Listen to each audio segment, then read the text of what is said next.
Blackstone Publishing presents Whisper Down the Lane by McLeod Chapman. This book is read by James Patrick Cronin. For Mom. Estimates are that there are over 1 million Satanists in this country. The majority of them are linked in a highly organized, very secretive network.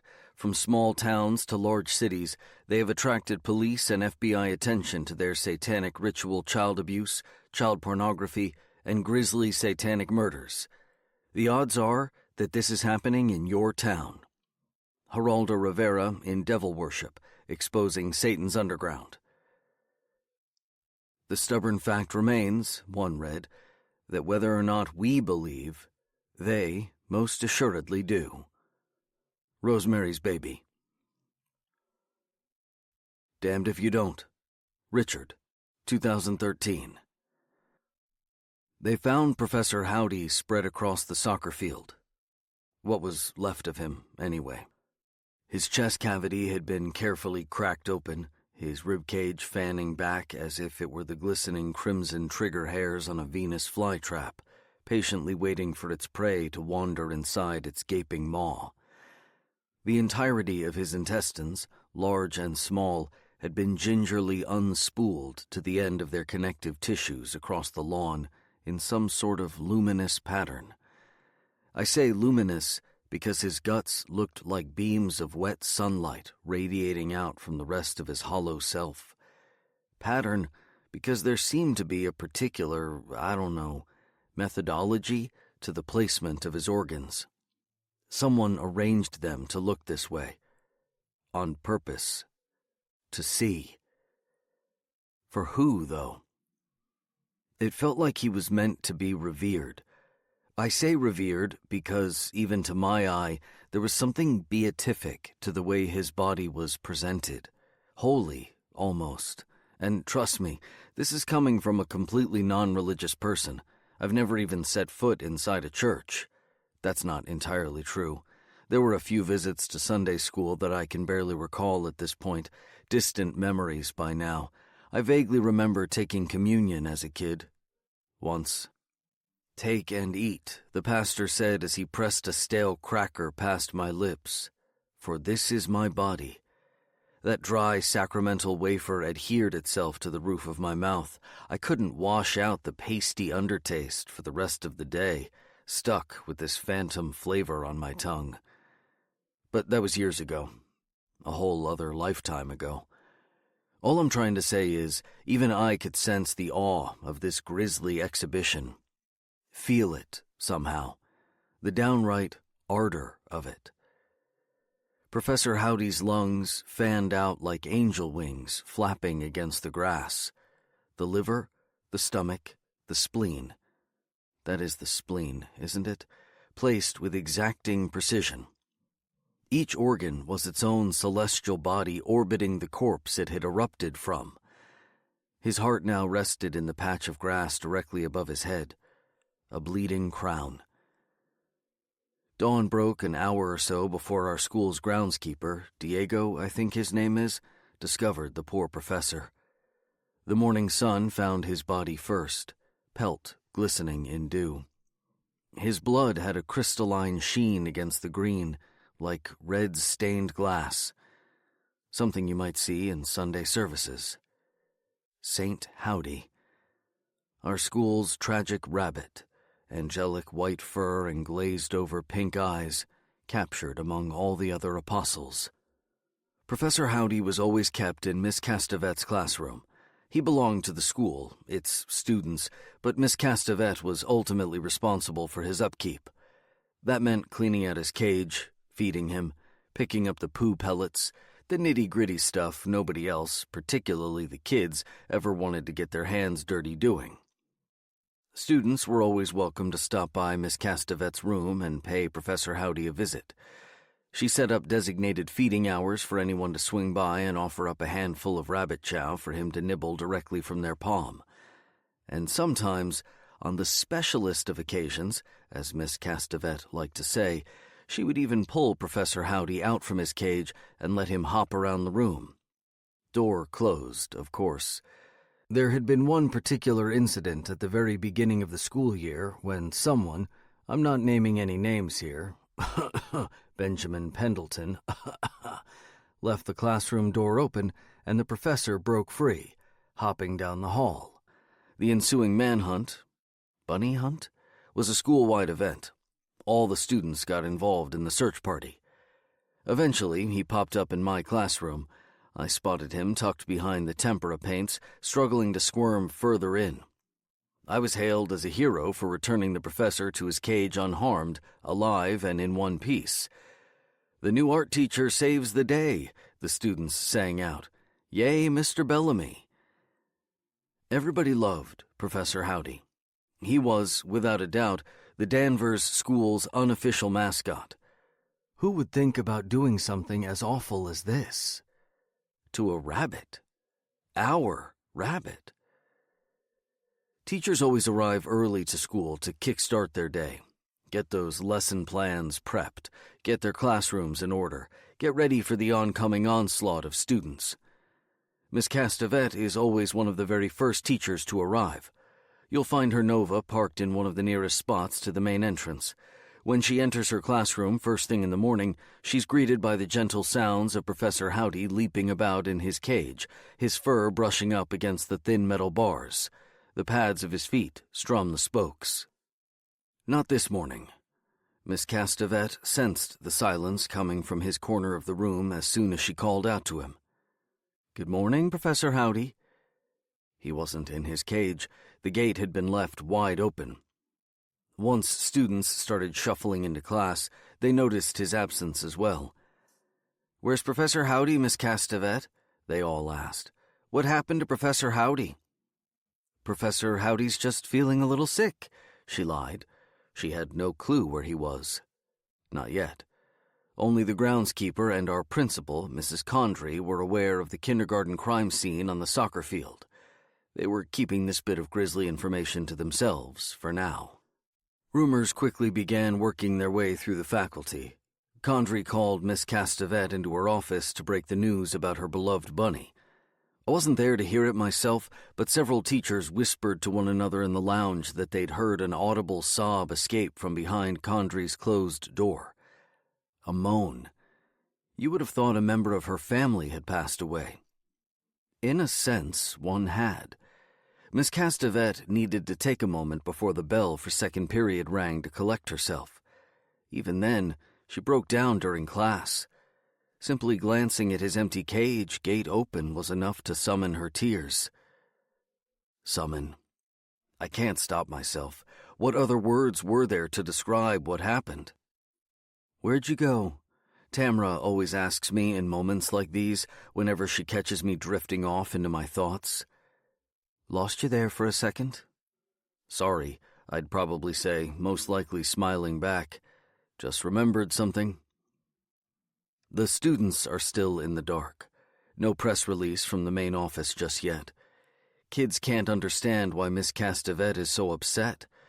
It won't be long before some second-grade sleuth puts two and two together. The whispers are already drifting through the faculty now, a brush fire passing from class to class. The teacher's lounge is festering with speculation, and it's not even fourth period yet. We've all become embroiled in detective work, a bunch of amateur Sherlock Holmeses. Elementary school, my dear Watson. A yummy morsel of gossip like this is too good to pass up. "Did you hear?" Each teacher whispers. "Professor Howdy's been gutted, torn open along his underbelly, groin to gullet." It wasn't until lunch period that word finally reached me. I pulled cafeteria detail today. That meant surveying the students as they munched their nuggets, like I'm some police guard standing watch over Gen Pop. Miss Castevet usually takes this shift, but she'd called out, and as the alternate turnkey, I'm on deck to replace her. I honestly thought I'd never get called. Miss Castevet never misses her lunch shift. Never misses anything. She constantly volunteers to chaperone after-school events. This school is her life. And somebody just gutted it. "Have you heard?" Mr. Dunstan, our music teacher, murmurs over the lunchtime din. The two of us stand at the back of the cafeteria by the trash cans. Kids dump what is left of their lunch, creating a congealing mound of breaded chicken cutlets and chocolate milk. "Hear what?" "Professor Howdy," he whispers, rather mock-conspiratorially, as if the students might be eavesdropping on our conversation. Not that these kids care what us adults natter on about. Except her. That girl over there, all the way across the cafeteria. Corn silk blonde hair, she's looking right at me. I spot her as Mr. Dunstan murmurs into my ear. She's sitting by herself, the contents of her bagged lunch spread out evenly before her, both hands gripping her sandwich. Just staring back, not blinking. At least I think she's staring. Maybe I am imagining it. Her eyes don't drift. Perhaps she is gazing into space and I just happen to be in her visual line of fire. Is she in my class? It's pretty early in the school year, so getting a lock on everyone's name is still a hurdle. For me, at least. I've always been terrible with names. Names and faces. Do I have her? I think. I squint to see her. Is that... What's her name? Her name... Sandy. I almost say it out loud. To be honest, I'm not entirely convinced I didn't. Not from the way Mr. Dunstan is staring at me. "The rabbit," he clarifies. He shakes his head and sighs. Such a solemn air. It feels a wee bit performative for my tastes, to be honest. Dunstan is just gunning to play the pipes at the wake. Danny boy, I bet.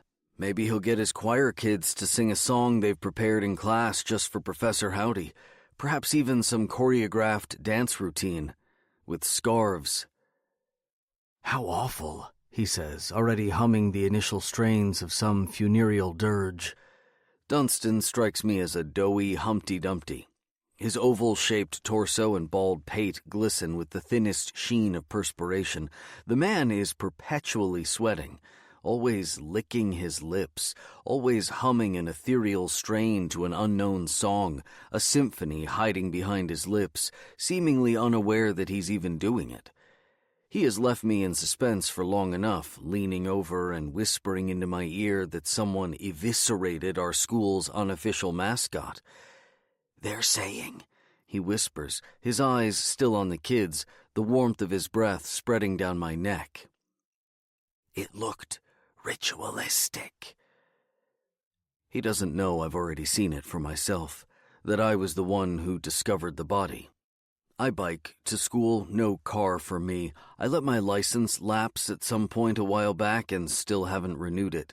There's a well-furrowed bike path that cuts through the surrounding woods behind the building, allowing kids who live on the south side to schwinn their way to school.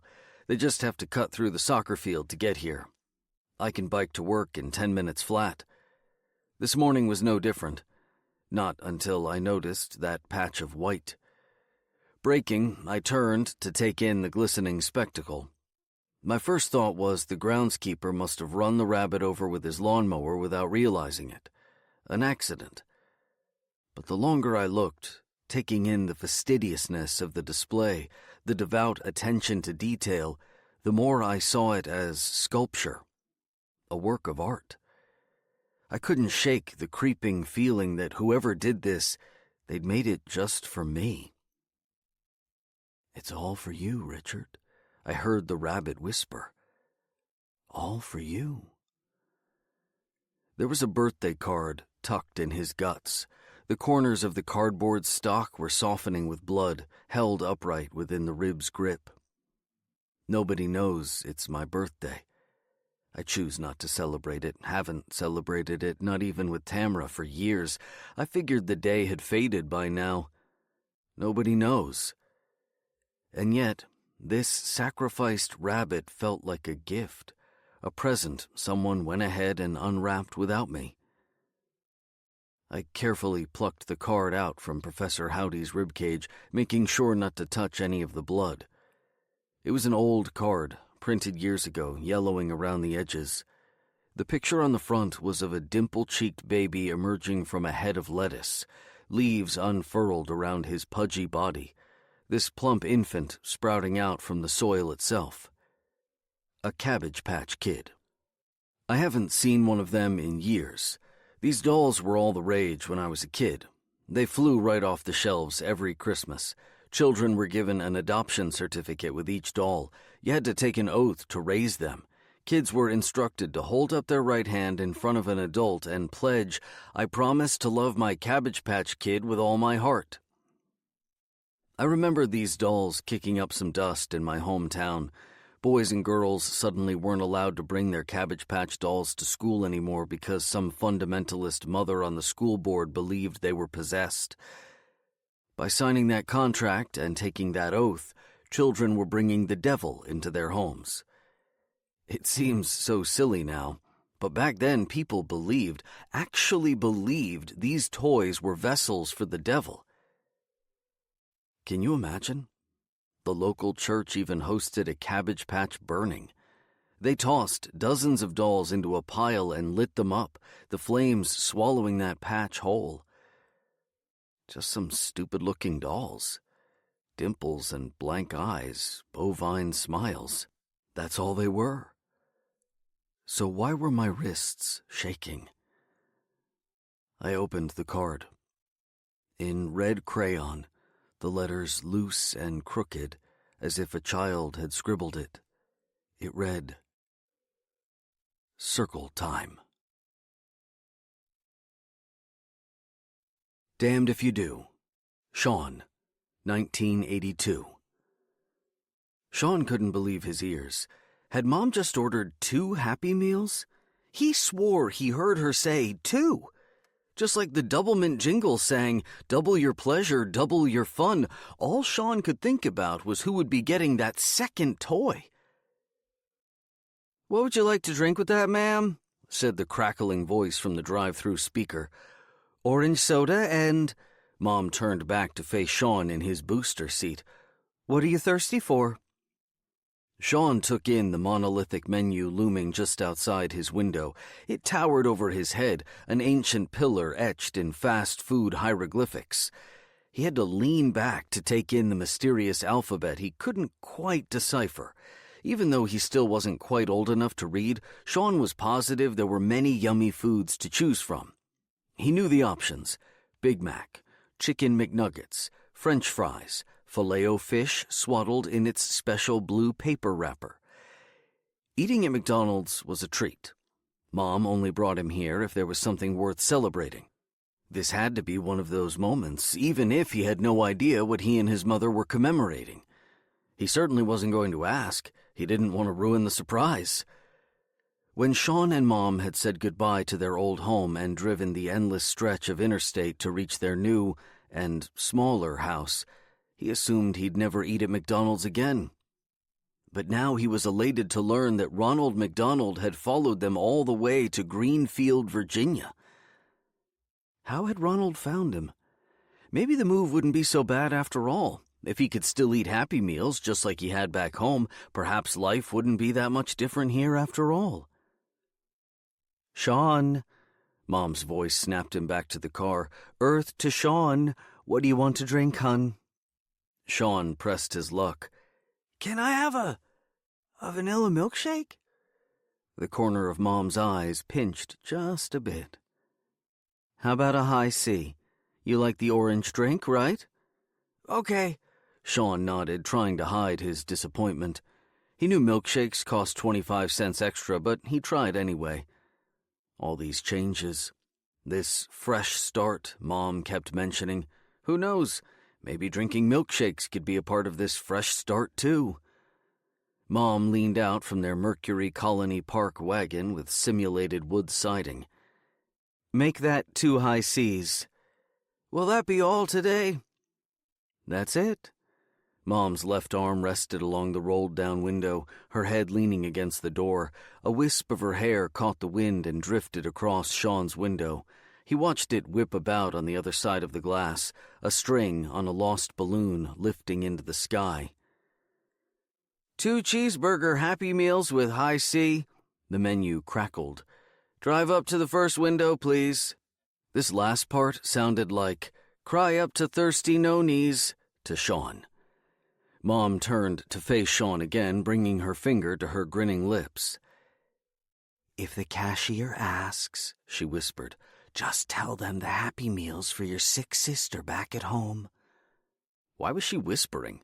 Was the voice still listening to them? Were there people eavesdropping? What would happen to Sean if the voice found out he didn't have a sister?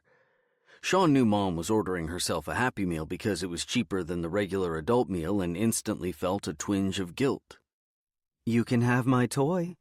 Mom arched an eyebrow, giving him a mischievous wink. Sean's face brightened. Of course he'd play along with Mom's game for 2 toys. Ever since they began the big move, this fresh start, he felt like he'd become Mom's sidekick. The two were on the lam now, making their big escape. The rear of the station wagon was filled with cardboard boxes, each labeled clothes, toys, kitchen. Mom had kept the radio on for most of the ride, cranking up the volume until they were drowning in sound, the station wagon filled with music. "Come on, Sean," she'd cajoled him, leaning forward just enough to find his reflection in the rearview mirror. "Sing with me." Sean had shouted, "I don't know the words." "The real words don't matter," she'd said. "Make up your own." To prove her point, she'd crooned through her own rendition of whatever tune was playing on the radio. Wham's "Wake Me Up Before You Go-Go" became something entirely different. "Take my nose before you blow, blow. Don't sneeze before you bring a tissue up and flow, flow. Take a breath before you blow, blow. I don't want your snot on me tonight." Sean couldn't help but laugh as Mom murdered the lyrics. She knew they were wrong, but Mom put her all into her mangled version. She hit the high notes right alongside George Michael, bobbing her head to the beat, dancing in her seat and drumming her palms against the steering wheel. She'd smack the horn at the end of each verse, just to get the station wagon in on the fun, too. He imagined her dancing along with Mr. Michael, wearing a white sweatshirt with "Go-Go" printed in black block letters across her chest. Mom was doing everything in her power to make this fresh start feel like fun, like an adventure. "Just you and me," she always said. "Nothing else matters." When they pulled up to the first window, Mom had to count out exact change, taking her time to pick through the pennies until she got the right amount. "You said 2 Happy Meals, right?" It was the voice Sean had heard through the drive-through speaker. A bored high schooler eyed Sean's mom, still holding both cardboard boxes in his hands, the handles of the Happy Meals shaped like golden arches. He was hesitating. "It's for my sister," Sean spoke up from the back, leaning forward in his seat to speak through his mother's rolled-down window. "She's back at home. She's really sick." The cashier sniffed before handing over their Happy Meals. "Sure. Have a nice day." "You too," Mom said.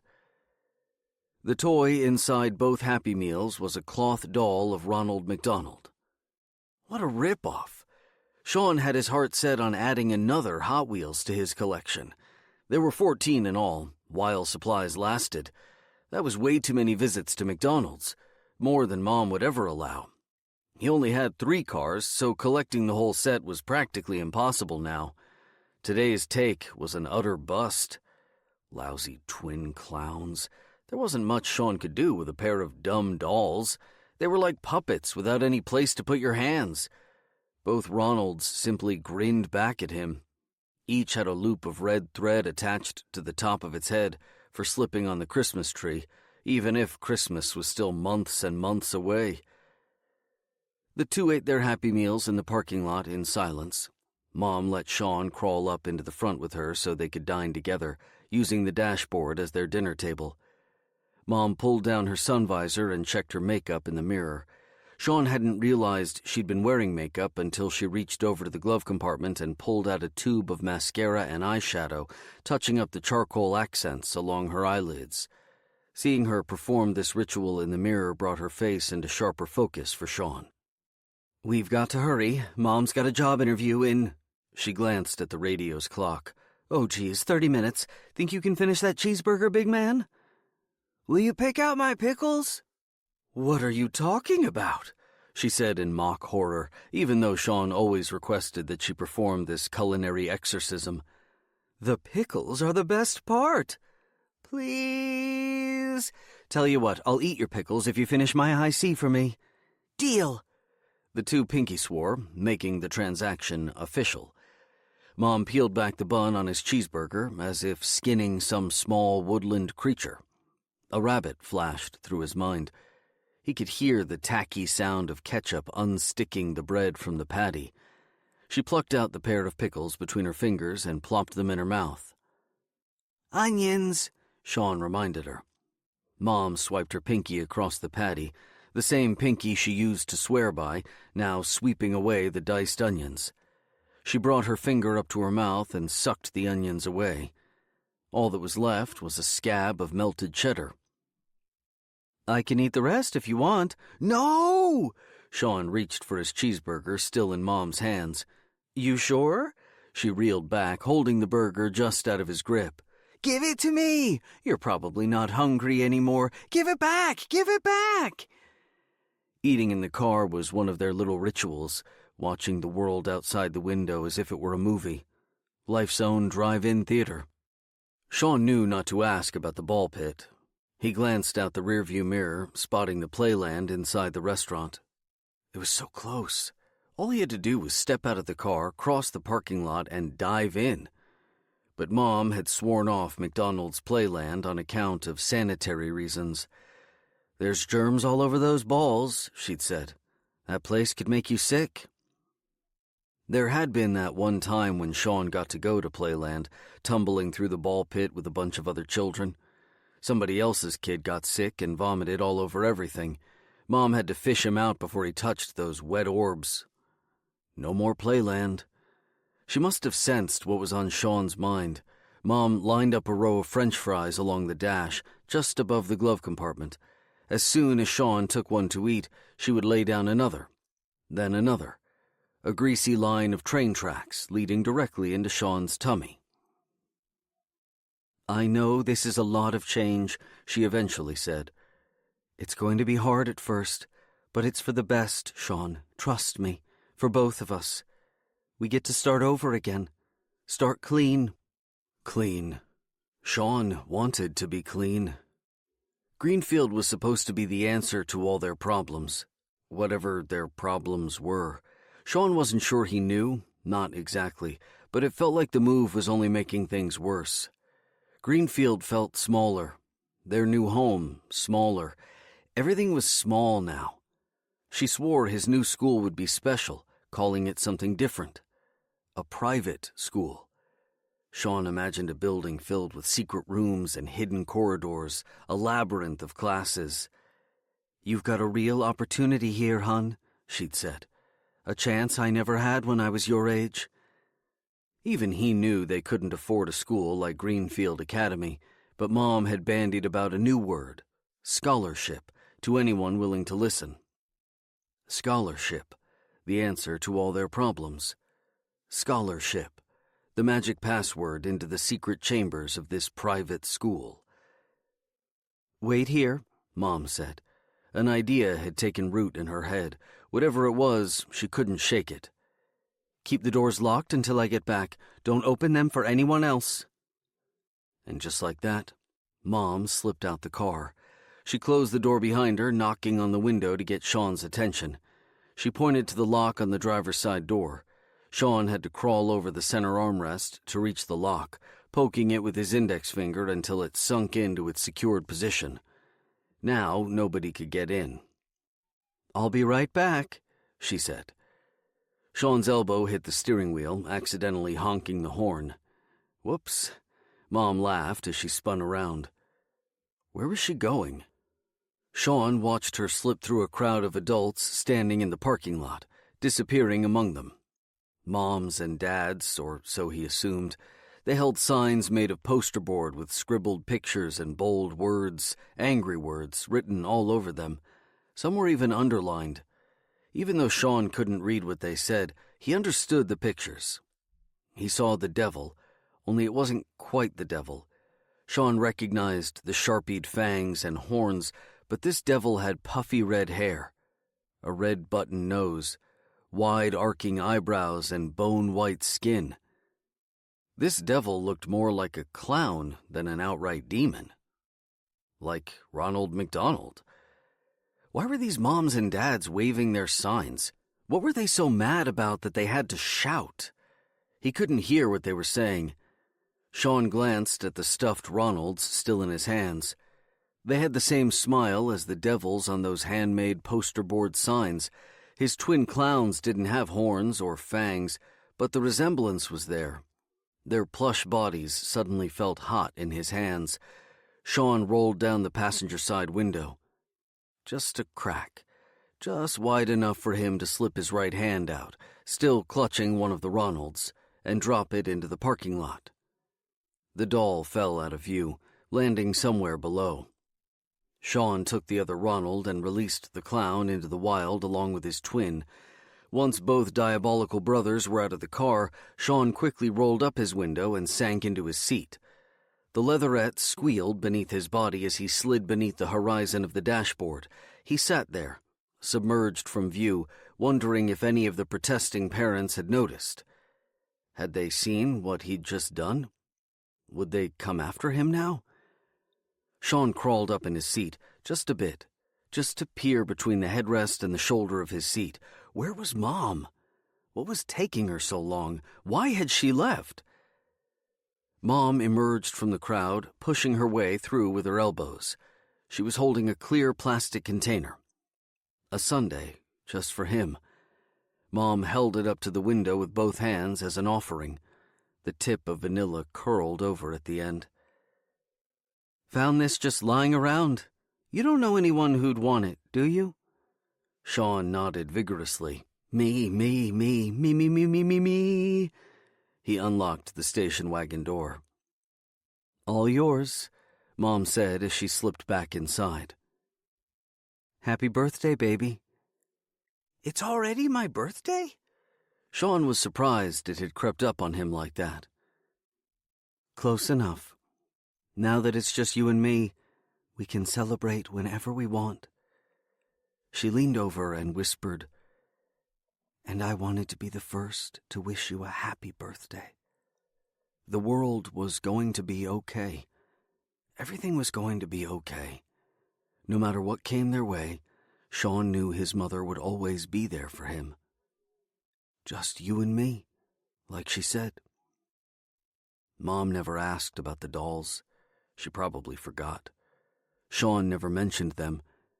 But as she turned the ignition and backed the station wagon up, forcing the protesting parents to part, he could have sworn he felt the passenger side tire running both Ronalds over. Damned if you don't. Richard, 2013. Hear that?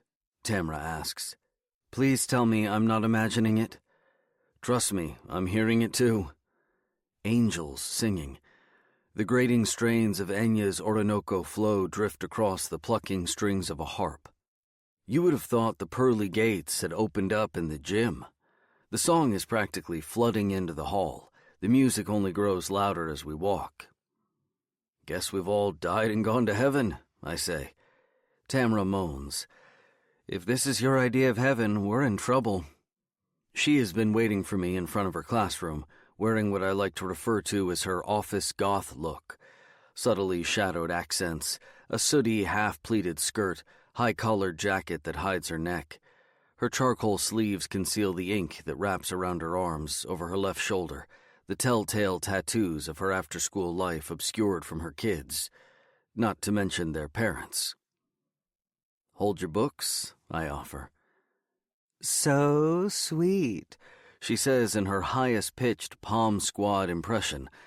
A part of our intra-school romance is to pretend we're other people. Role-play the jock and cheerleader, Chaz and Jenny, hitting on each other in the hallway between classes.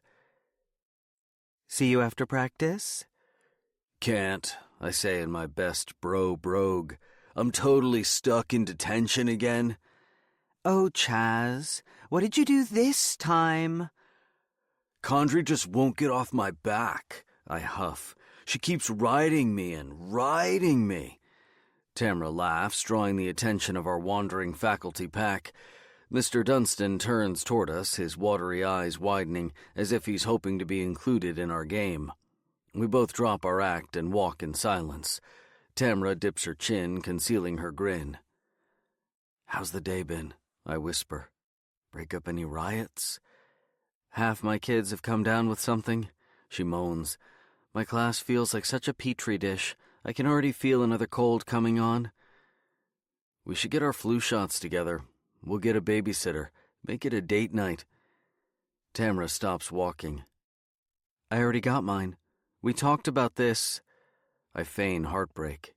"You went without me?" "I asked you like 5 times. She had. I'd just forgotten. Can I go the whole school year without inoculating myself against these rugrats? Danvers is its own hot zone. The bell rings and the outbreak begins. "Hey," Tamra elbows me. "Where'd you just go?" "Still here." She clearly doesn't believe me. "What did I just say?" "You said—" "Find the thread, Richard. Come on, you can do it." She rolls her eyes and lets me off the hook. "Miss Castevet, Professor Howdy, who'd do something like that?" "She probably left his cage open, just snuck out and some wild animal attacked him." "That's your best guess, Sherlock?" "Why? You got a better theory?" She gives me her best interrogator impression. "Where were you the night of—" I want to turn back, break out of this building. "Want a ditch?" "Too late now." "No, it's not." I stop walking, tugging on her arm. "Come on." "You can't be serious." "I'm completely serious. Please." "Rich, what? It'll be fun. We can ask someone else to fill us in on what we missed." I tug on Tamra's arm again, harder this time. A confused expression surfaces, as if she isn't quite sure if this is still a game or not. She gently pulls her hand away. "Quit it." "Your loss," I say, trailing after her. I do my best karaoke rendition of Enya as we immerse ourselves within the song's reverberations. Sail away, sail away, sail away. "Keep your day job," she suggests. I pretend to be wounded. Her words hit me in the heart. "You don't like my singing?" "Sorry." The gym doesn't quite have the acoustics to pull off an Enya concert. It's all rafters and no phonics. What's meant to lull the teachers into a calm, soothing stupor before kicking off our first faculty meeting of the year seems to simply set everybody on edge. Maybe it's just me. A set of folding chairs is arranged around the center of the basketball court, forming a ring. No backs to the staff. There's a little pop psychology at play here. Condrey can sit amongst us as our peer. No leaders here, even though she's clearly the one in charge. Tamra heads for the other side of the circle. "What? You're not going to even sit with me?" "Not happening," she says. "Why not? You know exactly why. You're going to get bored after a few minutes, and you're going to look for something to distract you, and then you're going to start bugging me for your own personal amusement, and then we'll both get in trouble. I'm not getting dragged in. Sorry." "It's going to be pretty boring over there, next to Mr. Lombard." Tamra glances over her shoulder to our beloved science teacher. Mr. Lombard quickly catches Tamra's eye and his face brightens. "I'll take my chances," she says to me. "Thanks." "Last chance. All the fun's going to be over on this side, with the cool teachers." "We'll see about that." "You'll miss me." "Keep dreaming." Tamra saunters to the other side of the circle. Donuts had been voted down because Condrey was concerned they would make us sluggish.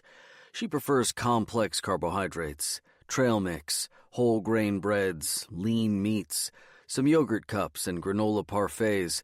Coffee is non-negotiable. Condrey will have a riot on her hands if she doesn't have a travel pack set up with paper cups and sugar packets. A stack of photocopied agendas is passed around the circle. The itinerary is evenly divided and subdivided into bite-sized brackets for easy digestion. The who's, what's, where's, and when's are all laid out. No why's, though. Never the why, as in, why am I here? Or the how. How is this even happening to me? How did I get myself into this? If Tamra was sitting next to me, I'd lean over and whisper about a few particular bullet points on the agenda that immediately catch my eye. Halloween will now officially be called Character Day. Oof. Active shooter drills. Parents are bound to kick up some dust over that one. The recent uptick in graffiti. The inner walls in the stalls of the boys' bathroom look like a Motley Crue video. Sharpied pentagrams. 666 in bold black letters. How do our kids even know this sort of stuff already? Aren't they too young for this crap? Save it for high school. Mr. Dunstan slips into the chair next to mine. Is this seat taken? He's already sitting, so it doesn't seem kosher to say it's not available. All yours. Dunstan hums to himself as he peruses the agenda. No discussion of budget cuts, I see. I do believe that means you and I are safe. He sneezes. He pulls out a handkerchief, monogrammed and everything. P.D. Do I even know what his first name is? He blows. Forgive me, he says between discharges. Got a bug going around this week. It's true. I discovered another runny nose in my class today. Timothy Haskell's upper lip was glistening all through first period. Use a tissue, Timothy, I say almost every day. Madame Condry is fashionably late, I see, I say. Anybody got eyes on our fearless leader? This solicits a few charmed snickers from the faculty. Any opportunity to lightheartedly mock our esteemed principal in private is always appreciated. I could always earn a few points from the other teachers by getting a good jab in that didn't cross the line into crassness. Condry could take it. Hell, she might even laugh herself. There's bound to be a funny bone somewhere in her body. The Danvers School eschews the traditional educational model for something a little more hands-on. Our mission statement claims we look at the whole student, not just their reading, writing, and arithmetic, but their social, emotional, and cognitive development. You won't find many desks set up in even rows here. Most are in circles. Mrs. Condry, our beloved principal, wants to foster a collaborative relationship between educators and students. Amplify their voice. Let them be heard. The faculty represents a mix of pedagogies. There's the younger generation of hipstructors intermingled with the old school, Old Testament-type teachers. There are 20 of us on staff, all told. Not a huge roster, but Condry considers us all to be one big, happy academic family. As in, arguing with your right-wing uncle about whether or not Obama was born in the USA during Thanksgiving dinner type of family. That's what kind of family our faculty is. I notice Miss Castevet is absent. Her empty fold-out chair is taken away. Our circle tightens. Enya's last chant suddenly halts. Sail away, sail away, sail, All righty, everyone? Condry calls out as she presses stop on the portable CD player. Her heels clack over the basketball court, echoing throughout the gymnasium as she joins us. She has an aerodynamic demeanor. Short, sandy blonde hair, no jewelry, unless you count her wireless glasses. She seems to go through a rotation of hip-length blazers. Today is turquoise. Sorry to keep you waiting, she says as she glances over her own agenda. Quick addendum, I'd like to address the elephant in the room. I would have said bunny, but that's just me. I'll have a card for Ruth tomorrow. If you could all sign it, that'd be wonderful. Just a little something to say we're all sorry for her loss. I'll leave it in the faculty lounge. No mention of Professor Howdy or what happened to him. No suspects. Our faculty meeting begins with a team-building exercise. The agenda even says so. Just a fun activity to bring teachers together. This is a great game to play with students, Condry says, especially on the first day. Nice icebreaker. I'm imagining tossing a beach ball around the circle to see how long we can collectively keep it in the air, or some version of zip-zap-zop. 2 truths and 1 lie, she announces. In class, I always prefer 2 truths and 1 tall tale, just so I'm not advocating for kids to fib, but we're all adults. The rules are simple. Each teacher has to share 3 things about themselves. 2 are true, the third is a total fabrication. Condry zeroes in on me from across the circle and smiles. Something about her stare makes me feel the slightest bit on edge. Had she heard me mocking her? Why do I suddenly feel like she caught me doing something I shouldn't? Why don't you go first, Richard? Sure. I feel the spotlight shining on me. I glance through its imagined glare and find Tamra. She leans back in her chair with one eyebrow arched as if to say, "This should be fun." Hi, I'm Richard, your friendly neighborhood art teacher. Okay, let's see. My mind goes blank. This is harder than I'd expected. Okay, got it. This summer I married the love of my life. True. That statement earns me a few ahs from the circle, several teachers turning to Tamra to give their nod of approval. Only I seem to notice Tamra rolling her eyes. In college, I got to hike the Grand Teton, and I broke my leg coming down. True. And I have never eaten at McDonald's before. Lie. Condrey surveys the circle to see if anyone might know where the fib is hidden. Which one's the tall tale? She tries her best not to look at Tamra, who now bows her head just enough to silently state that she will not be contributing. Dunstan raises his hand, his fingers grazing my shoulder. Breaking your leg? All eyes are on me, staring, like I am the guest on some talk show and this is my big interview. I can feel the initial beads of sweat pebbling my forehead, rising from my skin. Sorry, I say. That one's true. Still have the scars to prove it. I'm guessing, Condrey cuts in, that it's McDonald's. Unless there's something you want to tell Tamra? The faculty all laughs. Well, chortles anyway. Ha ha ha. You got me. Got me. Condrey seems pleased. Yes, I've got you. She's on to the next teacher, and almost immediately I find myself having a hard time focusing. Her words loosen, fading away. Tamra was right, of course. I'm bored out of my gourd. That didn't take long. This meeting is only supposed to take up 60 minutes of our lives, 60 mind-numbing minutes of bureaucratic jibber-jabber, figuring out parking spaces, prep for the annual bake sale, the book fair. It's exhausting, but I keep my eyes open. I don't doze. I'm simply not present. I find myself glancing at the nape of Tamra's neck from across the circle. I can just make out the hint of scales peeking from beneath her collar. I remember the first time I saw the snake for myself. Tamra has mastered this trick of flexing her biceps so that it looks as if the serpent is coiling around her arm. Reminds me of those old hula girl tattoos on septuagenarian sailors, faded hips of blue ink dancing the hukalau with every twist of their wrist. Whenever I looked at Tamra's tattoo, I could have sworn I saw it writhing on its own. Alive. It's traumatizing. I snap back to hear Tamra's voice lifting. She sounds agitated. Something's riling her up. We're doing more damage than good. I appreciate your point of view on this, Condrey calmly responds. I do, but this is happening statewide. It's not just us, it's all through Virginia. I can't be the only one who feels this way. Am I? Tamra searches the circle. What are we talking about here? I couldn't have drifted for that long. I have to catch up before I'm called on. Too late. Tamra glances across the ring of teachers and locks her eyes directly onto me, cueing me to agree with her. I nod. It's the best I can do given the circumstances.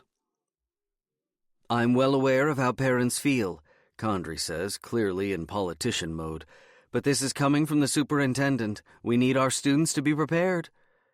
Tamra shakes her head. Prepared for what? Are we really saying a third grader is going to bring in a semi-automatic and start shooting up their classmates? Some of the older teachers recoil. Even Condrey winces. This is one of the many things I love about Tamra. Watching her get all riled up, like a firefighter racing into a burning building while everyone else stands back and stares. Most of us mere mortals have beliefs. Tamra has convictions. I always dread getting into an argument with her. I have made a practice out of avoiding conflict at all costs throughout my life, but she dives right on in, head first. Her parents are the same way. Holidays are a blast, believe me. How do I explain this to Elijah? She asks. He'll be afraid to come to school because what we're all saying, is this is a place to be afraid of. It's no longer safe. Condrey matches her. What about someone we don't know? A man with a gun finds his way into the building. What if we're the next Sandy Hook? How prepared should we be? Tamra considers this. This type of heated discussion, these debates, is meant for her to reach some sort of understanding on the subject. It's never about being right or wrong, not to Tamra, but about achieving a level of knowledge, of truth, that she can only obtain after these intense, in-your-face, voices-raised, heated deliberations. It terrifies me at times how much the truth matters to her, how far she is willing to go to find it, understand it, believe it.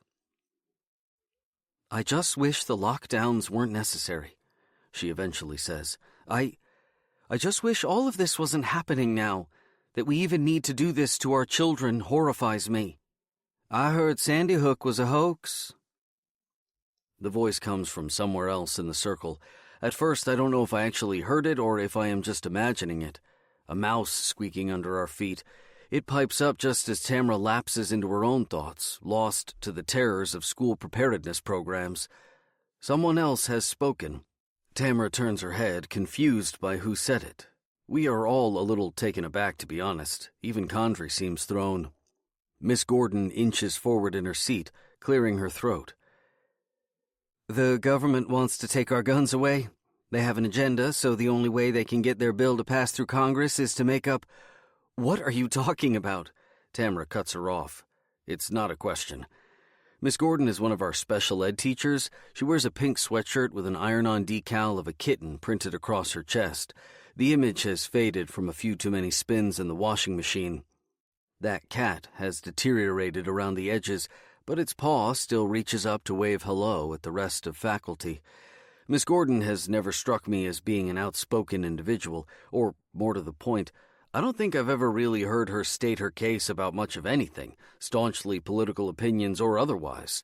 I always greet her in the hallway, mornin', filing in with the rest of the teachers before school starts each and every day.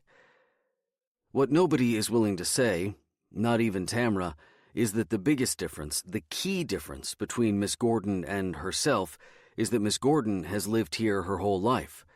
She is old-school Danvers. In fact, she first taught here when there still was a school in town. That one closed down decades back. It wouldn't reopen until the rebirth of Danvers commenced and the heretical pedagogy crept in, before everything became touchy-feely here.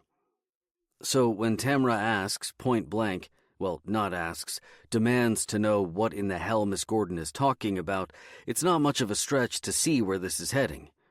Careening. Miss Gordon sits up and speaks directly to Tamra, her double chin lifted. I was listening to the radio and I heard it wasn't proven that the shooting actually... You can't be serious. Tamra again. I can hear the disbelief in her voice, the incredulousness of it all. Are you serious? I'm agreeing with you, Miss Gordon offers, a misguided olive branch. I don't think we should do lockdowns either. But do you really, genuinely believe that Sandy Hook didn't happen? Miss Gordon glances around the circle of chairs, searching for someone to speak up, to join her. Most eyes, save for Tamra's, are now staring at the floor. I heard it. On the radio. But it's not true, Tamra says. You know that, right? What you're saying isn't true. Condrey clears her throat. We're getting off topic here. Tamra's head turns sharply toward Condrey. I feel like this is something we should discuss. If there's a member of the faculty that actually believes Sandy Hook didn't happen... Miss Gordon sure isn't happy with Tamra's tone. I'm just telling you what I heard. You might not agree, but those are the facts as I believe them. Does anybody else agree with her? Tamra's spine is ramrod straight. Anyone else want to chime in? Because if something like this happens here, heaven fucking forbid, I want to know who to depend on for help and who thinks it's just a hoax. Please. Condrey holds out her hands, aiming her palm at Tamra, as if she is a conductor signaling to a particularly loud violinist to tone it down. She is losing control of her faculty meeting. The music is slipping right through her fingers. This shitty symphony. I just think it's wise to hear all sides of the story, Miss Gordon says, crossing her arms, ready to be done with this, probably praying for the next bullet point on the agenda. Tamra's face sours. Sides? What are you talking about? There are no sides to this story. It happened. It's real. 20 students died. 6 faculty members died. It's not a hoax. Well, Miss Gordon shifts in her seat, sinking just a bit, like a turtle retreating into her pink sweatshirt. Everybody is entitled to their own opinion. My God! Tamra practically shouts. I can't believe I'm hearing this. Will somebody else say something? Anyone? Am I the only one who thinks this is insane? That's enough, Tamra. Condrey is on her feet. The school board has put active shooter drills into effect, and that's that. You don't like it, you can take it up with Mr. Slonaker. We still have 4 bullet points left on the agenda. 4 fucking more, and you damn well better believe Condrey is going to make us sit through them all, addressing each and every one until we've reached the bitter end. Tamra sits across from me with her arms crossed, muted for the rest of the meeting. Sulking. She won't look at me. See that I'm on her side. The next 34 minutes are quite painful. I fold and refold my agenda.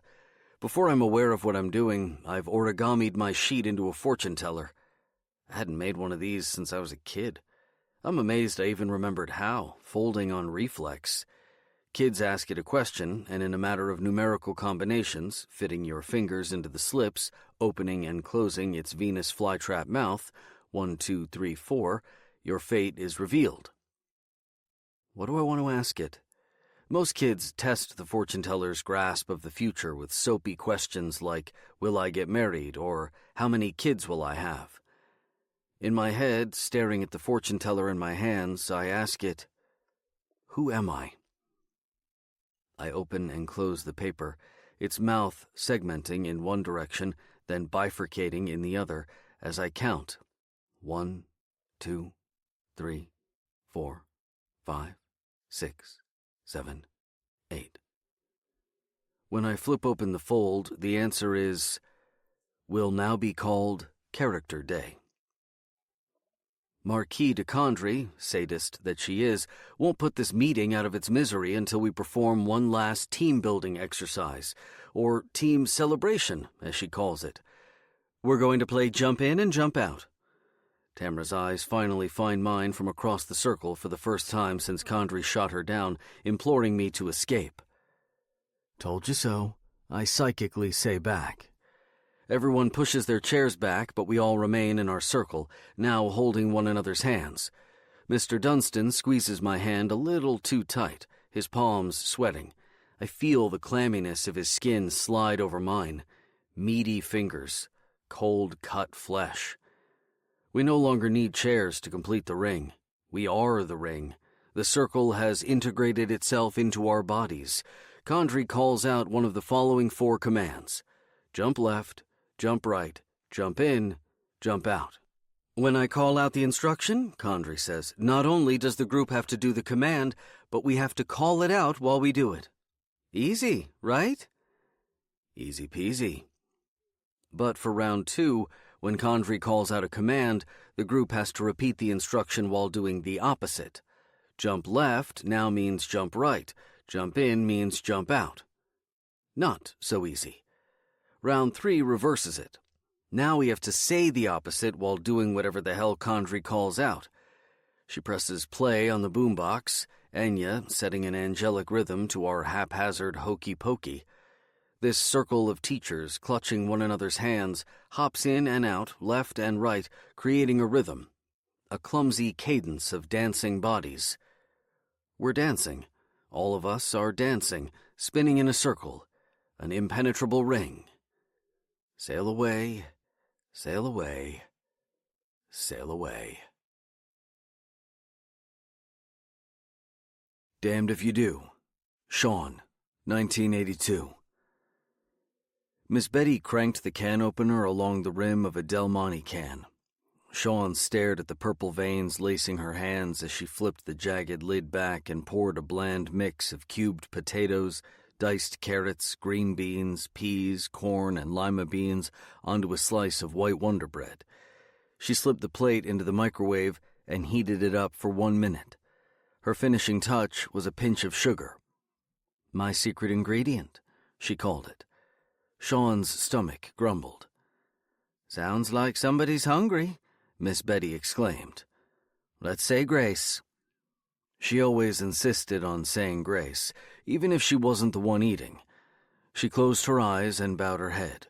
Sean stared back at her. What was he supposed to do? He mirrored Miss Betty without closing his eyes, dipping his own chin to his chest, watching her pruny lips mouth the words. Even though he'd been through this ritual before, he still didn't know the words. Was he supposed to? "Amen. Amen," he echoed. Miss Betty opened her eyes and smiled. "Dig in." Mom was late. Again. The sun had already sunk below the surrounding tree line on their block. The other children from the street had gone home, leaving Sean behind with Miss Betty. It wasn't the first time. It was becoming something of a habit, actually. Sean didn't mind. He kind of liked it, to be honest.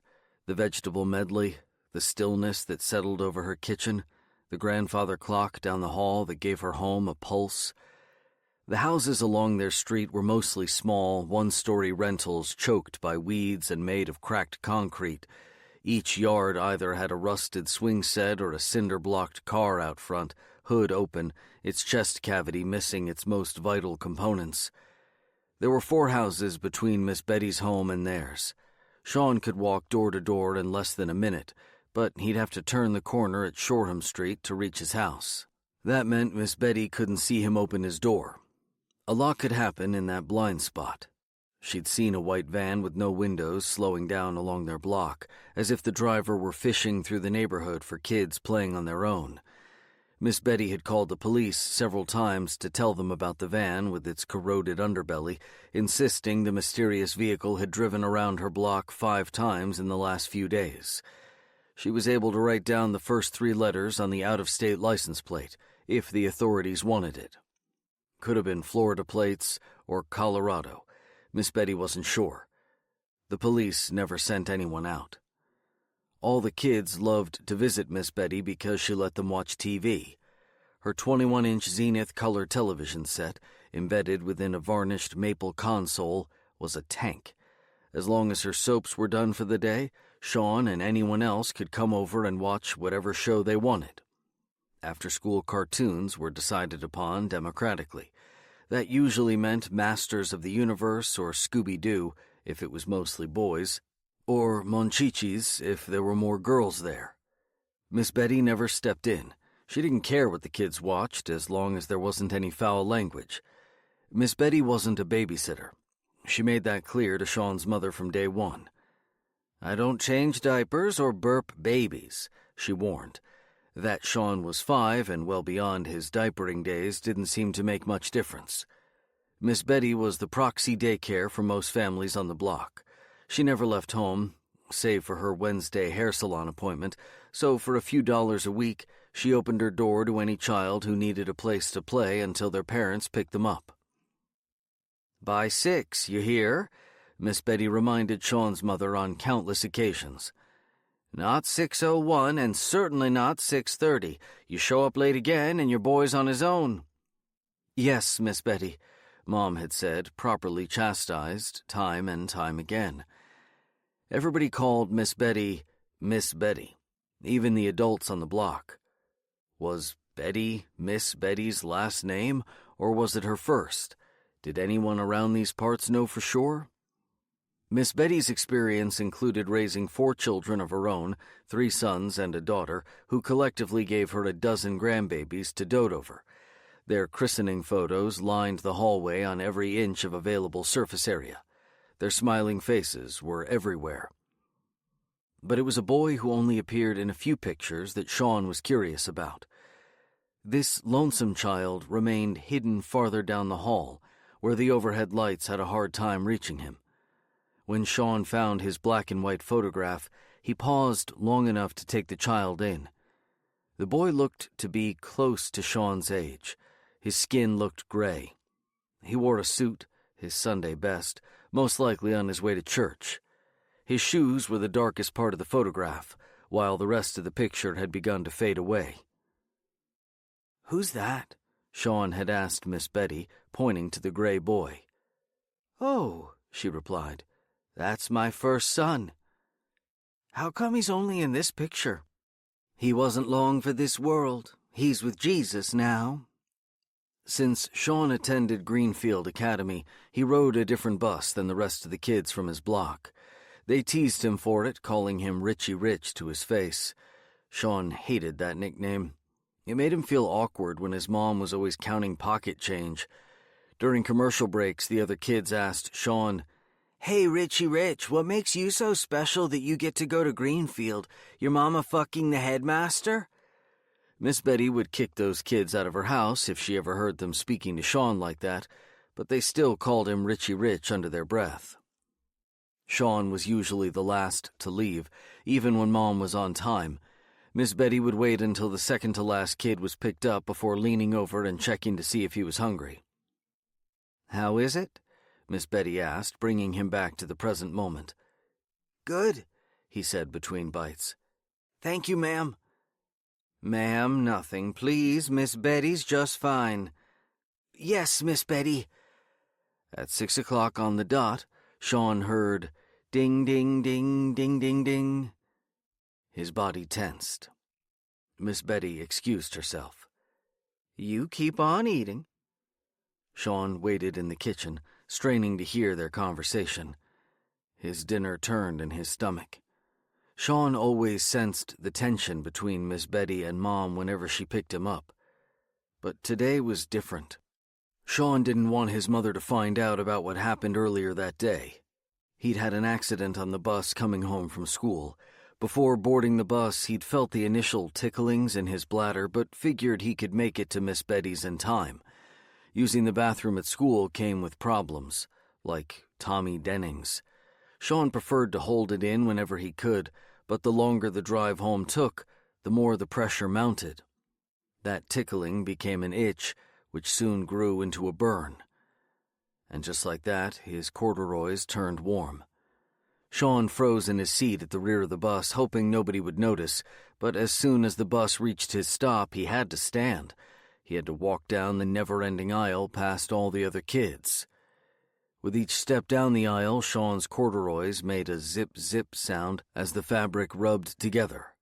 It was surprisingly loud, like claws on chalkboard. Screek, screek, screek. Tommy Dennings noticed the dark spot on Sean's pants immediately and pointed. Tommy whispered to his pal, Matt Saperstein, just loudly enough for everyone to hear.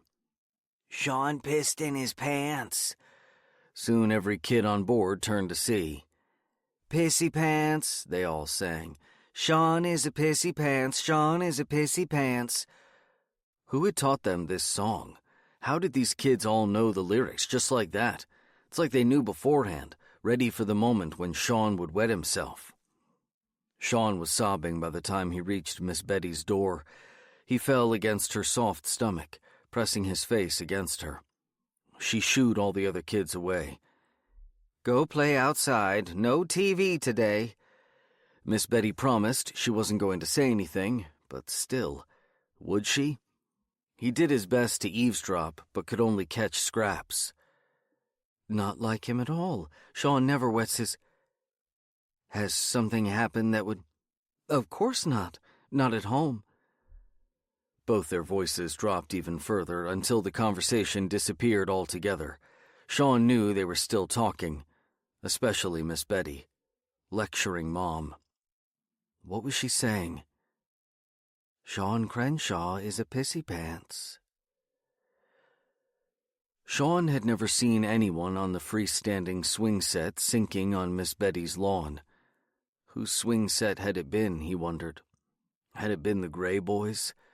None of the neighborhood kids went near it, except for the long-haired teenagers in the jean jackets and studs when they smoked cigarettes in the middle of the night while Miss Betty was asleep. Its metal posts buckled inward, like a knock-kneed daddy-long-legs about to collapse in on itself. The swing itself eased back and forth in the evening breeze, the rubber seat drifting on its chains. Sean imagined there was a ghost sitting on it right now, watching him walk by. "You're awfully quiet," Mom said as they turned the corner. "Penny for your thoughts?" He slowed just enough that Mom's arm stretched back, tugging on his own. "Is your name really Jezebel?" Mom stopped and turned. "Excuse me?" "You always said your name was Susan." She kneeled before Sean so they were face to face. The street lamp illuminated the back of her head, the light seeping into her hair. "Who said that?" Before Sean could answer, Mom shot back up to her feet, dragging him down the sidewalk. "Ow!" Sean cried. "You're hurting me!" "That's it. No more staying at Miss Betty's. I don't want you going over there after school anymore. You understand me?" Miss Betty had read to him that afternoon instead of letting him watch TV. The book had a leather cover and the onion skin pages were very thin, not like a regular book. Miss Betty had flipped through until she found the appropriate passage, underlined in blue ballpoint pen.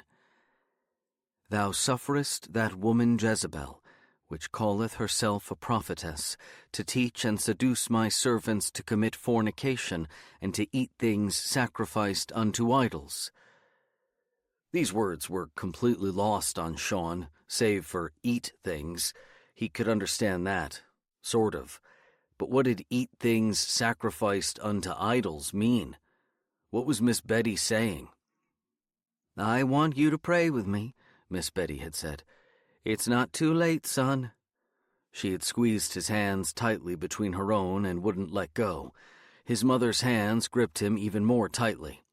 Everybody was pulling him around, tugging, yanking. He felt like a puppet, like Raggedy Andy getting dragged everywhere. Sean felt the tug in his shoulder as his mother pulled harder. His arm was about to pop by the time they reached their house. Once they were inside, Mom tossed her keys onto the counter. She helped Sean out of his puffy coat, dropping it to the floor along with his backpack. "I'm sorry," she said. I just got angry. I had a long day, and the last thing I need is a goddamn Bible lesson from Miss Betty." It sure didn't sound like an apology. Not a real one. Not to Sean. "Hey," she said. "What's up, mister?" Sean said nothing. He was mad. He was hurt. Mom kneeled in front of him, searching his face. "Hey." One eyebrow arched upward, almost in an "I got you now" kind of way. Sean resisted. "Hey." His frustration was ebbing, but he tried hard to hold on to it. He wanted to stay angry. It was unfair of her to do this. He liked Miss Betty. Or her TV, at least. Before Sean could shrug away, Mom brought him into her arms and whinnied like a pony, making him giggle. She pressed him against her until he felt her heartbeat through his own chest. "Just you and me," she whispered into the top of his head, the warmth of her breath seeping into his hair. "We can do anything as long as we stick together, okay? You and me." "You and me," he echoed. If he said it enough times in his head, "You and me," it almost sounded like he believed it. "You and me. You and me." Damned If You Don't. Richard, 2013. Danvers is a renovated relic. I call it a refurbished town. Nobody wanted to live here for years. This unincorporated community had gone to seed ages ago. You couldn't find it on a map, even if you were looking for it. The straightest shot was to cross the truss bridge that spanned the Rappahannock River, serving as a crossing for State Route 3. Once you were over the bridge, you still had about 15 miles to go before spotting the first hints of habitation. Quiet doesn't even begin to describe it. Sleepy is a bit closer. Coma is more like it. Boarded-up storefronts blighted the main drag for decades. Amazon killed all the mom-and-pop shops. A cancer of foreclosures spread through, most homes dying a slow death of debt. If anyone tried to sell their house, it never helped that 2 or 3 homes on the block were sealed up with plywood sheets. Then the antiquers came. The domestic treasure hunters dusted off the cobwebs, polishing this parish right on up until it sparkled again, for twice the listed price. What most likely happened is this. Some young professional couple from D.C. took a wrong turn too many, pulling into Danvers for a pit stop after their cell service faded and the little blue dot on their Google Maps veered way off course. Then they spotted the local second-hand shop, probably bought themselves a pre-Victorian dresser for a steal. Now that they were here, taking in the quaintness of their surroundings, well, why not putter along the main drag and see what else we might find? Sniffing through town, this couple caught wind of the empty 4-square colonials going to waste just down the road. Can you believe this? Look at these gorgeous homes. They're stunning. They just had to bring their contractor down. A few new floorboards, a fresh coat of paint, and these homes would be good as new. Better than new. Reborn. This couple went ahead and probably whispered to their friends back in Georgetown how they uncovered buried treasure, an honest-to-God real estate gold mine less than 2 hours from the Beltway. Those friends probably went ahead and bought the shuttered colonial next door, then their friends plucked up the next. Next thing you know, a pilgrimage of newlyweds seeking to escape city living swooped in, ready to raise a family with a sprawling backyard all their own. More than 164 properties had been listed online during Danvers's decline, and nobody noticed. Dozens of foreclosed homes were just wasting away, empty manses sinking into disrepair. And then, just like that, sold, all gone, not a single house left, scooped up in a realtor feeding frenzy. How long before a coffee shop opened in one of those shuttered storefronts? What about an organic grocer taking over the former Piggly Wiggly? A microbrewery? The lifers, the elder set who had always called Danvers home, whose roots were tethered to this soil for generations, watched their town undergo a transformation before their eyes. What could they do but simply sit back as the young mothers jogged by with their aerodynamic strollers, a travel mug of ethically sourced fair trade coffee tucked into a cup holder? This was no longer their town. Not with the flood of new blood rushing in. Danvers became a theme park. Norman Rockwell land. A group of civic-minded parents were motivated to incorporate Danvers and improve its services. A layer of local government made way for better education. Rather than drive their kids 20 miles to the nearest good school, they could start one right here in town. The Danvers School was a remnant of the old school building that closed back in 1979 due to redistricting. It had high ceilings, massive windows, sturdy masonry. There just hadn't been enough students to fill it. Not only did it need infrastructure upgrades, it needed children. And an art teacher. By the time I moved here, the Disneyfication of this town was well underway. I didn't ride that initial wave of gentrification into Danvers. The coffee shops were already here, the artisanal delicatessens, the farmer's market. This place had the veneer of small-town USA, but even I knew it was a mask, more a replica of a bygone era than the actual artifact. Families could have the feel of the good old days, but with all the modern accoutrements at our disposal. The greasy spoon with Wi-Fi. The gluten-free soda fountain. Danvers was now home. My home. I just had to find my place within it. Put down roots. I have very lofty goals for tonight's dinner. Vegetable stir-fry with peanut sauce. Tamra never imposes her vegetarianism on me, which I appreciate, thank Christ, but I have to fend for myself if I ever want to eat meat. She won't cook it, won't touch it, not one single fork tine, not for me, and certainly not for Eli. Maybe there will be a filet-o-fish on the rarest of occasions, but that boy is growing up in a meat-free household. And now, so am I. Tamra texted to say she and Eli were running late. No explanation, which is perfect. Time to shine. The recipe suggests it will only take 20 minutes, but I'm 33 minutes in and nowhere near done. I should have followed the instructions and used pre-cut vegetables, but nope, no sir, I chalked that up to cheating. I want this to be homemade all the way. Every slice and dice has to come from these hands, not some pre-processed package. Just the way Tamra likes it. Little did I know most of the cooking time is for cutting. Full confession, I am not a cook. Or, more to the point, pre-Tamra, I rarely cooked for myself. I remember when Tamra first realized this. It was early in our relationship, maybe the first or second time I spent the night at her place, their place. One morning, after we all woke up, Tamra suggested we take a stroll to the farmer's market, Eli included, and pick up some fresh veggies to make omelets. I was all for it. Why not? But we could also, just go to the local diner. The Greasy Spoon makes perfectly fine omelets. Less hassle, fewer dishes. "Do you even like food?" she had asked, point blank, almost offended. The culinary inquisition had begun. "Who doesn't like food?" I had shot back, already on the defensive. "But if you had a choice between eating an actual home-cooked meal you made yourself or, I don't know, popping a pill, you'd be just as happy swallowing the pill, wouldn't you?"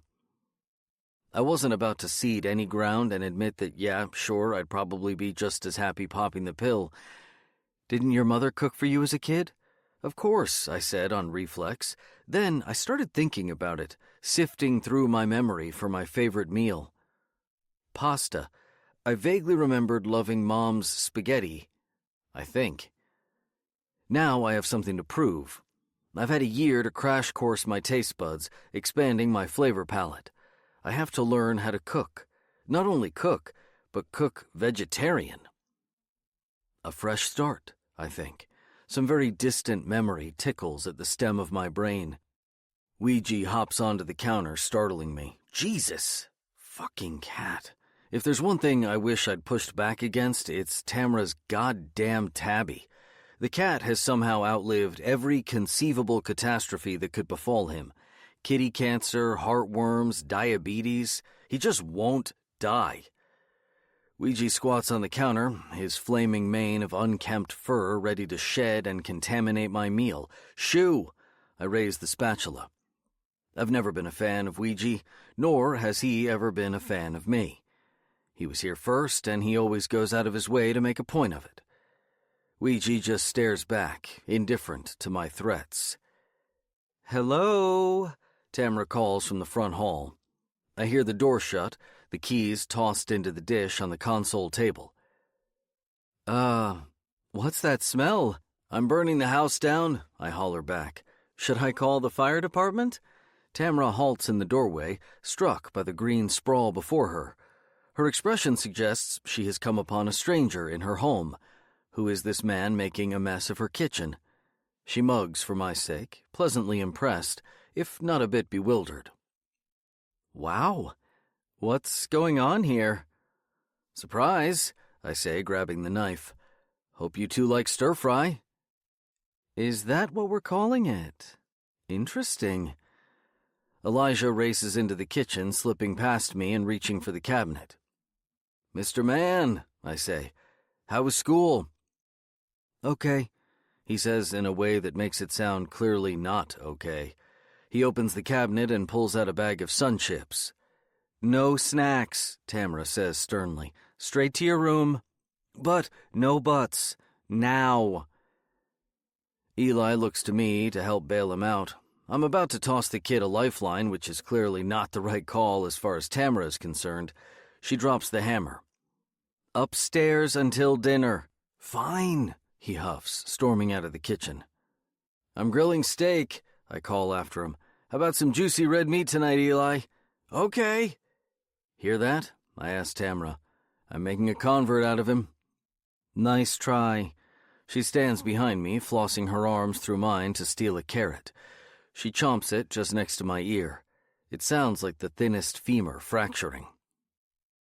"So what's up with the big guy?" I ask.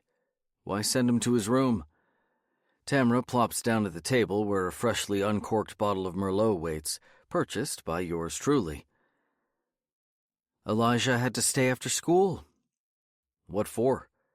She takes a big gulp before answering. "He hit someone." I put the knife down and give Tamra my undivided attention. "Seriously?" "Apparently he was sticking up for someone else. A girl from his class was getting picked on in the hall by a couple of third graders, so he just took a swing." "I can't believe it. Who did he hit?" "Condrey wouldn't say. She doesn't want parents to take matters into their own hands. Did Eli tell you who it was? Tamra looks at me. It's a difficult expression to decipher. What? You want to hunt them down tomorrow? Give them a hard time? Maybe I do. I'm trying to act manly, dadly, or something. That'd go over well, she mutters. That's exactly why Condrey won't say. She doesn't want you pulling out the pitchfork and torches. So Condrey's protecting these dipwads? Fuck that, and fuck her for protecting them. Tamra puts her glass down and holds up her hands in surrender. I'm not taking her side, school policy. I'm just worried Elijah's going to be bullied by these creeps now. Eli is already a prime target considering his mother teaches at Danvers. Tamra has always been the cool pre-K teacher. The Doc Martens, the highlighted hair, the subtle punk accents suggest she can throw down on a Sunday night and still show up Monday morning and power through her lesson plan without puking. You better believe my inner soundtrack was blasting the Ramones as soon as I laid eyes on her. Here's the thing. She pours herself another glass. You can't get mad, okay? You can't tell me not to get mad at something before you tell me what it is. Promise me or I'm not going to tell you, she says, a little too matter-of-factly. You saying that makes me know it's something that's going to make me mad. This isn't coming from me, I swear. It's from the little man himself. Fine, I say, annoyed. I promise I won't get mad. Tamra takes another sip. He doesn't want you to know. That stings. Why not? Tamra searches for the right way to articulate this, how best to thread this parental needle. He doesn't want you to feel like you have to talk to him about it and, make it into a thing. Some invisible force presses against my ribcage. And what did you say to him? I told him okay. That's it? Okay? What else was I going to say? You could have said, I don't know, hey, maybe Richard could help out. He's a guy. Oh, is he now? You know what I mean. No, please, you're a guy. Tell me. All I'm saying is, maybe he could use a different perspective on this. From who, exactly? Someone to help him navigate what he's going through. Help him understand it from a guy's perspective. As I am saying this, I am keenly aware of how wrong it sounds, but the only course of action is to keep on talking. Tamra is ready.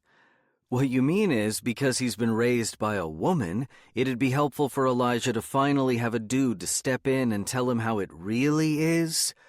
That's not what I meant. I abandoned my burnt meal, the scabs of scorched peanut butter and wilting vegetables, to kneel before her. You are, hands down, the best mom I ever met. You raised a kick-ass kid. She doesn't respond, so I pry her legs open just enough that I can ease between her knees. I press myself against her chest, kissing her between my effusive compliments. Elijah's a rock star, I continue. My hand slides under her shirt, snaking its way along her ribcage. My fingertips scale each rib, climbing until I feel the coarsened skin along her chest.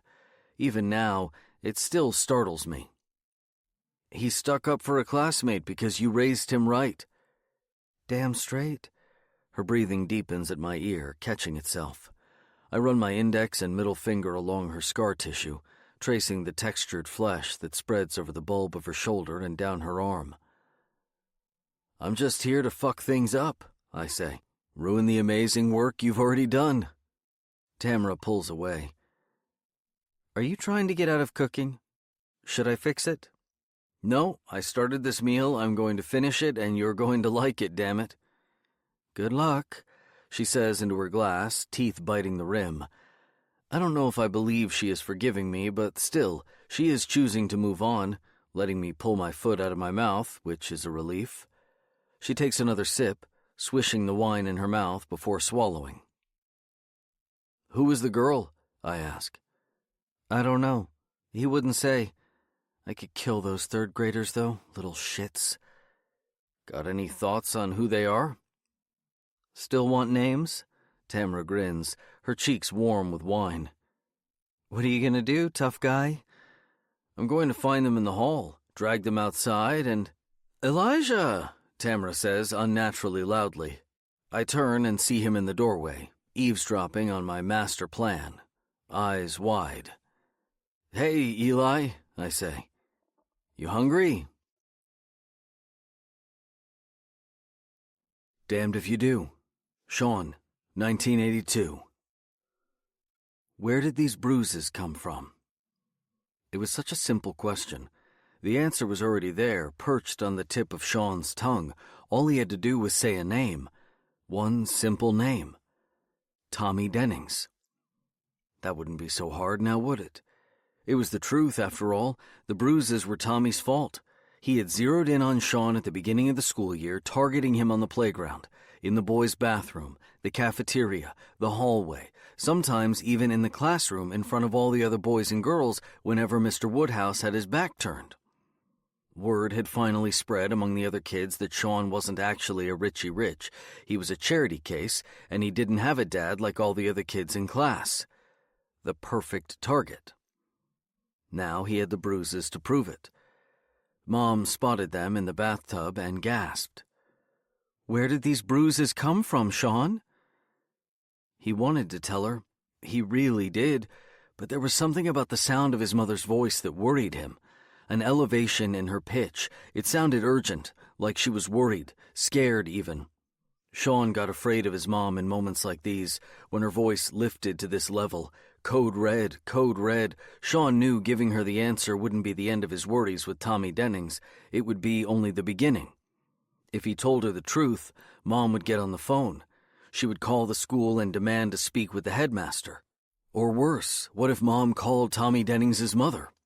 His goose would be cooked, as he'd heard adults say. Sean would never survive to see the end of the school year. Talk to me, Sean, she implored. Please. Mom's voice always sounded like this lately. Ever since Sean brought home that letter, the letter from school, Sean had watched her read it, witnessing the low-grade fear take over her face, but she never told him what the letter said. She balled the paper up and threw it away, as if she were sickened by it. When Mom talked to Sean now, her words were always urgent. She had never been good at hiding her feelings, especially when she was afraid of something, and Mom was afraid of a lot of things.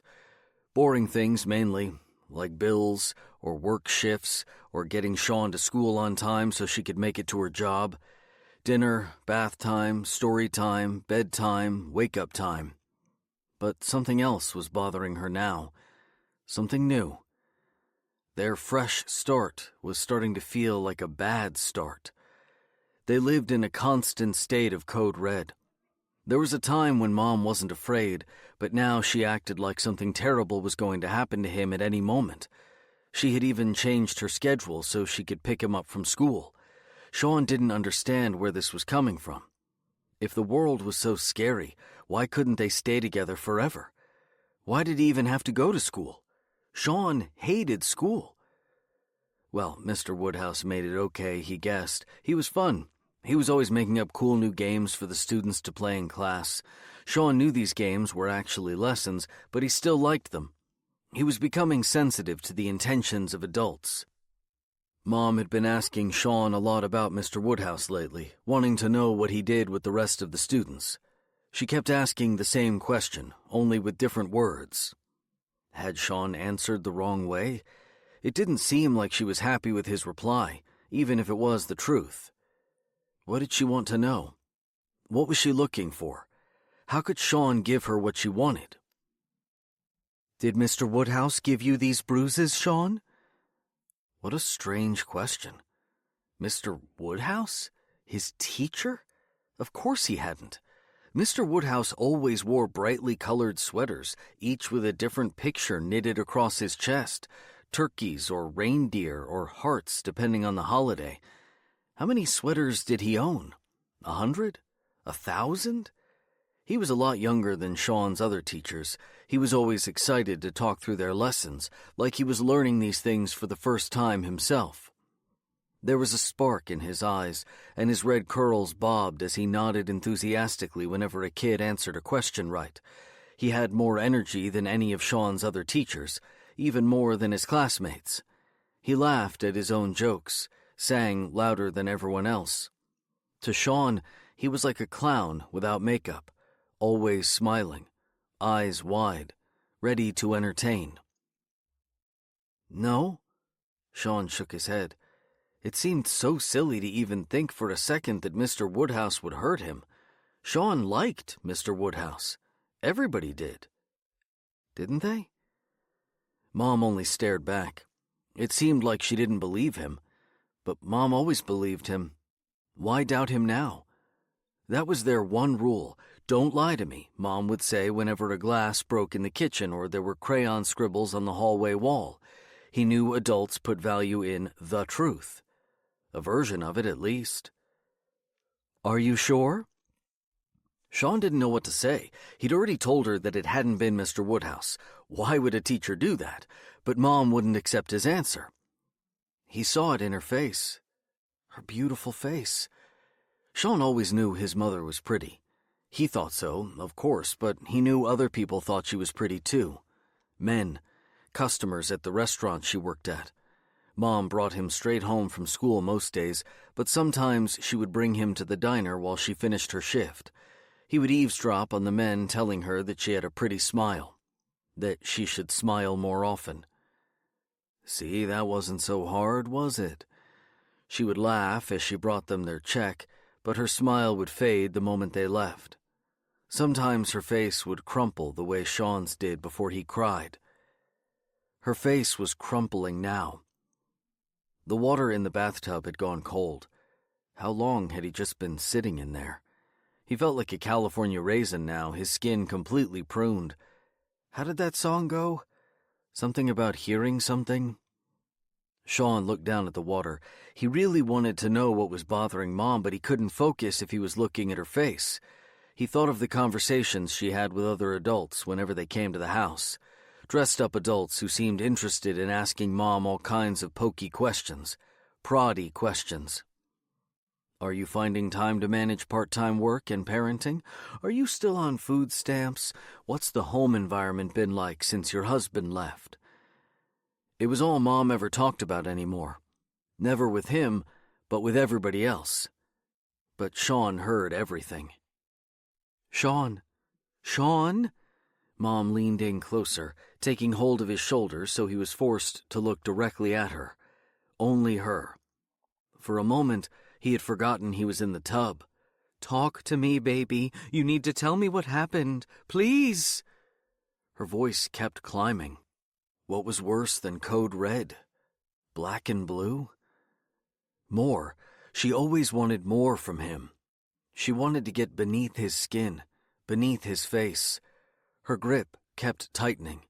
She wouldn't let go, no matter how much he squirmed, until she found whatever it was that she was digging for, which was confusing to Sean. There were times when she didn't want to know the truth. Not really. Like whenever he got sick. If he ever complained of feeling under the weather, Mom would ask him if he was really, really sick, or was he just pretending? She didn't want to hear the truth in those moments because Sean knew a sick day for him meant a sick day for her. She wouldn't be able to go to work, and not going to work was a major code red. But isn't that what she wanted? For them to be together? Listen to me, hun. Her voice strained. Code blue. I need you to tell me if there's anything happening at school. Code purple. It's very, very important that you tell me the truth. Code black. If your teacher, if he's touched you, hurt you in any way. Code burst capillaries.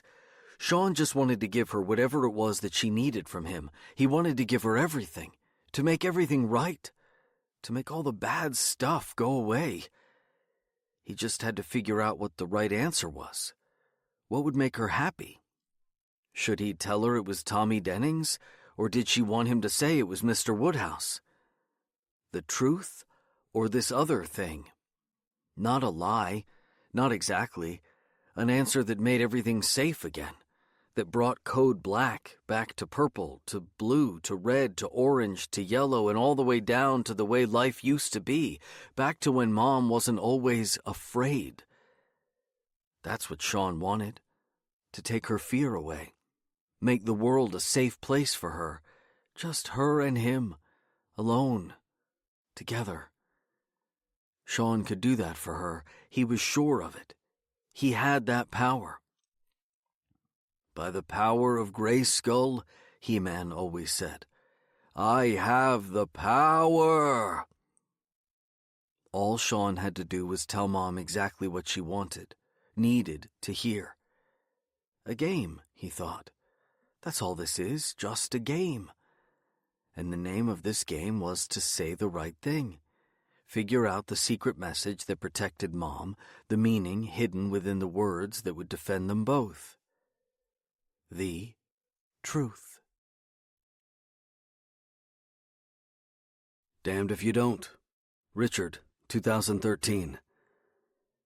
I hesitate outside Eli's room, peering through the cracked door just to see what he's up to before I barge in. This is all about respecting boundaries. Got a sec, big man? Ouija hops off Eli's lap at the sound of my voice and hides underneath his bed. The boy eventually nods. Or I think he nods. I enter his shrine to paleontology, keeping the door open a comfortable gap. Still figuring out our footing here. Dances with stepdad. Every exchange that doesn't involve Tamara is a self-conscious crossfire of questions and murmured answers that never quite hit their mark. I don't want to put him on edge straight out of the gate. Heard there was a little scuffle at school today. I'd hate to see the other guys. Mom told you? Eli flops back on his bed, surrounded by plastic dinosaurs, an impenetrable ring of prehistory. Pre-me. If Elijah could have his way, I reckon he'd be content to stay in the Jurassic period with the rest of his prehistoric pals, all those centuries before I rocketed into his life and destroyed everything. In Elijah's eyes, I am the meteor that wiped out the dinosaurs. I am the domestic asteroid that caused the extinction of life as he knew it. Do we have to talk about it? Not if you don't want to. Okay. He's back to his dinosaurs. That's all she wrote. Case closed. Who was the girl? The one you were sticking up for? I'm not supposed to say. Eli doesn't look at me when he says it, smashing a stegosaurus against a Diplo-something-or-other-acus. How come? I try keeping my curiosity in check. Seems strange he'd hide this sort of thing. She told me not to tell. If somebody's getting bullied, it's good to let a teacher know. Maybe I can help. Are you helping like a teacher or like a dad? He swallows the last word, unfamiliar with its taste. Uh-oh. He said the D word. We're in trouble now. I mean, he tries. You want to be a dad? What do you want? I had practically written out a script in advance of this, practicing all afternoon, like rehearsing for some role in our fall play. Eli shrugs. He's clearly not comfortable navigating his way through this conversation. You and your mom have talked about when I was your age, right? She's told you about my childhood? How I was adopted? There. First hurdle down. Now the A word is finally out there in the ether. In front of an adult, raise your right hand and say, I promise to love my Cabbage Patch Kid with all my heart. I promise to be a good and kind parent. Elijah glances up at me while keeping his head tilted down so his eyes can hide behind the cover of his hair. It is a simple trick he has perfected since I've known him. He dips his chin so that the curtain of his bangs covers his face, shielding his eyes beneath that auburn mop top. The truth is, I say, I don't really remember that much about my family before. I was 5, just like you are, maybe a little older, but a lot of it is a blur for me. This is new information for him. Is he finding any of it even remotely interesting? I never knew my father, my real father. He left when I was young, For the longest time, it was just my mother and me, and we had a hard time making it on our own. Liar. My mother loved me, just like yours, but there came a point where she couldn't stand you, take care of me anymore. I had to move in with a new family, called a foster family, and they were afraid. Amazing. Like superheroes, really. They moved heaven and earth for me. They knew I was really sad, that I missed my mom, but they wanted me to feel loved. It was important to them for me to know that they would never replace my mother. Nobody ever would. Could. Elijah hasn't run out of the room, hasn't brought his hands up to his ears and started humming some tune to drown the sound of my voice out. I call that progress. They knew a family can be made up of more than just your biological parents. A family can be made up of whoever you want it to be. This is it, I think. This is the moment. Here it comes. So they asked if I wanted them to be my family, to be my parents, and I said yes. Elijah keeps his chin dipped, but I can tell he's listening. The words are sinking in. When your mom and I first started seeing each other, we talked a lot about you. When it might be the right time to tell you about me and what my childhood was like. I told her I wanted to wait a little while, until it felt like the time was right. And I guess now is the time to tell you. Because here's the thing, Eli. There's something I've been wanting to ask. Too late to turn back now. To run.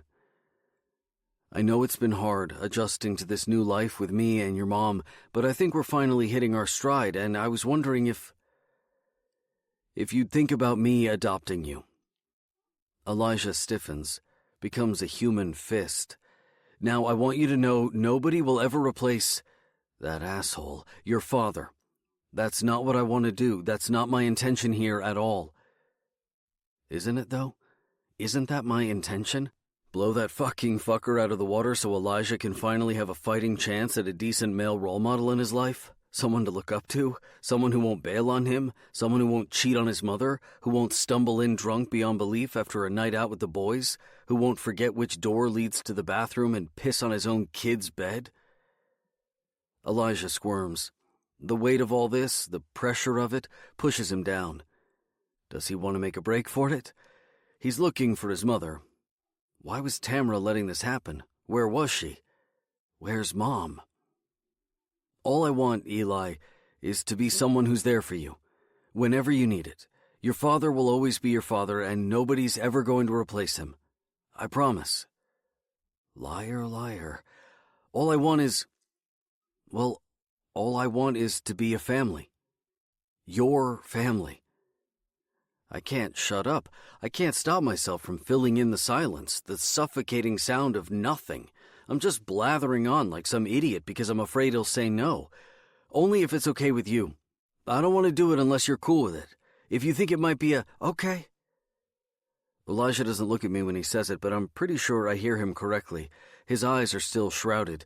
I can't be sure if his okay is an acknowledgement of what I'd said, proof of receipt, or if he's giving me the thumbs up.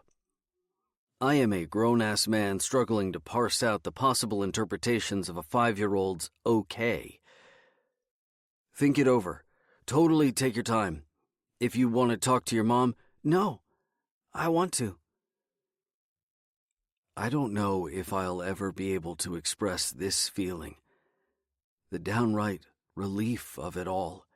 That release of pressure, a dam cracking in my chest. I promise to love my Cabbage Patch Kid with all my heart. The subsequent flood of blood. I promise to be a good and kind parent. The absolute joy. I will always remember how special my Cabbage Patch Kid is to me. Tamara is going to absolutely lose her mind.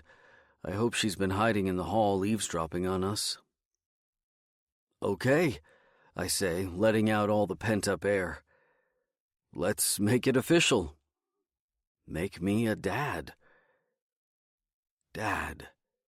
Kinda has a ring to it, doesn't it? I want to say it over and over again to anyone willing to listen, race through the streets and shout it to the heavens. I'm a dad! I'm a dad! It was Sandy, Eli says. I have no idea what he's talking about, still running my mental victory lap. Sorry? Sandy, he repeats. From our class? She was the one getting picked on. This house isn't mine, not yet. The memories made within these walls are Tamara and Elijah's. The divots are filled with their days, the dust of their skin. Their fingerprints cover the walls. It will take time for me to become one with their home. I feel like an intruder most days, a house guest who never left, freeloading off their life. But Tamara invited me in, hadn't she? Into her home, their life. When will I start feeling like I am a piece of it? A part of them. The dishes are hers, the glasses, the cutlery, the cookware, all hers, all acquired in the years prior to my arrival. Their kitchen was already stocked with all the necessities, so when it came time to move in, I didn't have to bother bringing my sad bachelor set of forks and knives, my chipped plastic plates, my one good wine glass. Tamara and Elijah already had everything they needed, everything I needed, so I simply donated my kitchenware to Goodwill. All I brought into this house, their home, was me. It'll take time to rid myself of this feeling that I'm some kind of domestic parasite. But from the very beginning of our relationship, whenever it came down to my place or yours, it was always going to be hers. There was never a question. My cramped apartment never stood a chance against Tamara's cozy farmhouse. It is situated in a small grove of cedars, giving the illusion that the house is tucked into the woods, even though the neighbors are a baseball toss away. There's even a weeping willow in the backyard, just outside the kitchen window, tire swing and all. Tamara has been killing time in the kitchen. The bottle of wine I'd opened is now half empty. Not that I'm keeping tabs. Her glass rests on a stack of printouts. We're going to fill out the adoption forms together, plow through them one of these nights. I'm not going to say anything, but I notice the thinnest dribble of wine has formed a red ring around the top page. I'll have to reprint that sheet before we fill it out. Nothing says adoption denied quite like a Merlot stain bleeding through your application, front and center. So, she says, stretching the O out. The suspense is killing her. So, I volley back, milking it. Sure we're up there for a long time. I was about to send a search party. Worried? Of course not. I join her at the table and pick up where I'd left off, drinking, catching up to her. The alcohol hits my blood. You're going to make me ask, aren't you? Ask what? I grin. The cat who totally killed the canary. Ouija ain't got nothing on me. I'm feeling pretty proud of myself, I must admit, now swirling in a tide pool of wine. I'm a dad. I'm a dad. I'm such an asshole, she says, rolling her eyes, but she's smiling, definitely smiling. This is our life now. We are making a family together, cobbling the bits and pieces of our previously shattered lives, stitching them together into a cuddly, huggable Frankenstein's family.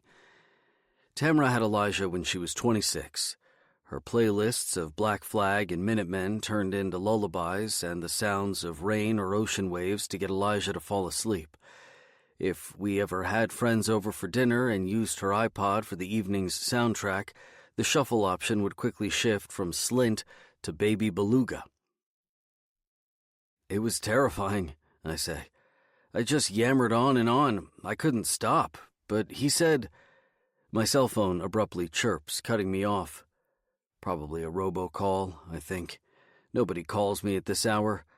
But the caller ID lists a familiar area code, one I haven't seen in a long time. I answer. Hello? No answer back. It takes a moment for the automated recorded voice to click in, but I swear I hear a layer of white noise from the other end of the line, as if someone is listening. Who is it? Telemarketer. I lie as I hang up. Tamara's hand finds mine across the table. What did he say? The salesman? Elijah. Oh, he... My throat hitches. He said yes. I knew he would.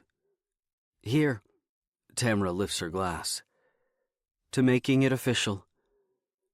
To making it official, I echo, clinking her glass with mine. Welcome to the family. Tamara leaves her chair and slips into my lap. Her arms wrap around my neck, embracing me. When we kiss, she tilts her head down until her hair falls over my face. She bites my bottom lip. Ow, be careful. Almost forgot. She leaps off my lap and runs to the counter to open the cupboard. She glances back at me. Turn off the lights. Why? I run my tongue over my bottom lip, tasting the slightest hint of blood. Just do it. Hurry, it's almost midnight and then it'll be too late. I do as I'm instructed, turning off the switch. The kitchen is swallowed in darkness. I hear a scrape, the strike of a wooden match, and slowly the outline of Tamara's body begins to glow. It's a candle. Tamara slowly turns toward me. One hand cups the flame so that it won't extinguish. Happy birthday to you, Tamara sings. She holds a single red velvet cupcake in the palm of her hand. The candle casts its low glow across her skin, as red as the icing itself, leaving her looking bathed in blood. My entire body feels as if it's about to unravel. Everything that had been clenched suddenly releases itself. What? You think I'd forget? Tam, we talked about this. I know. I couldn't let it slip by, not without celebrating just a little bit. Just between us, nobody else. You and me, I promise. It's bad luck to not celebrate your birthday. Says who? Me? She straddles me again, holding the cupcake between us. The flame flickers. I don't even remember how old I am anymore. Old, she says. Now make a wish. The flame vanishes. Darkness sweeps over the room. The dimensions of the kitchen are undefined in the absence of light. The space feels larger somehow. Endless. I don't feel like I'm here anymore. What you wish for? Tamara's voice whispers in the dark. I'll never tell. Take a bite. Tamara guides the cake to my mouth. The icing is sweet, but just underneath that frosting I can taste my blood. How is it? I bit my lip. Poor baby. Here? She presses her lips against mine, searching for blood, licking away the icing. You know witches were asked to bake a cake during menstruation? Sometimes they'd even put a drop of their own blood into the batter to hypnotize whoever ate it. Is that what this is? Tamara's mind always goes to the weirdest places. It's part of her charm, but I can't help wondering how her thoughts led her there. You casting a spell on me? You tell me. Is it working? I can see her smile as the moonlight coming through the kitchen window hits her face, her snake tattoo. I remember when I first saw Tamara's scars. As she described it, her mother had been frying chicken cutlets when the phone rang, leaving a pan full of oil simmering on the stove. Little Tamara, just 6 years old, wandered into the kitchen and reached for the handle. I had 3 skin grafts before I turned 8, she'd told me. The scars never went away. At some point, I decided to turn all that scar tissue into something powerful. Tamara's serpent slithers along my fingertips. I feel the scar, the scales of the snake's body gliding up, winding around my neck, finally reaching my chin, my lips, forcing itself through. Damned If You Do. Sean, 1982. It began with a game of telephone. Mr. Woodhouse called it something else to his kindergartners. Whisper Down the Lane. That made him sound old, like some kind of fuddy-duddy. Then again, Mr. Woodhouse always had a funny way of talking. He made stuff sound more important than it was. He found poetry in the little things nobody else seemed to care about. You just had to look deeper. Look closely and see the potential for more. The rules were simple. During circle time, everyone in class sat in a ring. One student whispered a phrase. Sean only eats the marshmallows in his Lucky Charms, for instance, into the ear of the student sitting next to them. That student then whispered what they heard into the ear of the next person, then on to the next and the next, a daisy chain of whispers, until the last student in the circle said the sentence to the student who initiated it. That first student then said the sentence out loud for the whole class to hear. Sean eats marshmen on the farm. Then the kids would all laugh and laugh at how a sentence could become something new. A fresh start. These kids didn't know that there had been a letter campaign against Lucky Charms. Some of their mothers had complained to the local Safeway that the marshmallows included symbols mixed in among the horseshoes and clovers. What kind of supermarket sells a breakfast cereal that peddles pagan propaganda? It's right there on the shelves, next to the more wholesome cereals, like Frosted Flakes. These motivated mothers demanded that Safeway pull this satanic brand of breakfast food. They spent their Sunday afternoons after church in the parking lot, passing out flyers. How safe are your children at Safeway? Safeway is not the only way. Safeway is not safe. There was a different game of telephone going on with the parents of Greenfield, spread through actual telephones, and the sentence had consequences. Mr. Woodhouse bad-touched Matthew Saperstein.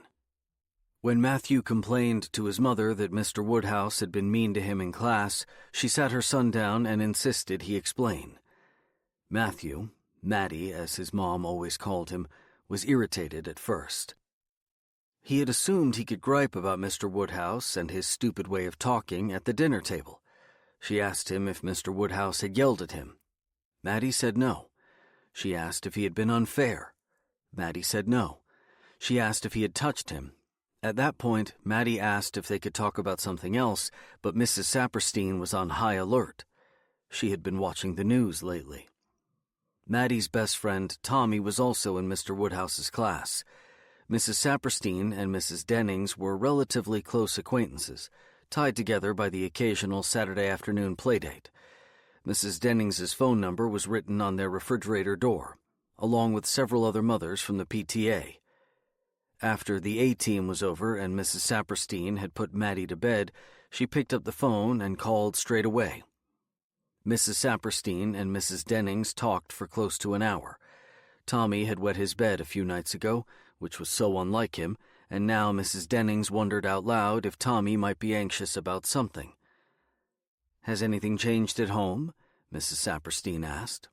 "Not a thing," Mrs. Dennings said, but as soon as the words left her mouth, she changed her mind. "You don't think—" She couldn't finish the sentence, the words curdling. Mrs. Dennings knew 2 other mothers in their class, thanks to their tennis socials. She spoke to both Mrs. Cardiff and Mrs. Gilmore after she dropped Tommy off at his bus stop the following morning. Mrs. Dennings's conversation with Mrs. Cardiff didn't last longer than 20 minutes. She mentioned Mr. Woodhouse, then asked if Mrs. Cardiff had noticed anything peculiar in her daughter's behavior. Mrs. Cardiff thought it was strange and rather coincidental that Mrs. Dennings would mention it because, yes, as a matter of fact, she had noticed the slightest shift in Jenny's behavior lately. She had begun waking up in the middle of the night from terrible dreams. 2 nights in a row now. Never mind that Jenny had just watched Michael Jackson's Thriller on MTV in the basement of her friend's house while her parents were upstairs. The girls had asked if it was all right to watch it together. And why shouldn't they? It was one of the Jackson 5. Wasn't he that talented boy who sang ABC and I'll Be There? Completely harmless. Mrs. Dennings waited until after lunch to call Mrs. Gilmore, but Mrs. Cardiff got right on the phone with her husband at work. She pulled Mr. Cardiff out of a meeting in a complete panic. Mr. Cardiff did his best to calm his wife down, cooing soothing words into the receiver, but she was adamant that he call the headmaster immediately. No, she wouldn't take it easy. She wanted Mr. Cardiff to fix this. This was their daughter's safety they were talking about. Mr. Cardiff had never been a fan of Mr. Woodhouse. He considered his daughter's kindergarten teacher to be, as he explained to his golf buddies, well, a bit swishy. He griped on the green about what the headmaster should do about it. This fruity fella in their children's midst, teaching them Lord knows what. Was he just going to let some faggot manhandle their kids? By the time Mr. Cardiff had put in a call to the headmaster at Greenfield Academy, Mrs. Gilmore had personally phoned Mrs. Delacourt, Mrs. Blackmer, and Mrs. Evans. By the time Mrs. Delacourt had gotten on the phone with Mrs. Kelly, Mrs. Blackmer had called Mrs. Cook, while Mrs. Henry and Mrs. Evans had phoned the school 3 times, demanding the headmaster reach out to them at once with answers about Mr. Woodhouse. By the time Sunday services were underway, there wasn't much else for these mothers to discuss. The pews simmered with whispers about Mr. Woodhouse and his class. Well, yes, Gloria couldn't keep her meal down just the other night. Now that you mention it, I've noticed Craig has been acting rather remote. Who'd blame Michael Jackson for Jenny's nightmares? This has to be something else. I noticed a few bruises on Alice's leg.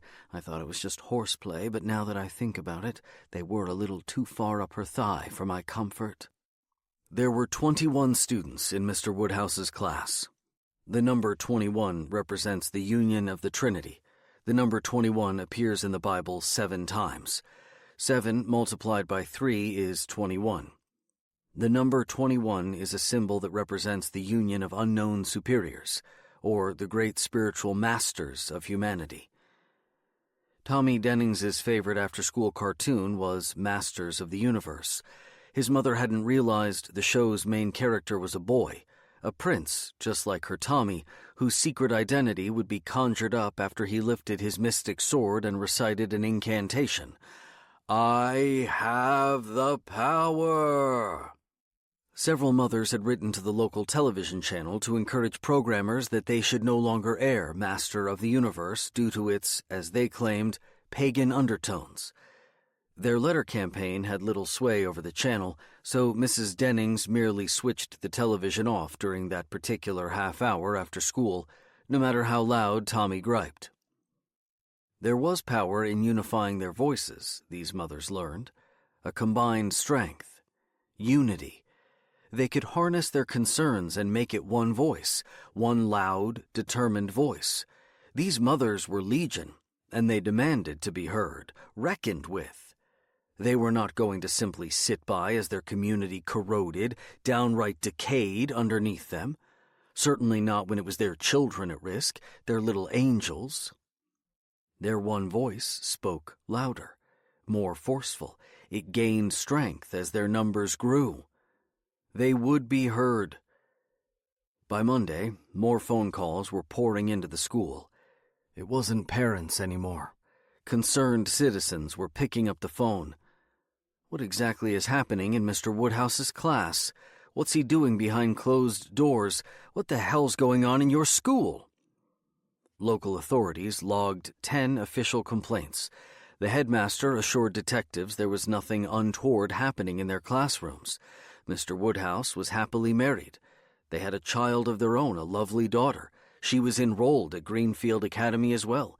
Mr. Woodhouse was one of the school's most prized teachers. Just last year, he'd received a regional award commemorating his commitment to academic excellence. He inspired his students. He was a shining example for all teachers to follow. The school was lucky to have him.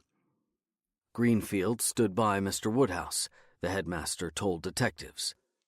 That was last week. This week, the escalation in complaints was too steep to be written off. There was something foul happening at Greenfield, something rotten, even if no one could quite say exactly what. All anyone knew for certain was it had to do with Mr. Woodhouse. His name was consistently whispered among the parents, and their voices were growing louder. The calls were coming into the school at an even clip. The administration couldn't answer them all. They needed to bring in an additional secretary just to log all the complaints. Now other members of the faculty were being accused of following in Mr. Woodhouse's footsteps. The school had to act, had to get out in front of this story before it was too late. This wasn't stopping. If anything, the whispers were only getting worse. Parents were organizing now. A phone tree was distributed. Parents met in the evenings to discuss and compare notes. I heard he keeps a bag of candy in his desk to give kids who do special favors for him. My daughter told me he likes to massage the students' backs. My son says he has them play touchy games in class. By Tuesday, only 18 students were in attendance in Mr. Woodhouse's class. On Wednesday, it was 15, 10 the next, then 6. 6. Greenfield was hemorrhaging students. Their parents were keeping them at home, and it wasn't just Mr. Woodhouse's class anymore. It was all of them now. A letter had been hastily written by the headmaster to quell the rising tide of concerns. It was dictated, typed, and mimeographed, then sent home with each student. Not just Mr. Woodhouse's class, this was school-wide, an epidemic. Everyone knew what was happening in Mr. Woodhouse's room. Everyone except Susan Crenshaw. Sean remained in Mr. Woodhouse's class even as his classmates began to vanish. Mr. Woodhouse was the first to sense there was promise in Sean. The depth of the boy's developing imagination was on full display from the beginning, even at age 5. His capacity to create worlds, his questions. He was, as far as Mr. Woodhouse was concerned, a star pupil. A bright boy, Mr. Woodhouse called him at the first parent-teacher night. A shining child. When Miss Crenshaw received a note from school informing parents about an ongoing investigation regarding one of their teachers, Sean's teacher, she was utterly paralyzed. She was working herself to the bone, losing sleep just to keep her family under one roof. Now this? Where were the warning signs? Had she missed something? How blind could she be? She imagined the other mothers whispering behind her back. Sean told her he'd had a tummy ache the other day, but she thought he was just trying to get out of eating his broccoli. Now, during bath time, she noticed the berry patch of black and blue skin on his thigh. Where did these bruises come from? Such a simple question. Who did this to you? Was it your teacher? Sean nodded. So slowly it was imperceptible at first. Yes, the nod said. And just like that, their precariously balanced life, constantly teetering upon collapse, came crashing down around her. Miss Crenshaw, Susan, a single mom, had let this happen to her own son. How? It was a strange way to phrase the question, she realized later, mainly because when she asked it, it could have meant so many things, could be interpreted so many ways. How could it happen? How did he hurt you? How did I let it happen? How can I stop it? How could the school let this happen? How can I protect my son? How? Sean decoded the question the best way a 5-year-old could. He told her the first thing that popped into his mind, a blend of both fib and truth. Mr. Woodhouse had taught them how to play horsey. December 2nd, 1982. Dear Parent, as some of you may already know, the Chesterfield County Police Department is currently conducting a potential criminal investigation involving an employee of our school. This undoubtedly raises some concern and serious questions regarding the safety and well-being of your children. In respect of the police department and those involved in this investigation, the school administration has agreed to allow the authorities to proceed with their inquiry with our complete support. Our school records indicate that your child has been or is currently enrolled as a student at Greenfield. If you believe you have any information regarding this investigation that you would like to offer, please contact our office. If you believe your child may have witnessed any wrongdoing relating to their teachers or on-campus activities, please contact our office as soon as possible. We only ask that you please keep any information regarding this investigation under the strictest confidence. Please do not discuss the details or any potentially incriminating aspects of this investigation with anyone else other than your immediate family. Please bear in mind that there is no evidence to indicate that any other employee at our school is under investigation. Your cooperation in these matters is greatly appreciated. If you have any further questions or concerns, please contact our office. With regards, Jim Cunningham, Principal. Damned if you don't. Richard, 2013. 40 blank eyes stare back at me, glassy things like marbles, empty of emotion. They could have been dolls, stuffed animals, puppets quietly waiting for me to say something. Who's ready to get messy? I never wanted to be a teacher, never imagined I'd be standing in front of a group of kids, my kids, all of them waiting expectantly for me to begin our lesson for the day. What is my plan, exactly? What am I doing here? It's a question I've been asking myself more and more lately. The plan is to make papier-mâché piñatas, apparently. With a little flour and water, I mixed up some homemade glue, totally non-toxic, to dip our strips of newspaper into. This particular project is a perfect distraction for when the other teachers crank up their assessments. My kids need to blow off a little steam and clobber the shit out of something. Condrey decided today is the perfect opportunity to survey my class. "Don't mind me," she says, as if she were merely passing by, completely impromptu. I can't help but feel like I am under her microscope, being examined. It's becoming difficult to hide my unease around her. "We have high hopes for you here," I remember her saying during my interview, taking my hand and squeezing. "We want you to feel like you're a part of our family here at Danvers." I never thought I stood a chance at landing this job, what with my complete lack of teaching credentials. Yet, lo and behold, now Condrey won't stop observing me. Always popping in for an unannounced visit. Sure seems to me like she never does this for any of her other teachers. Does Dunstan get this type of treatment? Am I the only one being studied? "Just pretend I'm not here," she says over my shoulder, to the class, for my students' sake, even though I'm the one being observed, not them. "What are we making today?" "Piñatas." "Sounds like fun." It doesn't sound like she thinks it's fun. "Just don't hit anyone, okay?"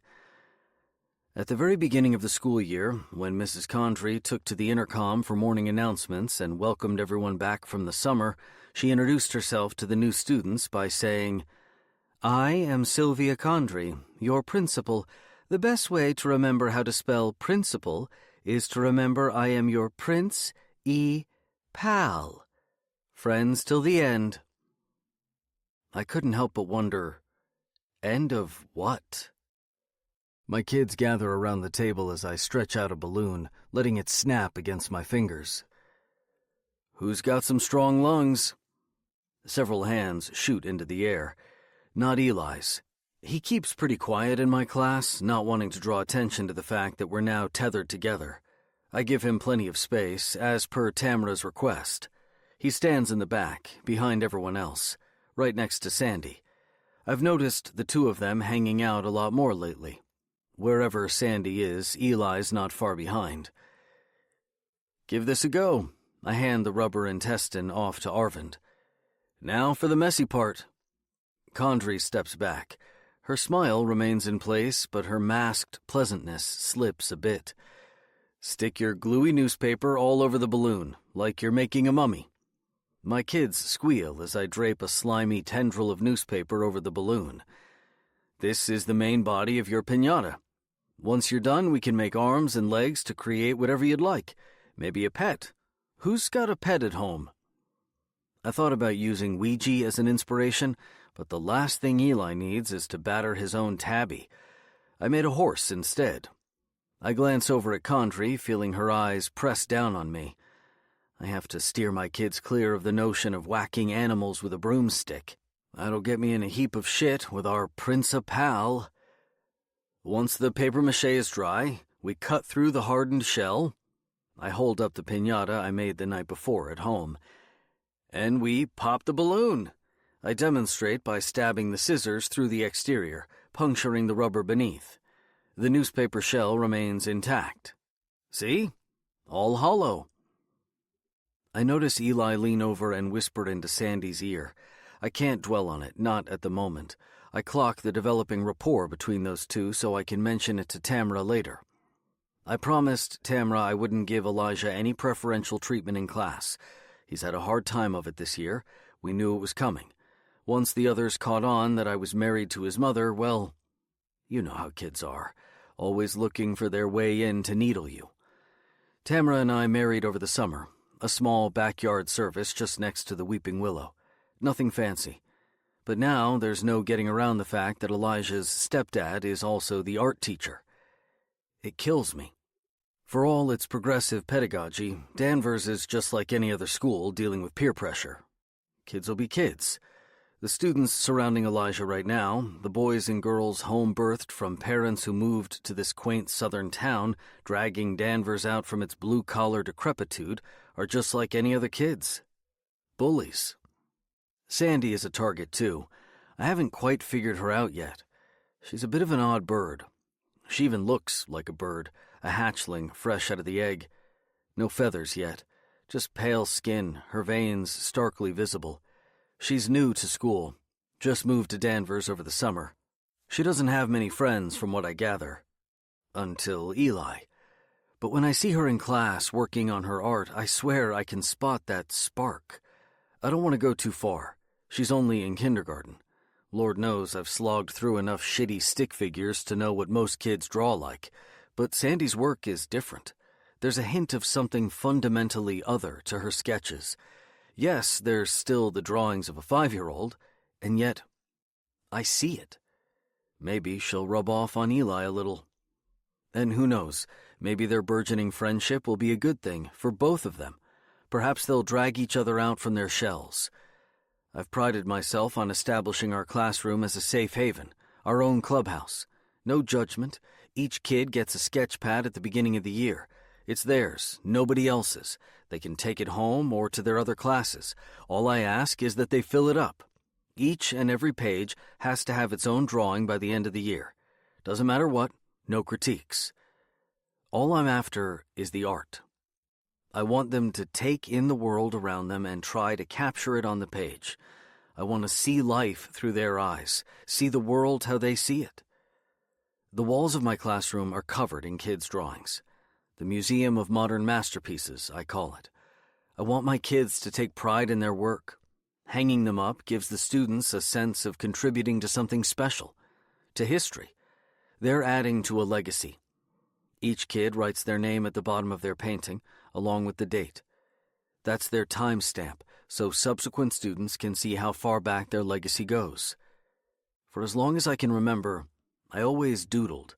I had a lot of time on my hands when I was younger, so I found my way to the page, sketching whenever I had a free piece of paper. If there was a blank space, I'd fill it with whatever was in my head. Let it possess the emptiness. The images I sketched had an unsettling maturity to them. Mrs. Kittle, my 7th grade art teacher, said, "He seems to have a wealth of imagery to pull from. Where does it come from?" Then the real clincher, did something happen to him when he was younger? Tim and Nancy caught on and started subsidizing my passion right away, buying me blank notepads, colored pencils, magic markers, anything and everything. They noticed that fledgling bit of talent within me and started to nurture it at whatever cost, no matter what. They even paid for a 2-year art program. Watch out, Basquiat. Look where it got me. All right, gang. I pull out the sawed-off broomstick.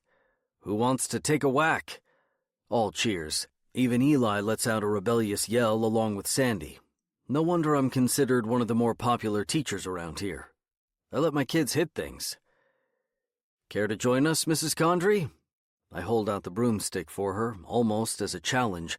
She demurely laughs off the invitation, but her eyes tighten. Her face, the surface of herself, remains completely congenial. But I swear I can see something pinch. You all have fun, but be safe. No accident reports. I find myself breathing a bit easier as soon as Condry's gone. It's just me and the kids again. I have a bag of candy stashed in the bottom drawer of my desk for special occasions such as this, filling my horse up with it like stuffing inside a Thanksgiving turkey. Follow me, everybody. Professor Howdy is still fresh in everyone's minds, so it seems ever so inappropriate to take the kids over to the soccer field. I could still see where the blood had seeped into the ground when I biked through, the grass vaguely stained in a ruddy hue. The hose hadn't rinsed all the red away. We string our piñata up from the basketball rim instead. The horsey dangles a good foot over everyone's head, spinning through the air as if it's dancing. The kids all try to grab it with their hands, but it's just out of their reach.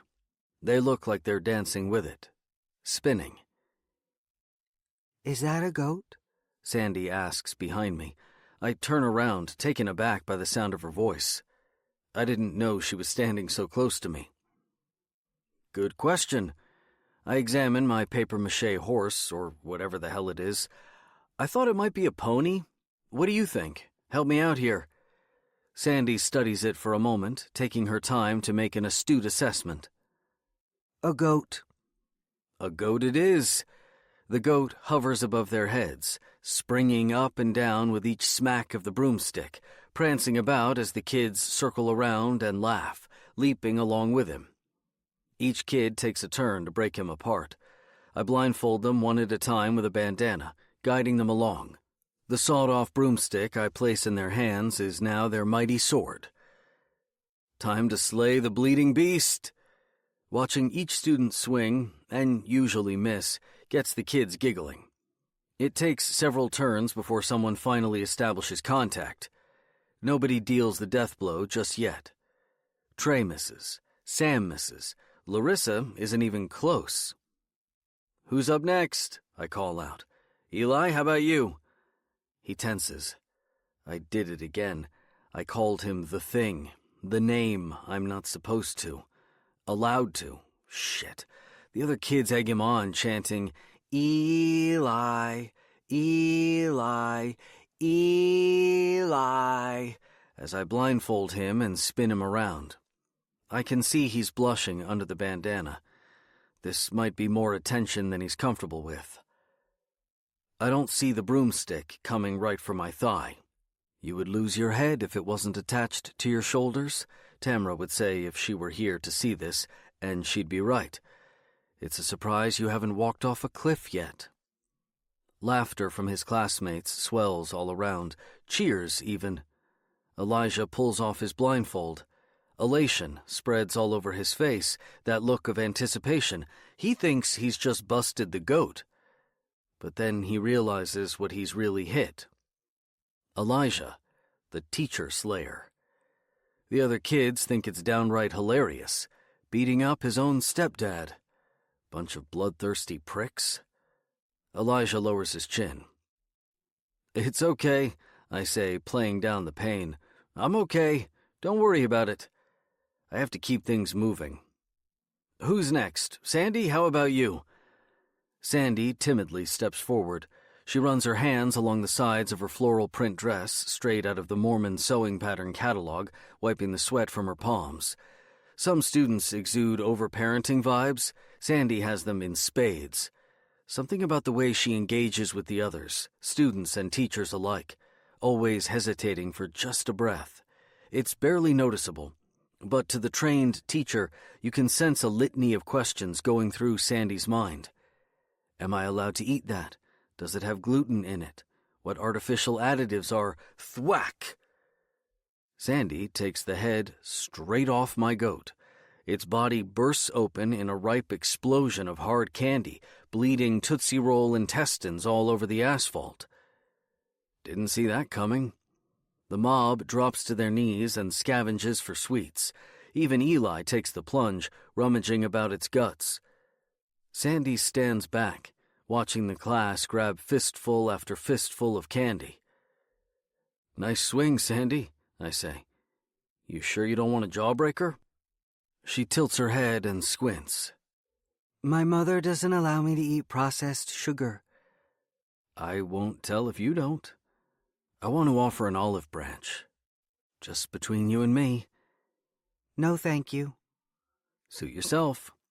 To the rest, I call out, "One more minute and we're heading back in, guys. Fill up your pockets."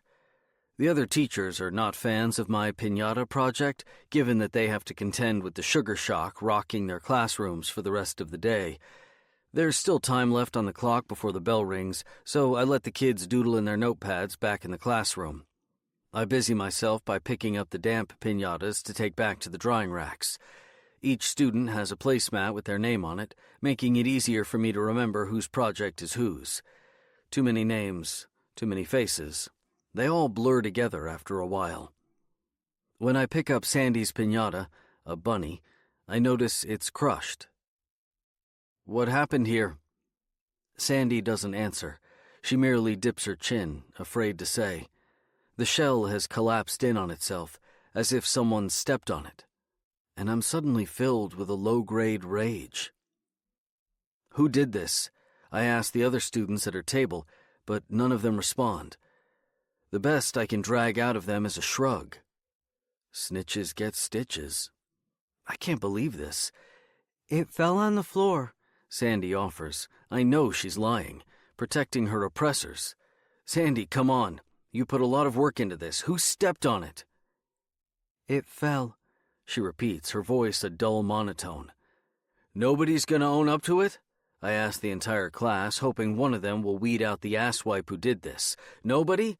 Guess that means I'm keeping everybody's piñatas." A collective cry of injustice rises up from the kids. "Sorry." I go about the room, picking up the last of the piñatas.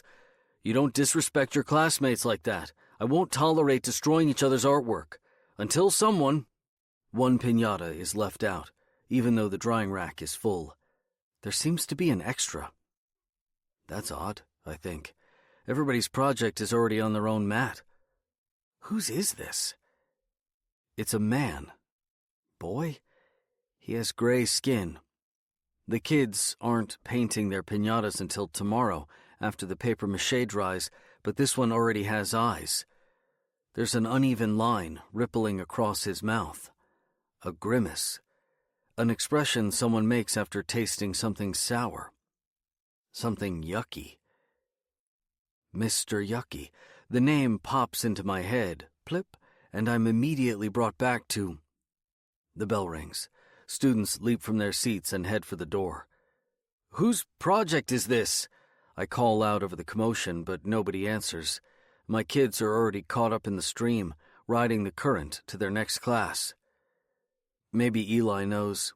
He's already heading out the door with Sandy. "Elijah, hold on a sec."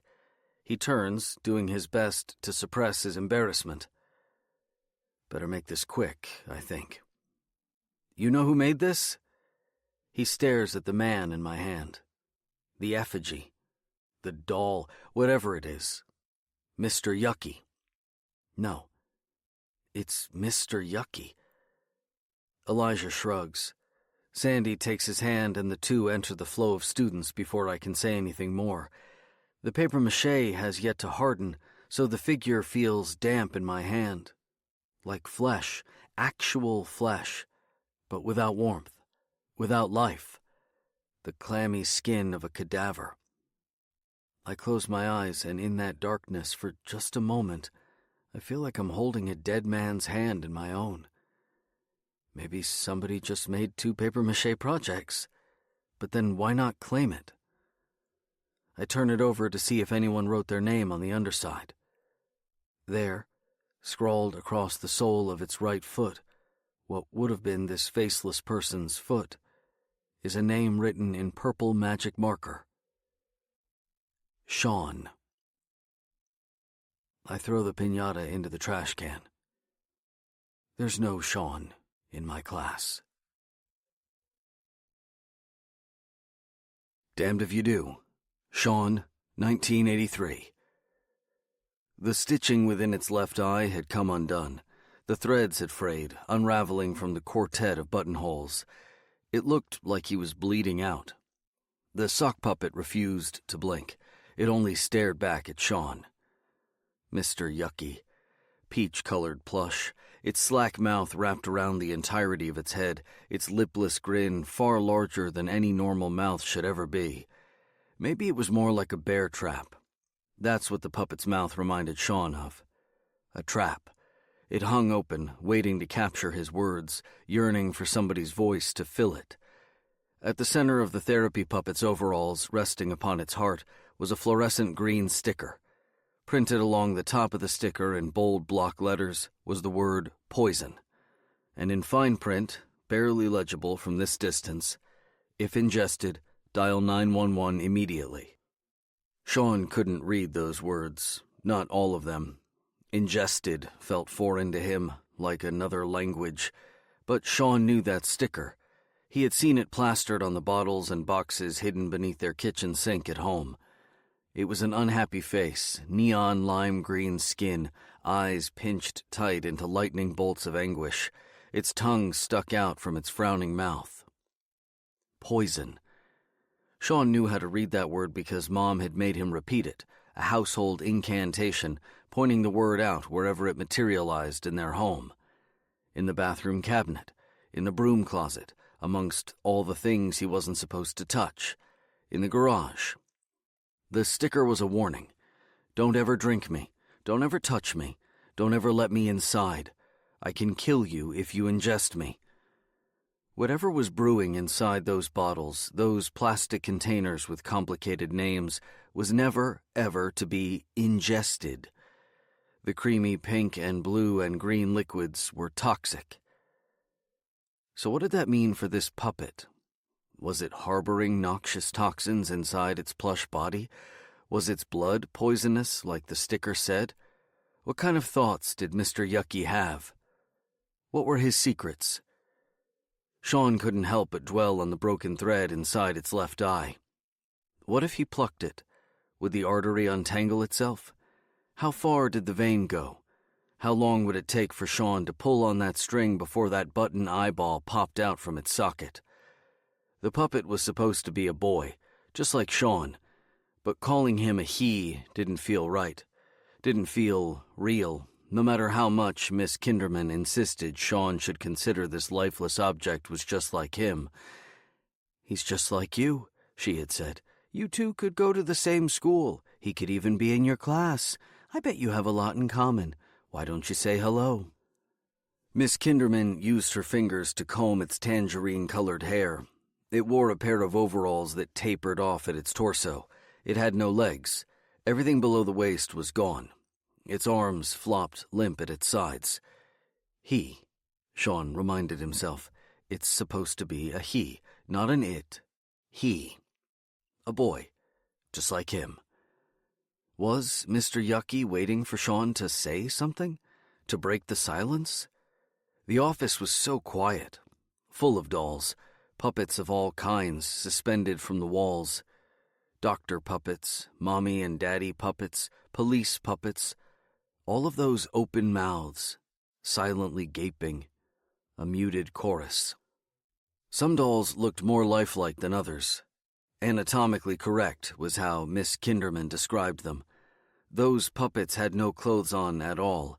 Their boy parts and girly parts were completely exposed.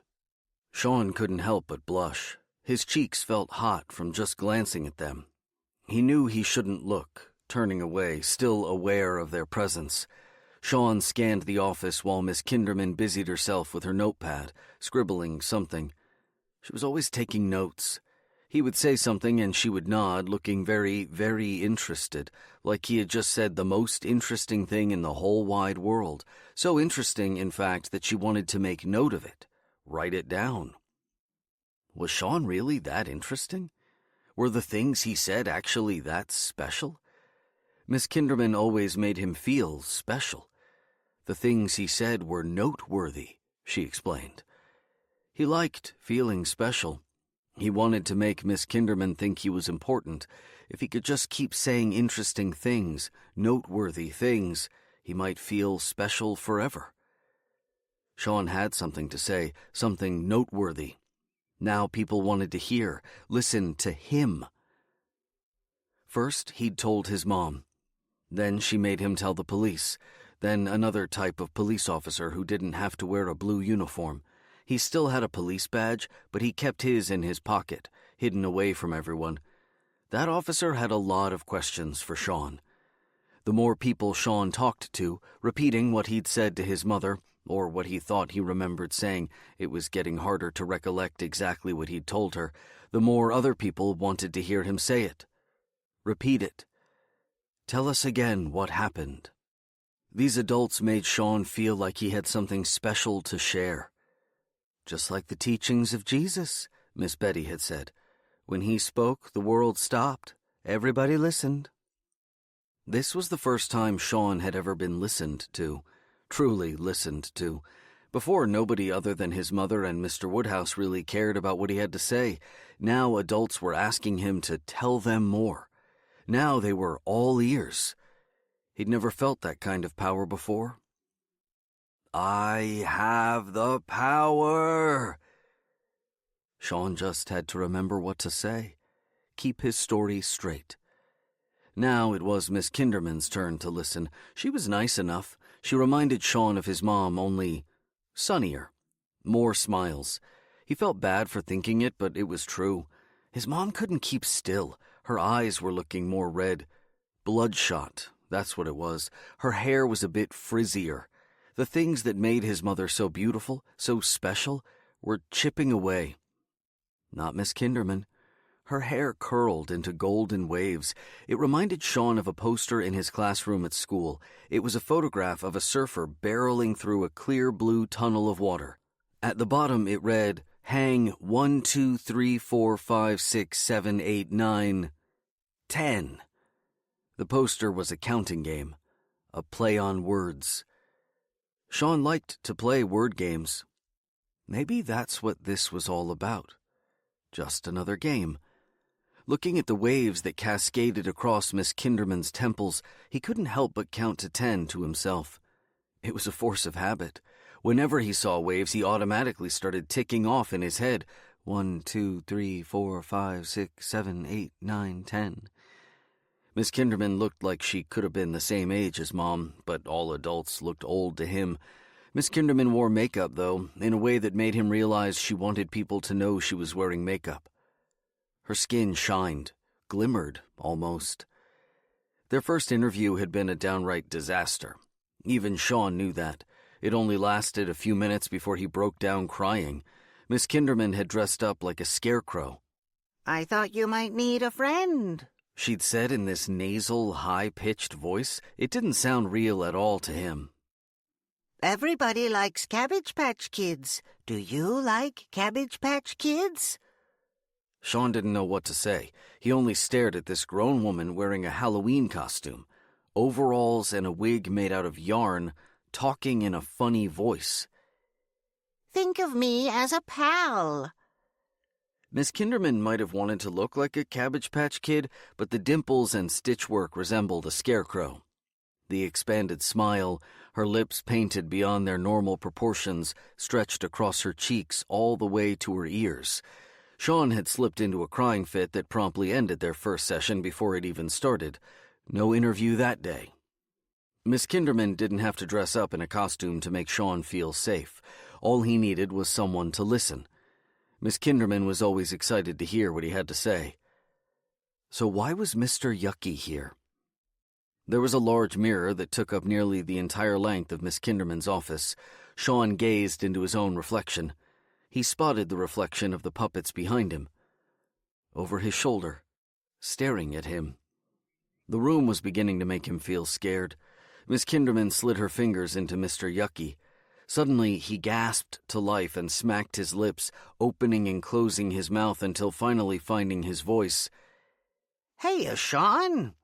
Mr. Yucky beamed. He sounded like Mickey Mouse with a head cold. What you thinking about? Miss Kinderman receded into the shadows. She wasn't there anymore. Just Mr. Yucky now.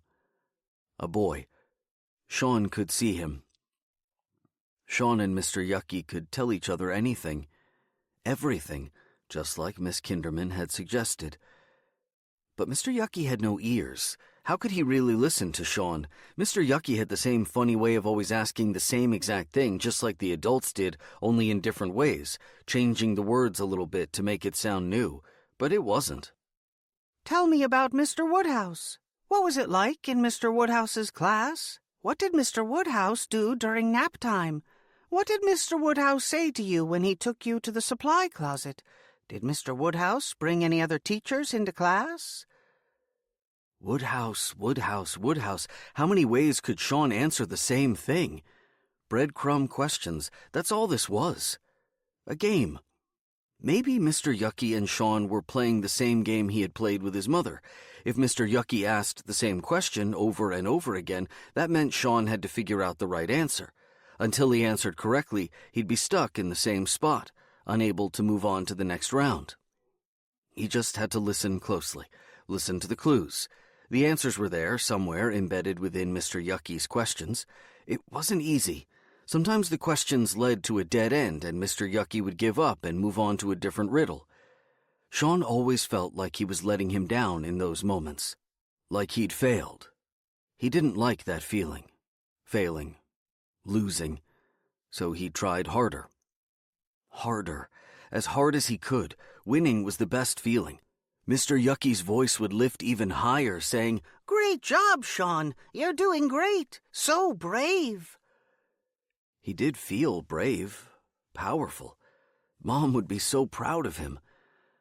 Just a game, a puzzle. It was all a matter of listening for the clues, the hidden meaning within the words, and answering back. Echoing. Hear whatever Mr. Yucky wanted Sean to say. The game may have started with Sean and his mother, but now they were inviting others to join in on the fun. How many other people could he get to play along? 100? 1,000? 1,000,000? He suddenly thought of a song, that song from the commercial, singing it to himself. I'd like to teach the world to sing, in perfect harmony. I'd like to buy the world a Coke, and keep it company. Damned if you don't. Richard, 2013. What do you think? She asked when I first moved in. It's great, I managed. The standalone garage was built to look like a barn. Its wood-paneled sidewalls faded into elephant skin. The rolling door no longer rolled, its runners rusted in their tracks, so we entered through the side door. The air was heavy with mildew, waiting for release. You can use it as a studio, she said. Your own workspace. The garage was stacked with boxes 4 or 5 high, full of artifacts, from her and Eli's life before me. Out of sight, out of mind. You're just giving me the garage? No strings attached? Why not? Not like anybody else is using it. My wedding gift to you. All these boxes just for me? Aw, honey, you shouldn't have. We could bring out a space heater when it gets colder. Maybe we could even winterize it. Some insulation, and I bet... Tamra stopped when she realized I was staring at her. What? I appreciate the push, but... This was all a not-so-subtle way of suggesting I should get out of my head and back to doing something, anything, vaguely creative. Just the gentlest of nudges. Am I pushing? Not at all. But she was, a cattle prod to my ass. Sometimes I just have to stay stuck, you know? I'll crawl out of my skull when I'm ready. I want the house to feel like it's yours, too. I thought having your own studio might help. I love it, I said, hooking one arm around her neck and drawing her near, kissing her on the side of her head. It's perfect. You're the best. Thank you. Now you're just patronizing me? No, I'm serious. Having a studio is just the kind of kick in the pants I need. I'm just relieved you're not demanding a man cave. That was an option? I take it back. Not happening. Sorry. Tamra peeled back the lid on one of the cardboard boxes and peered in. You can get back to your work whenever you feel up to it. No pressure. No pressure, I echoed. I can't remember when I gave up on my art. It didn't happen overnight. It was by degrees, over the course of years, with a series of the simplest sacrifices. Do I stay in and sketch, or do I go out to the bar? Until eventually there wasn't any inclination to draw left. My last exhibit, if you could even call it an exhibit, was some god-awful group show in Richmond. A friend was the manager at World Cup, and she wanted to fill their evenings with poetry readings and God knows whatever else, so she hatched the bright idea to have monthly art exhibits. I hung a couple self-portraits up in the back, just next to the bathroom. I was, 28 at the time? Christ, 29. Was this what my art career had amounted to? A gallery in some tucked-away corner, the sound of flushing toilets providing some on-the-nose atmosphere? Literally, you could smell emanations of Lysol. I didn't consciously give up art. My ambition just faded away. How long had I been telling people I was an artist, even when I hadn't picked up a stick of charcoal for months? It was how I had identified myself at dinner parties. It was what I told Tamra when we first met. Now I had inherited her garage, partially to make her happy, partially to try to rekindle that spark. First things first, though. I had to clean it out. Purging their past became my summer project, which soon became my fall project, which was increasingly inching toward becoming my winter project. Somebody had to empty all the boxes, the landfill of their family. Nobody had set foot amid the clutter of cardboard and cobwebs. I felt like Tamra had lived twice the number of lifetimes I've lived. I spotted a TV VCR combo in the far corner. I wondered if it still worked. Maybe there was a box of dusty workout VHS tapes out here as well. My reflection stretched across its obsidian screen, almost as if I were dancing. I noticed, just above the television set, a paper wasp's nest where the wall met the ceiling. I chipped away at the garage on weekends. I would drag out one box at a time, open it, and assess the value of the belongings inside. After a few hours of cleaning, I was coated in a dusty layer of sweat and cobwebs, but I could finally spot the back wall of the garage. I couldn't stop now. What to toss, what to keep, all the Halloween decorations, the knots of Christmas lights. There were no instructions from Tamra on any of this. She probably would have been happy for me to throw it all away. That way, she wouldn't have to know what I'd gotten rid of. Scritch. A box shifted on its own, in the rear. I swore I heard it. Scritch, scritch. From the corner of my eye, I thought I spotted a box move. I stopped and turned, staring at the skyline of cardboard and waiting for whatever it was to move again. I wasn't going to play this game. I wasn't going to let my imagination get the best of me. Scratch! I saw it shift this time. The bones in my body locked. All I could do was watch the box jostle on its haunches. Something was inside, scraping against the cardboard. I forced myself, willed myself to hold out my hand. Reaching for the flap, I flipped the lid back and a pile of possums was nestled inside. There had to be about a half-dozen newborn possums huddled together, writhing about in the box. Pink, hairless bodies. They hadn't opened their eyes yet, craning their necks toward the shift in light. Mewling at me with thin voices as if I were their mother. Where's Mom? I left the box outside. Let nature take its course. I uncovered an unmarked box buried deeper in the cobwebbed stacks. Peeling the flaps open, I was met with the musty smell of mildewed clothes, men's sweaters. I pulled one out and held it up. Motes of dust swirled out from its sleeves, spiraling in tight rings through the sunlight reaching into the garage. It had a home-stitched essence to it, certainly not something bought at the J. Crew down the street. Someone sewed this, Tamra, no doubt. Moths had made a meal of this moss-green turtleneck, a few stray veins of yarn unraveling at the cuffs. Eli's father. What was left of him. This must have been Hank's box. All the artifacts that had been left behind had made their way here, buried among the plastic pumpkins and Santa hats. I dug in, hoping to learn a little bit more about this man. I'd only heard stories. Tales from Tamra of the man before. Maybe there was something else to glean from him in here. What was Hank like? I'd ask. Believe me, she'd always say. The less you know about him, the better. She never wanted to talk about him.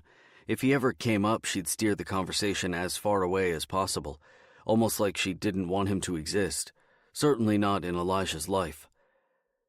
Tamra and I never dug into each other's past. I didn't ask her about her childhood, and she didn't ask me about mine. There was an unspoken agreement between us about the lives we had led before we found each other. Who we were before we met, our ups and downs, were behind us. All we had were our scars, some more visible than others, and that was enough to tell the story.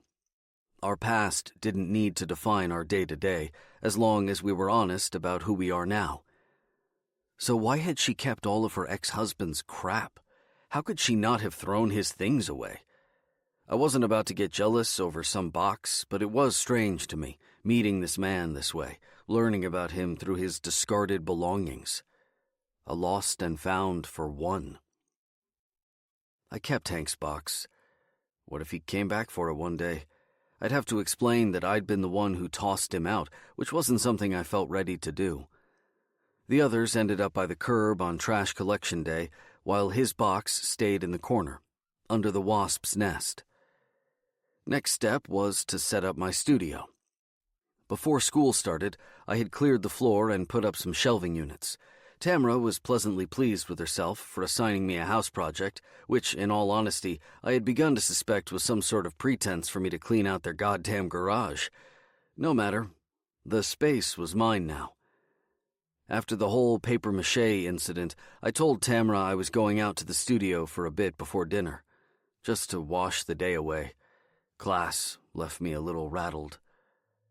I can't put my finger on it, but I can't stop thinking about Mr. Yucky, that papier-mâché puppet. Who could have made it? I decided to get my mind off things and finally christen my new workspace with a charcoal sketch, just a little drawing to limber up the old imagination, see if I still have it in me. Tamra would complain about how everything I touched had blackened fingerprints all over it if I ever sketched, but that's the price of inspiration. Secretly, I think she liked it. It's her way of keeping tabs on me. She'll know I've been working. So, what am I going to draw? I stare at the white space on the sketch pad, losing myself in the vast expanse. When working with charcoal, you bring darkness to the page. The shadows come first. Before the image clarifies, before you even see what you're drawing, it's all black. I prefer charcoal because of its impermanence. It's a delicate substance, but there's a brittle quality to it as well. It allows for quick sketching to capture an image before it disappears from the mind's eye. But charcoal fades faster than most other materials. Without a fixative, the charcoal particles won't adhere to the paper. Not permanently. They will fall off, like dust. The image itself drifts away from the page over time, until it's gone altogether. It's cold out here. Tamra is right, I should winterize this place. The temperature's only going to drop the deeper into the year we go. Winter is on its way, and without a heating system, I'll freeze. Just over my shoulder, I spot a cardboard box in the corner and remember what it is. I reach in and pull out what I know is already there. The sweater fits perfectly. Beside a few loose threads, it's still a good sweater. Snug. It's strange to be wearing it, but let's just consider it a quick remedy for the cold. I'll take it off before I head back to the house. I saved all of Tamra's CDs, stuffed in a box along with a dinged-up Discman. I sift through her old albums until I find the perfect soundtrack for tonight's endeavor. The Police. Synchronicity. I haven't listened to this in ages. I slip on Tamara's headphones, the foam disintegrated but still usable, and press play. Let the Police take me away. Track 1 kicks off and I pick up a stick of charcoal. Sketching has always been a somnambulistic act. I don't want to think, don't want to be conscious of what I'm drawing while I'm working on it. I tend to shut off and let the work take me away, as if in a trance. I'll eventually wake up to an image. Music helps. I wait for the shadows, wait for an image to rise from my mind. 1 stroke, then 2. I'm conducting a sort of seance here. Scritch, scritch, scritch. The charcoal scrapes over the sketch pad. Scritch, scritch, scritch. Shadows seep into my peripheral vision, the charcoal dust blotting out everything around me until I head off somewhere else, far away from here. Scritch, scritch, scritch. The image materializes over time like conjuring a memory. What am I drawing? Even I don't know. Not yet. Not until I snap out of it. At some point I realize I'm more than halfway through the album. Where did all that time go? I step back and take in the image. Mom. Her hair fans all around her head as if she's drifting underwater. There's someone else. Someone hiding just over her shoulder. A boy. The shading is faint, as gray as a wasp's nest. His eyes are 2 black slashes. He has no mouth to scream. Interview. January 10th, 1983. Kinderman. I'd like to introduce you to someone, Sean. A friend. I think he could probably be a friend to you, too. Would you like to meet him? Crenshaw. Okay. This is Mr. Yucky. That's a funny name, isn't it? Mr. Yucky isn't really yucky. It's his name because he helps boys and girls like you talk about all the yucky stuff that they don't want to talk to anyone else about. Have you ever had any yucky stuff happen to you that you didn't want to tell anybody, Sean? Crenshaw nods. Well, I'm glad I get to introduce you two to each other. Mr. Yucky and I have been friends for so long. I've introduced him to a whole bunch of other boys and girls just like you. He's helped so many kids. He loves to help. When I first met you, I thought, oh, I bet Sean could really use a friend like Mr. Yucky. They'd have so much fun together. They would have so much to talk about. What do you think? Do you think you'd like to be friends with Mr. Yucky? Okay.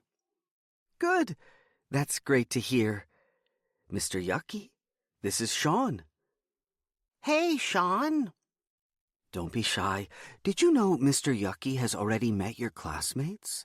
He's talked with them about some of their yucky stuff. You can tell they feel so much better already.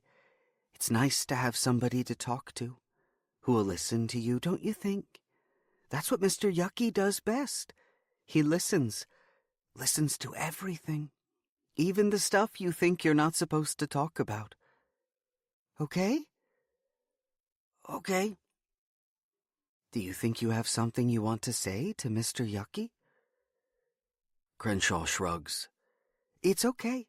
There's nothing to worry about. Mr. Yucky is your friend now. We're all friends here. And that means we can talk about anything and everything. The good stuff, the bad stuff. Because that's what friends do, right? They tell each other everything. No secrets. You don't have to keep any secrets from Mr. Yucky, okay? Even the stuff you don't think you should tell other people. Even your mom. Are there things you don't tell your mom? Yeah? Oh, yeah? Like what? Crenshaw shrugs. You want to tell Mr. Yucky? You don't even need to look at me if you don't want. I'm not even here. It's only you two, okay? You and Mr. Yucky. Hey, Sean, what you thinking about? You got something you want to tell me? Something that happened to you at school? With your teacher? Crenshaw is silent. You like to play games? I heard you're really good at games. Yeah. You ever play a game called Horsey? Yeah. How do you play? You get on your hands and knees and pretend you're a horsey, and another person gets on your back and rides around like they're a cowboy. What about your teacher? Have you ever played horsey with your teacher, Mr. Woodhouse? Did he show you and your friends how to play? No. Huh. That's weird. Because when we talked to Samantha, she said Mr. Woodhouse showed the class how to play horsey during nap time. Do you think Samantha made that up? Do you think she lied? Are you calling her a liar? No. Are you lying, Sean? Are you a liar?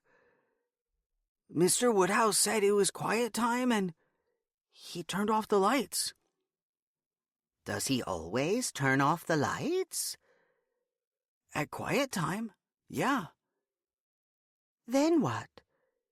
He told us to find a spot on the floor. And then? Sean, what happened next? He got on the floor and pretended to be a horse. Are you sure? He let us ride him like a horse. Who? You? Your classmates? We took turns riding around the class, and sometimes he'd pretend to be a horse and make sounds. What kind of sounds? Horsey sounds. Can you pretend to make the sound now? Yeah, it was like this. Ugh. That doesn't sound like a horse. Don't be stupid. Are you stupid? No. 'Cause that sounds more like somebody getting an ouchie. No, it wasn't an ouchie sound. It was a good sound. A good sound? Yeah, a happy sound. Have you heard adults make that sound? A man and a woman? Crenshaw is silent. Sometimes parents make that sound together. Have you ever heard your parents make that sound together? Your mommy and daddy? Sometimes. When Mr. Woodhouse made these sounds, did he seem happy? Yeah. Did he seem to be having fun? Yeah. A lot of fun? Yeah. Was Mr. Woodhouse wearing any clothes when he was playing horsey, or did he take them off? He took them off. Were you wearing your clothes? Yeah, no. Were other students wearing their clothes? No. Was Charlotte wearing her clothes? Craig? No. What did Mr. Woodhouse do after he took off Charlotte's clothes? He made her ride him like a horsey. Was that all he did? Then he started making the sounds. The horsey sounds? Yeah. And what did you do? What were the rest of your friends and classmates doing while this was happening? We watched. You watched? Mr. Woodhouse made us watch and wait our turn to ride. Then what? He'd ride around the class, and then it was somebody else's turn. You took turns? Some were asleep. Because this happened during nap time? Quiet time? Uh-huh. Seems hard to sleep while there was so much horsing around, don't you think? How could your friends sleep through all the loud horsey sounds? Because they were tired? Did Mr. Woodhouse give you and your friends anything to drink? He gave us cups of high C. Orange. Orange is my favorite. Did you see him make the high C, or was it already made? He made it. So it was the powdery kind? He gave everybody in class a cup? Yeah, waxy cups, the kind that you can crumple with your hand. Did you ever drink the high C? Yeah. How did it make you feel? It was sweet. Did it ever have a chalky undertaste? Chalk? Powdery, like there's too much drink mix at the bottom of the cup, that it's not stirred all the way, so it tastes a little chalky. Yeah, chalky. Did it ever make you feel sleepy? Uh-huh. And then you'd take a nap? Then we'd play horsey, and then we'd take a nap. Then what happened? It's okay, Sean. It's me, your pal, Mr. Yucky. You can tell me anything. I'm not going to tell anybody, I promise. I don't remember. Don't be stupid. You remember, don't you? He would lay down with us. How'd that make you feel? Were you sad? Scared? Silly? Did it make you feel uncomfortable? I don't think so. It was just a game. We all played it. The class? Your friends and Mr. Woodhouse? Were there others? Others? Other who? Adults? Teachers? No. Are you sure? Really, really sure? I mean, yeah. Yeah, what? It was teachers. And were the teachers wearing clothes or no clothes? No clothes? And what were the teachers doing? Were they watching? Watching. Is that all they were doing? Are you sure? Were they making the happy sounds? Some of them? Yeah. Were they playing horsey too? Yeah. All of them? All of them. And when it was over, we'd put our clothes back on and take a nap. What a brave boy you are, Sean. Don't you think Sean's a brave boy for sharing that story with us, Mr. Yucky? I think you're very brave. Thank you, Sean. I bet your mother is very proud of you. End of interview. Damned If You Don't. Richard, 2013. I swear I didn't lose Elijah. Not exactly. He was with Mr. Stitch. The fall harvest fair has always been a big draw in Danvers. For 3 days, the freshly cropped soybean fields surrounding Hal Tompkins's farmhouse turn into grassy parking lots. Slightly stoned teens don fluorescent yellow vests and use air traffic control batons to direct a steady stream of SUVs into an evenly segmented grid. From there, the flanneled families of Danvers follow the colored lights and the sweet hint of cotton candy drifting in the breeze. In the background, you can hear the shuddering of portable roller coasters weaving along their rickety tracks. You can hear the screams. Eli was in a bit of a mood during the ride because Ouija had gone missing. He refused to get in the car, standing on the front porch and calling out, "Ouija! Ouija!" I figured he was out roaming the neighborhood. Can't say I'm heartbroken over the cat's absence, but it's probably best I keep it to myself. But now, Eli's sulking in the back seat. "Don't worry, baby," Tamara offers. "Ouija will come home." "No, he won't," he mumbles. It's not like Eli to be so fatalistic about this sort of thing. "Have faith, mister," I say. "He's probably just made a friend. Speaking of which," terrible segue, but you take what you get. "Looks like you and Sandy are becoming pals." "Who's Sandy?" Tamara asks the rearview mirror. "Nobody." Eli sinks deeper into his seat, his eyes never breaking from his window. "A girl from class," I say. "She's been having a tough time, but Eli's looking out for her." "That's so?" Tamara seems impressed. To me, she softly asks, "Is she—" "The girl Elijah punched a third grader over?" she implies with silence, which I readily receive. I nod. It's unclear how much Eli picks up, but he doesn't seem to notice or care. "Want to invite her over one day?" Tamara asks. Even I know that's not going to happen. "We're not friends," Eli says, killing the conversation. It's unclear if Hal Tompkins grows corn for the purpose of feeding anyone anymore, or if he keeps his farm around solely for this one weekend out of the whole year. By Sunday night, his entire property will be flattened from the foot traffic, the corn stalks pressed against the ground, grass trampled into muddy submission.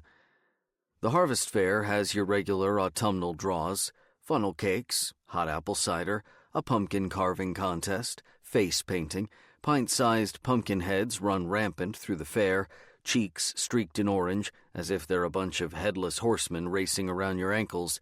There are even haunted hayrides on Hal's ancient tractor.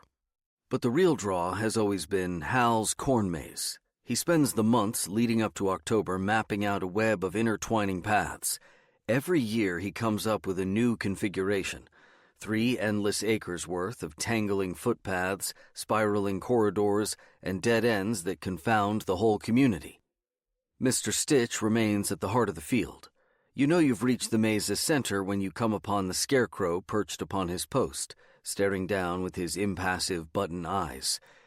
There are stories about how Mr. Stitch is possessed by the ghost of a dead Confederate soldier. This field had been the site of some Civil War skirmish, long forgotten by now. Hal says he's still picking bones of Union soldiers out of the mud. When he first assembled Mr. Stitch, the spirit of one particular Johnny Reb rose from the soil and slipped inside that ratty husk. This ghost won't let go, haunting this cornfield ever since. At least, that's what the high schoolers say. Watch out for Mr. Stitch. Don't get too close, and whatever you do, don't ever say his name 3 times. You'll wake him up. Tamra told me the story on my maiden foray to the fall harvest fair. I was, I guess, what you might call a fall harvest virgin. This was my official induction into Danvers. Tamra got a babysitter for Elijah so we could go alone. We role-played high school sweethearts all night, playing overpriced games that would go toward the community's coffers. The fair is staffed with volunteers, a loose organization of civic-minded moms and dads more commonly known as the Friends of Danvers. More like a cult, if you ask me. These parents offer up their time and energy to help maintain the Rockwell vibes all year long, keeping our town's historic patina intact. "You've never heard of Mr. Stitch?" Tamra had asked between bites of caramel corn. "What, is he an ex of yours?" "Oh yeah," she said, playing along. "Best boyfriend I ever had. I'll introduce you to. Just be careful. He's a real jealous type." "Am I gonna have to take him down?" "Mr. Stitch?" Tamra laughed. "Oh, hon, I love you and all, but nobody can take Stitch." We kissed on the carousel, practically in front of the whole town, thereby announcing our relationship to the rest of Danvers. Sure, there had been whispers, but rumors are just rumors that can always be denied. We shot them down all through the previous school year, but here we were, finally making it public, coming out of hiding. "Follow me," I remember her saying, taking me by both hands and dragging me into the maze. The outside world washed away. There was nothing to hear but the winding channels of cornstalks bristling in the breeze. Better block out an hour before braving the maze. An hour at least. Old Hal prided himself on crafting an expansive labyrinth full of twists and turns. This wasn't a simple in-and-out affair. I learned that the hard way, losing myself alongside Tamra in its meandering corridors. Losing ourselves. But we held each other's hands the whole time. I sensed everyone's eyes on us, neighbors and co-workers processing this new bit of information. They're a couple. Tamra wanted to flaunt it. "Be loud and be proud," she insisted, kissing me at every corner, electric with this revelation. She pulled me further into the maze until I felt completely discombobulated, losing my sense of space, of time. How far had we gone? Tamra kept leading the way as if she knew exactly where she was going, the spider luring in the fly. When we reached Mr. Stitch, I remember feeling the tug in my arms as Tamra pulled me up to his post until we were standing directly before him. His burlap sack of a head slumped over his right shoulder. Tamra grinned, still out of breath, and asked, "What if we tied the knot?" I laughed, unsure if she was kidding or not. "You mean like right here? With him?" "I'm sure Mr. Stitch has officiated plenty of weddings." She leaned into my ear and whispered, "Dare you to say his name 3 times?" "For real?" "Everyone in Danvers does it. It's the rules. Now it's your turn." "Okay," I said, playing along. "Mr. Stitch." Tamra grinned. Mr. Stitch. Just as I was about to say his name a third time, my throat caught. I couldn't say it. Not 2 breaths before, I would have laughed at myself for feeling afraid, but now, out here, in the cornfield, sensing Mr. Stitch's button eyes pressing down on me, I couldn't do it. That was last year. Tonight, Elijah tags along. He's insisting he's ready to finally brave the maze, demanding from the back seat that we take him. Tamra is indecisive, but Elijah begs for the entire ride. When begging doesn't work, he moves to whining, and when whining doesn't do the trick, he shifts to shouting, "I want to go in the maze! I want to go in the maze! I want to go in the—" "Funny," Tamra says from behind the wheel. "I didn't hear a magic word, did you?" "Please, please, please!"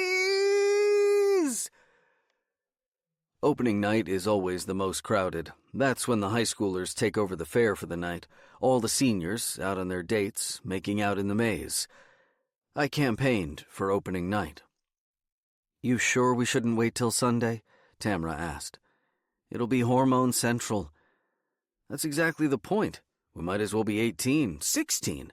I'll take feeling any other age again before the oppressive weight of adulthood starts to weigh me down." "I didn't know you were feeling so weighed down," Tamra said. "That's not what I meant." She didn't say anything for a while, lost in thought. "Know how they used to kill witches?" Burning them at the stake?" "Pressing," she says. "They were made to lie on their backs. A wooden board was placed on their chests and weighed down with one rock after another. Their chests eventually collapsed. Is that what parenthood feels like to you?" Clearly, I had said the wrong thing. Putting my foot in my mouth is nothing new, but Tamra has a rather novel way of making me twist in the wind whenever I do this. She turns into the lot, letting the air traffic control kids guide her Cherokee toward the designated lane. "Please, Mom," Elijah whimpers. "Can we? I really want to go." "I already said no, hon, not tonight. It's too spooky in the dark." "What's it gonna hurt?" I ask. Maybe he's ready. "Whose side are you on again?" Tamra side-eyes me. "Don't you dare team up on me." "If Dad says I'm ready, then can't I go?" The name rolls right off his tongue. "I'm sold," I say. "I'll make a deal with you," she says to Eli through the rearview mirror. She's always making deals with him. "We'll come back on Sunday. You and I can do the maze then, okay?" "No, Sunday's boring." Sunday afternoon is Family Day, which is to say the church-going crowd, of which the surrounding county still has its fair share.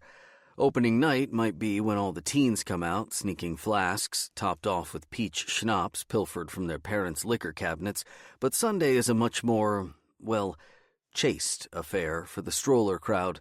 The maze will be full of families guiding their tykes through in full daylight. Not like tonight. Not in the dark. "Please, Dad. Please." This kid is good, I'll give him that. I glance at Tamra before answering to see if she caught it.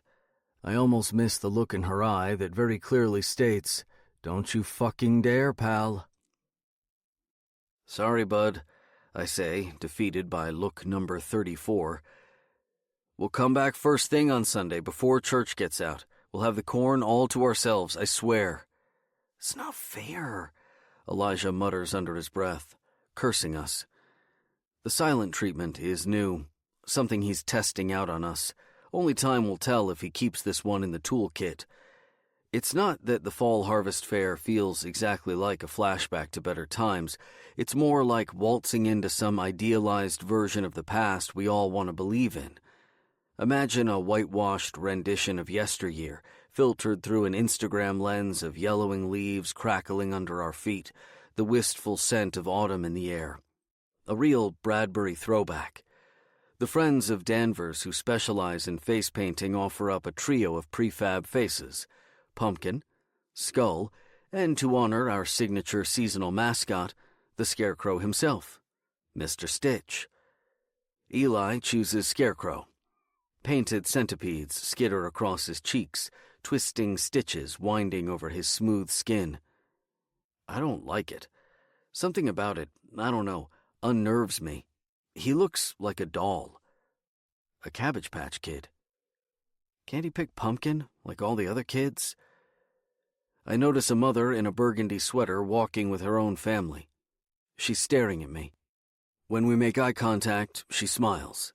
I can't help but turn as she passes, just to see if she keeps looking. Why is she looking at me like that? "You're looking pretty proud of yourself," Tamra says, snapping me back. "How's that?" Truth is, as a matter of fact, yes, I am feeling rather proud of myself. I can't help but replay what Elijah said back in the Jeep. "Please, Dad." "You two are going to conspire against me, aren't you? Boys against girl. You set down the ground rules and I'll enforce them, I promise. I got your back." Eli quickly fills up on funnel cake, dusting his chin and cheeks until he looks like the ghost of a scarecrow. "He's beginning to trust you," Tamra says. "Open up." "You okay with that?" I ask. Have to ask. It doesn't take a mind reader to sense she's thinking back to the years when it was just the two of them. She single-handedly raised Elijah, and now here I am, infiltrating their family dynamic and insinuating myself into their routine. She swears she doesn't miss the single-parent period of her life, the struggle to make ends meet, the pity from other parents. Poor you, the married mothers all coo. She doesn't miss the coffee shop gossip at all. But after carrying the weight of her family on her shoulders for years, it's been dizzying to suddenly have somebody else help. I have to keep reminding her that she doesn't have to do this alone anymore. "This is about us," I always say. "We're in this together." A chill seeps into the air. I'm wearing a red and black flannel jacket, which I zip up to keep the encroaching cold away. Tamra slows her pace, staring at my chest. "Where'd you get that?" "Get what?" "The jacket. This? I found it." "In the garage?" She won't stop staring. Not at me, but the flannel. "Yeah." I spin around, arms out, modeling it for her. "What do you think?" "It looks nice on you," Tamra manages to say. Someone else is staring at me. A silver fox of a father volunteering at the cotton candy machine weaves a pink web around a paper cone for a group of kids. He grins as we pass. The salt and pepper bristles across his chin glisten with pink sugar crystals. Why is he looking at me? Richard? Do I know him? I've seen him before, but where? Why does he look so familiar? Richard! That's when it dawns on me. It's Eli's biological father, Hank. But it can't be. Can it? I'm just imagining it. I've seen pictures of him buried in shoeboxes in my studio, so I know what he looks like. But as far as Tamara and I know, he lives in Richmond, 2 hours away. Rich, I snap back. What? Tamara hasn't noticed Hank yet. It's him, isn't it? And I'm not sure I want her to. I'm suddenly second-guessing myself. Of course it's not him. Why would he be here? Tamara's face has dropped. Oh no, she saw him too. She spins around once, twice, 3 times. Wait, where's Elijah? I scan the crowd around us. He was just behind us, eyeing the goldfish game not 2 seconds ago. I swear I saw him leaning over the railing of the game, peering into the dozen glass bowls holding their foregone fish, each one swirling in their own foggy body of water. Where did he go? Elijah? A question desperate for an answer. Then it becomes a demand. Elijah? The contours of his name sound strange to me. There's uncertainty in her voice. Fear. It only grows worse the louder she shouts, until it becomes an absolute scream. Elijah! Other carnival-goers slow down, loosely gathering around us. I sense their awkwardness, and I know they're wondering if they should ask us if we need help. I smile, gratefully, but shake my head to ward them off. It'll be faster if we just start looking for him. We agree to separate. She'll find a volunteer and I'll backtrack. Surely somebody has seen him. He couldn't have gone far. That's what people say in these moments, right? He couldn't have gone far. He was right here a second ago. That's what they always say. He was right here. A kid doesn't just disappear into thin air. What if? The gnawing thought creeps into my mind. I shake it off, but it refuses to quiet itself. What if somebody took him? That doesn't happen. Not here. Not in our town. Not where everybody knows everybody else. Impossible. That's why people move to a place like Danvers in the first place. To be safe. These swirling thoughts have already occurred to Tamra. It was probably the first thought that popped into her head. Somebody's taken my baby. Moms always imagine the worst. Somebody's taken my baby boy. My parental instincts haven't fully kicked in yet. I mitigate. I try to assess with a calm, cool head. What's the more likely scenario? That Elijah simply got distracted and wandered off on his own when he should have been keeping up with the rest of us. Even as I reason with myself, I feel like I'm failing him by not fearing the worst. That's what parents do, what real parents do. They fear everything. Everything. Until life proves otherwise, life itself is a threat. I push through the crowd at a brisk walk that turns into a full sprint once I realize that I'm not seeing him anywhere. I stop before the mouth of the maze. An archway of jack-o'-lanterns curves over my head. Each carved pumpkin has a battery-powered LED light flickering within, mimicking a candle. "Elijah!" I call out. "Eli!" There's no peering over the towering stalks. Hal's made sure of that. I have to plunge into the labyrinth, make my way through its rows like everyone else, navigate each twisting lane, suffer every dead end. But there's no time. I know that every slipping second is sending Tamara deeper into a catatonic state, the panic consuming her. I'm going to find him. I have to find him. There isn't any other option. The second I saw the maze, I knew he was in there because that's exactly what I would have done if I were in his shoes. This is where I would have gone. Where every boy goes. I run through the maze. I rush past all the other parents, still with their kids, forcing my way through the clusters of teenagers. "Watch it, asshole!" some dipshit in a varsity jacket shouts as I pry apart his crew. I spot a flash of blue through the stalks and think it looks like Elijah's t-shirt. Isn't he wearing a blue t-shirt? I can't remember anymore. The only thing to do is plow through the corn stalks and make my way into the neighboring lane. "Elijah!"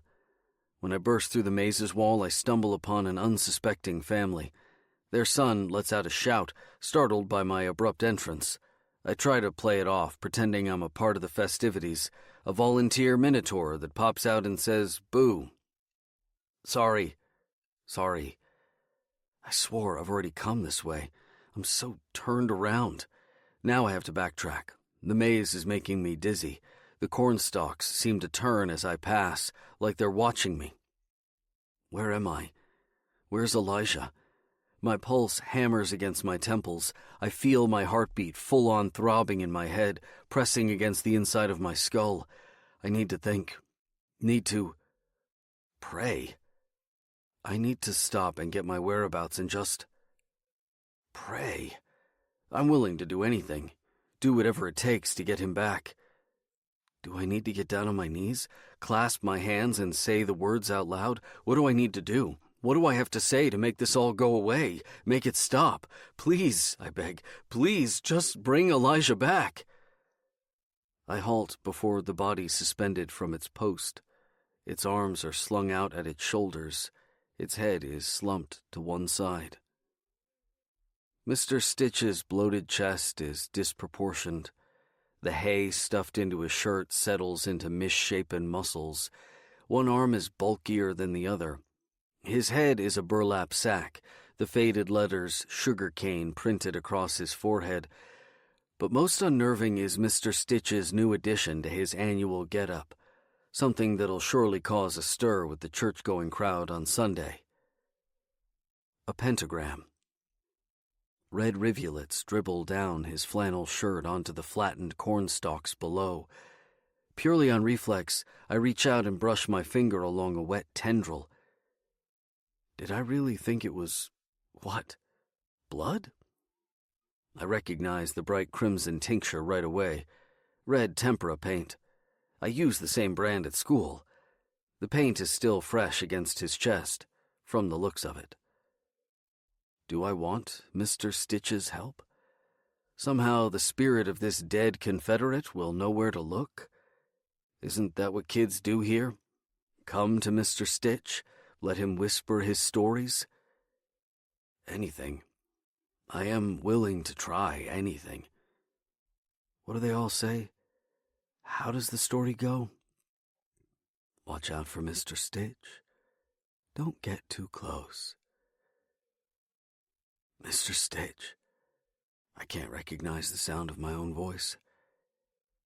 And whatever you do, don't ever say his name 3 times. Mr. Stitch? This doesn't sound like me. You'll wake him up. Mr. Stitch? Just the faintest release of air spills out from his hay-stuffed chest. It's wet, ragged, like damp burlap ripping. I take a step closer to listen. Is this who you're looking for? The voice comes from behind me, but in the vertigo of the moment, I swear, I believe Mr. Stitch says it. I spin around and find Elijah. His eyes hide beneath his flop of hair. He can't stand still, shifting his weight from one foot to the next as if he needs to pee. I rush to him and kneel before him. Oh, God, I say, you're okay. You're okay. The ground is soft, the stalks pressing down into the mud, leaving me unsteady. I have to clasp Elijah's shoulders to balance myself. My grip is tighter than it should be, but I need to hold on to him, not just for balance, but to make sure I don't lose him again. Then the slightest spike of anger wedges itself in. You can't run off like that. We were looking everywhere for you. Your mom is scared to death. Funny how you can be so afraid one second and then the next something just switches. The current of emotion reverses course and some self-righteous sense of indignation takes over. How dare you make me feel this afraid? This roller coaster of emotion seems to say, as if this were all Elijah's fault. Am I blaming him? I don't think I had shaken him that hard, but he's crying now. Don't you ever do that again. In the blinding heat of the moment, I hadn't acknowledged, hadn't noticed, the woman standing next to him. I had launched directly into my parental tirade. It was Mr. Stitch, right? I called him, conjured him, and he brought him back. Right? Then who is this woman? She looks familiar. She doesn't go for brand-name catalog clothing like the other Danvers moms. I notice her gray-blonde hair. There's something all-natural about her. I spy a girl hiding behind her hip. Sandy. This must be Sandy's mother. I'd met her at the open house at school. I have a vague memory of her, but can't remember if she's a Mrs. or a Miss. All I know is that she bombarded me with quick-fire questions, grilling me about my lesson plan. Art is never high on any parent's list of priorities, but Miss Levin was thorough. Is this your son? Yes. I managed to stand, the corn husks flexing under my feet. Stepson. I can't read her reaction. You should be more careful. You're right. I pluck Elijah from the ground. I should get him back to his... It's not safe, she interrupts. Even here, it's not safe. In the dark. No, I guess it's not. Eli wants to stay with Sandy, his legs locking, refusing to move. I start backing away, dragging Eli by his arm. Thank you. Thank you for finding him. I take a moment to acknowledge Sandy, waving at her. Thanks to you too. See you in class? Sandy nods. It seems like she's afraid to look at me. Why would she be afraid of me? By the time I wave and say one last thank you, I spot Mr. Stitch hovering above her. His slumped head seems to take this all in, as if he's on their side. Even Mr. Stitch doesn't approve of my parenting skills. I swear I can see that burlap sack for a head shake on his shoulders. "Come on," I say. "Let's find your mother." Interview, March 3rd, 1983. Kinderman. "Sean, your mother told me that you like to draw. She says you draw pictures all the time. In fact, she told me that your house is full of pictures drawn just by you. Is that true?" Crenshaw. "Uh-huh. She even calls it the Museum of Sean because you're the only artist on exhibit. Your mom brought in some of her favorite drawings that you've done. She wanted to show me how much of an artist you are. I have to agree, Sean, they're great. You really do have a wonderful imagination. I was wondering, would you do some coloring with me? I have a brand new box of crayons that I was going to open and color with by myself, but then I figured, oh wait, I'll share these with Sean. What do you say? Can we color together?" "Okay. Great. Maybe you can show me how you draw such amazing figures. Whenever I draw, my people look all funny. I think I need your help." "Okay." "This is so exciting, Sean. I can't wait. Here's some paper, and here are the crayons. 24 colors. Which is your favorite?" "Green." "Me too. See, we've got a lot in common, you and me. I bet we're going to draw something really amazing together." "What should we draw?" "Good question. What are some of your favorite things to draw?" I like dinosaurs." "Dinosaurs are great. What's your favorite kind of dinosaur?" "Stegosaurus." "Mine too. What else do you like to draw?" Cars. Do you ever draw stuff that's happened to you? I was thinking, maybe you could draw a picture of your teacher." Why?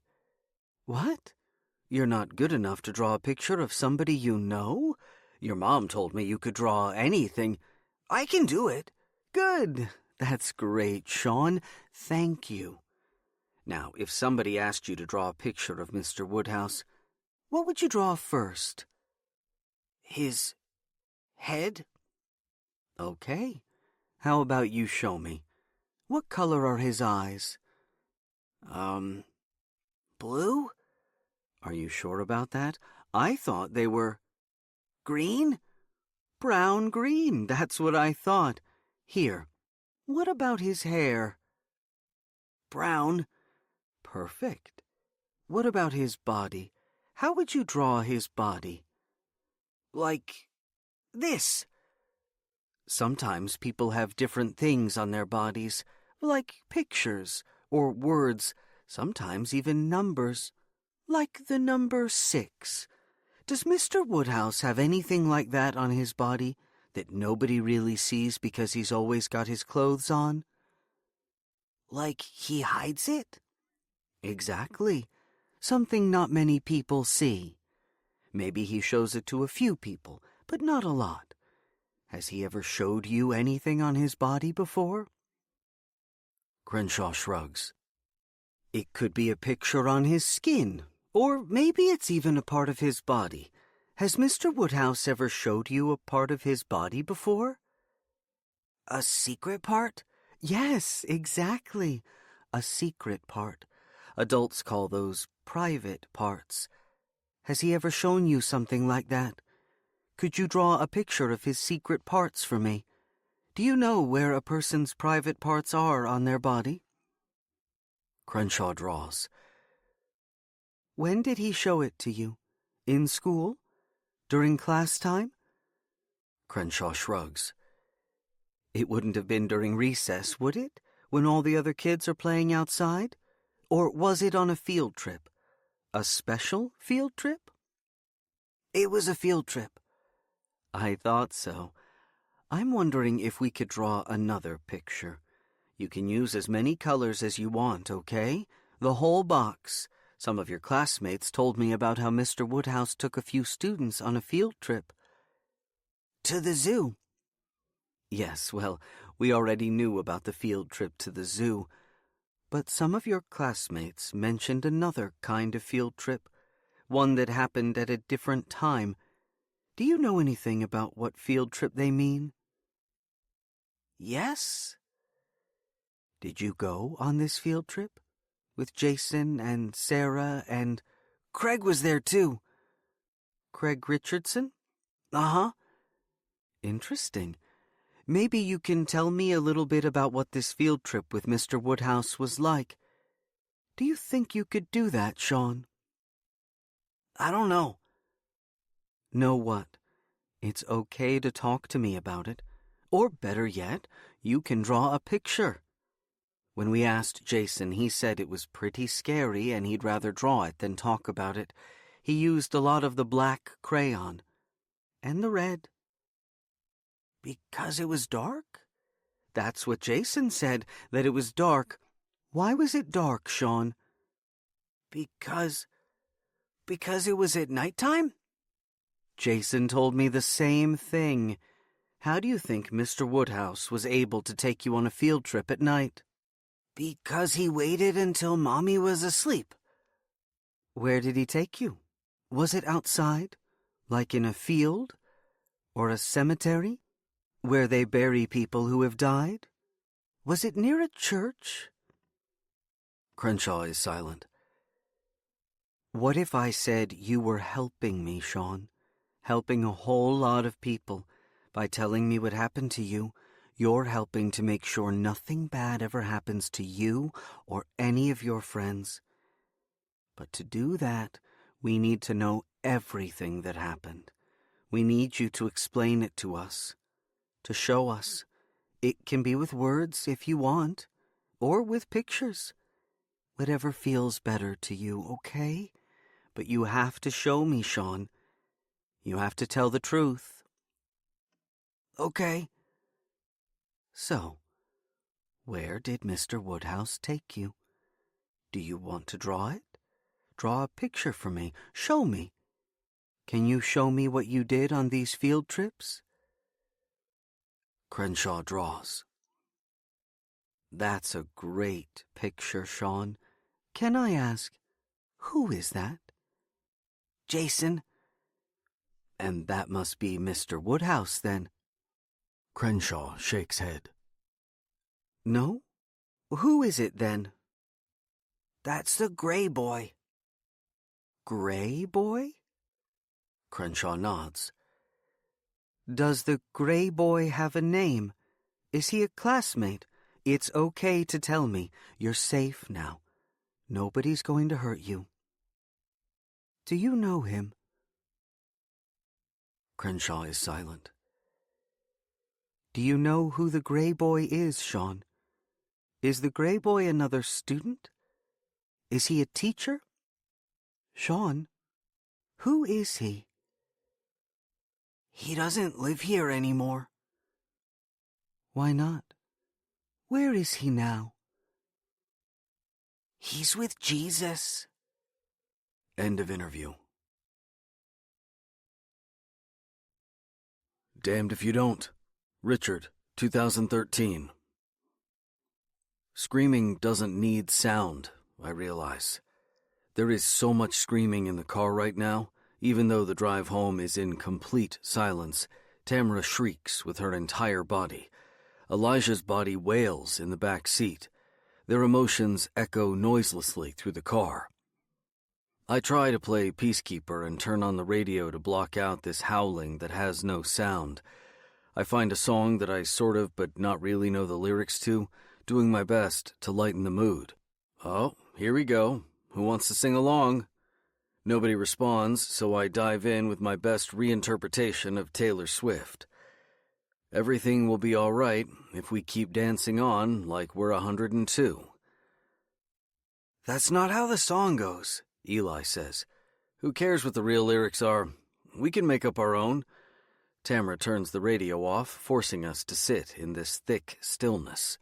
I peer over my shoulder and see that Elijah is asleep. He's out. Tamara keeps her focus on the road, driving in ear-splitting quiet. She doesn't look at me.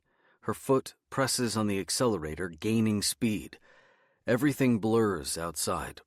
The cornfields zipping past the passenger side window blend into a sea of roiling green, barely illuminated by our headlights, churning in the dark. "Everything's okay?"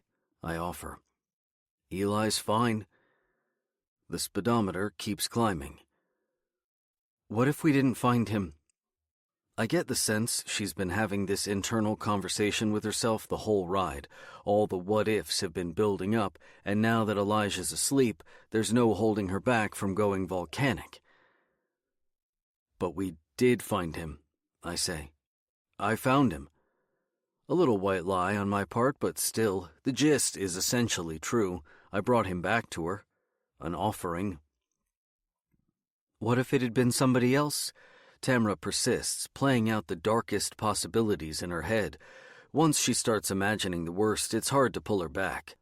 I can see the shadow play of child abduction flittering across her mind. What if they took him, kidnapped him? What if we were still looking for him now? What if... I know those gnawing thoughts. I've had my own, chewing on my ear, whispering. "Tamara?" I say as evenly as possible. "Slow down. What if..." Either her imagination peters out or the grim finale of her fantasy is too much to say out loud. Best not to let Tamara stew too long in these morbid thoughts. She needs to get out of her head, away from the gruesome worst-case scenarios. "At least we don't have to tell him he can't ride Satan's taint this year." "Don't..." The arrow on the speedometer starts to lower, the miles winding back down. "The devil's dick cheese? It's not funny. Lucifer's scrote. Don't try to make me laugh, I don't want to." I swear I see her smile, but she still wants to role-play panicked parent. Fine, I give up. Let her have it. That leaves me with the corn outside my window. Drifting. I'm in the station wagon on the interstate. I remember the car's wood siding, the flip bench seats in the rear cargo. I'd crawl back there and fall asleep on the longer drives. It's raining. My window is rolled down just a crack. Water drips along the lip of the door and soaks into my sleeve. Mom hasn't said much these last few hours. Her hands grip the steering wheel as if it's the only thing holding her up. Every time a pair of headlights reach into the car, her eyes immediately shoot up to the rearview mirror, taking in the encroaching vehicle behind us. I remember finding the reflection of her eyes, that look of panic illuminated by high beams, framed in the rearview mirror. Every passing car held the possibility of someone following us, of being whatever we were running from. That's what we were doing, yes? Running away? What did we pack? Barely any clothes, not one toy. We'd been on the road since Saturday, crossing state lines, eating McDonald's in the car all the time. It used to be a treat, eating fast food, but now there was a graveyard of hamburger wrappers at our feet, the stale husks of quarter-pounder crusts soaked in congealing ketchup, empty milkshake cups, a thick miasma of grease hung in the air. It coated my throat every time I took a breath. Mom had called it a road trip. We're going on a road trip. Doesn't that sound like fun? Even as a kid, I knew the higher register in her voice was a dead giveaway that all was not fun. The lilt in her voice was testament that she was hiding something, that she was lying. She was afraid. Mom let me sit in the front seat with her. Even I knew kids weren't supposed to sit in the passenger seat, not until they were older. But this was a special adventure. Just us, she'd said. I hadn't taken a bath since we'd left. Neither of us had. The car was beginning to ripen.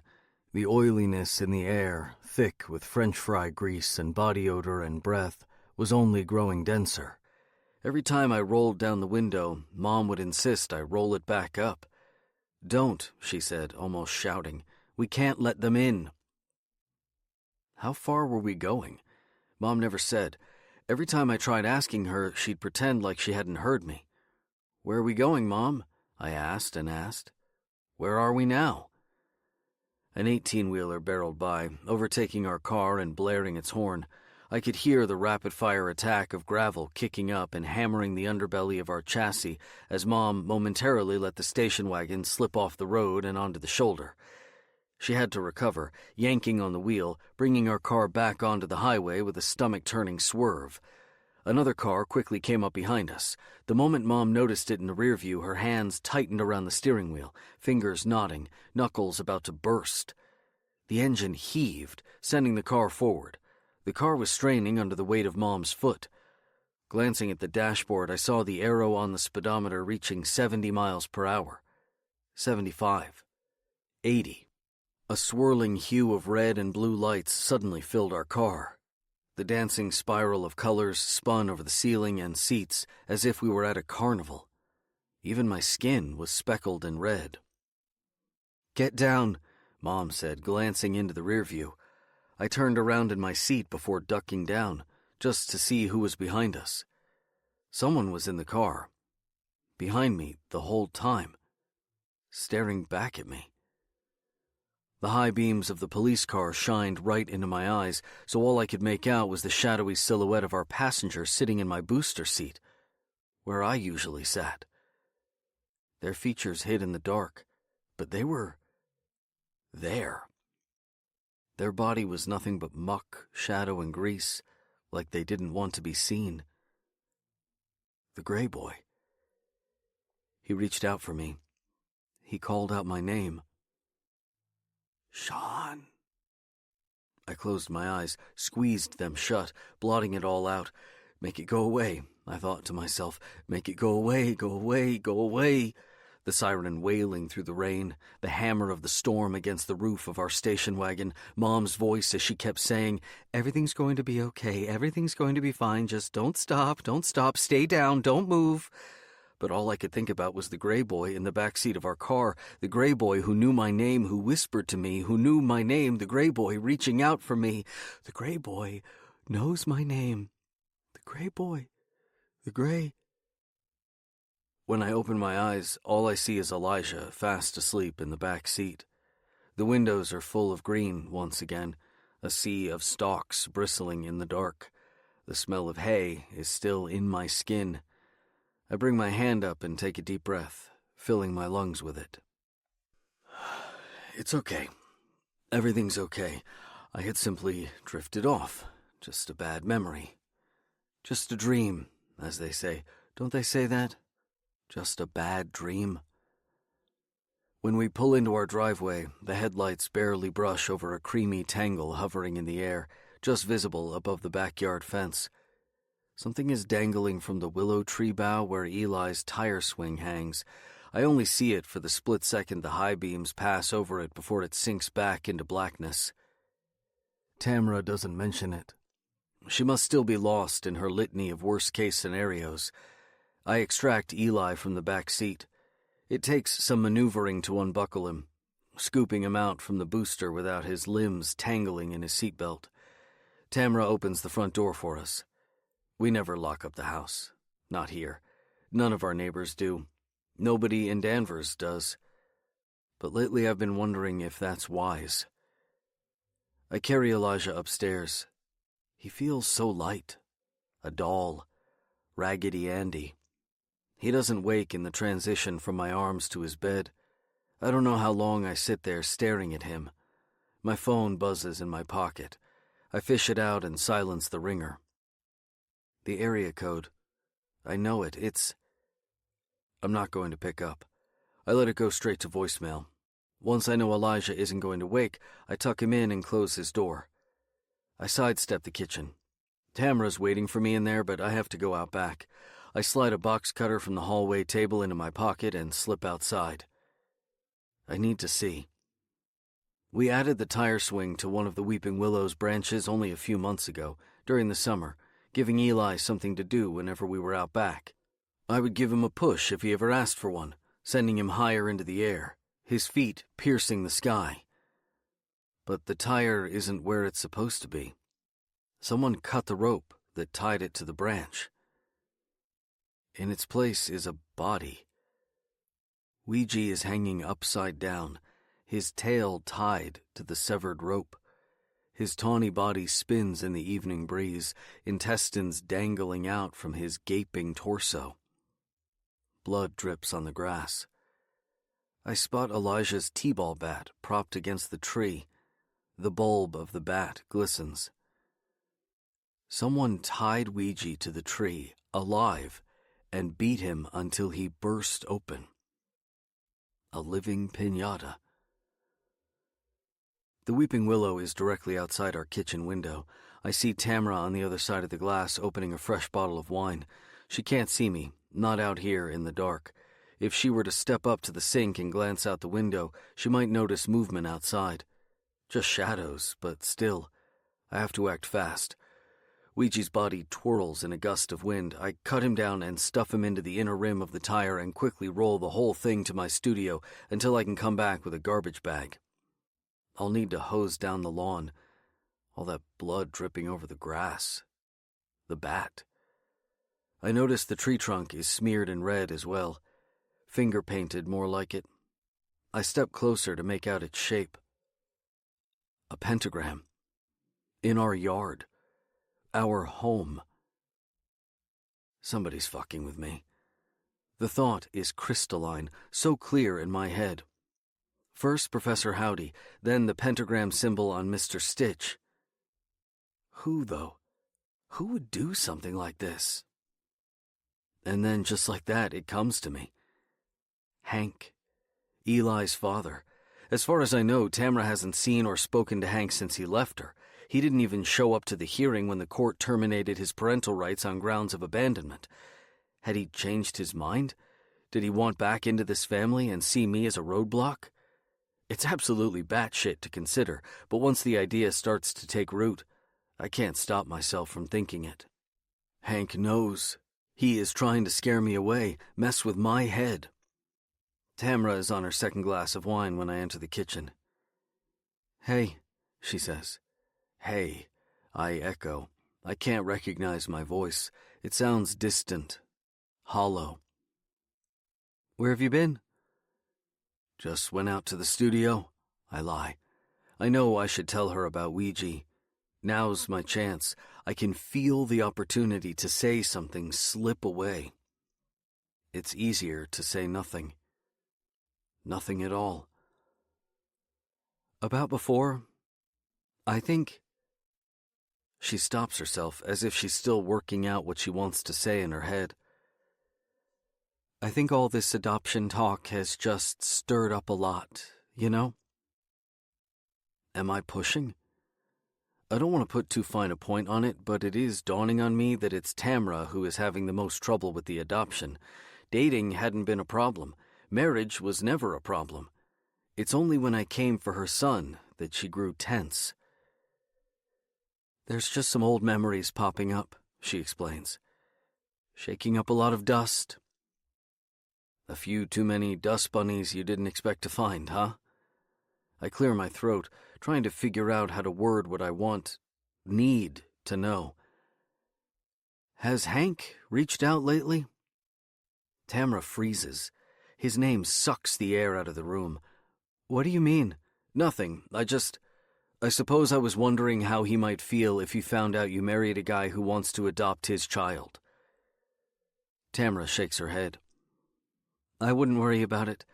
I gave him plenty of chances to be in this family, and he never took a single one of them." My eyes flick over to the adoption papers on the counter for reassurance. That's when I spot the envelope. "What's this?"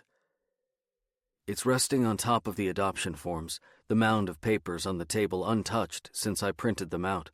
The ring of wine has dried into a deep purple. "Somebody must have sent it to us by accident," Tamra says, filling her glass with tap water.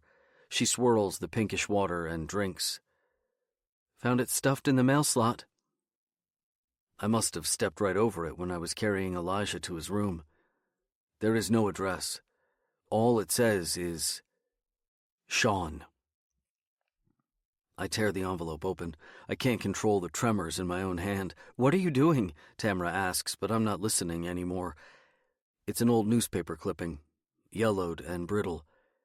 It had been folded so long ago, the print has faded down the seam.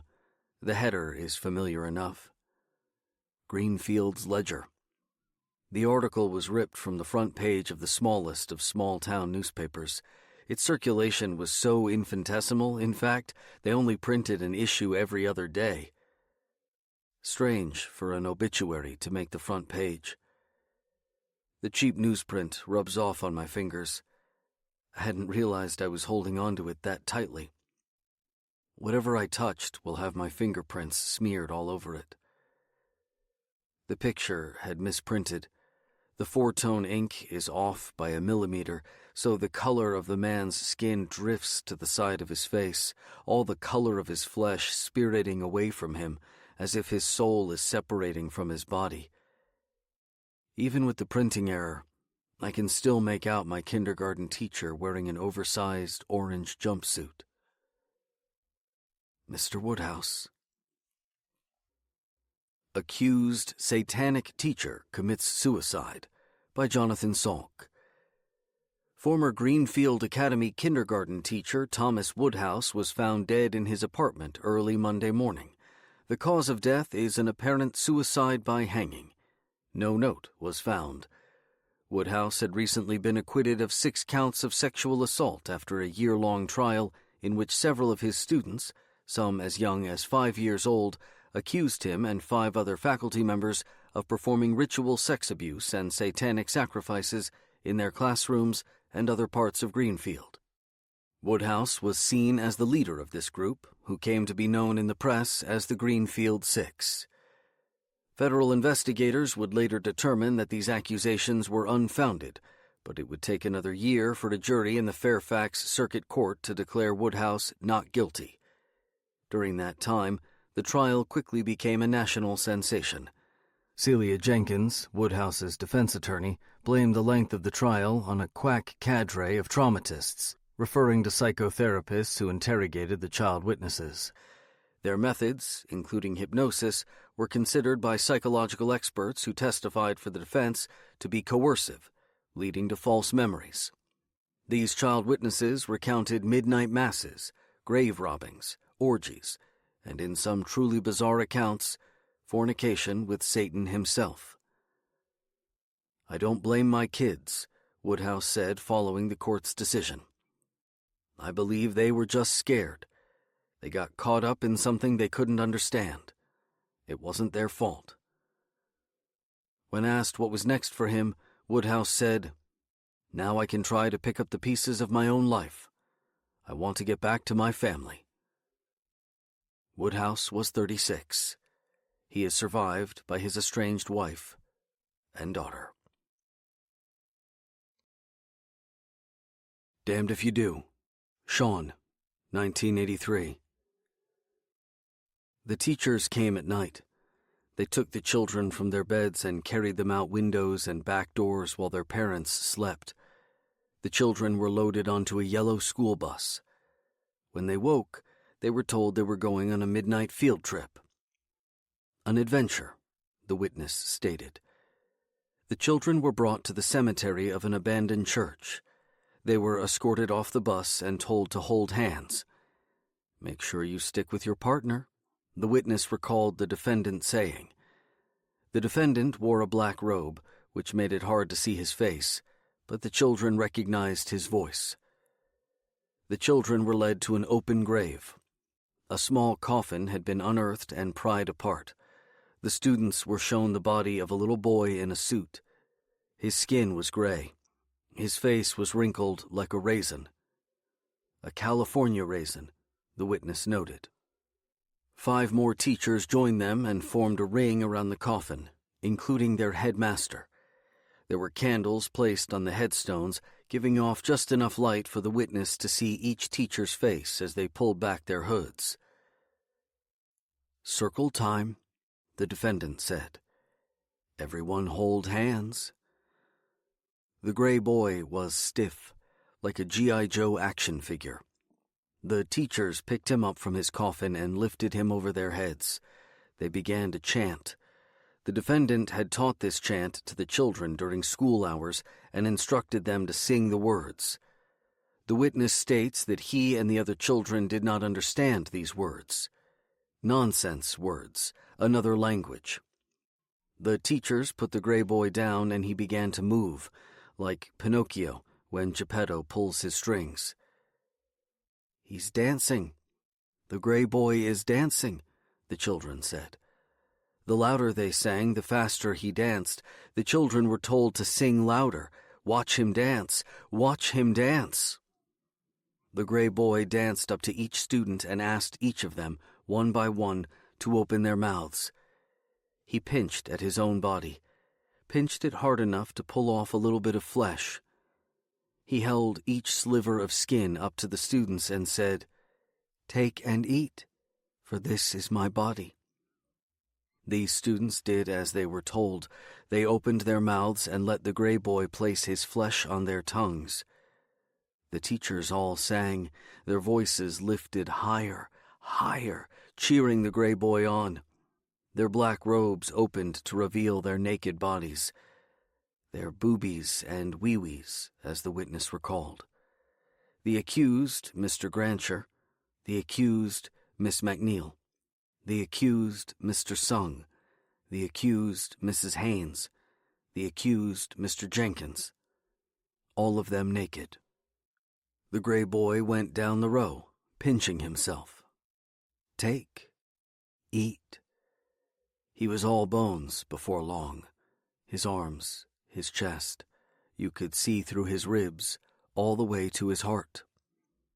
Now the teachers were touching each other, touching their boobies, their wee-wees.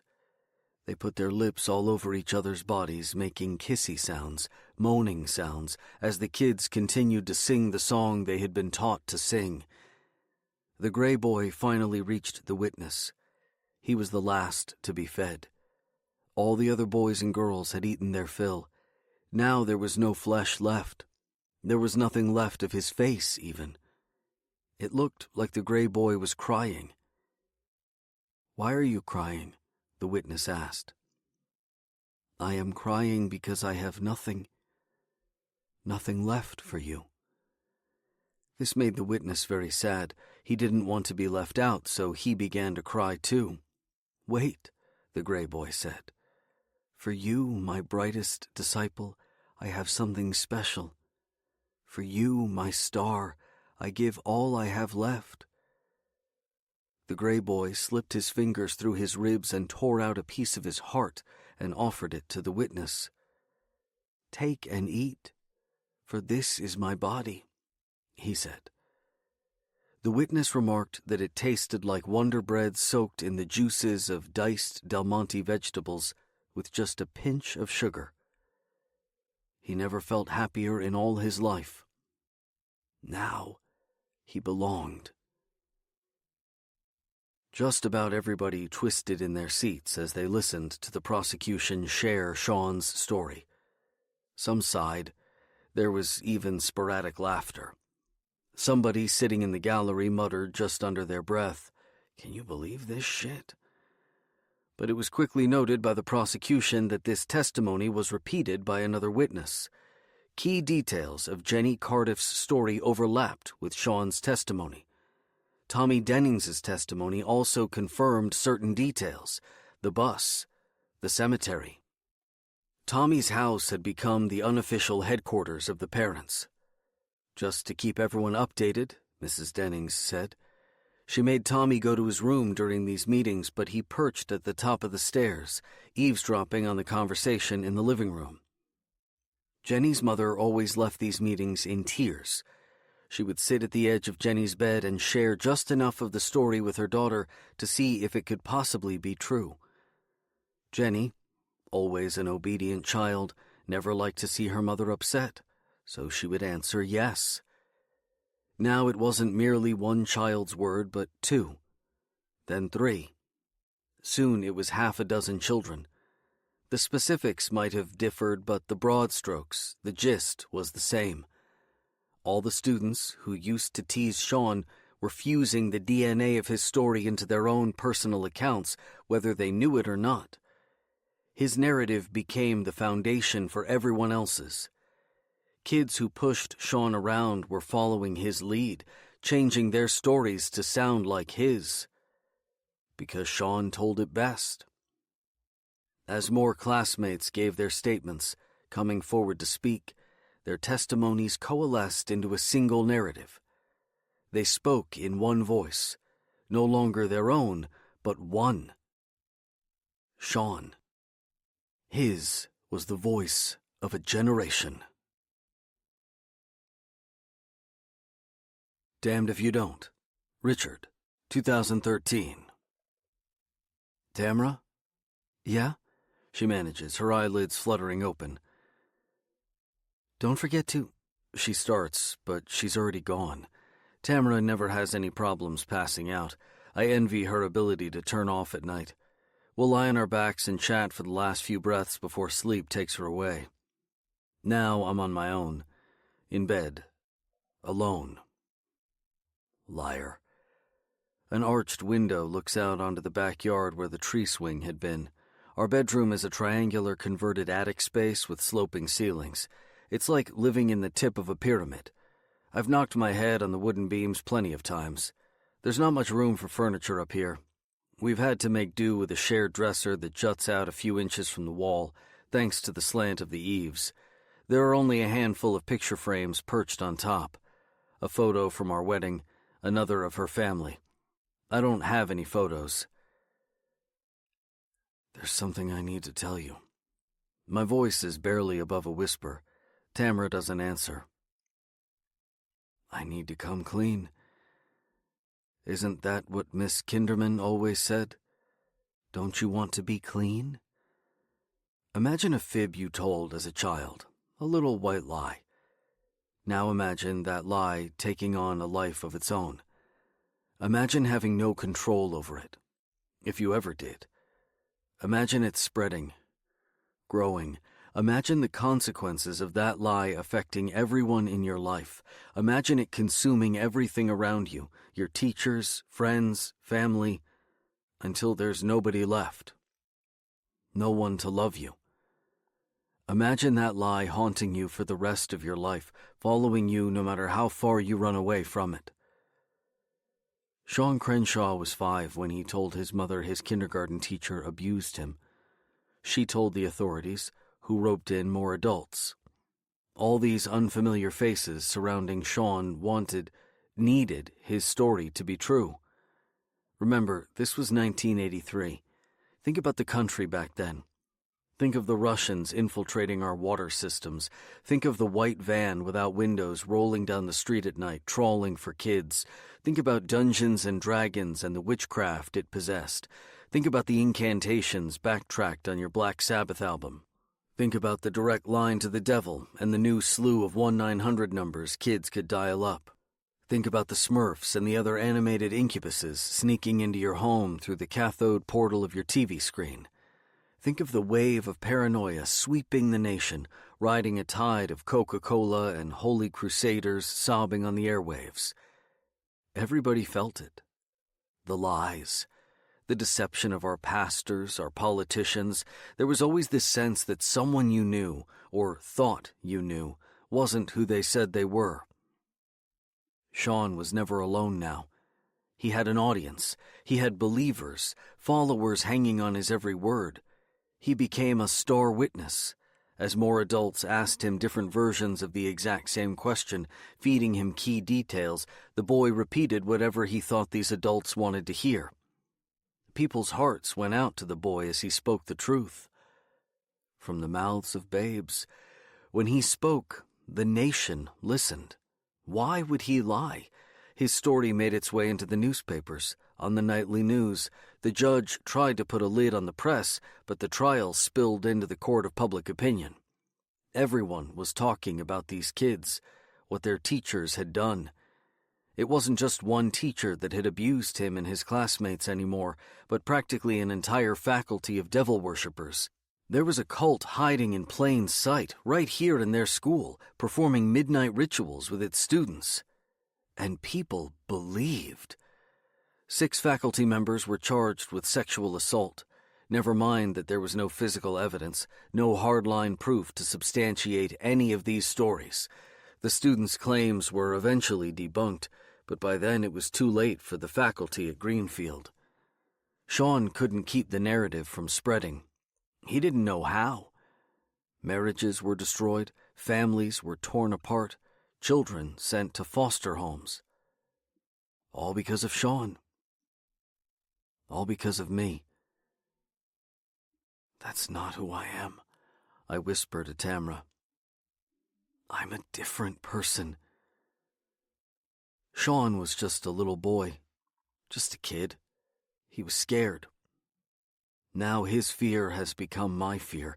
I'm scared because I don't remember everything that happened. I'm scared because I can't say for sure what's happening now. I'm scared because this emotion does not belong to me. It belongs to someone else. Sean is dead. And for all intents and purposes, he is. It was easy for me to bury him, especially after I became Richard. I'm a believer in fresh starts. But lately I feel like I've been living on borrowed time. Like I sold my soul to the devil 30 years ago. Now he's coming to collect. There were so many faces back then. Strangers emerged behind flashbulbs, bright and blinding, searing my eyes before fading. Nothing but shadows now. There are shapes within those shadows, silhouettes that take on the form of people Sean hurt. People who suffered. I barely remember my mother. Even calling her my mother seems strange. She's the one piece of the past I continue to share with Sean. Adults whispered about her when they thought I wasn't listening. I was placed with a sympathetic foster family who went out of their way to hide me from the spotlight. Tim and Nancy already had their own family. Their kids were all grown up and out of the house. They read about my mother in the newspaper and made a decision to help rewrite my life. What I had done was unforgivable.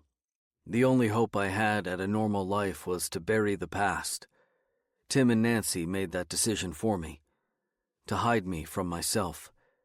To become someone else. To sacrifice Sean and become Richard. Therapists helped me rebuild my life, piecing it together like I was Humpty Dumpty. All the boys' foster parents and all the boys' therapists couldn't put Sean back together again. I've put Sean behind me. I consider his life a bad movie I watched years ago, not something I remember per se, but something I witnessed. When I think of my childhood, it begins with Tim and Nancy. This is my life. This is who I am. Sean is dead. I have to keep repeating it to myself.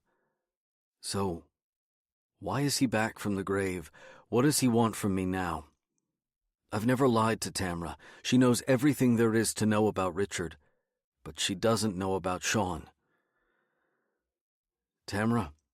I say her name out loud just to see if she's awake. Her body blends in with the dark.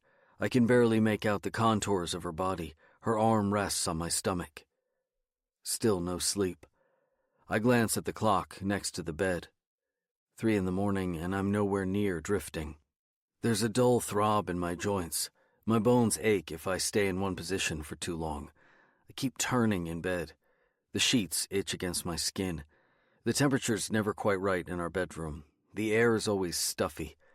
I notice a spot on the wall just above our bed, a shadow of mildew no larger than a quarter. Could be water damage from the roof. I've been staring at it for the last hour. It never blinks back. A master of the staring contest. I count Tamra's tattoos like I'm counting sheep. There's the thistle on her thigh, a compass on her hip, a star on her shoulder. I remember the first time I saw Tamra undress. I gaped, gawped, at the ink flowing across her body, just above the hemline of her summer dresses. I thought I knew everything about her. Then, lo and behold, there was more. A secret self. "What's this?" I asked, pointing to the thistle on her thigh. "That's milk thistle." "And why do you have a milk thistle tattooed on your leg?" "It's a secret." Oh, come on. You're really not going to tell me? That doesn't seem very fair. It's supposed to break hexes. She leaned in to whisper, and makes you a better lover. Once I made the mistake of murdering some metaphors in bed. Your body is a picture book that I want to flip through. Did you just compare my body to a book? Tamra asked, sounding unimpressed. Let's keep the depersonification out of our pillow talk, okay? Why didn't I tell her about Sean? There have been so many opportunities over the course of our relationship. There was our third date. You know the milestone, the confessional. This is the date where you begin to see, or don't, the potential for something more. Something substantial. Time to air out all the dirty laundry. It's a risk, definitely make or break, but you have to get everything off your chest before you can go any further. You have to confess. That's when Tamra first told me about Elijah. Everything I assumed about her was suddenly recontextualized. I saw her in a totally new light. She hadn't even blinked, unafraid to reveal herself. She drew a line in the sand and waited for me to cross it, daring me to. I should have told her about Sean. That was my chance. So, I also have a kid in my life that you don't know about. I could have told her on the 4th date, the 5th. Why didn't I tell her leading up to our wedding, that final pre-wedding confessional? Speak now or forever hold your peace. During the service, with all our friends and family, Tamra's family, surrounding us as our officiant, not Mr. Stitch after all, asked if there was anyone who could show just cause why we couldn't lawfully be joined together, I swore I saw Mr. Woodhouse among our guests. I had to force myself to see that it wasn't actually him, that he wasn't really there. Woodhouse is dead, I said to myself between vows. He hung himself because of what Sean said. Now I'm too afraid to tell her, afraid of what Tamra will think, afraid that she'll leave. Sean. I lift my head. Someone said no, not my name, his name. The room is dark, too dark to see clearly, shadows within shadows within shadows. There, on the other side of the dresser, someone crouched in the corner. Their eyes, even in the dark, I can see they're staring right at me. The gray boy. He stands and slowly approaches our bed, his body swallowed in shadows. He himself is a shadow. The gray boy moves, suddenly standing over me. His hand reaches for my shoulder. Take. Eat. I can feel his cold fingers on my shoulder, feel the chill seep into my skin. I can hear the rasp from his throat as he leans in closer to whisper, "This is my body." I bring my arm up, and in a single sweeping arc I swat the gray boy away. His body is so light, his limbs nothing but dry kindling. He makes the softest thud against the floor. Crying. The gray boy is crying. His voice lifts, wailing. The sound of it fills the room and wakes Tamra. As soon as she pulls herself out of her sleep, she turns on the nightstand lamp. Light erupts throughout our bedroom. It takes a second for my eyes to adjust to the sudden burst. When they do, I find Elijah on the floor, face covered in tears. Tamra is already out of bed and beside him, checking for bruises. What happened? Eli? I sit up, bringing my feet to the floor. The boy retreats into himself as soon as I reach out for him, as if I... What the hell's wrong with you? Tamra hisses at me, shielding Elijah. I start to say, still stunned. I didn't know. Tamra picks Elijah up from the floor before I can finish and rushes out. I hear her footsteps as she carries him to his bedroom, slamming the door. I remain on the bed. I can see the weeping willow just outside. The severed rope from the tire swing sways in the breeze like a pendulum. Tick-tock.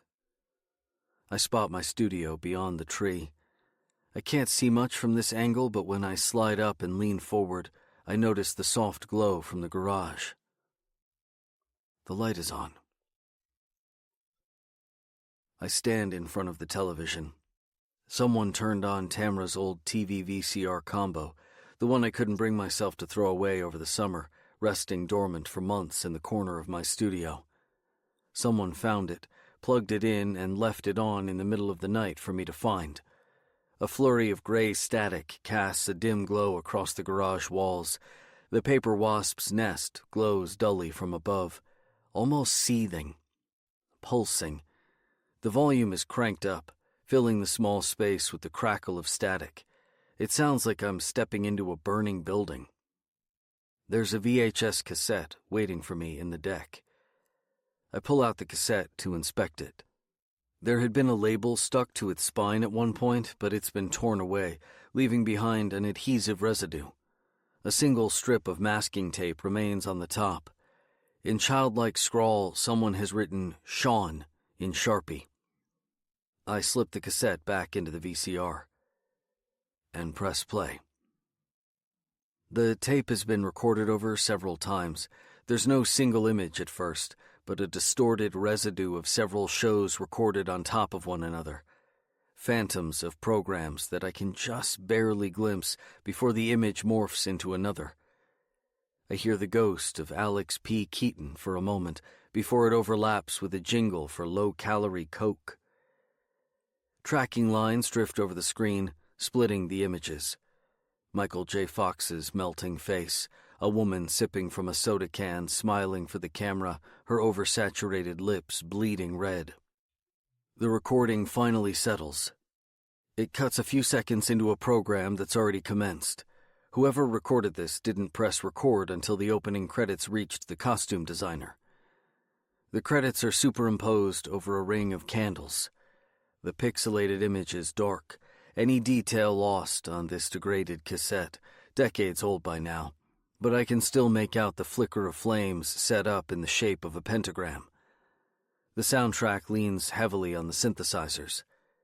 The ominous drone intensifies the further into the credits we go as the camera pulls back. That ring of candles grows smaller. Now I see several hooded figures standing behind each candle, holding them.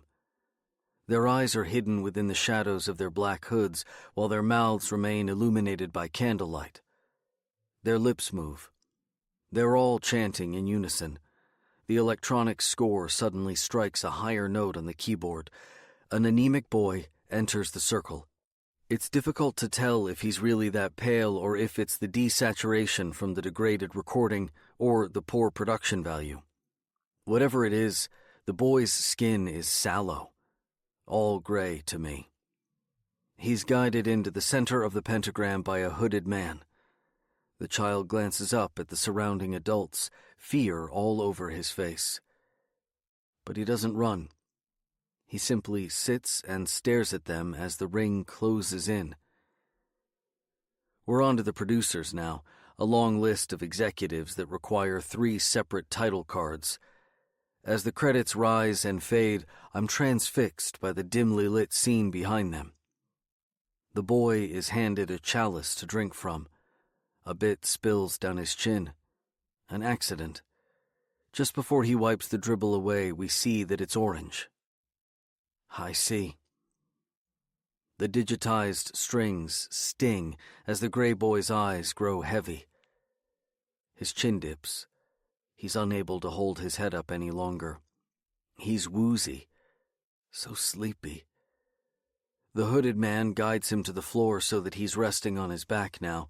The low drone of voices intensifies, grows faster. They're repeating the same words over and over again. Nonsense words. Latin by way of Ozzy Osbourne. Executive produced by... The hooded man now reaches into his robe and pulls out a warped dagger. At first, I think it's the tracking on the VCR distorting the image, but no. The blade is shaped like a winding serpent, slithering to a sharp tip. It comes to me instantly. Tamra's tattoo. The chanting escalates as he lifts the dagger overhead, a breath away from bringing the blade down and stabbing the boy in the heart. Directed by Just as the knife drops out of frame, the screen goes black. The chanting stops, halted in mid-hymn. We hear the boy scream in the darkness, his voice heavily reverbed to echo forever. A final title card materializes. What you are about to watch is inspired by true events. Though it is based upon real people, their names have been altered to protect the innocent. It's the made-for-TV movie based on the trial. I remember hearing about it, but I never saw it.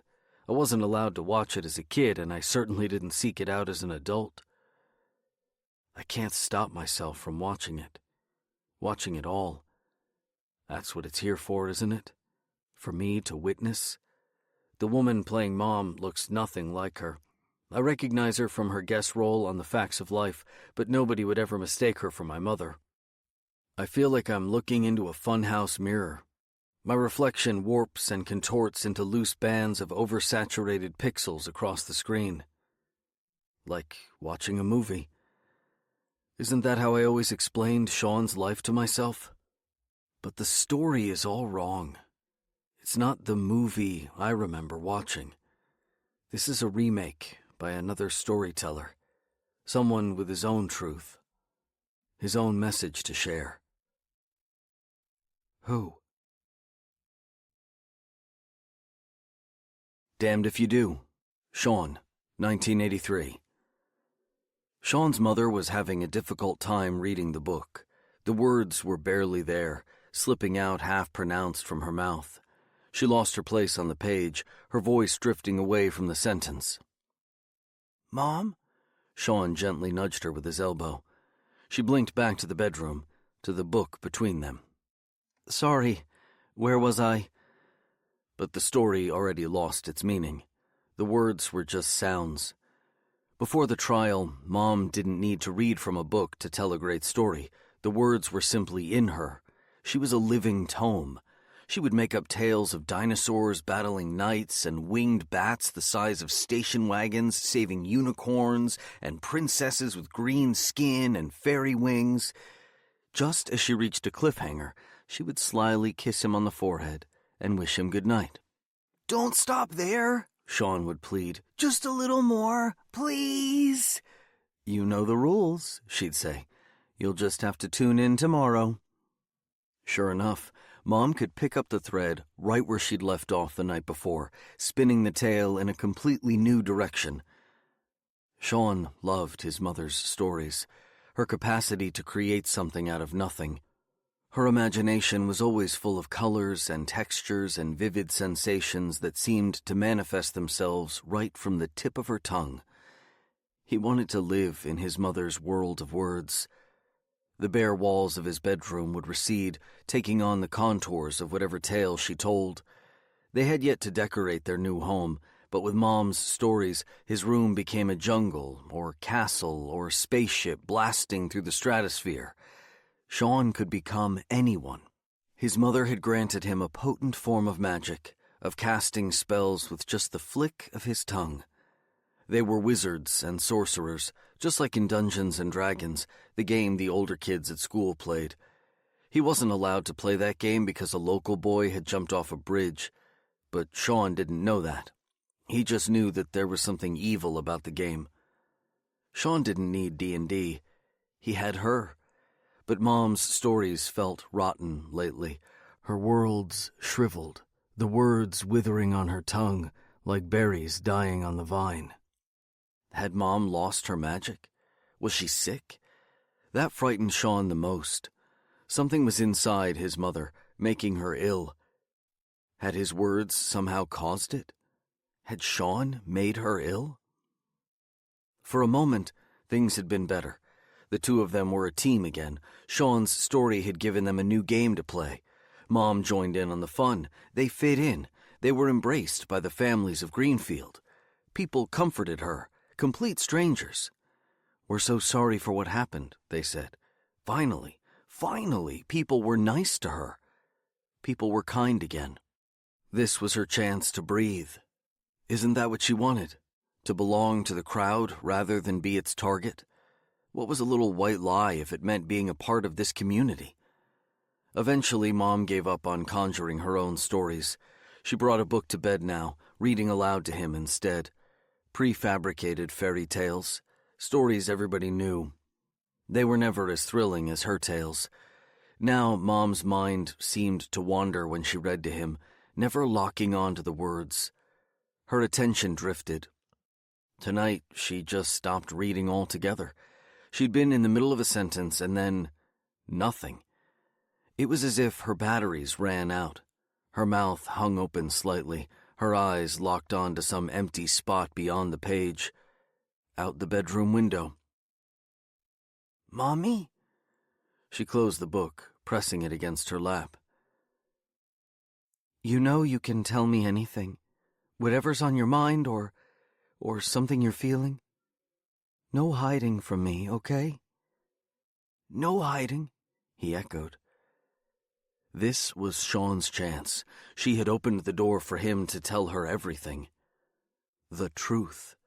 Take back the mean things he'd said about Mr. Woodhouse. He knew he had to do this before it was too late. His stomach churned. The truth hurts, he remembered someone, an adult, saying. They were right. The truth was lodged in Sean's throat, choking him. It's okay, Sean, Mom started.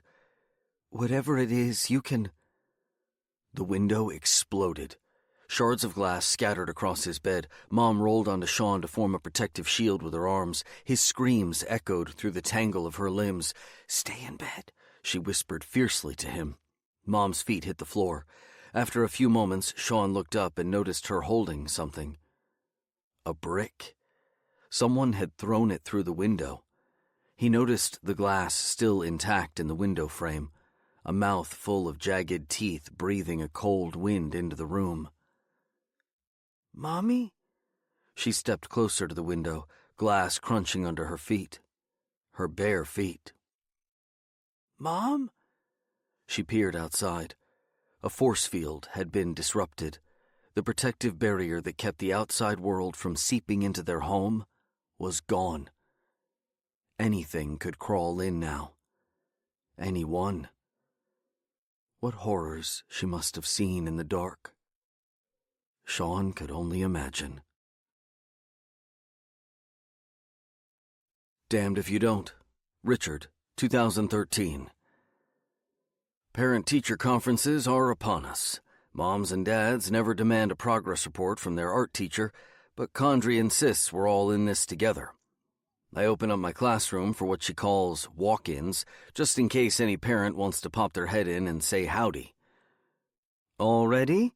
Condrey asks behind me, peering through the classroom door. I try not to show how startled I am and smile back. The doctor is in. This is enough of an invitation for Condrey to step inside. Everything all right? Everything's great.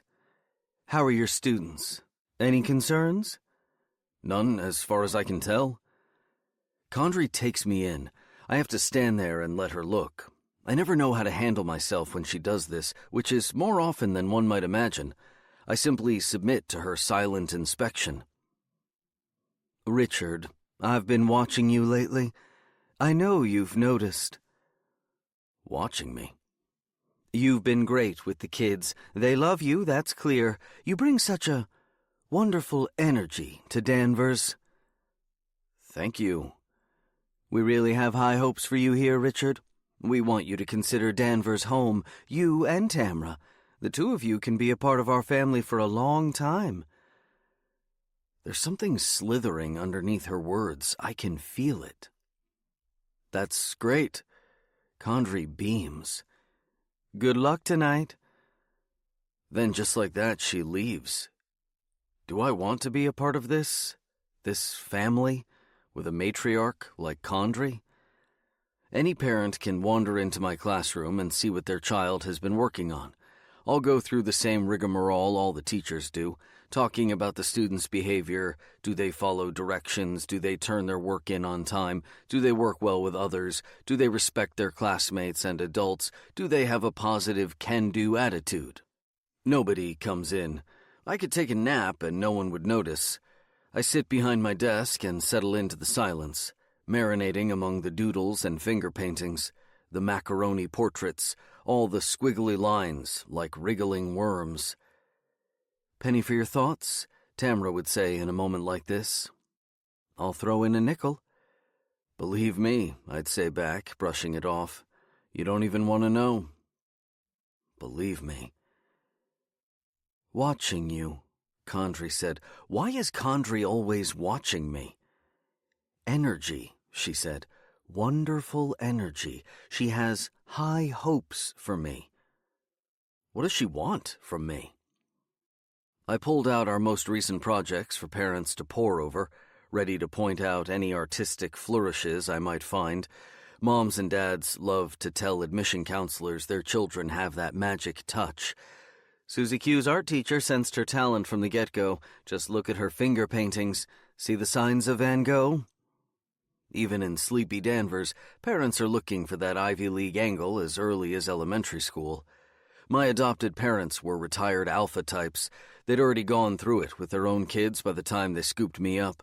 I was Tim and Nancy's victory lap. Something they could brag about at their tennis socials. If there was an after-school club for artistic kids, they signed me up. Every minute of my life was accounted for. I never had a free moment to get lost in my thoughts, which was the point. If I didn't stop to think back, maybe I'd forget who I was. Forget Sean. Tim and Nancy were in their 50s when I entered their lives. Tim was too old to play catch without feeling the creak in his shoulders. They were around, but they weren't there for me. They didn't spin stories and surprise me with milkshakes and tell me I could always talk to them. Tim had a heart attack when I was in high school. Nancy's death was more drawn out. She suffered from dementia for the last few months of her life before passing away.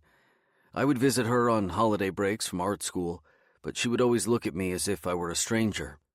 "Who are you?" she'd ask. I didn't blame her. Who had I been to her, really?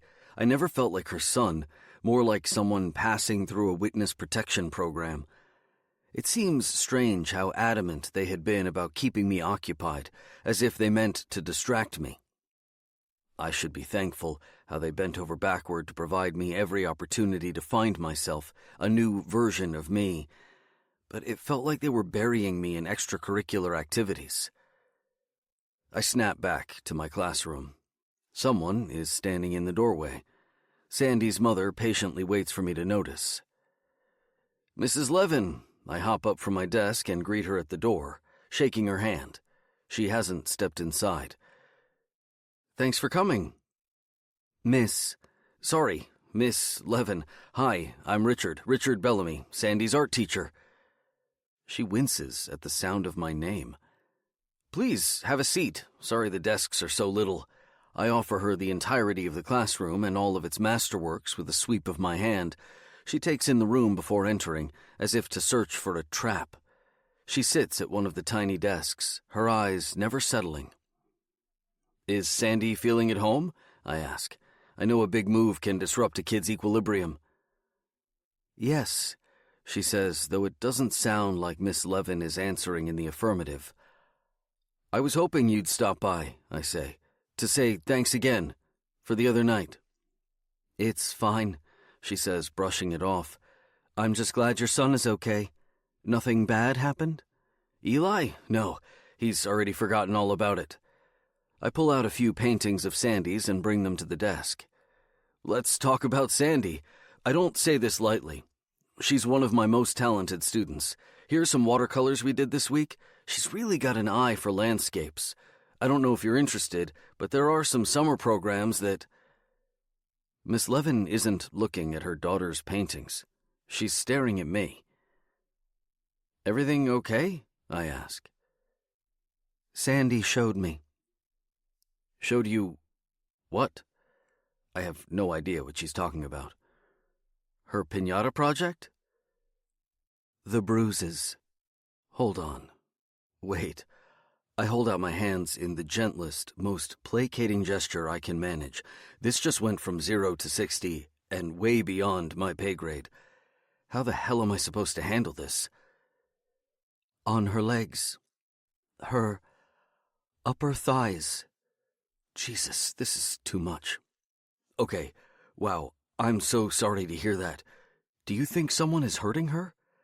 I glance over Miss Levin's shoulder, toward the door, just to make sure it's open, wide open. For some reason it feels safer to have it that way. Sandy has always been shy. There have been times when she reminded me of myself when I was her age. Not you. Of Sean, a voice whispers at the back of my mind. Right. Miss Levin doesn't answer. Sandy's never brought up any of this with me, Miss Levin. I haven't seen anything happen in my class, and if I had, believe me, I'd bring it to the principal's attention right away. You didn't know? Her face darkens. You didn't notice? I pause. Miss Levin, I'm not sure what you mean. I study her face, and that's when I realize she's afraid of me. Have you spoken with Mrs. Condrey? I ask tentatively. Sandy said it's someone in your class. My class? Who? Someone named Sean. The classroom constricts. It won't settle. It won't stop spinning. Every picture on the wall comes to life, the finger paintings and stick figures turning their heads toward me, sucking the oxygen out of the room until there's nothing to breathe. Sandy told me it all started when you taught them how to play that game. Game? What game? But I know her answer before she responds. Horsey. Interview, April 7th, 1983. Kinderman. Can I show you something, Sean? I don't know if I told you this, but I am an inventor. I can make all kinds of special machines and super cool devices that can do all kinds of neat things. Like this. I call it the Bad Snatcher. You ever make a cootie catcher? Crenshaw nods. This is like that, but real. Kinda looks like a telephone, doesn't it? Crenshaw. Yeah. See this part? That's where you talk into it. The difference with this kind of telephone, what makes it so special, is that when you call somebody with it, if there's something that makes you sad, it takes all that sad stuff and bad stuff and disappears it. Poof. All gone. Really? All you have to do is talk into this part right here, and it'll take all that stuff you don't want inside of you and suck it all out. Kinda like a vacuum, you know? Does your mom vacuum around the house a lot? Crenshaw nods. Does your house get really dirty? All that dirt and all those dust bunnies hide under your bed? Your mom plugs in her vacuum and slurps all the dirty stuff away, and the house is all clean again? That's exactly what the Bad Snatcher does. It slurps all the dirt and dust inside us. Because people are like houses, too. We want to be clean, spotless. But sometimes some things inside us, the secrets, they make us feel a little dirty. Do you ever feel dirty, Sean? Crenshaw is silent. We all feel dirty sometimes. It's good to have a special device like the Bad Snatcher. The Bad Snatcher takes all the bad stuff away so that we can feel clean again. All you have to do is lean in and talk into the phone part here. Crenshaw is silent. You can even whisper into it if you want. You don't have to worry about anyone else listening in. Even me. It's just you and the Bad Snatcher. Crenshaw leans in, examines the microphone. Have you ever talked into a tape recorder before? Maybe your mommy has one, or somebody at school has one, or maybe a friend. Mark has a tape recorder. Oh, good. What do you do with it? We tape ourselves. When you recorded yourself and played it back, how did it sound? Like somebody else. It does, doesn't it? It's hard to recognize your own voice, almost like someone else is saying it. That's what the Bad Snatcher does, too. Your machine does that? It does. All the secrets, all the dirt and dust inside you, it takes it away and it never comes back. Good as new. Clean. Want to give it a try? Okay. Great. All right. Let's think of something that feels really stuck inside. Something that you might have thought you're not allowed to tell anybody. I pushed Jason in the lunch line when he tried to cut. Yeah, but I'm talking about big secrets, Sean. That's just a crumb. What about the stuff you told the policeman? Do you remember that? Crenshaw pauses, nods. That was a pretty big secret. And I'm worried if you hold on to stuff like that for too long, you're going to start feeling very dirty inside. Very, very dirty. You might never feel clean again. Because that's what happens when we hold on to a secret for too long, Sean. It changes the way we feel about ourselves forever. That dirty, grimy feeling never goes away. It'll be inside you for the rest of your life. Can you imagine living in a house that your mommy never vacuums?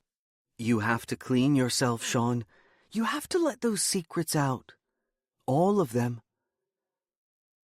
Crenshaw is silent. Tell me what happened in Mr. Woodhouse's classroom. Crenshaw is silent.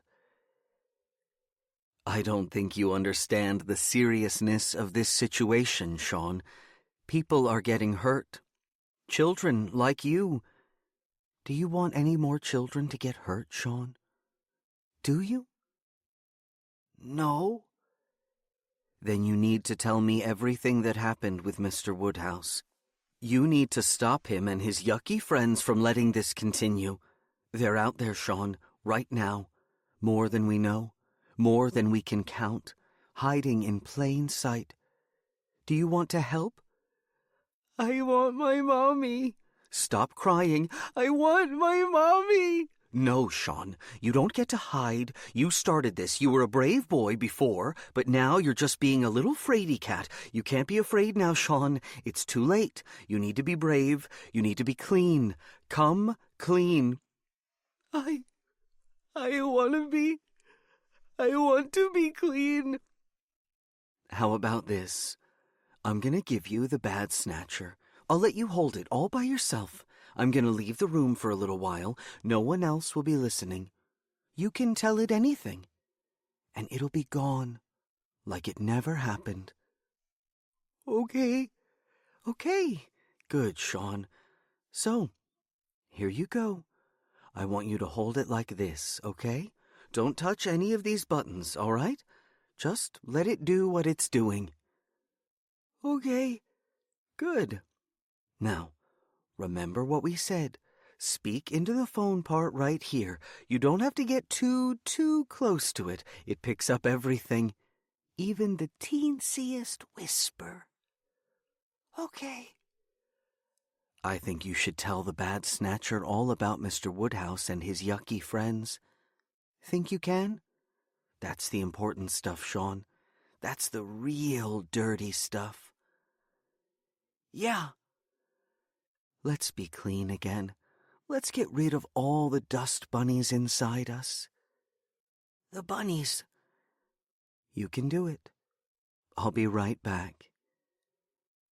Interviewer leaves the room. Can you hear me? Hello? Crenshaw is silent. Mr. Woodhouse cut the bunny. He cut it with a pencil. He took a pencil and poked it. The pencil went inside, and the bunny got all red.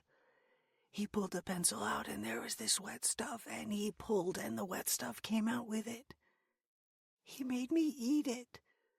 I didn't want to eat it, but Mr. Woodhouse said he'd hurt my mommy if I didn't. He made me put my fingers inside the hole and take out the stuff inside and eat it. He made us all eat some. Am I clean now? Am I clean? Kinderman returns. How are we feeling, Sean? Do you feel clean now? I feel clean. End of interview. Damned if you don't. Richard, 2013. I told Miss Levin that her child was safe in my class.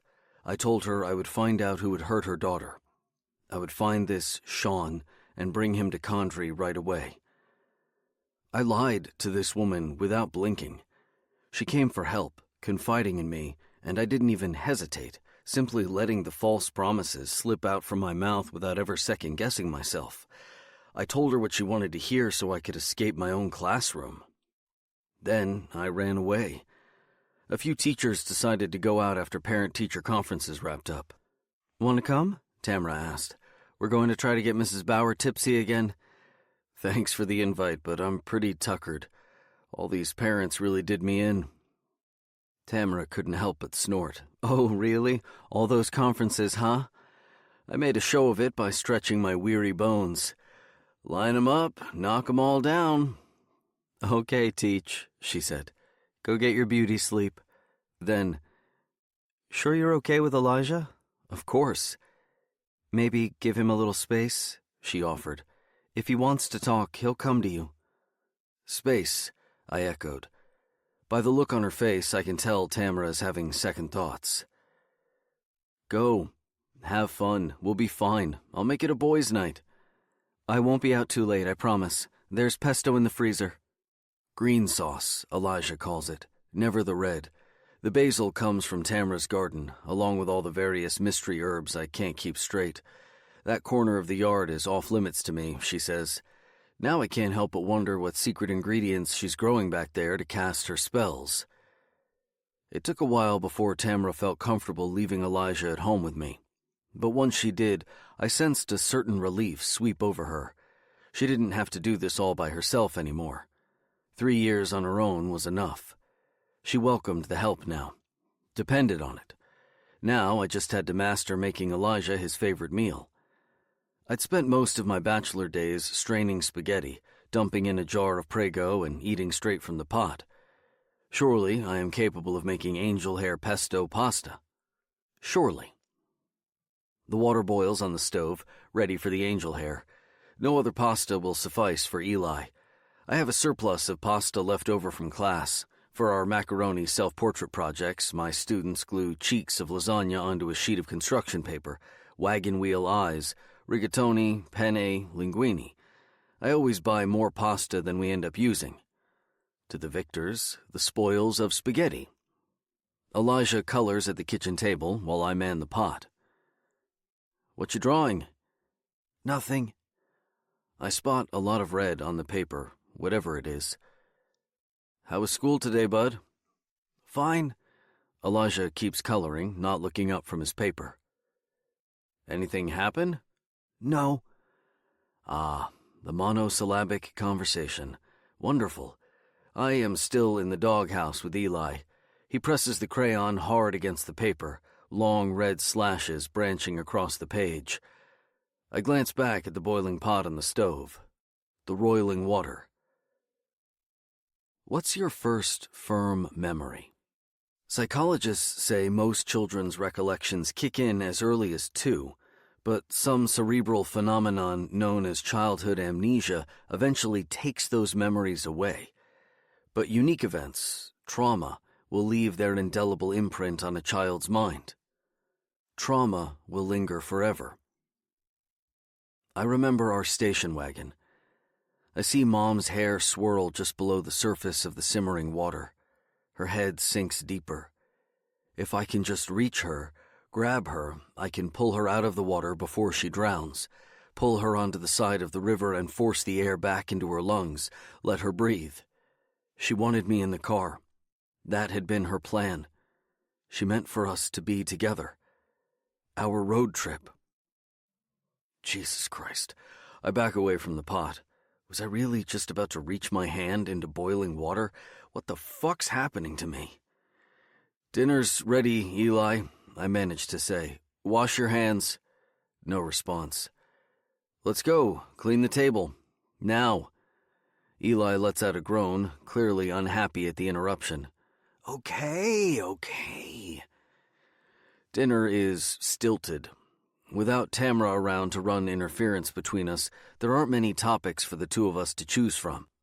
He's still mad at me, I get that. He hasn't made eye contact with me all night, pretending to look elsewhere whenever I turn to him. I have to hope that he'll forgive me at some point. Forgive and forget. It's impossible to drag information out from a 5-year-old. The direct approach never works. You have to sidle up to the truth. If you ask specifically for the thing you want, they'll shut down. Repeating the question never works. Kids go on lockdown. You have to be creative with your interrogation technique. Learn the gentle art of kindergarten cross-examinations. So the piñata project was pretty fun, huh? I get the slightest nod from Eli as he struggles to spin his angel hair with his plastic fork.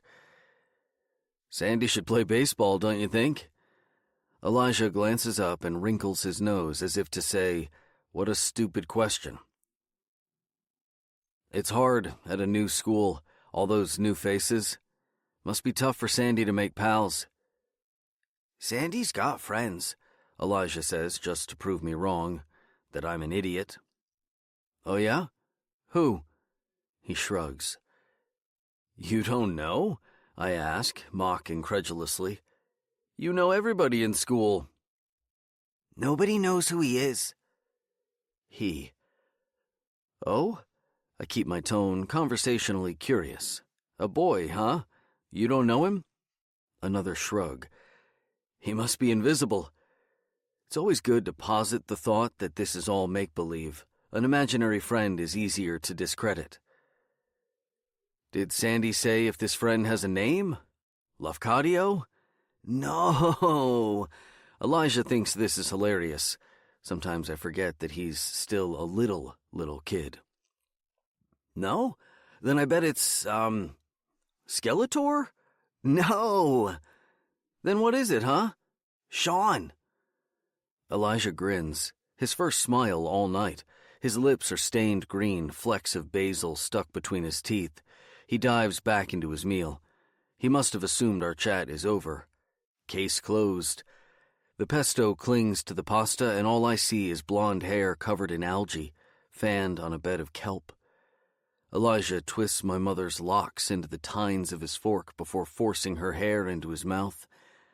I don't know how long I stare, watching him eat. I haven't spoken, haven't cogitated a single thought beyond the name. Sean. This is spreading somehow, infecting others. Who here knows about my past? Who I am? Could this be me?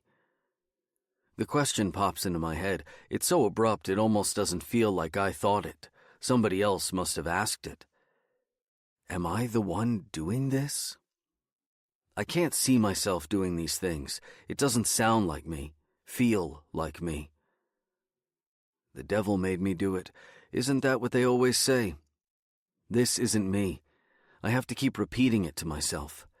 This isn't me. What if?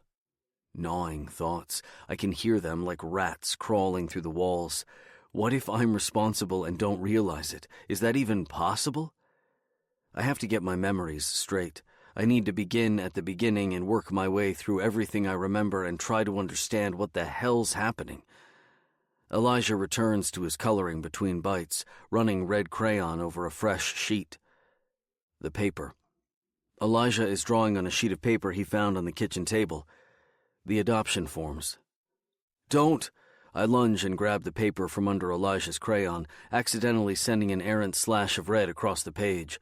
Eli's shoulders bunch up to his ears, slipping into his shell. Ouija. The drawing is unmistakable. It's his cat, torn open. Crayola intestines spill out from its abdomen. The green grass swirls with so much red. Elijah? I try to keep my voice as steady as I can. Did you do this? To Ouija? Eli shakes his head. You did. That's not true. I would never. I'm unable to finish the thought the moment I notice the stack of adoption forms. I let go of the paper in my hand to pick up the next sheet. A ring of children. A lanky stick figure towers over the rest, his arms extending beyond their normal proportions, as if he has 4 elbows. A daddy longlegs. A teacher. Circle time. How did you... I pick up the next sheet. A group of children stand in a ring. Crooked teeth colored in black sprout all around them. Not teeth. Headstones. They're in a cemetery. In the center of the children's circle is a boy dressed in his Sunday best. His skin is gray. I flip through each sheet, grabbing the top page and glancing at the hand-drawn image. A tangle of stick figures knot into one another. An orgy of adults, teachers, a mass of spiders, their limbs intertwined and hugging. So many drawings. The entire stack has been colored. There's paper all over the floor, all from Sean's childhood. My childhood. My lies. How? Sean told me, Eli says, staring back. Who's Sean? I demand. Tell me. Eli won't answer. He's breathing deeply through his nose, afraid but holding his ground. Who's Sean? Nothing. The fear is all over his face. I can see it, but I can't stop myself from yelling. Who's Sean? My cell phone rings. Eli uses the distraction to escape, running out from the kitchen. The sound of his feet carries through the house as I scramble for my phone. The area code seizes my attention. Someone is calling from Greenfield. Again. Don't answer. I let the call go directly to voicemail. Not that they'll leave a message. They haven't before. My phone rings again, the high-pitched trill working its way up my spine. Don't answer. I bring my phone to my ear and listen. I don't know what to say. I can hear breathing on the other end of the line. Sean? Is that you? I haven't heard her voice since I was a boy. I'm suddenly 5 all over again, just a scared boy, as if the last 30 years never happened. Mom? There you are. I've been looking everywhere for... My fingers slide across the screen to power down my phone before she can call again. Turn it off, turn it off, turn it... The same number pops up again as the phone trills in my hands, like a baby bird. I could crush it, simply squeeze my fist until its fragile bones snap and I'd never hear her voice again. Don't answer, just turn it off, turn it off. But it won't stop, will it? This will never end. She'll find me. She already has. Swiping my phone, I open the channel between us again. Sean. It's no longer a question. You changed your name. Why would you do that? Mom? My voice sounds so small. It feels weak, her name quickly dissipating. I'm trembling. There isn't a bone in my body that can hold the rest of me up, hold me together. Did you think I wouldn't find you? That you could hide from me? Eli is in his bedroom. Tamara is still out, so it's just me. Me and my mother on the phone. I can see her. Imagine her after all these years, still as young as the last time I laid eyes on her. Still as beautiful. Sunk in the murk. The water all around us, swallowing us whole. Why? She asks. Why are you hiding? Why did you run away from me? Because I'm afraid, because I'm ashamed of what I've done.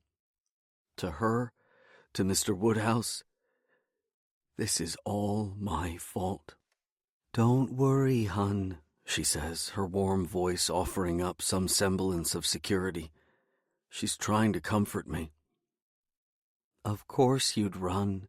Who wouldn't, after what you did? I look around the kitchen. The house has settled into its stillness. Her voice feels like footsteps on the floor, the warp of the wood bending with each step. She's coming closer. Closer now. Closer. All those lives you destroyed, the families you tore apart. You did that, Sean. You. I'm sorry. That's very considerate of you, Sean. Should I call you Sean, or do you prefer Richard? She's mocking me, taunting me. Is Mom laughing? This can't be happening, I think. It's not possible. It's not you, I say. Then who is it, Sean? Who am I? Kinderman. Her face pops right into my head. Could she have found me? Tim and Nancy had severed ties with her immediately following the trial. They'd gone out of their way to distance me from anyone associated with the case, no matter what they said to the press. My mother is dead. Does that mean you won't talk to me? This is sick, I hiss into the phone. Whoever this is, you're sick. I believed you, Sean. Every word. I'm calling the police. What are you going to tell them? Will you tell them about me? About you, Sean? I need to hang up, turn off the phone, but it clings to my skin. Everything feels like it's covered in a glistening film, like I'm caught in a cobweb. It's too late. Too late to run. I see you're drawing again, Sean. I love it when you draw. I always have. I'm not. Don't lie to me, she says. I saw you. Saw your picture of me. She's here. She's seen me in the studio, seen the sketch. Where is she calling from? Could she be here now? Outside our house? Is she in our yard peering through a window? Go out to the studio. I have a gift for you. No, I protest, but it's weak. My voice is so small. A boy's voice. I'm powerless against her. I do as I'm told. There's something I want you to see. See for yourself. She continues to talk as I leave the kitchen. I've found someone new for you to sketch. Her voice follows me as I step outside, crossing the yard to the garage. To inspire you. The cold air crystallizes in my lungs, each breath scraping my throat. It makes me happy to see you expressing yourself again. A harsh odor washes over me as soon as I open the garage door. Sweet meat, spoiled fruit. The grease of it coats my throat the moment I breathe in, unable to spit it out. I suddenly remember that it's Ouija. I left him in my studio last night and forgot to dispose his body after the Eli incident. Now the smell of him has permeated the space, clinging to the beams. Wood has a memory for scent, absorbing decay. Now it'll never forget. My studio will smell like death forever. Before I enter, I know someone has been inside. There are small white squares scattered everywhere. Polaroids. My studio is filled with them. Dozens of photographs taped to the walls, arranged on the floor, attached to the easel. And they're all of the same person. A girl. Sandy Levin. Some are out of focus, her form fuzzy around the edges. The camera came too close to her, the flash blanching her pale skin. She's wrapped her arms around her shins, shielding herself from the probing lens, as if to protect her against its intruding gaze. In some pictures, she glances off, trying to hide from the camera. In most, though, she stares directly at the lens, looking out at me with empty eyes. My stomach clenches. She's everywhere. Yes, Sean? What is it? I forgot I was even holding the phone. My mother's voice startles me. I didn't do this. Do what, son? This wasn't me. If it wasn't you, then... Who? She answers her own question. Was it Richard? I buckle forward and vomit across the floor. Angel hair pasta fans over my feet. Her hair, The swell of bile from my stomach came so quick I didn't have time to run for the door. This wasn't me. This wasn't me. It's all I can think, can say, repeating it to myself over and over, echoing through the studio. It wasn't me. It wasn't me. It wasn't... "You're married now," Mom whispers into my ear. "You have a son. You must be so happy to have this new life. But it can all go away, Sean. Families can be so fragile, can't they?" What if, the gnawing thoughts whisper, what if you're talking to yourself? I glance at the phone in my hand, suddenly wondering if I'm even talking to my mother or not. Am I doing this to myself? Who else but me knows what happened? Mom did. Bringing the phone back to my ear, I ask, "What do you want from me?" "You've made other people very, very angry, Sean, stirring the pot like you have. Double, double toil and trouble. They're watching you right now. They want to finish what you started. Full circle. Unless..." Silence from the other end. "Unless what?" "You can end this, son.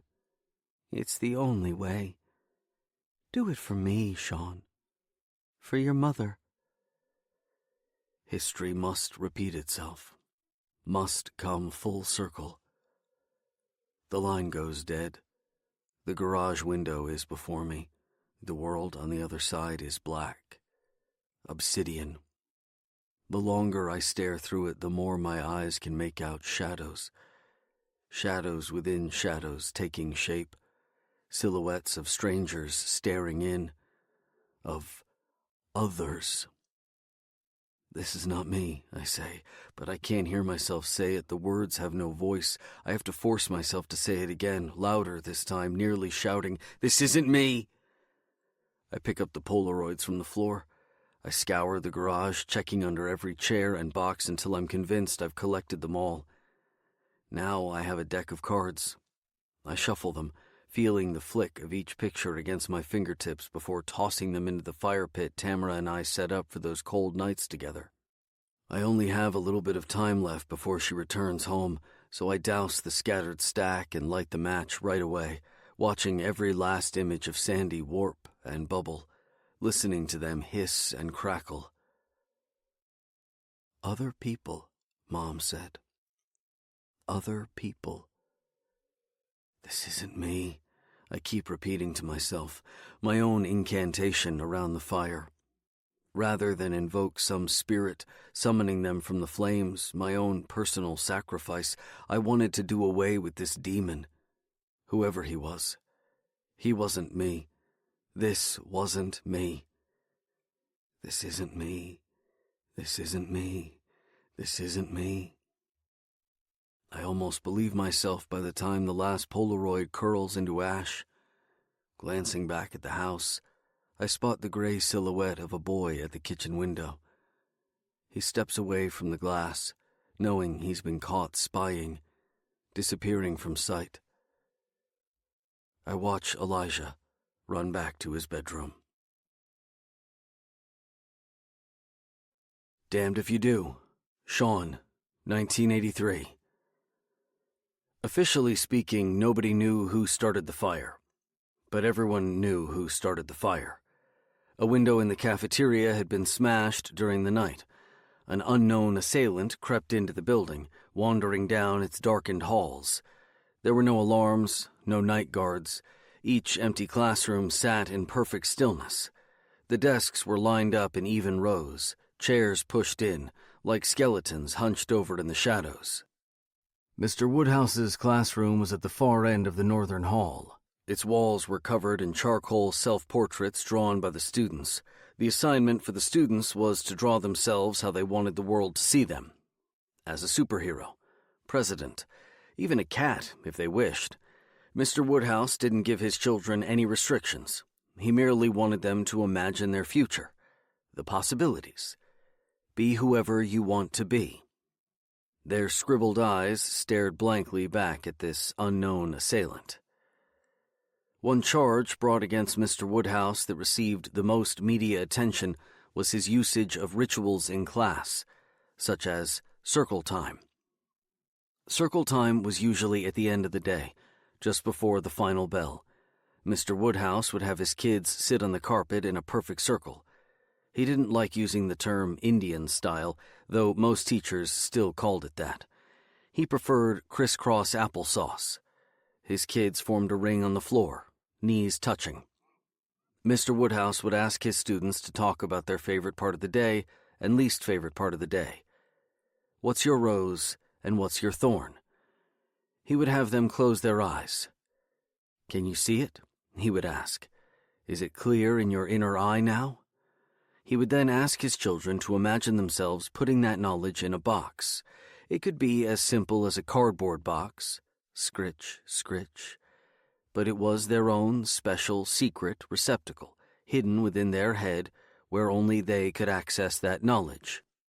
You'll hold on to this knowledge for the rest of your lives, Mr. Woodhouse insisted, pressing his index finger against his temple. Where it can be called upon whenever you need it. Even as adults, it'll be here, right here, just waiting for you to open it. So fill it up. Mr. Woodhouse would then have them all sing special songs with words nobody had heard before, lyrics that Mr. Woodhouse himself had written, just for his children. The students were told not to share the words with anyone outside the circle, not their parents or their friends. The songs themselves could only be sung when it was circle time, when the students' eyes were closed so that they couldn't see what Mr. Woodhouse was doing. Sean said he peeped. He hadn't meant to. He knew Mr. Woodhouse would be very mad if he found out Sean had opened his eyes during circle time. But Sean couldn't help himself. He had to look, just once. The students' voices were climbing higher and higher. It was impossible not to sway as they sang. A steady rhythm manifested itself naturally as they rocked left to right, like kelp along a river bottom. The higher their voices climbed, the faster their bodies swayed, which was strange because Sean wasn't aware of the students' movements when he'd had his eyes closed. In the dark, there was nothing but the music. It was only when he peeked that he was even aware of this strange, rhythmic motion. Mr. Woodhouse was in the middle of the circle. He had no clothes on. He had selected a boy from the ring. Duck, duck, goose, and ushered him into the center and set him down on his back and, oh, it's Tommy. It's Tommy Dennings. And just as the circle's swaying reached its peak, the students' voices no longer their voices, but the ululations of something far more carnal, necks bent back, eyes rolling up into their skulls. Mr. Woodhouse was staring directly at Sean. No peeking, he whispered. When Sean shared a version of this with the kind policeman, and then later with the kind Miss Kinderman, and then with the not-so-kind district attorney, he said he was scared of Mr. Woodhouse because now his teacher knew that he peeked when he wasn't supposed to. He was afraid, very afraid for his life, and his mom's life, because Sean knew Mr. Woodhouse's secret. The jury heard bits and pieces of Sean's recorded interviews, but the story now belonged to the prosecutor and Miss Kinderman. Each added their own narrative flourish, making sure that Sean's words were heard, spinning his story further and further out. Perhaps this unknown assailant heard the prosecutor tell Sean's story in the courtroom, or heard snippets of it on the 6 o'clock news from their local anchor, or read about it in the newspaper. At a certain point, it didn't matter who was telling the story. The story belonged to everyone now. This unknown assailant must have pictured these ritualistic sex acts committed right there on the floor during circle time as he, or she, poured an accelerant over the carpet. Kerosene splashed across the blackboards, over the desks, along the walls with all their hand-drawn pictures, the Crayola stick figures, their spiraling eyes. This unknown assailant backed out of the room, using the last of the kerosene to draw a highly flammable tail across the hallway floor.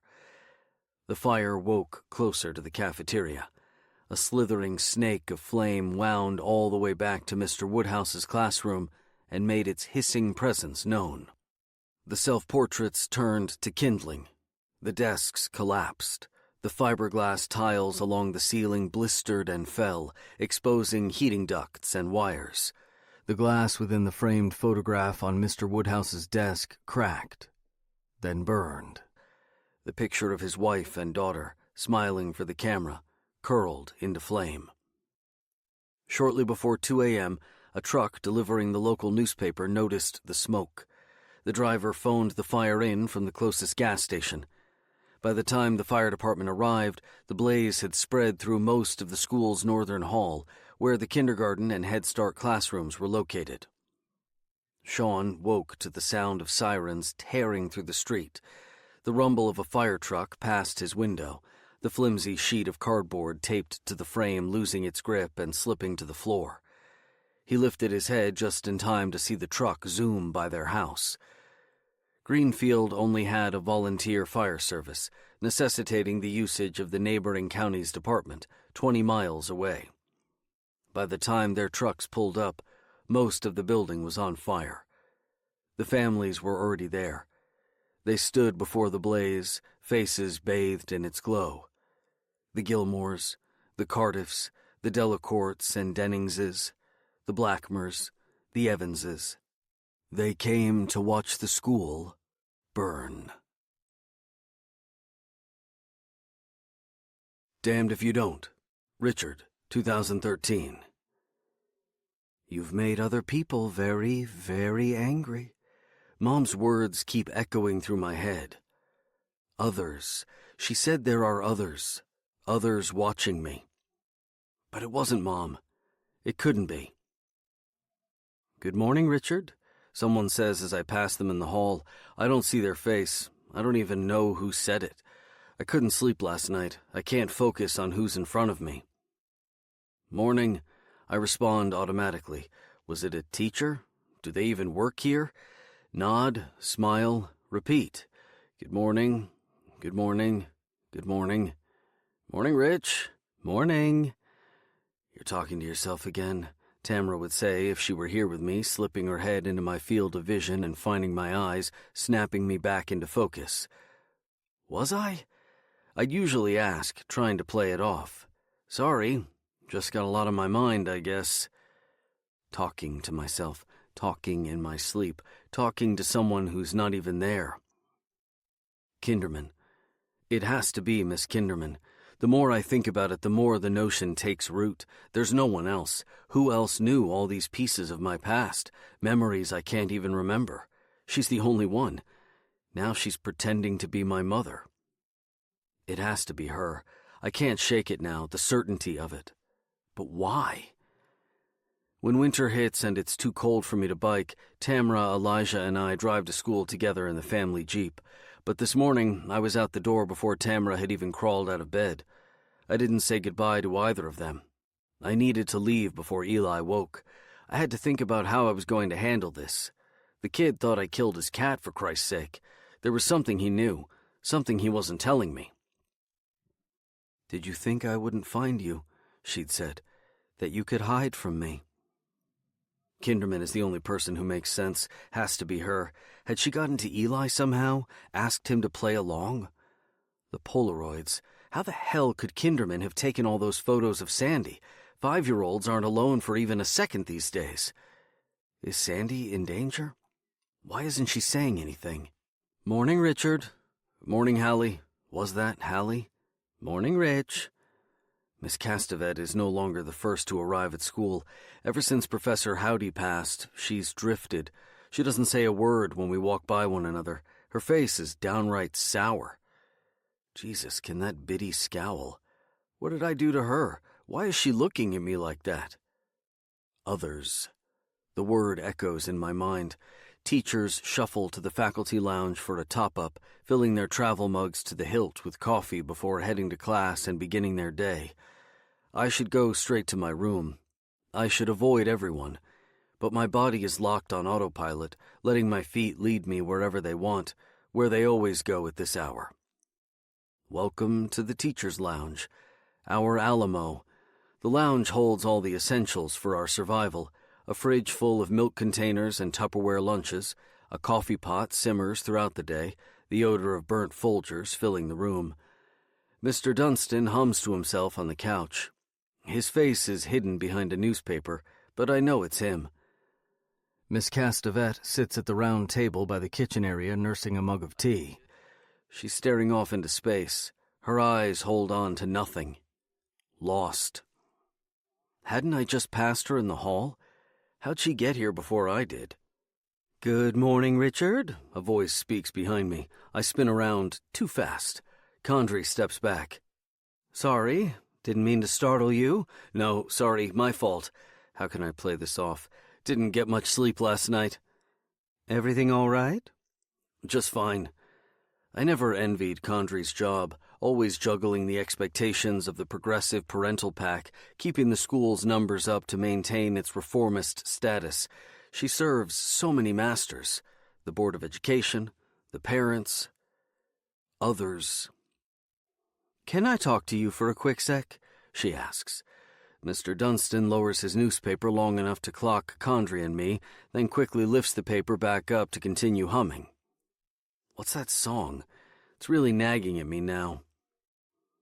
"I just wanted to check in, see how everything went last night." She leans in and whispers, "With Sandy's mom." I can't meet Condrey's eyes. I glance off to the side. Miss Castevet is staring straight at me now. Something has snapped her back into focus. "Miss Levin called my office a couple of times," Condrey says. "She won't leave a message. I haven't had a chance to call her back, but she's clearly wound up about something." Just tell her. This is my chance. I can tell Condrey everything. She's opened the door for me. Tell her. Mr. Dunstan's humming has intensified. It's like he's conducting a fucking one-man symphony. The drone is so loud it's all I can hear. How can Condrey stand it? "I'm talking to all her teachers," she says, "just in case they've noticed anything." "Anything," I echo. If I were a bit more shrewd, I would have picked up the context without her having to spell it out, but I'm far too tired for that now. Too numb. "Have you seen any signs of trouble?" she asks, rather diplomatically. I focus on Miss Castevet. She hasn't blinked. Her eyes sharpen themselves against me. I notice the corner of her mouth lift into the slightest smirk. She's grinning at me.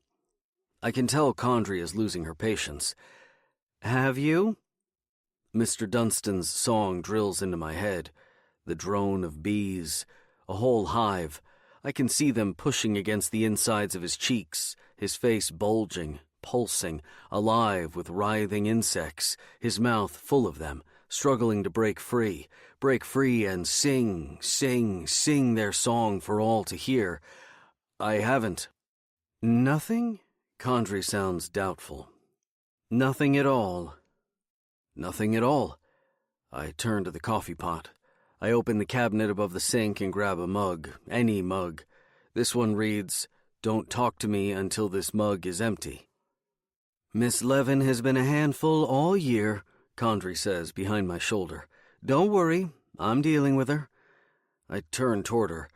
There must be a puzzled look on my face because she winks right at me, as if to suggest that we're in this together. Or is it something else? Why would Condrey wink at me? Why is she smiling like that? "It would help if you could keep an eye on Sandy for me. Make sure she's okay. We need to stay on top of this." "Of course," I say, pouring coffee. "Has Sandy talked to you at all? Said anything that might lead you to believe there's something going on at home? Anything?" This coffee is going to eat a hole through my intestinal lining. I can already taste the acid building up in my stomach. But I have to occupy my hands with something, focus on something, anything, other than this conversation, other than Miss Castevet, her eyes following me across the room, other than Mr. Dunstan's insectal sonata. I have to keep myself from humming along. It's in me now. I can't get the earworm out of my head.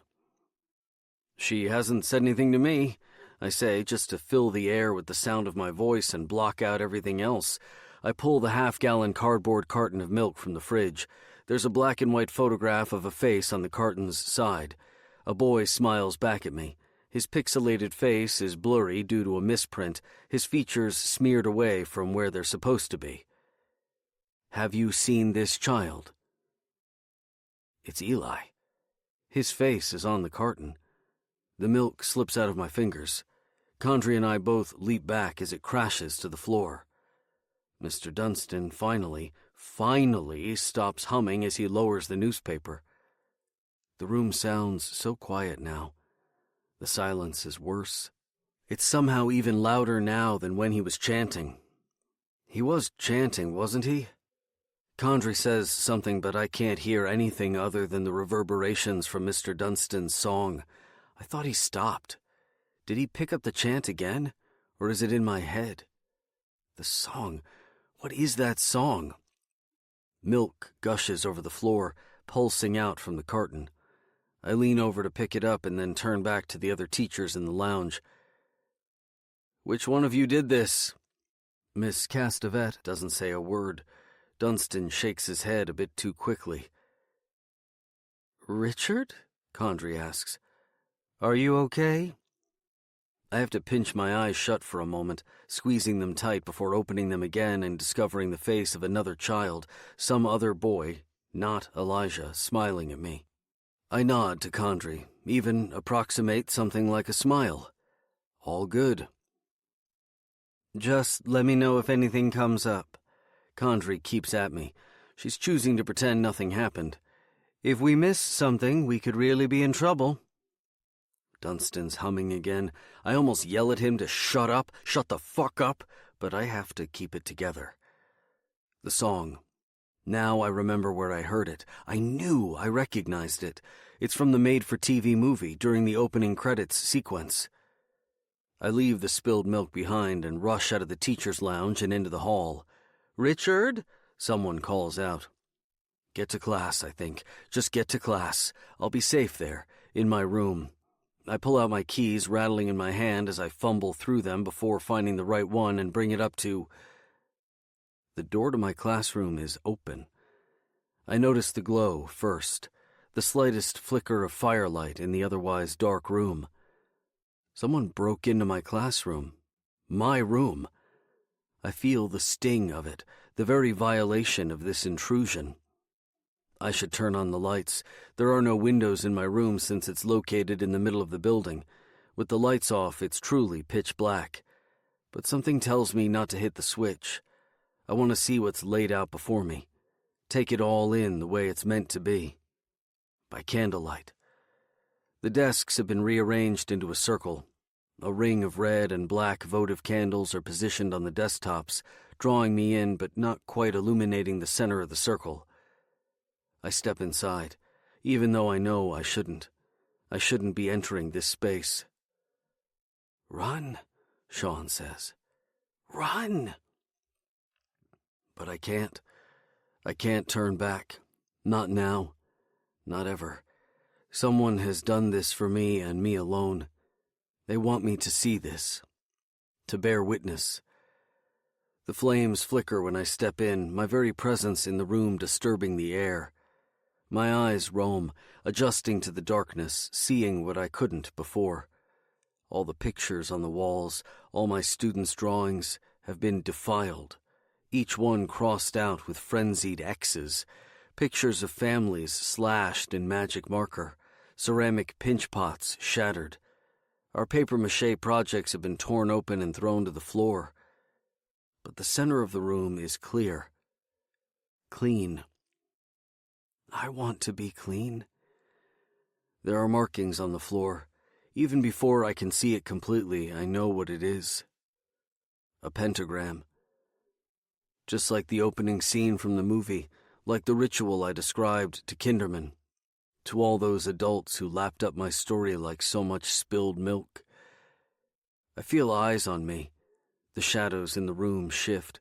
Something is moving, behind me, over my shoulders, in the corners, something hiding inside the dark. I turn and see them. All of them. Dolls. A ring of puppets stripped of clothing. They're the same kind of anatomically correct puppets you'd find in a therapist's office. Point to where the bad man touched you. There have to be dozens of them, too many to count, all of them left in various sexual positions around the room. A fucking orgy in the toy shop.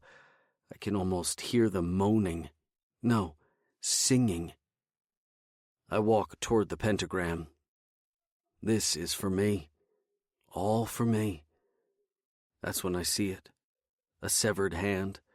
Perched upright, palm facing the entrance, facing me. The fingers are so small. Even from a safe distance, I can tell it's a child's. The gray boy. He's come back for me. His fingernails shine like the sun, the tips on fire, burning toward heaven, waving at me. Hungry, Sean? Take, eat, for this is my body. Someone shrieks behind me, pulling me out of my reverie. Miss Gordon screams in the doorway. Damned if you do. Sean, 1983. If you're just now tuning in, you're watching Satan's Playground, Devil Worship in America. Manuel Cassavetes soberly intoned, speaking directly to the camera. I'd like to encourage parents to please make sure your children are not watching this unsupervised. The glare of the studio lights was too bright for Sean. He couldn't help but wince and squirm in his seat. His hair clung to his sweaty brow. His suit was itchy. His collar only grew tighter at his neck, his tie constricting around his throat. What you are about to hear is shocking, Mr. Cassavetes continued. It is heinous, but above all else, it is very, very real. Sean kept his attention on his host. Though we may never know what the exact number is, he said with scripted precision, as of this live broadcast, it is estimated that there are over 1 million practicing Satanists in the United States. 1 million. The mind can only reel at such a staggering figure. A woman from the studio audience gasped, using her hand to fan herself with Pentecostal furor. She reminded Sean of Miss Betty. How long had it been since he'd seen her? This felt more like church services to Sean. Mr. Cassavetes preached his own televised form of fire and brimstone. The producers populated their pews with a motley assortment of audience members, churchgoers, self-professed devil worshippers, heavy metal fans, and school marms. A few waved homemade signs. Keep Satan away from our babies. McDonald's donates to the devil. Ray Kroc gives 20% to Satan. The devil doesn't belong in our schools. From where Sean sat, they were a shapeless mass of silhouettes. He hardly understood why he was here. He only knew that grown-ups had become very interested in his story. These devil worshippers are a highly organized, well-funded operation wholly unknown to those around them, Cassavetes said. They can be members of your church, your school, your own family. They can be the parents of your children's classmates, politicians, or even police officers. The people we trust with our safety, our lives. They are everywhere. The moment the man with the headset announced they were taking a commercial break, Mr. Cassavetes seemed like a completely different person. His body relaxed. All that fury faded. He was nothing but smiles now. On fire tonight, he said to no one in particular as a cluster of fussy assistants swarmed around him, powdering his temples and touching up his subtle eyeshadow. His unnaturally tan skin seemed incapable of perspiring. One assistant took a small, fine-toothed comb and groomed his mustache. That mustache, full-bodied, perfectly coiffed, was clearly Mr. Cassavetes' most distinguishing feature, Sean thought. Better pace yourself, the man with the headset said. 84 minutes to go. You ain't seen nothing yet. Mr. Cassavetes glanced over at Sean as his team continued to primp. When they made eye contact, Mr. Cassavetes gave Sean a wink. Just a little something between the two of them. Don't worry, kid. That glint in Mr. Cassavetes' eye said, "We got this." Sean and his mother had originally been in the live studio audience in the front row. At one point during the broadcast, Mr. Cassavetes had stepped down from the stage and addressed Sean directly. He placed a comforting hand on the boy's shoulder and squeezed, letting him know that the cameras were on both of them, that all the world was watching. Watching him. It was also their cue that their segment was coming up. Shortly after that, the man with the headset had ushered them on stage. "Remember to breathe," he whispered to Sean just before leaving him alone with his mom. "Good advice." Sean nodded, repeating his sage words. "Remember to breathe. Remember to breathe. Breathe." People swarmed around them until, just like that, they scurried backstage. Sean glanced out at the audience. All their eyes, staring, waiting for him to... "And we're back in 5, the man wearing the headset announced. Licking their lips. 4, their glistening lips. The man with the headset silently brought up 3 fingers. Their forked tongues. 2 fingers. So wet under the spotlight, so red. 1. Mr. Cassavetes gave Sean another wink and then turned to the camera. "Hello, and welcome back to our show," he said. "We have some very special guests joining us tonight." Mom hadn't let go of Sean's hand through the whole show. Her palms were sweating. She must have been nervous, too, maybe even more nervous than Sean. Any time someone approached from behind, she'd startle. It was happening more and more lately. Mom was afraid of everybody now. And who could blame her? Her son was the target of a secret network of Satan worshippers. The devil was everywhere, waiting for her to slip. Turn her back. Let him go. That's when the devil would pounce. That's when his devotees would take Sean away from her. She couldn't tell for sure who they were or how many, but she was positive they were among them right now, hiding in the studio audience. Perhaps even on the television crew. "They look just like us," was how Mr. Cassavetes put it. "They are everywhere." They were here, watching her at that very moment, waiting. The special news broadcast was on live television. Sean hadn't understood at first. Wasn't all TV live? Except for Saturday morning cartoons like the Smurfs? He'd overheard the woman in the row behind him whispering about how Smurfs taught kids witchcraft, not to mention communism. "There's a reason why Papa Smurf resembles Karl Marx," she said. Her church successfully petitioned their local affiliate to take that carnal cartoon off the air, a victory that brought this particular row of audience members much pleasure. Satan lost his syndication. Was He-Man really dangerous? How could Papa Smurf serve Satan? Did adults actually believe this stuff? It seemed silly to Sean. Didn't they know it was all pretend? This was still a game, wasn't it? Was everyone playing along now? Who was in on it? Mr. Cassavetes explained to Sean that while, yes, his favorite TV shows featured living, breathing human beings, this was happening in real time. Nothing staged or phony about it. What Sean said would be seen by millions of people across the country the moment he said it. Sean didn't understand broadcast and on-air and prime time, but Cassavetes sure took it seriously. It had to be important then, whatever it meant. "We have a brave boy with us tonight," Mr. Cassavetes announced to the people watching at home. "You may recognize Sean Crenshaw from the Greenfield 6 trial that has transfixed the nation. Sean is one of the innocent children who suffered at the hands of his kindergarten teacher and 5 other faculty members who have been charged with satanic ritual abuse." Why did everybody keep calling him brave? He didn't feel brave. What had he done to deserve all this attention? He wanted to take it all back. Everything he said to Mr. Yucky and the bad snatcher, it felt wrong now, having all these eyes on him. He glanced at his mother. She kept staring off into the audience, the sea of people. Her eyes never settled on one spot, always moving, never focusing. She hadn't eaten recently. She was looking thin. Her cheekbones poked through, but her eyes sank back. Just her and him, against the world.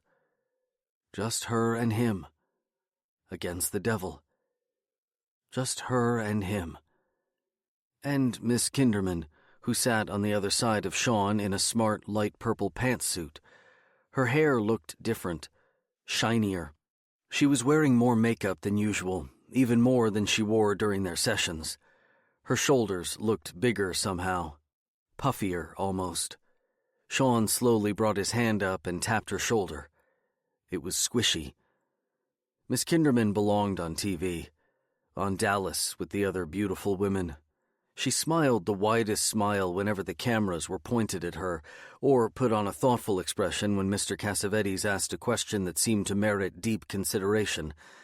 Mom and Miss Kinderman had been talking less and less to each other. When Mom came to pick Sean up from his sessions, she would wait in the station wagon. He felt as if he was stuck between them now, as if this were a game of tug-of-war and he was the rope. They were going to pull him to pieces. The segment before had been a pre-recorded tour of Greenfield Academy, now nothing but a gutted shell of burnt timber. Sean barely recognized it.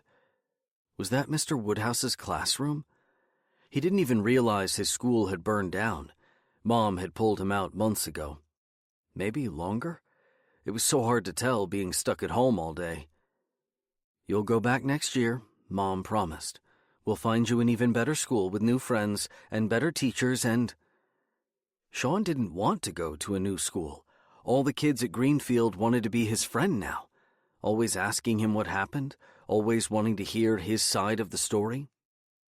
"Thank you again for agreeing to be here tonight, Sean," Mr. Cassavetes said as he leaned in.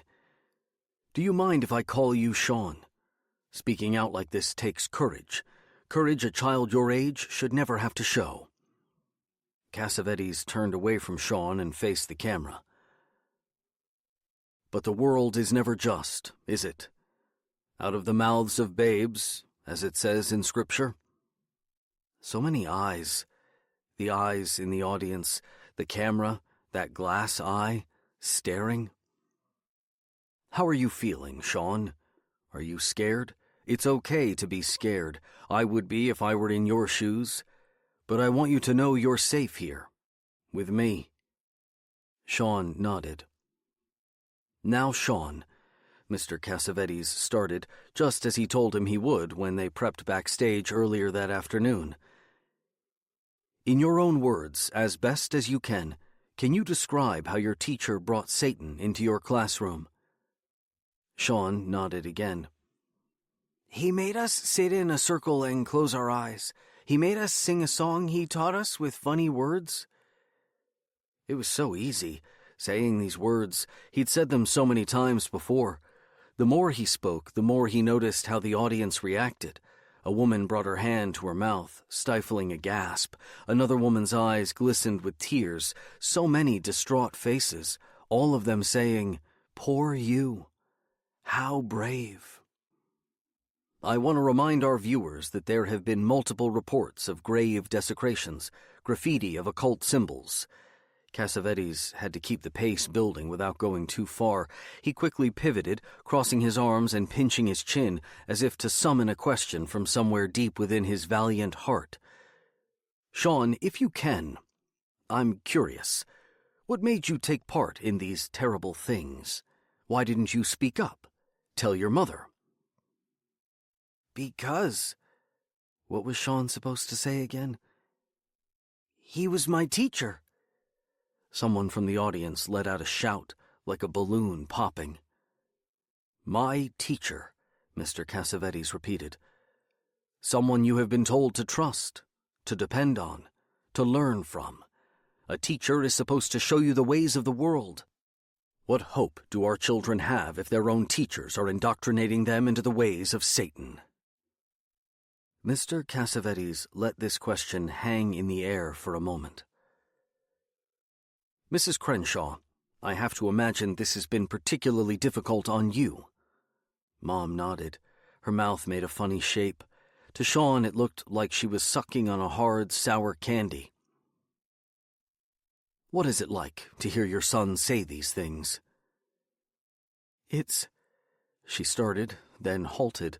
Her eyes darted to her hand, still gripping on to Sean, squeezing. "It's terrifying." "Now I understand that your husband is no longer a part of your family." "That's correct." "What were the warning signs that you missed?" Mom's pinched expression turned into something that was harder for Sean to read. "Excuse me?" "You're going to have to forgive me, ma'am, but a part of tonight's program is to help show other parents how they might be able to stop this from happening in their family. Looking at your own personal experiences, your son's molestation, will help those watching at home." "I protected my son," Mom called out. Her voice was higher than before. "Of course I love my son." Her lips tightened. "I did everything I could to keep him safe." Sean didn't like the way Mr. Cassavetes was talking to his mom. It sounded like he was saying it was all her fault, that she was a bad mother. That wasn't a part of their deal. Mr. Cassavetes never said anything about that before the show started. He was changing the rules.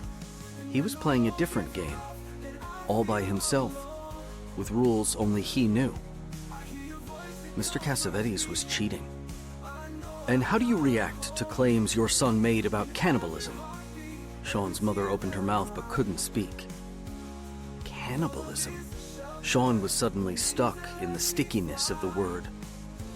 What's that? "Allegedly, students were forced to eat the flesh of aborted fetuses," Cassavetes said without a hint of doubt. "We've had reports that young women, kids themselves, were impregnated by these devil worshippers, forced to abort their babies on an altar." Sean was confused. Mr. Cassavetes was saying things that Sean had never said before. Students like Sean were allegedly forced to eat the flesh of these babies, and I can't help but ask how in the world we, as a nation, have come to this. How can we make this stop? Sean looked at his mother, whose face was practically on fire. Mr. Cassavetes noticed, too, and turned to the camera. Joining us now is a trained specialist and child psychologist, Dr. Mia Kinderman. Dr. Kinderman has been working exclusively with Sean and other victims of the Greenfield Six. Her findings have been revelatory. "Thank you for having me, Manuel." Could a man with a leathery tan like Mr. Cassavetes blush? Not under that much makeup, but his smile took on a sheepish quality, as if he were being bashful. "Dr. Kinderman," Mr. Cassavetes continued, "what can you tell us about your research?" "Well, Manuel, given that this is an ongoing case and I'm working with children, the lion's share of my findings must remain private. But that said, from what I'm able to discuss with the public, I must say, this epidemic is far worse than anyone can imagine." "Worse? How so?" "Ritualistic abuse is a cancer. It is spreading throughout our communities, small town after small town. It has made its way into our schools, and it has infected our children." "But how? Why children, Dr. Kinderman? Why target our most innocent?" "Because of their innocence. Because Satanism has one goal and one goal only, to make people despair. If they can corrupt our most impressionable citizens, what hope do we have?" "How could such atrocious acts go unnoticed for so long? How did we get to this point?" "Simple," she said. "Because nobody wants to believe something so evil as this is possible, and yet, here we are. It's only when someone brave, like Sean, steps forward and shines a light on this type of moral corruption that the rest of the world is willing to listen." Miss Kinderman turned to Sean and smiled. That's when it struck him. Miss Kinderman was looking more and more like his mother every day, or the way she used to look. Healthier, happier, more beautiful. How much longer would it be until there was nothing left of his mother and Miss Kinderman took her place? Sean wanted to run right off the stage. He wanted to grab his mother's hand and pull her away from this strange and scary place. "Do you believe Sean's testimony? These heinous claims of devil worship?" Miss Kinderman considered this. I think, as a culture, we must believe our children, no matter what. Now Mr. Cassavetes looked directly at Sean. It's possible that there are people watching our show tonight who may have been involved in the same secret organization of Satan worshippers as your teacher. Is there something you might want to say to them, Sean? Sean considered this as best he could. What could he say? Stop hurting me. Stop hurting my mom, he said directly to Mr. Cassavetes, looking him right in the eye. Get away from me. Mr. Cassavetes smiled a knowing smile. Stop hurting me, he repeated. Such a simple plea. And yet, look at how low we've gone, to where the innocent cries of our most vulnerable go unanswered. Our country is in the midst of a holy war right now, ladies and gentlemen. I want to follow Sean's courageous lead and speak directly to those disciples of the devil who are watching tonight. I know you are. He looked into the camera, taking on a stern, puffed-up stance. He pointed at the lens and jabbed at the air with his index finger. You may hide in the shadows, you may creep in the corners of our country, but you'll be brought into light under the eyes of God, and you'll not, I repeat, you will not win. Not in my America. Evil will not prevail. Thank you for watching. The studio audience jumped to their feet and cheered, most of them. Some pushed against their neighbors, some yanked the poster board signs from the hands of their fellow audience members and ripped them in half. A fight broke out in the back. A pair of linebacker security guards rushed in to break it up. But all Sean heard was the applause. They were cheering for him, worshiping him. He was a star, a bright, shining star. He looked up into his mother's face. I did what you wanted, Mom. Are you proud of me? But Mom wasn't there. Not really. Her body, yes, but the rest of her was gone. Even if he was only 5, Sean knew when his mother was there and when she was not. He turned back to the crowd. Tucked into the audience, 2 rows back, was a little valley of shadow. Sean had to squint to be sure, but he saw someone he recognized. A child staring back at him, unaffected by the chaos around him. Sean waved. The gray boy waved back. Damned If You Don't. Richard, 2013. I remember the parents, how they gathered outside the courthouse every morning during the trial. The police set up barricades around the main entrance. Blue-painted roadblocks flanked the sidewalk, creating a narrow egress for officers to escort Mr. Woodhouse inside without being attacked by a stray mother. Protesters pressed against the blockade, brandishing their homemade signs over their heads. Ride the Lightning, Woodhouse, along with a crude sketch of an electric chair. The Devil You Know, with a photocopy of Mr. Woodhouse's mugshot. See You in Hell, a caricature of Mr. Woodhouse bent over, ready to receive a pitchfork up his rear end delivered by the devil. Mothers spat at Mr. Woodhouse as he walked by. He kept his head low, an officer at either side, shoulder to shoulder with him. I barely recognized him in his orange jumpsuit. That couldn't be my kindergarten teacher. Who was this man? I saw Tommy Dennings's mom lean over the wooden stanchion and spit a wad of phlegm directly at Mr. Woodhouse's right cheek. A riled-up dad leaned forward and grabbed his arm, dragging Mr. Woodhouse closer. More parents took hold, seizing him, until Mr. Woodhouse's slight body was swallowed up by a knot of parents. The police couldn't yank him back, couldn't pry him out. These parents were going to rip Mr. Woodhouse apart. They wanted blood, his blood. They called out his name, shouting it over and over until it sounded like an invocation. Woodhouse, Woodhouse, Woodhouse. You okay? Tamra whispers into my ear. Where did you go just now? I'm right here. No, you went off somewhere again, in your head. Can you tell me? It's nothing, I say. I just want to get far, far away from here. This over with. That hand. I keep seeing the child's hand in my head, its flaming fingers waving at me. It looked so real. I could have sworn it was flesh and bone, but it was just the severed appendage from a department store mannequin, lopped off at the wrist. Its fingers had been dipped in some sort of combustible substance, sterno, maybe. What looked like blood before was just more tempera, pilfered from my own art supply closet. This isn't happening.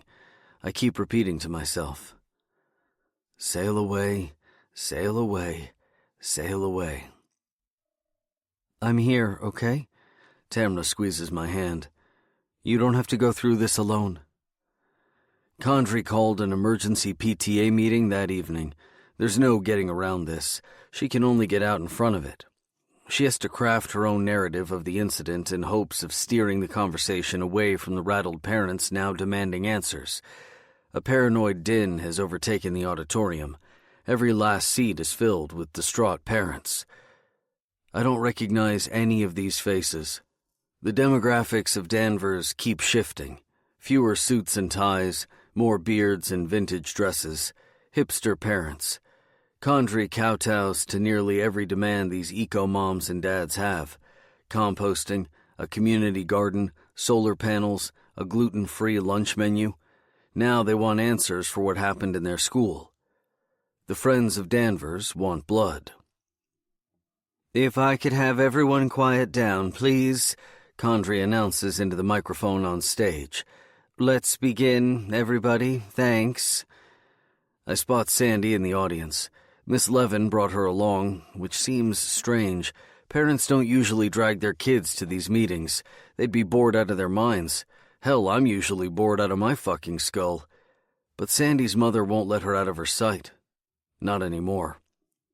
Sandy's head is in its standard lowered position. She doesn't look happy to be here. Pretty safe to say nobody is. I'm right there with you, Sandy, I think. Let's sail away, sail away, sail away. Tamra and I sit in the rear. Teachers steer clear of these meetings, but we're parents too. Or at least Tamra is. I'm an imposter, a cuckoo who lays its eggs in the nest of another bird to nurture and raise. Brood parasites, they're called. Maybe I'm a parental parasite, a cuckoo dad. Tamra leans over and whispers, How long did you talk to the police? 3 or 4 hours. They wouldn't let me go. What did they ask you? Nothing. Nothing? Nothing, just routine questions. Jesus, you don't have to snap at me. Detective Marin had put me under the microscope, like I was the one who had done this, as if I were the guilty party here, like he didn't believe me. Mr. Bellamy, he started. It was impossible to make eye contact with him. Marin was closing in on his 60s.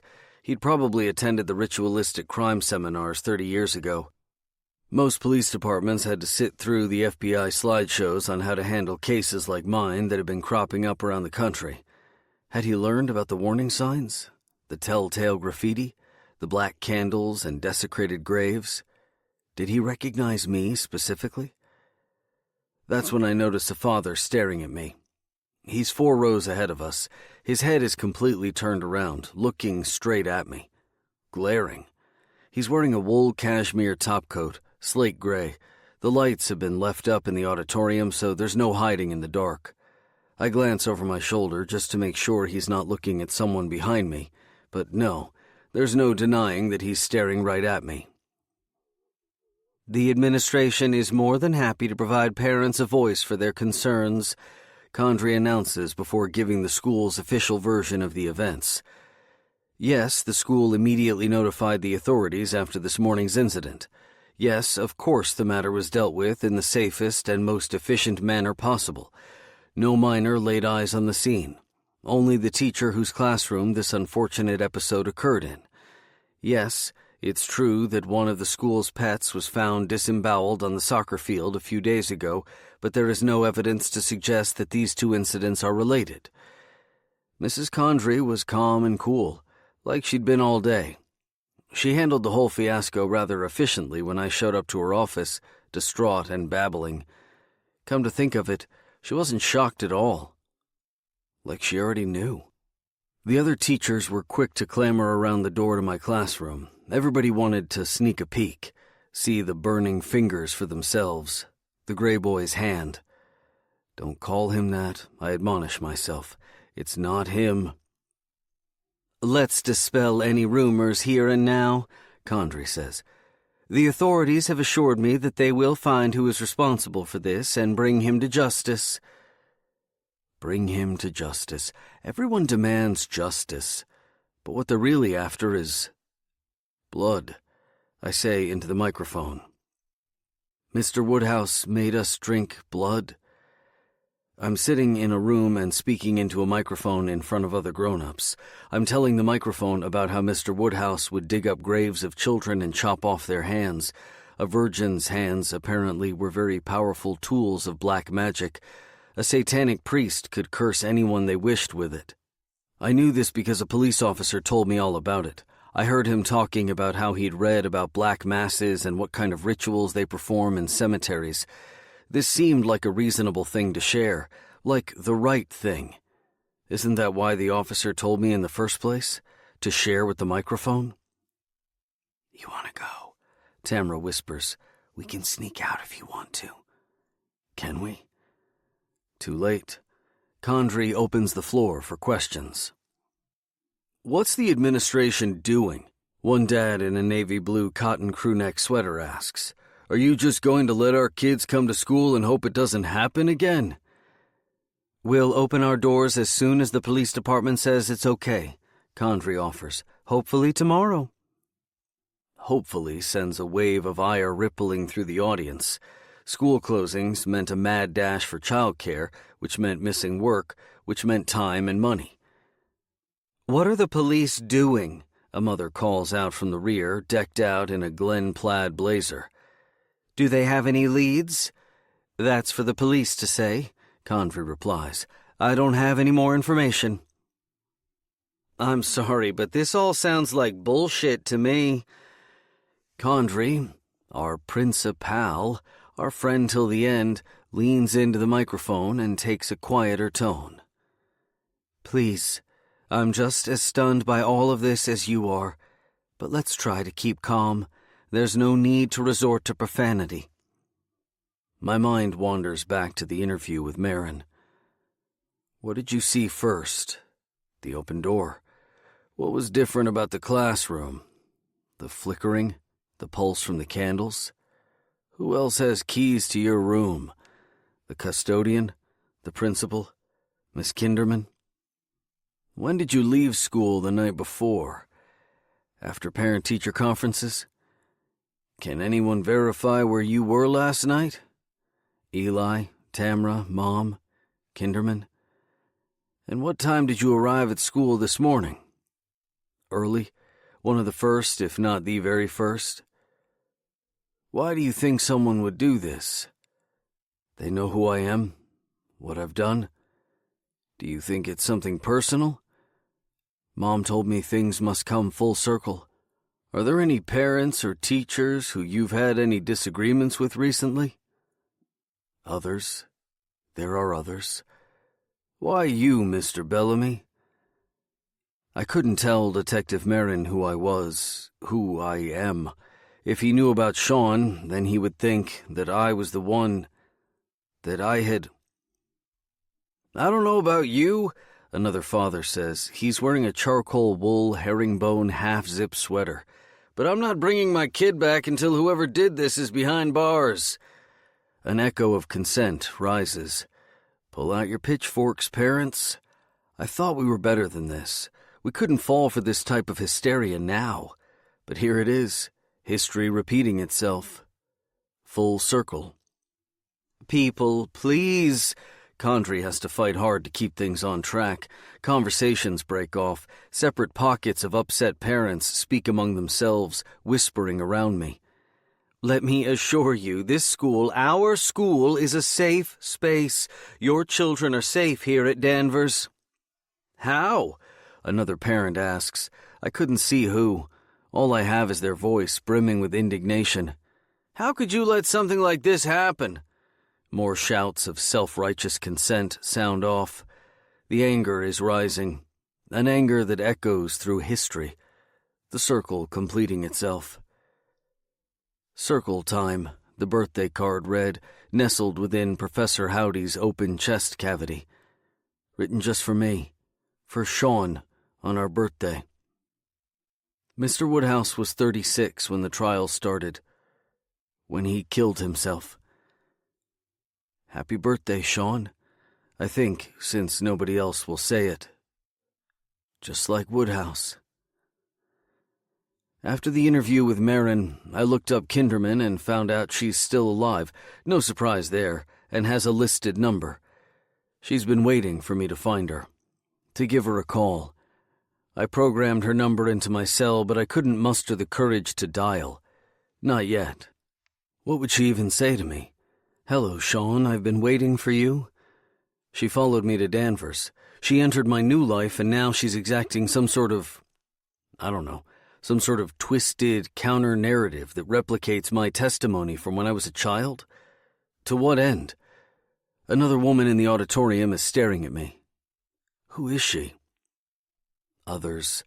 I hear Mom's voice in the back of my head. What if there really is a cult? What if I accidentally tapped into something as a boy? That's what Mr. Cassavetes claimed on his TV special.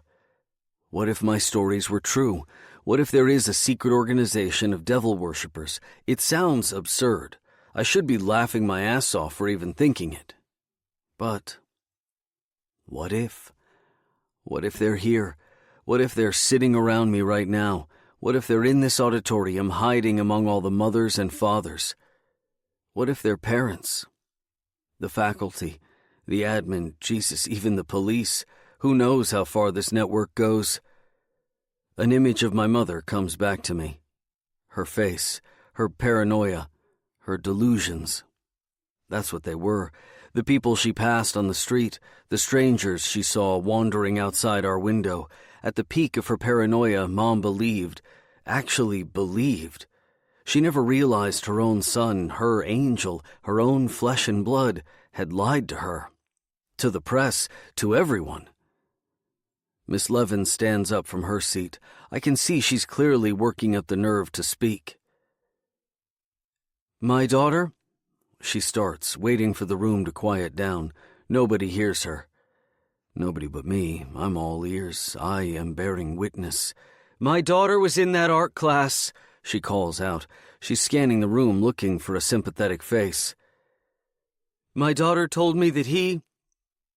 My entire body tenses. Miss Levin starts again.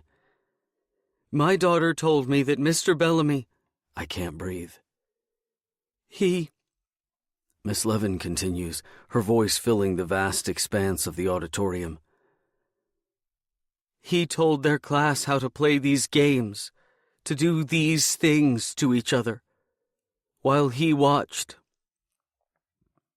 I turn to Tamra. Even if she's sitting right next to me, I can't see her. The distance feels too far, as if the space between us is expanding. Her eyes widen, and I feel her slipping away. She looks frightened. Of me. I try to say something. I know I try, but the words aren't there. The air isn't there. Sandy stands next to her mother, like she's being presented. With her mother's encouragement, Sandy looks around and finds me in the audience. When she does, she lifts her arm and points at me. Mr. Bellamy did it. Interview, October 27th, 2013. Marin. The time is 9:34 p.m. Interview with Richard Bellamy is now commencing. Detective Marin and Detective Burston are present. Burston. Thanks for coming in. For the record, you are here of your own volition. Is that correct? Bellamy. Yes. To be clear, you are not under arrest. No charges have been filed. You can stop this interview at any time. Is that understood? I understand. Anything you say can be used later. It's not a confession, but it is still admissible in court. Is that understood? Yes. You sure you don't want a lawyer present? No. Do I need one? Not if you've got nothing to hide. Then yes. No, I do not want a lawyer present. You mind if we get down to brass tacks? Why come in? Because it's not true. What's not true? What Sandy's mom, what Miss Levin said, it's not true. Why do you think she'd say something like that? I have no fucking clue. I don't know her. I've only seen her twice, at school functions. She's always struck me as, I don't know, a little intense. Intense? High-strung. I've known a few high-strung ladies in my day. It's not like that. Please don't bend my words. Sorry, I take it back. She's not high-strung. She's intense. All these parents are anxious. The only time they ever come to talk to me is when they want to get their kids into an expensive school and they want proof that their son or daughter is the next Picasso or something. My kid's enrolled in this school. Fucking tuition kills me. Every month I want to shoot myself. 1 year's enough to send me to the poorhouse. It's public school for my boys all the way. Worked just fine for me. Miss Levin wanted to enroll her daughter into another school? No. The other night when we had parent-teacher conferences? Which night? Thursday? Miss Levin came in to speak to me about Sandy. She came to you? Yes. To talk about how her daughter was doing in your class? Correct. How's she doing? Excuse me? Sandy, how's she doing in your class? Great. She's one of my best students. Good for her. It's finger painting and macaroni art. I'm not teaching them rocket science. I'm trying to get them to tap into their creativity. Tap in? How do you want me to put it? These are your words, not mine. I'm just repeating them. No, you're taking my words and making them sound different, sound wrong. Did Miss Levin strike you as being intense or high-strung that night? The night of parent-teacher conferences? Was she acting differently? High-strung isn't the right word. I want to take that back. Can I? You can do whatever you want, man. It's your time. She looked like she was under duress, stressed. How so? Miss Levin suggested a student was hurting Sandy. Which student? Bellamy is silent. Mr. Bellamy? Richard? You think she was making it up? No, I don't know. Maybe Sandy was afraid. She could have been hiding the truth, whoever the real student was, so she wouldn't get hurt again. What was the name of the student? I already told you. No, you didn't. You don't remember the student's name? No. Mr. Bellamy, if you're protecting one of your students, or if you believe not telling us this student's name will help in some way, I just want you to know, for your own personal sake, that we'll be able to find out who it is. We can ask other people. We can ask Sandy, or her mom, or even other people in the... Sean. Sean what? She didn't give a last name. You don't know your own student's last name? There's no Sean in my class. There are plenty of Seans in our school. It's possible it could have been someone else, someone outside of class. Maybe. Sandy's mom, Miss Levin, said it was someone in our class. You agree? Disagree? There's no Sean in our class. Yeah, but what do you think about it being some other student? I don't know. Why didn't you bring it up with the principal? I did. You did? We had a conversation about Miss Levin this morning. And that's it? Case closed? There wasn't time to follow up. Rich, I know it's been a pretty shitty day for you. We get that. But here's the thing. It's starting to feel like there's a lot of crap circling around you. You notice that? You got one hell of a storm cloud hanging over your head right now, and it's fucking raining down on you real hard. Why do you think that is? I'm here because I want to be. I came in because I wanted to set... You did, that's true. To set the record straight. That's all I want to do. That's what we want too. We want to hear your side of the story. I want to just make sure that this isn't... Tell us your story, Rich. That's all we're after here. I could lose my job. Christ, I could lose my job over this. Why'd she lie? Why would Miss Levin lie about something like this? I think there's something wrong with her. That's your medical opinion? You want me to answer the question or not? Go ahead. Sandy is, I don't know, anxious. Something's going on with her. How so? How do you know? She keeps to herself, timid. You can tell with certain students that there might be something, I don't know, something going on at home, with their parents. With Sandy, it just seemed like her mom was a handful. Miss Levin's a handful? You asked. I'm telling you what I've witnessed. How is Sandy in the classroom? Fine, just on her own a lot of the time, in her shell. Does she have any friends? Yeah, well, no. No, none that I can think of off the top of my head. You ever see any bruises? Any marks? No, none. Did you look? You'd notice something like that, right? Bruises? I mean, if they were visible, yes. And if I had seen them, I would have reported them directly to the principal, to Mrs. Condry. Sure you would have. What's that supposed to mean? Nothing?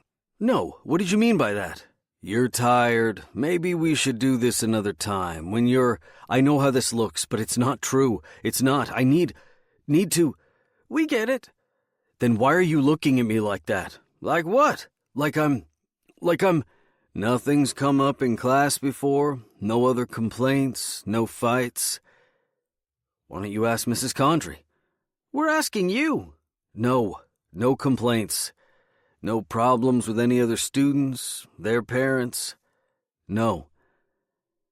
You ever done anything to anybody that, I don't know, they'd be angry over? Ever get in a disagreement with somebody or an altercation? No, absolutely not. Nobody's ever got any reason to get back at you for anything? Bellamy is silent. Nobody would have it out for you, Richard? Bellamy is silent. Richard? No. Come again? Lost you there for a second.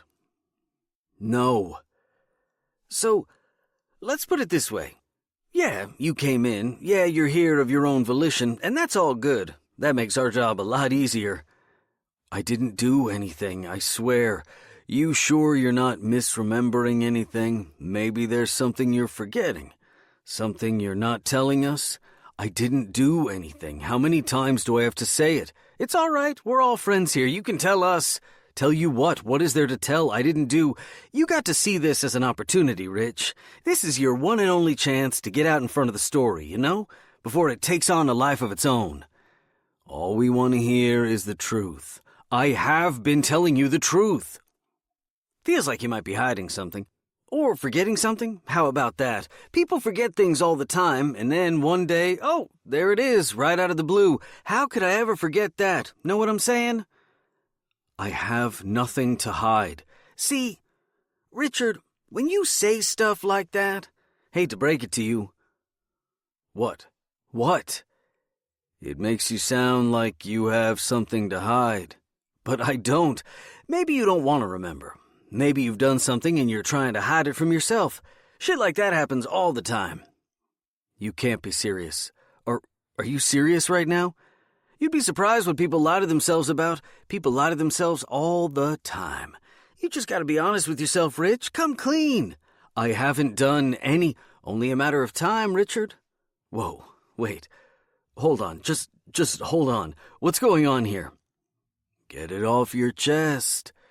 You don't think I actually did this? Come on, Richie. You don't have to deny it. Not with us.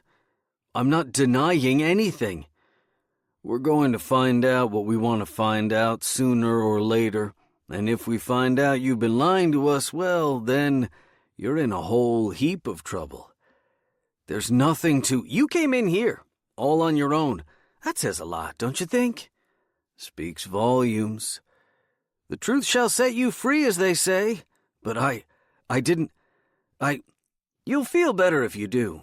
Get it off your chest. All of this goes away. Like a dam breaking. Jesus Christ, what the fuck is this? What are you doing? Let it go, Rich. Tell us the truth. I think I've said enough. Oh, now you've had enough? You're done now? I want to go home. In a little bit. I want to go home. What if we want to keep you a little longer? You can't do that, can you? You said so. I'm here of my own volition. Yeah, that was before. This is now. You're a person of interest. Your story is really interesting to us. We're just getting to the good part. Don't hold back on us now, Richie. Stick around. Just a little longer, just to chat. That's all we want. Hand to God. You'll feel better, getting all this out of your system. Would you stop saying that? There's nothing to... You think that maybe there was one day in class, just you and... No, maybe, just maybe, Sandy is looking for some help. Oh, Jesus, you're her teacher. She looks up to you. No. No? I can't see myself doing this, any of this. I just can't. Nobody ever does, believe me. See it? That doesn't mean they didn't do it. Seeing is believing, so it's better to just flip the blinders on. Maybe even imagine it's someone else doing it. It doesn't even feel like I'm doing it. Somebody else is. It's just like watching a movie. No. Just tell us what you did. Think of it as a flick. It didn't feel real. It was like watching a movie, something like that. So tell us what happened in the movie of your life. I think I'm going to be sick. I need to go to the bathroom. Keep it together, Richie, just for a little while longer. Can I get a trash can? A bucket? Quit playing around, man. Buck the fuck up. Breathe, Richard. Just breathe. In, out. In, out. Better now? Got something on your mind that you want to get out? No. It's for the better. You'll remember, sooner or later. They always do. But why? Why don't I remember? Why wouldn't I remember? Would you? Would you really want to remember something like this? Better to bury it, stuff it in a box, lock it up in the back of the brain, and toss away the key. You never know what else is back there. Maybe something that happened to you when you were a kid, with a family member, an uncle, maybe a neighbor, something you've tried to forget for a long time now. History's repeating itself. That's where we need to go, Rich. That's what you need to remember. Crack it open, key or no key. Get it off your chest. Relieve yourself. Unburden thyself, son. Let it all come flooding out. I'm not... This victim shit isn't doing you any favors. Coming in here and claiming you're all innocent isn't helping. Fuck that noise. What would help you now? The only thing that's gonna save your ass is you starting to tell the truth. If this is true, then it's a part of me I don't even know about. That's understandable. Wall it off, right? Hell, I would. But now you need to take a sledgehammer to that wall and break through. Bust it down. I can't. I don't want to remember. But it's there, isn't it? Somewhere in the way back. Oh, God. There it is. You can see it, can't you? Oh, God. Almost there. Almost got it. Just a little bit further. No, please stop. We're trying to help you, Richard. We want to help. Make it easy for yourself. Do the right thing here. It's not what you remember. It's about what you don't remember.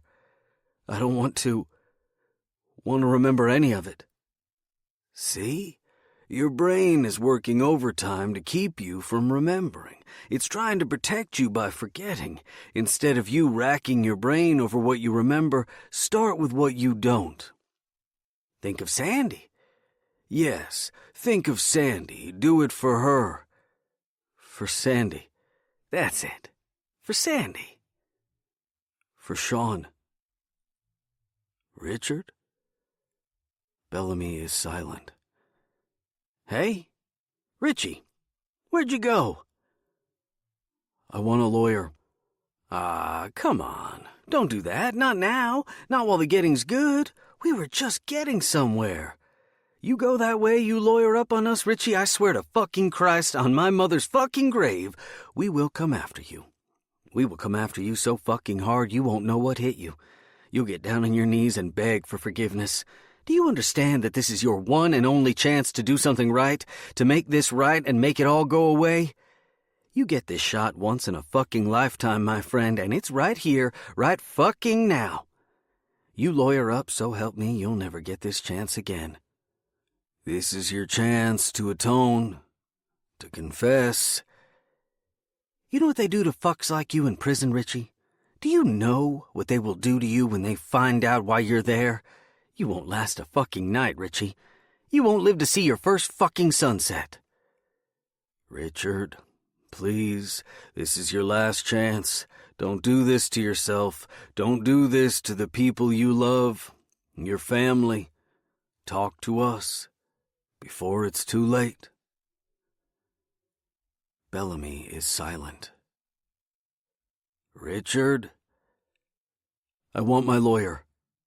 Interview terminated. Damned if you don't. Richard, 2013. There's an elderly woman in the police station parking lot who won't stop staring at me. I've never seen her before in my life. She's not a part of the influx of young homeowners, definitely old Danvers. Born and born again right here. Her shoulders sag forward, her spine drooping like a question mark that lost its lower bulb. She pushes an empty cart through the lot, halting long enough to take me in. She's wearing a t-shirt 2 sizes too big for her frame. Printed on the front it reads, Jesus Saves. On the back, because he shops at Walmart. She's looking at me like we know each other, have always known each other. Her eyes trail after me as I leave the station. The woman won't stop staring, even after I open the passenger door to Tamara's Cherokee and duck in. We lock eyes once more through the window. Miss Betty. She looks exactly like Miss Betty. I haven't thought about her in years. She smiles at me as if she's just recognized me and waves. The moment her hand fans through the air, it blurs. Her fingers distort into a hazy smudge. Her lips pull back to expose a row of dried corn kernels. Diced vegetables spill from her mouth. Green beans and cubed carrots tumbling down her chin. I pinch my eyes shut and push the image away as Tamara pulls out from the lot. I spent 8 hours at the precinct. Whenever I insisted on leaving, Detective Marin found an excuse to keep me. Just one more question, he kept saying. Hold on a minute. One more thing. Almost done. This was a game to them. There were no formal charges, not yet.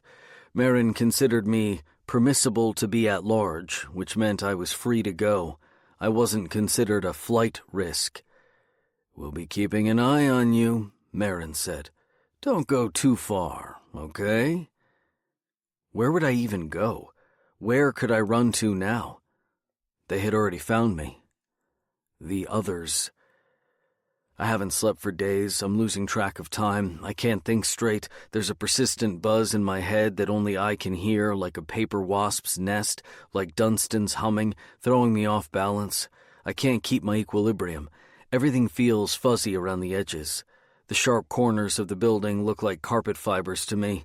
As soon as I stepped out of the station, the sunlight jabbed their beams directly into my eyes, fueling a slow-mounting migraine that's only grown worse in the Jeep. The cars, all the surrounding people, everything around me is out of focus. I can't see people's faces. Their features look gauzy. I can't help but think they're all staring, smiling at me. I just want to go home, I say. I think I say out loud. Tamara doesn't respond. I don't know if I said it loud enough, but I need to go home, crawl into bed, sleep, never wake up. Tamara hasn't said a word since she arrived at the station. Her eyes remain on the road, never meeting mine. I've tried talking to her, thanking her for rescuing me, picking me up, but she doesn't answer. I wonder if she heard me, if I'm even talking. I keep quiet, keep to myself, my focus drifting out the window to all the people on the street. Others turning their heads, others staring back, others smiling. Is it true? Tamra asks the windshield. I turn to her, grateful to hear her voice. I wish she would look at me. Please, just look at me. See me. But she won't make eye contact, won't acknowledge that I'm right next to her. It's not what you think it is. My voice is hoarse. My throat feels like sandpaper. Just tell me it isn't true. What they're saying. Tamra, please, let me explain. I realize how hollow it sounds. There are so many things that aren't true, it's impossible to list them all. Even I can't make the words sound right, not when I'm this exhausted, this empty. I can't let you back into our house, anywhere near Elijah. I would never hurt Eli. Never. Then, how? She shakes her head, searching for the right rendition of how. There are so many versions to pick from. Which how fits here? He showed me, Richard. Showed you what? The bruises. On his arm, I saw them this morning. My train of thought snaps like a bone. Did he say how he got them? Where did these bruises come from? Such a simple question. He wouldn't tell me, but his arm is black and blue. Tamra's foot presses on the gas, reflexively revving the engine. Who did this to you? All I can think about is that woman, that mother and her little girl. What they said about you. Was it your teacher? They're lying, Tamra. That girl pointed at you. She looked right at you. It's not true. She said your name, and then I see Eli's bruises, and he told me about how you shouted at him, and I never laid a hand on Eli. What about Ouija? What do you mean? Do you know what happened to him? I don't respond. Did you do something to him? No, I went into your studio. Jesus, Rich, I found him. That wasn't me. The night we came back from the fair, I found him hanging from the tire swing. I didn't say anything because you were so worked up over... We miss the turn that takes us back to our house. I crane my neck to watch our road slip off into the surrounding tree line swallowed by pines. Where are we going? Tamra doesn't say a word. She still hasn't looked at me. Tamra, where are you taking me? To a hotel. She doesn't need to say why. A level of trust has been breached, and I won't be allowed back into the house until... When, exactly? I make things right? Clean this mess up? I'll explain everything, I swear. Please, I need you to believe me. I don't know what to believe anymore. Elijah is slipping away. Tell her about me, Sean whispers. Tamra is slipping away. Tell her now. My family, slipping through my fingers. Tell her. Pull over, I say, too forcefully. Please. Tamra pulls onto the shoulder. The Jeep's parked just a few paces away from the farmer's market. It must be Saturday. The weekend market is up and running, a Danvers tradition. A half-dozen open-air tents are set up in a gravel parking lot just off the highway, selling everything from corn to kale to fresh milk and venison. There's a crowd of J. Crew catalog models wandering from tent to tent. Stepford parents, the friends of Danvers. Tamra and I could have easily been among them. That would have been us on any other day in any other life than this one. Tamra cuts the engine. The keys remain in the ignition. She sits back in her seat, still gripping the steering wheel, elbows locked, bracing herself for what I'm about to say. I can explain this. I can explain everything. The muscles in her neck tighten, the tendons like two steel cables clamping down on her throat. She still can't bring herself to look, to see me. I want to believe you, I do. I'm trying, but I can't stop seeing that girl, that poor girl. I'd never forgive myself if I brought someone like that into our house. If anyone ever hurt Elijah, no one's going to hurt him, I swear. Just hear me out. Please, please. Say my name, Sean whispers. We've talked about my childhood before, about me, but there are certain things I haven't told you because... Say it. This was, 1983? There was a rumor going around about my teacher and so many parents were getting paranoid about predators at school, so when my mom saw these bruises on my body, she panicked. I made up a story and she believed me and called the police, and they got involved and one thing led to another. Before I knew it, before I could stop it, Tamara's lips part. I can see her panic mounting. It got out of hand so quickly. I couldn't take it back, couldn't make it go away. More people got involved, people I didn't know, lawyers and the FBI, and it became this tidal wave that swept up so many people. No matter what I said, there was no stopping it. My mother, she couldn't take care of me anymore, couldn't take care of herself. This is all coming out wrong. I can't make the story sound the way it is in my head. I'm losing Tamara, but I have to keep talking, keep telling her my story, the only story I've ever had, in hopes that, if I can just reach the end, she might understand. That's all I want in this world. I need Tamara to believe me. My adopted parents put as much distance between me and what happened as possible. They wanted to protect me from myself. I took their name, and they pushed away the press. We created this new narrative for myself, a story for everybody to believe, something that fit the new me and buried the old. We moved on.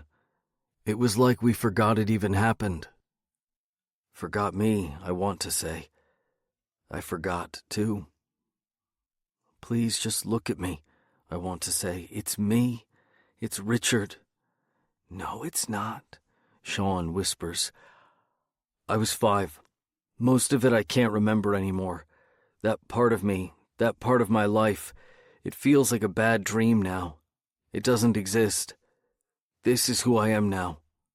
This is me. I take Tamara's hand. She lets me. Her arm merely hangs there, limply suspended from her shoulder. A rag doll. Please, I say. It's me. Tamara looks at her hand in mine as if it belongs to somebody else. She follows the length of my arm until she finds my face. Her eyes are wide, weltering. Who are you? Say my name. Say it. My name was Sean. Hearing myself say my own name out loud for the first time in years sounds like a death rattle to my ears.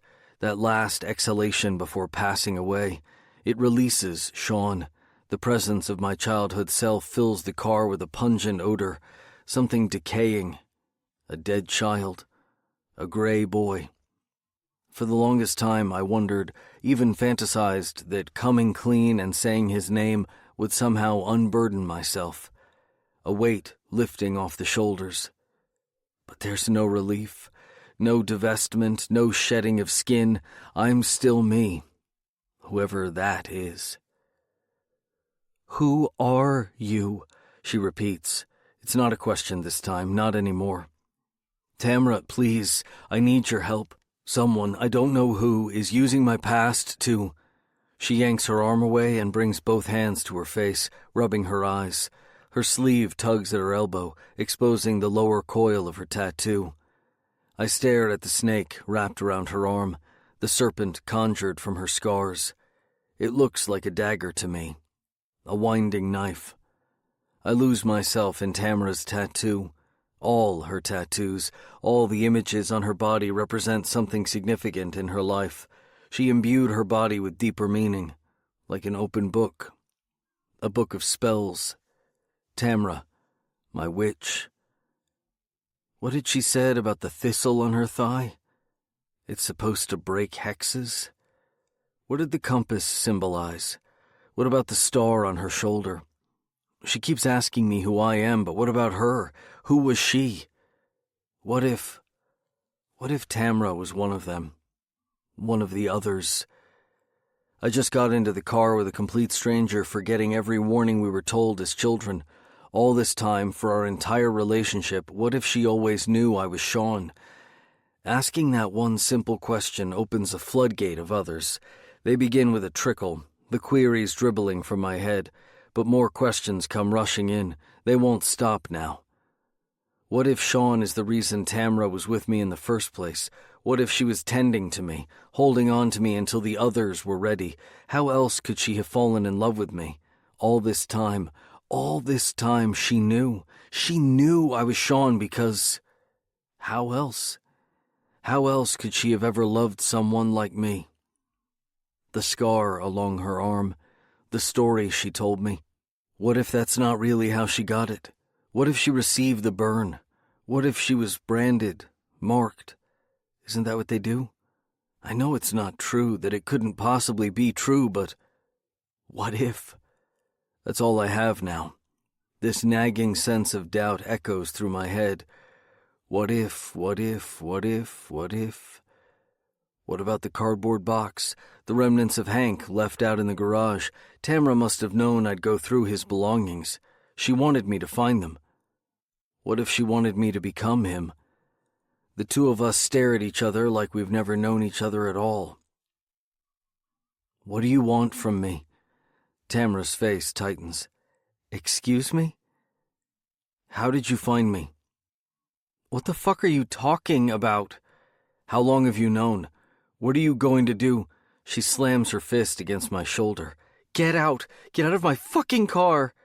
She reels her fist back and starts punching, aiming for my face, my ear, my chest. She won't stop shouting. Her fists hit whatever part of me she can find, clawing at me now, scraping my neck. I can't help but feel the slightest sense of relief, like I'm standing in a rainstorm after languishing in the sun for hours, the steady shower rinsing the sweat from my skin. I could have sat there and let her crush me, obliterate me into a million pieces of flesh and bone, until there's nothing left. I want it, need her to destroy me.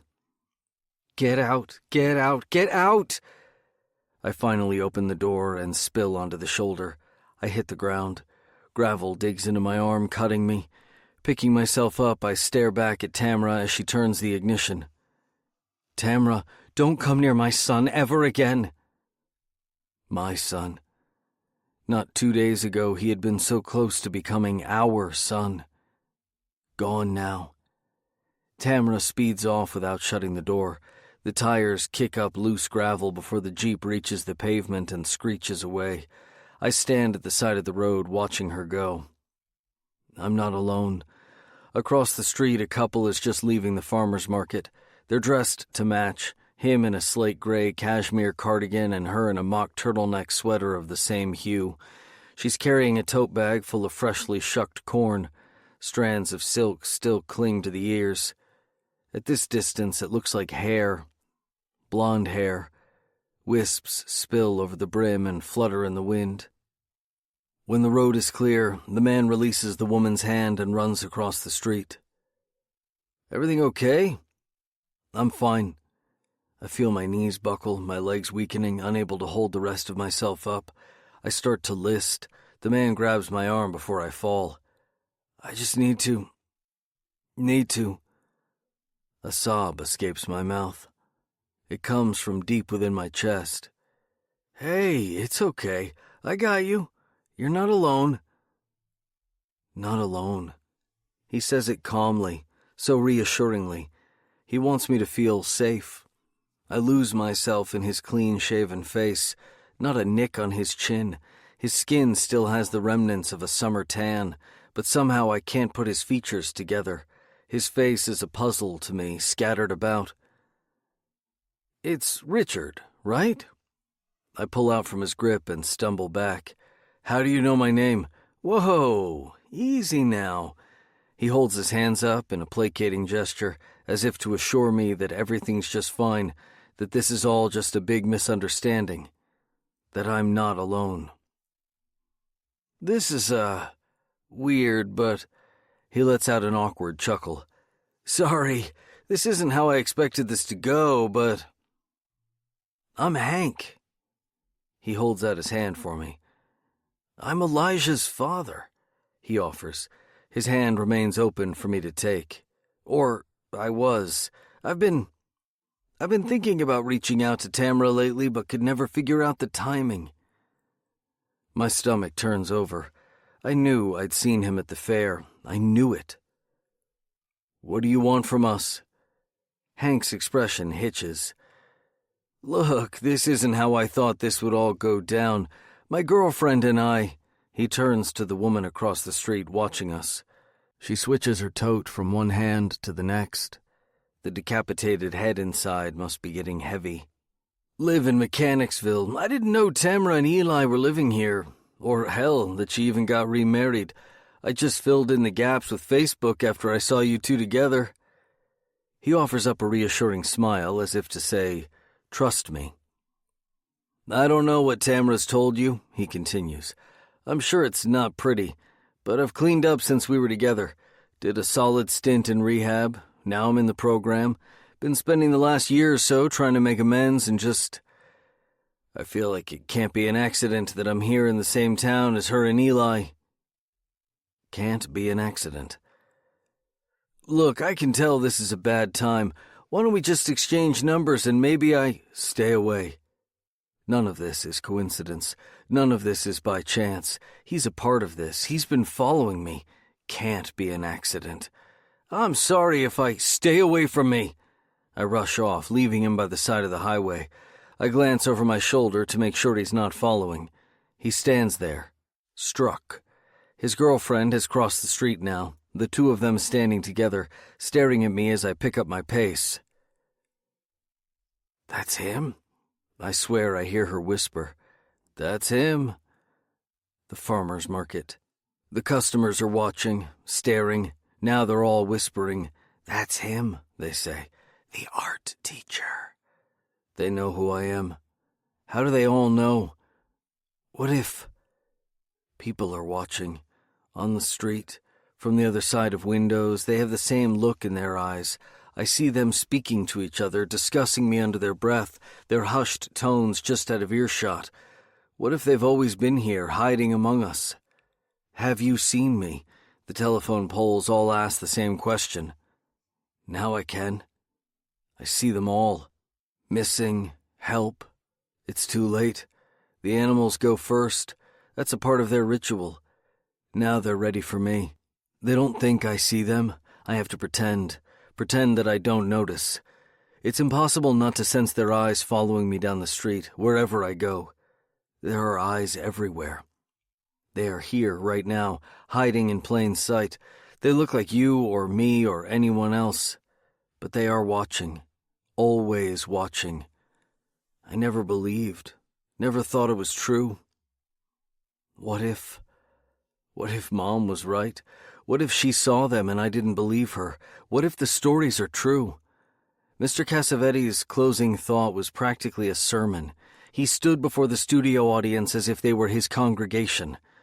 The devil is here, he said, in our backyard, in our homes as we speak. His followers, his disciples are hidden among us at this very moment. There is a widespread network of Satan worshippers operating throughout our great nation, he proclaimed. This secret society exists in the open daylight, right under the sun for all to see. They are engaged in child pornography, sex trafficking, the torture of children. They brainwash our boys and girls into becoming devil worshippers, continuing their profane legacy. These devil worshippers have infiltrated the highest levels of our society. They are embedded within the very institutions that hold our nation up and maintain its laws, in order to subvert our society, subvert our institutions, subvert our very laws. They want to create chaos. They want to let this world burn, its houses of worship, its schools. They want the world to descend into darkness and let their master rise up and bask in the flames of our nation. How did Mr. Cassavetes know? "Because our children told us so," he said. "From the mouths of babes we've been told that this threat is here, that evil is here. Evil walks amongst us, and we have to heed the warning." I never believed. I never believed because I was the one who made it up. The stories were mine, the lies. I never believed until now. Until the devil began believing in me, in Richard. I thought I could run away from myself, hide, but there's no hiding. Not from them. What if the people living here have known about me this whole time? What if they followed me? They've known all along. They've just been waiting for the right moment. Full circle. These people have always been too perfect, too clean. All the cookie-cutter residents wearing crisp catalog brand clothes, the refurbished stores for a revamped Danvers brought back from the dead, the prefab antiquity of this entire gentrified hamlet. It's all a facade, a mask. I've been in their box this whole time, an animal imprisoned in their cardboard container trying to claw my way out, but the walls are too high. I'm trapped in this town. I'm their sacrifice. All this time they've been prodding me along, pushing me in whatever direction they needed me to go, leading me to this. This has been their plan all along. I never wanted to be an art teacher. I never planned to have a wife and kid. They made me this way. They turned me into him.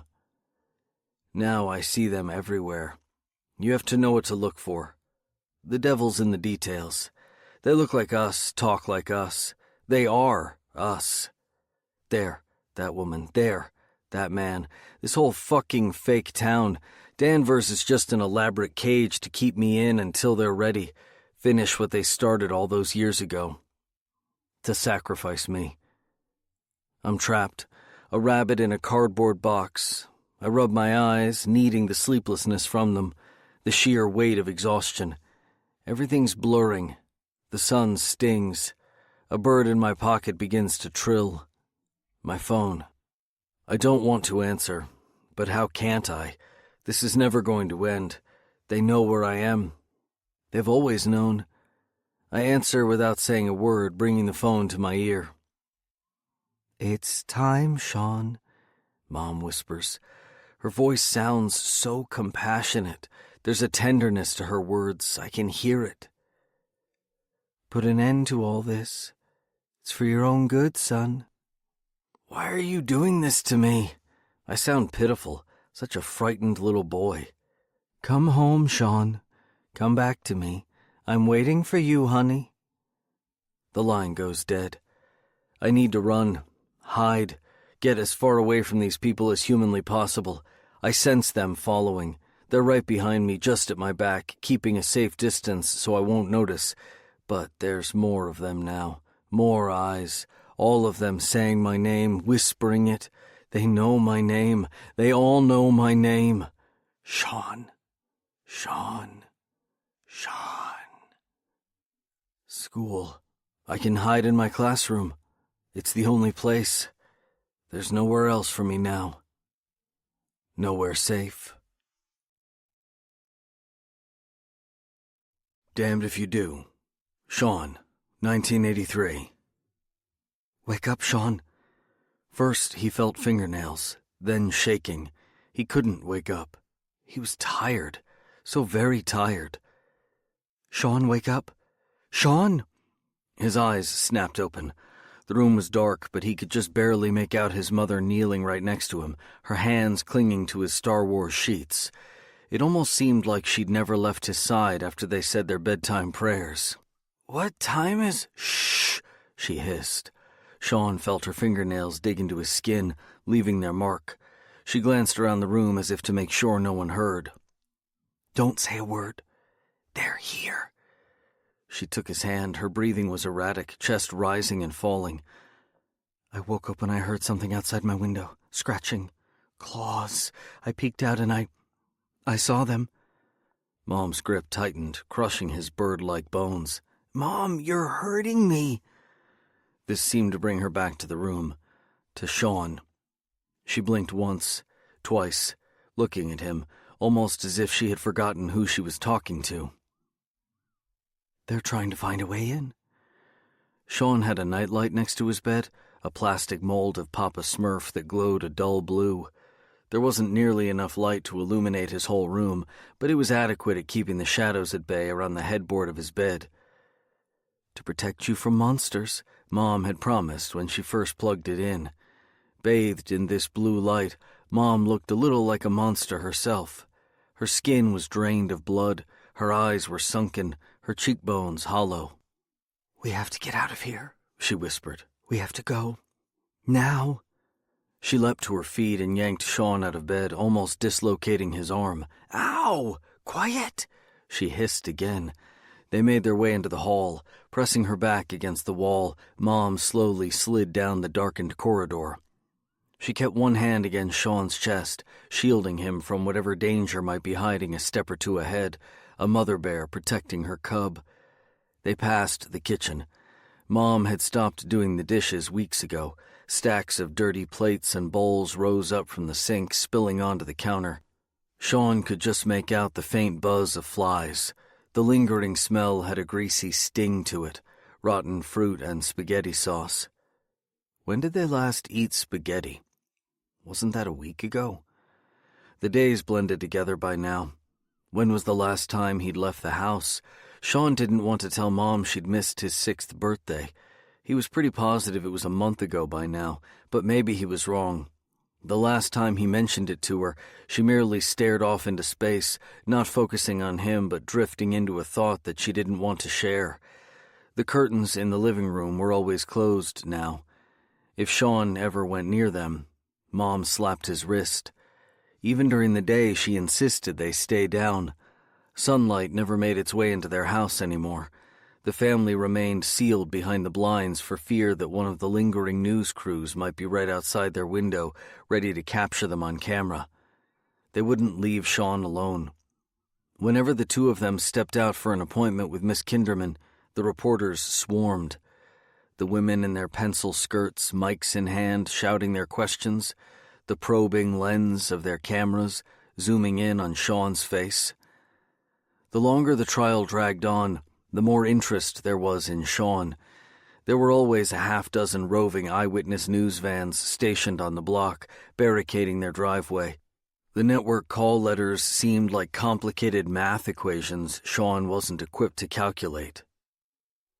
K-12 TV, UH-89 News, KBCW-TV plus WGBO-4. But once the sun went down, the reporters left. So who was Mom so afraid of now? Who was outside? "Stay away from the windows," she said. "If they see you, they'll know we're here." "Mom, I'm scared." Mom knelt before Sean. "I know, baby. I know. I'm scared too." She tried to put on a brave face for him, but it looked so flimsy.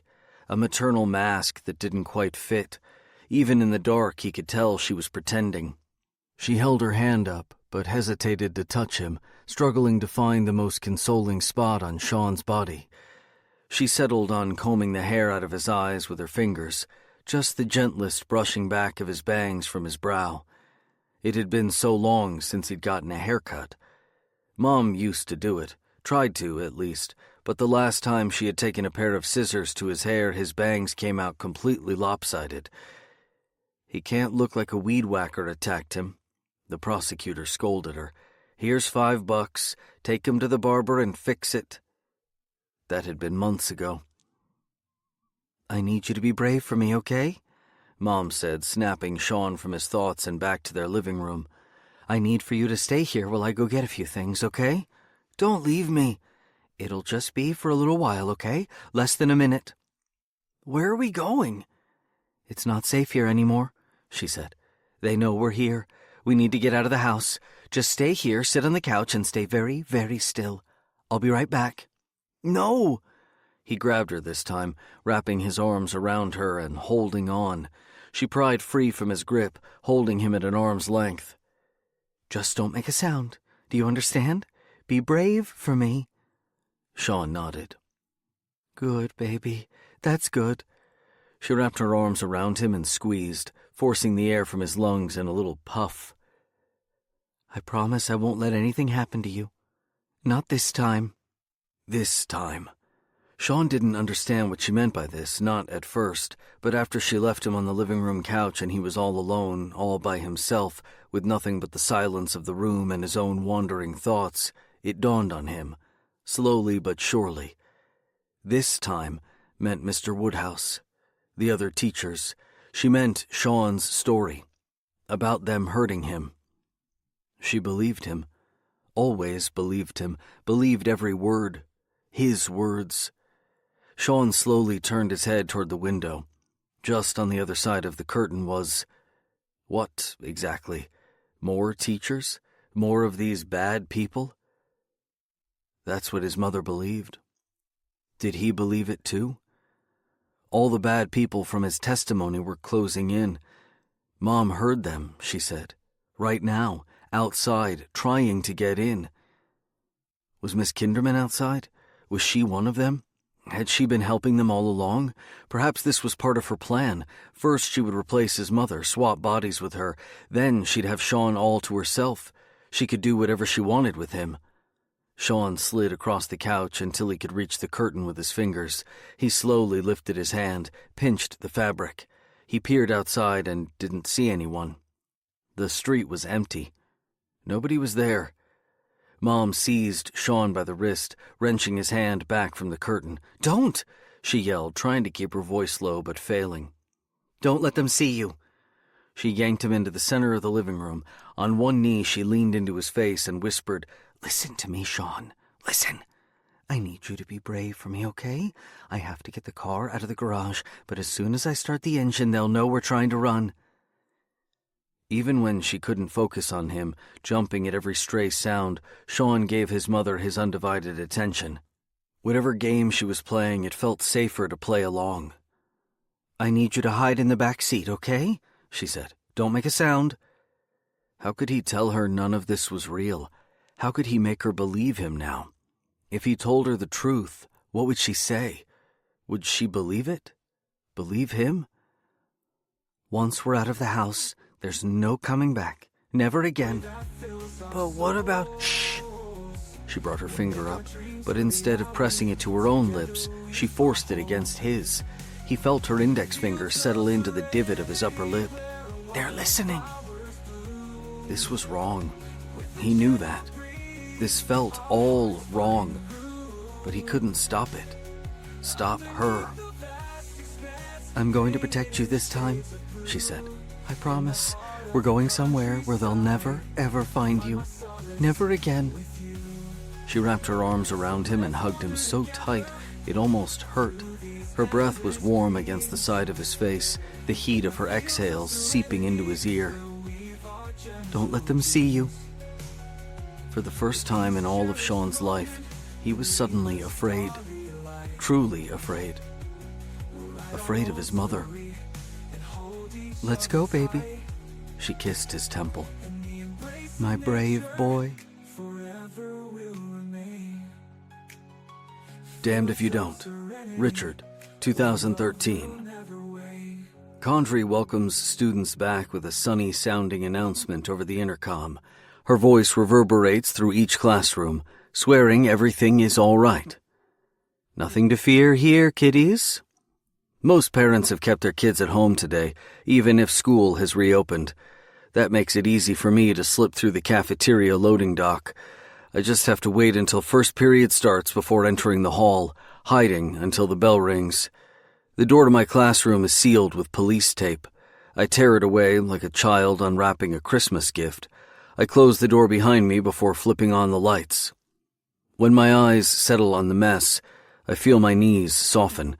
My body finds the floor, slowly lowering itself until my legs fold into a heap. Crisscross applesauce. A sound escapes my mouth, rooted deep in my chest. A moan rising up from my lungs, but I can't recognize it. The Museum of Modern Masterpieces is gone. The pictures have been torn down, scattered across the floor. Only their ripped corners remain taped to the wall.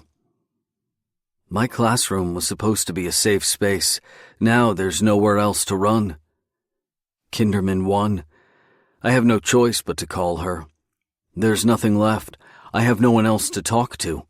I can imagine her waiting for me to call, knowing this moment is coming. Full circle. I reach up to the light switch and flip it off, sitting in the dark. I don't want to see my room. What the police have done.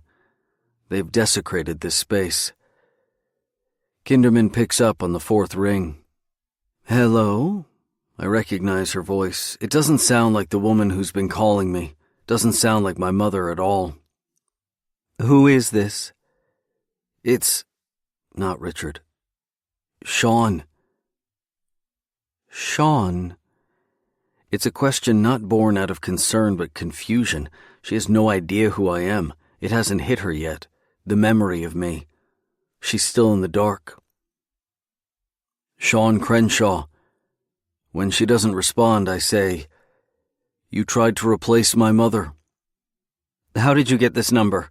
Whatever congenial warmth she once offered evaporates through the receiver. Why are you doing this to me?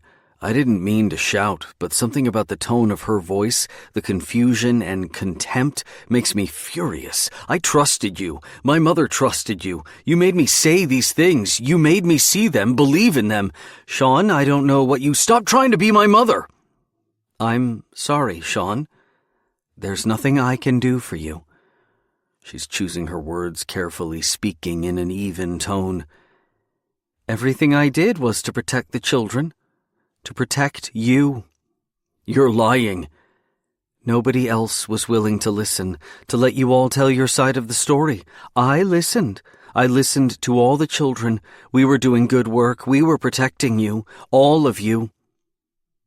Then why hasn't it stopped?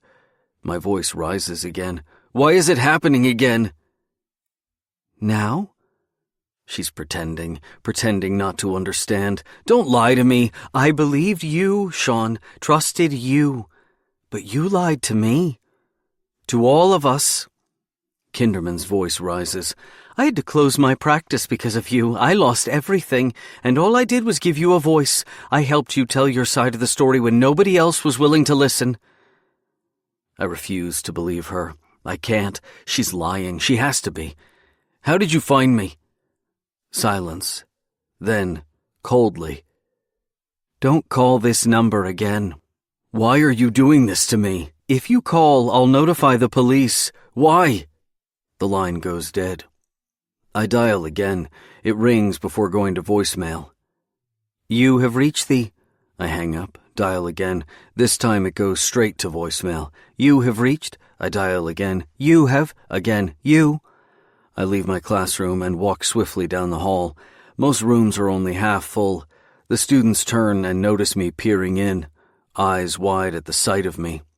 Something in the way they look at me tells me how I must appear to them, a ghost haunting their halls. Richard? At first I don't recognize my name, that name. Responding to Richard feels strange now, like a costume, a disguise. Don't they know I'm Sean? Or are we still playing a game? Condrey stands at a safe distance. We're alone in the hall. Her blazer for the day is red. Bloody tempera. Richard, she says, her tone even, calm. What are you doing here? My throat is too dry to manifest the words clearly. Going to class. I manage, even smile. I can pretend too, I think. See? I can play these silly games just like the rest of you. I'm sorry, Richard, but you can't be here. She takes the slightest step forward. I just want to go to my class. Richard, please, stop calling me that. I don't mean to shout. I don't mean to scare her, but hearing that name, hearing the tone of her voice, the soothing quality of it feels false to me, a trap. Condrey blanches. That's when I know for sure it's all been a performance. All this time, she's wanted me to believe that she's on my side, that she's my principal, friends till the end. But of course, it's a lie, like all the others. Hey, Rich, I spin around to see Mr. Dunstan. He's holding out his hands. Was he trying to sneak up on me? Let's go outside, okay? Stay away. I take a step back. I look at the walls, the pictures taped to them. Stick figures, crooked Crayola smiles, distorted eyes, warped bodies. It's all right there, out in the open, hiding in plain sight. This school has been teaching its students the same ceremonies all along. Miss Castevet peers out from her classroom doorway. I swear I see her lick her lips. Her tongue is much too long. The teachers. It's always been the teachers. Mrs. Gordon, Madame Schul, Mr. Costanza. They're surrounding me now. They're all staring, waiting for me to turn my back. Rich, please. Dunstan steps toward me. I hear the hum from behind his lips, the song. The song is there, buzzing behind his teeth. Don't do this. Not in front of the children. Stay away from me. The bell rings just then, startling everyone. It could have been a gunshot, the way it makes the teachers jump. Before Condrey can turn the tide and keep the kids inside their classrooms, a flood of students fills the hall. They pass us, unaware of what's happening. They head to their next class, their next lesson, their ritual. Stop! I shout. Several students freeze, like it's a game. Red light, green light. They're all looking at me, staring. You need to run before they... Mr. Dunstan threads his arms through my own from behind, wrapping his hands around my neck and forcing me over. I never knew he was that agile, that strong. I try to bring my arms around to push back, but I can't reach him. He's dragging me down the hallway, away from the kids. I yank my head forward, hoping the weight of my body will throw him off balance. His grip around my neck slips, giving me just enough leverage to pry free. I stumble out of his arms and start running, pushing through the children. All the children. None of them move. They stand stock still.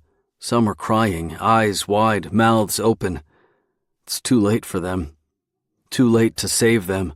I have to keep running. I push past the last of the students, sending one falling to the ground before I burst through the doors.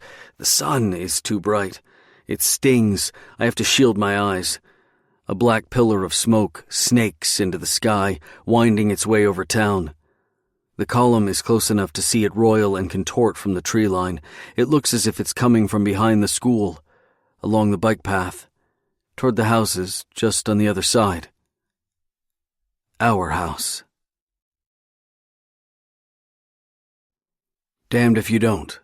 Richard, 2013. I hear Tamra before I see the fire. All other sound is drowned out by her sobbing, no matter how loud. Not the sirens from the fire trucks, the roar of the blaze, not the low murmur from the onlookers standing at a safe distance. These sounds mean nothing to me. All I hear is Tamra, her throat raw from wailing. Where is he? Where is he? Where is he? It's meant to be a question, and at one point I imagine it had been, but not anymore, not with the answer burning before her. Tamra keeps repeating the words anyhow until they lose their shape. A fireman wraps his arms around her waist, holding her back from breaking the perimeter. Tamra gives in and leans back against the fireman's chest as they stare at the flames, the soft orange glow playing across their cheeks. There isn't much of the house left by the time I reach our street. The hipped roof has collapsed. The pillars along the front porch have buckled. Sheets of flame lap at the windows. The garage is gone. It must have burned down first. The walls of the studio are cindered ribs, a few boards stubbornly standing up like the chest cavity of some prehistoric beast. The volunteer fire department does what they can, but there's no containing the blaze. Let the fire burn itself out. Let the flames eat their fill. I stop before Tamra. She won't look away from the house, searching for her son. I say her name. Quietly at first. I try again, but there's no tearing Tamra's attention away from the fire. The flames have her undivided attention. She won't let them go. I grip her arms. The fireman releases his hold and her legs buckle. She's free-falling through her own nightmare now. Nothing will ever be the same. Tamra, I say again, louder, squeezing her arms. Her eyes break away from the fire. She doesn't recognize me. I'm just another stranger standing between her and her son. They won't let me. Her voice crumbles. Won't let me. Tamra, please. He's in there. I have to get him back.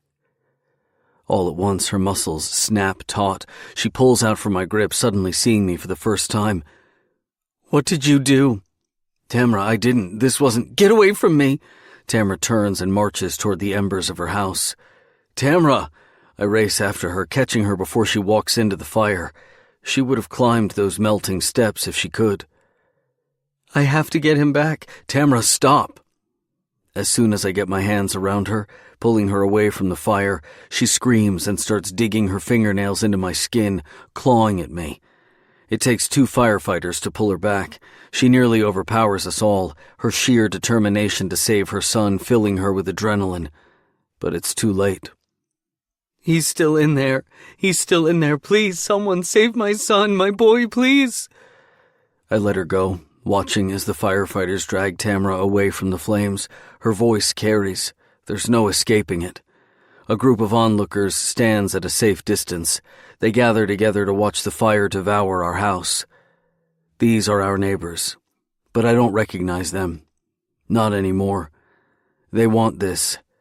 This is what they want to see. What if, the gnawing thoughts whisper, what if they had wanted Elijah all along? In order to make mothers and fathers despair, they need a child, someone innocent, to make the world weep. This is all my fault. If I hadn't come into their lives, if I hadn't led them right to Elijah, none of this would have happened. He would still be alive. Look at them, I think. The flames reflect in their obsidian eyes like marbles, doll's eyes.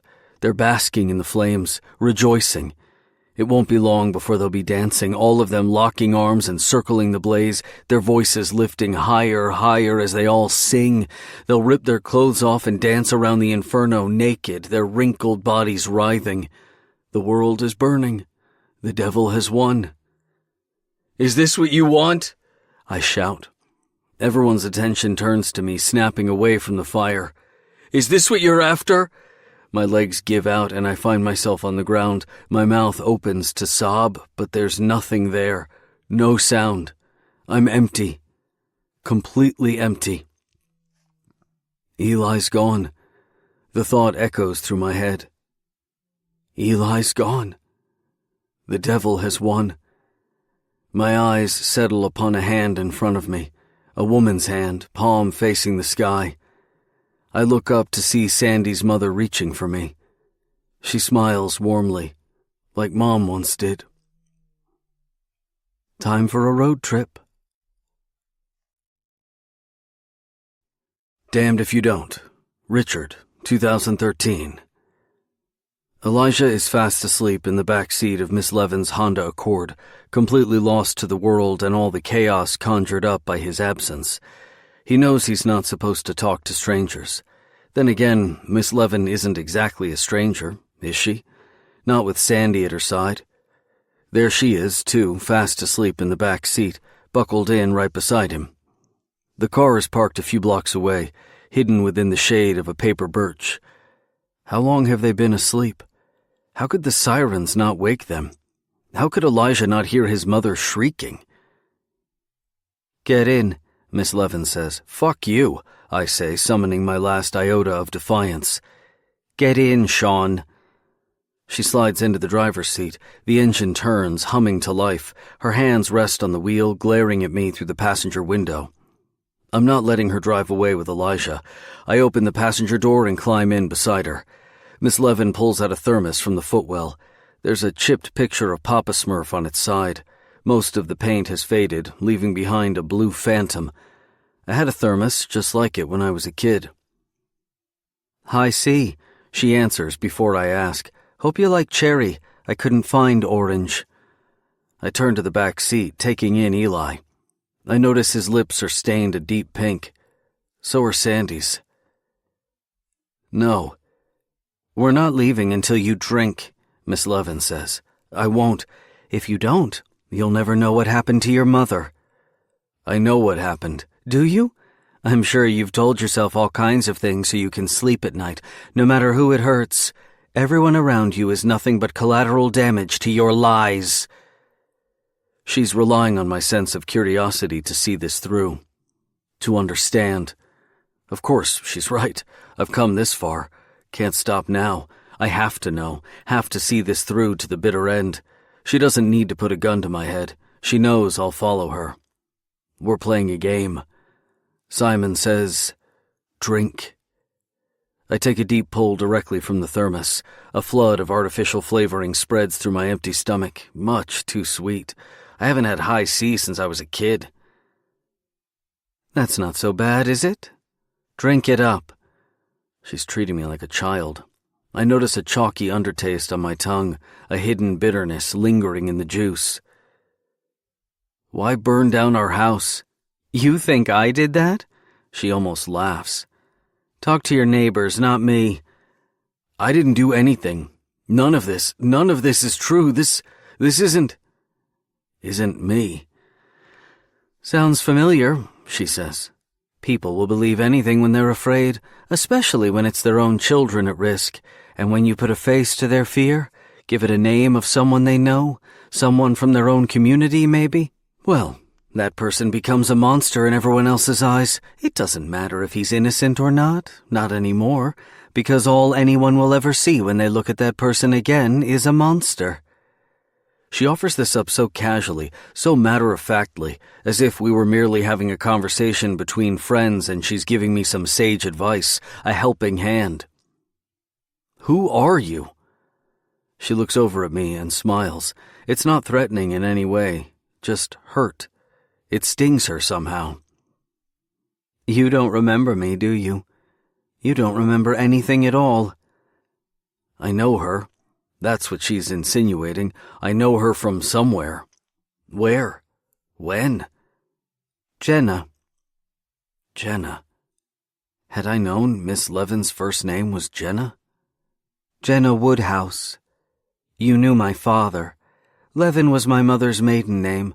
I took it when she changed it back, but Levin never fit. Jenna Levin. It never felt quite right to my ear. He is survived by his estranged wife and daughter. Had she gone to Greenfield too? Was she in my class? Had she always been there and I never realized it? Never remembered? Jenna shifts the car into drive. Before I can protest, we're heading down the road, away from Tamra. Shadows start to take shape in my mind. I'm beginning to see her. Jenna Woodhouse. The girl in the background. Jenna Woodhouse. The little girl in the pictures on my teacher's desk, smiling between her mom and dad. Jenna. The girl staring back at me. I see her now, see her everywhere, in Mr. Woodhouse's classroom, the courtroom, the studio audience, wherever my memory takes me, I spot Jenna Woodhouse hiding in the crowd. You took my father away from me, she says. I didn't know it was... He couldn't stop people from believing. Even after he was exonerated, after everybody knew it was all just a hoax, people never stopped whispering about him. They still believed. I was just a kid. Just a kid? I'm sorry, but why does that matter? Just a kid. Kids make things up for no reason. Liar. They believed you. They listened to you. You could have stopped everything if you'd just spoken up and taken it all back. You could have saved him. Take me, I say. We'll go wherever you want, but please, leave Eli out. It's my turn to talk. The outburst sets both children shifting in the back seat, but neither wakes. Nobody took pity on me. Nobody tried to protect me like they protected you. Everywhere I went, everyone made sure I knew who my father really was. A daughter. I keep repeating it to myself. Mr. Woodhouse had a daughter. I didn't... My words fade away. The car accelerates, pushing us toward the county line. Over the river and through the woods, Danvers disappears. There's nothing but a canopy of trees wrapping around Route 3. My life wasn't like yours, she says. I wasn't allowed to forget who I was. Even after my dad killed himself, people wouldn't let him go, wouldn't let him be at peace. They needed someone to take his blame, so they blamed me. I became the scapegoat for all of your lies. Scapegoat, a person blamed for something someone else did. A sacrifice. I study Jenna's face. When I look in her eyes, Mr. Woodhouse stares back. I knew you'd need help remembering. We have to finish what you started. I can't focus on her words. Something roils in my stomach. The devil doesn't exist, Sean. But I got you to believe, didn't I? Believe your own lies. My head grows heavier. My chin dips to my chest. My neck snaps back up. The world outside my window spins. The trees, their branches, the leaves won't stop spiraling.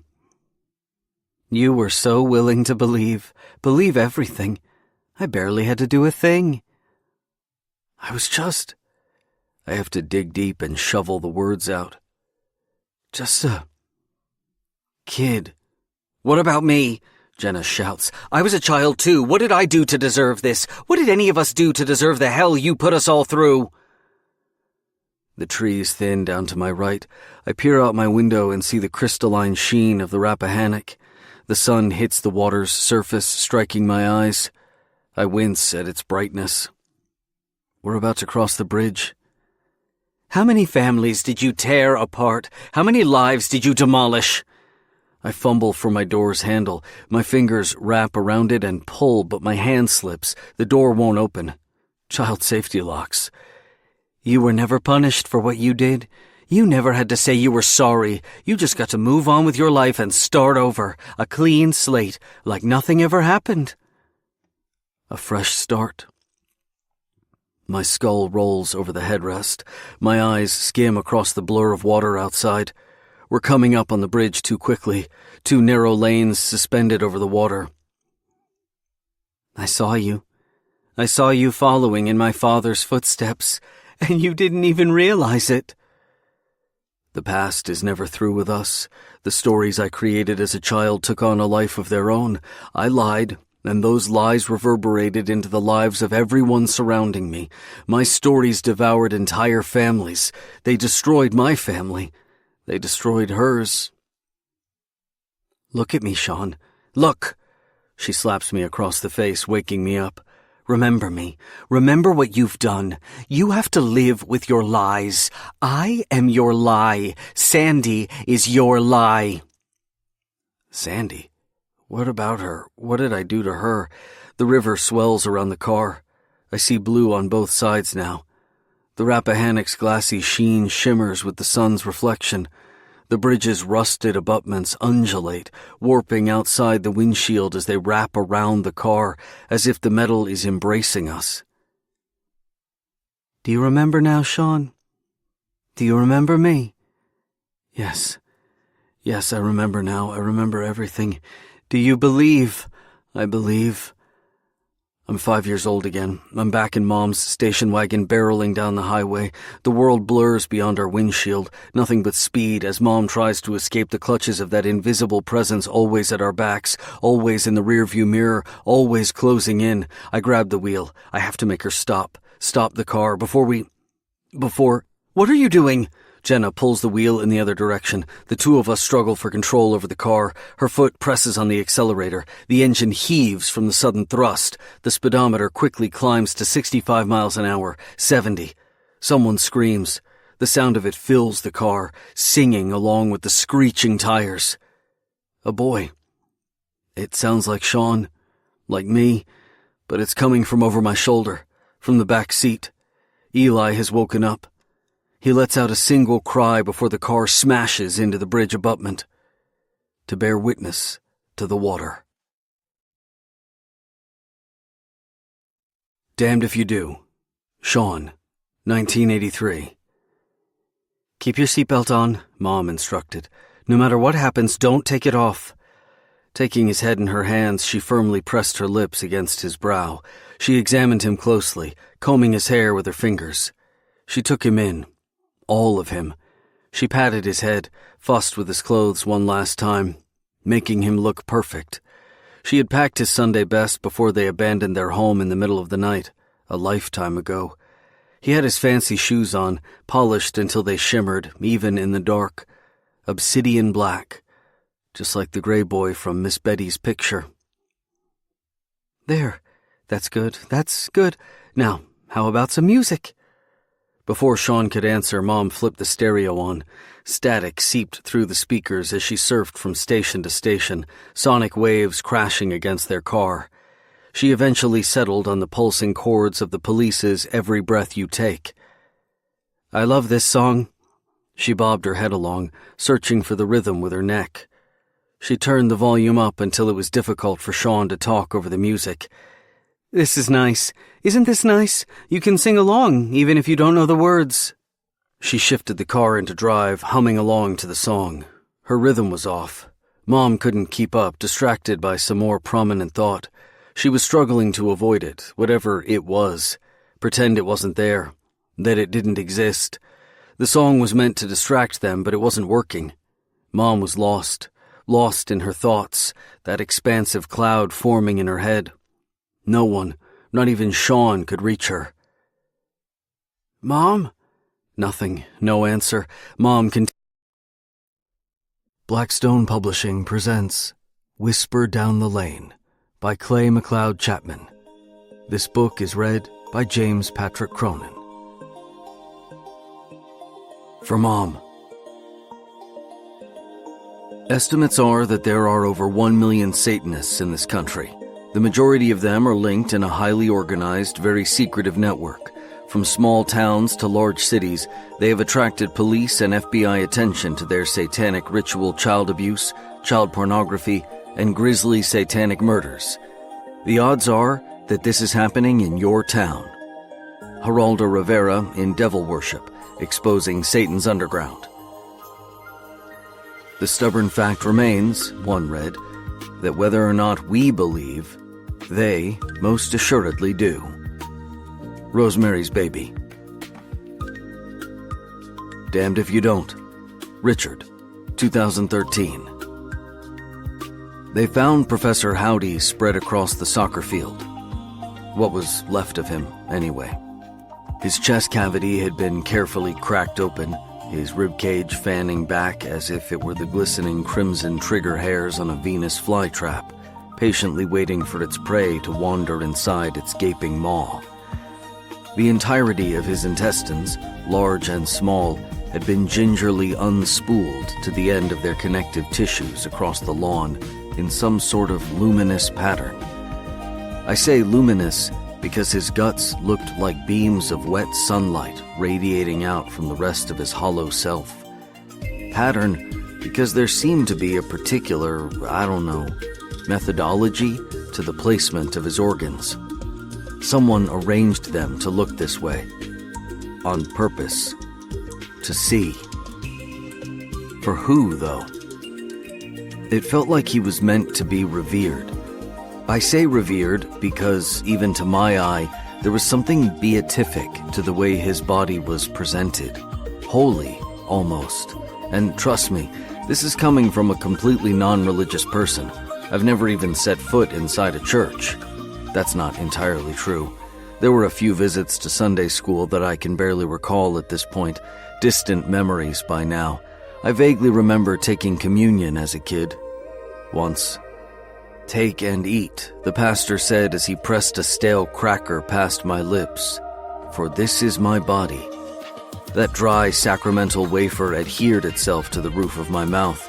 I couldn't wash out the pasty undertaste for the rest of the day, stuck with this phantom flavor on my tongue. But that was years ago. A whole other lifetime ago. All I'm trying to say is, even I could sense the awe of this grisly exhibition. Feel it, somehow. The downright ardor of it. Professor Howdy's lungs fanned out like angel wings flapping against the grass. The liver, the stomach, the spleen. That is the spleen, isn't it? Placed with exacting precision. Each organ was its own celestial body orbiting the corpse it had erupted from. His heart now rested in the patch of grass directly above his head, a bleeding crown. Dawn broke an hour or so before our school's groundskeeper, Diego, I think his name is, discovered the poor professor. The morning sun found his body first, pelt glistening in dew. His blood had a crystalline sheen against the green, like red stained glass, something you might see in Sunday services. Saint Howdy, our school's tragic rabbit, angelic white fur and glazed-over pink eyes, captured among all the other apostles. Professor Howdy was always kept in Miss Castevet's classroom. He belonged to the school, its students, but Miss Castevet was ultimately responsible for his upkeep. That meant cleaning out his cage, feeding him, picking up the poo pellets, the nitty-gritty stuff nobody else, particularly the kids, ever wanted to get their hands dirty doing. Students were always welcome to stop by Miss Castevet's room and pay Professor Howdy a visit. She set up designated feeding hours for anyone to swing by and offer up a handful of rabbit chow for him to nibble directly from their palm. And sometimes, on the specialist of occasions, as Miss Castevet liked to say, she would even pull Professor Howdy out from his cage and let him hop around the room. Door closed, of course. There had been one particular incident at the very beginning of the school year when someone, I'm not naming any names here, Benjamin Pendleton, left the classroom door open and the professor broke free, hopping down the hall. The ensuing manhunt, bunny hunt, was a school-wide event. All the students got involved in the search party. Eventually, he popped up in my classroom. I spotted him tucked behind the tempera paints, struggling to squirm further in. I was hailed as a hero for returning the professor to his cage unharmed, alive, and in one piece. "The new art teacher saves the day," the students sang out. "Yay, Mr. Bellamy." Everybody loved Professor Howdy. He was, without a doubt, the Danvers School's unofficial mascot. Who would think about doing something as awful as this? To a rabbit. Our rabbit. Teachers always arrive early to school to kickstart their day, get those lesson plans prepped, get their classrooms in order, get ready for the oncoming onslaught of students. Miss Castevet is always one of the very first teachers to arrive. You'll find her Nova parked in one of the nearest spots to the main entrance. When she enters her classroom first thing in the morning, she's greeted by the gentle sounds of Professor Howdy leaping about in his cage, his fur brushing up against the thin metal bars. The pads of his feet strum the spokes. Not this morning. Miss Castevet sensed the silence coming from his corner of the room as soon as she called out to him. "Good morning, Professor Howdy." He wasn't in his cage. The gate had been left wide open. Once students started shuffling into class, they noticed his absence as well. "Where's Professor Howdy, Miss Castevet?" they all asked. "What happened to Professor Howdy?" "Professor Howdy's just feeling a little sick," she lied. She had no clue where he was. Not yet. Only the groundskeeper and our principal, Mrs. Condry, were aware of the kindergarten crime scene on the soccer field. They were keeping this bit of grisly information to themselves, for now. Rumors quickly began working their way through the faculty. Condry called Miss Castevet into her office to break the news about her beloved bunny. I wasn't there to hear it myself, but several teachers whispered to one another in the lounge that they'd heard an audible sob escape from behind Condry's closed door. A moan. You would have thought a member of her family had passed away. In a sense, one had.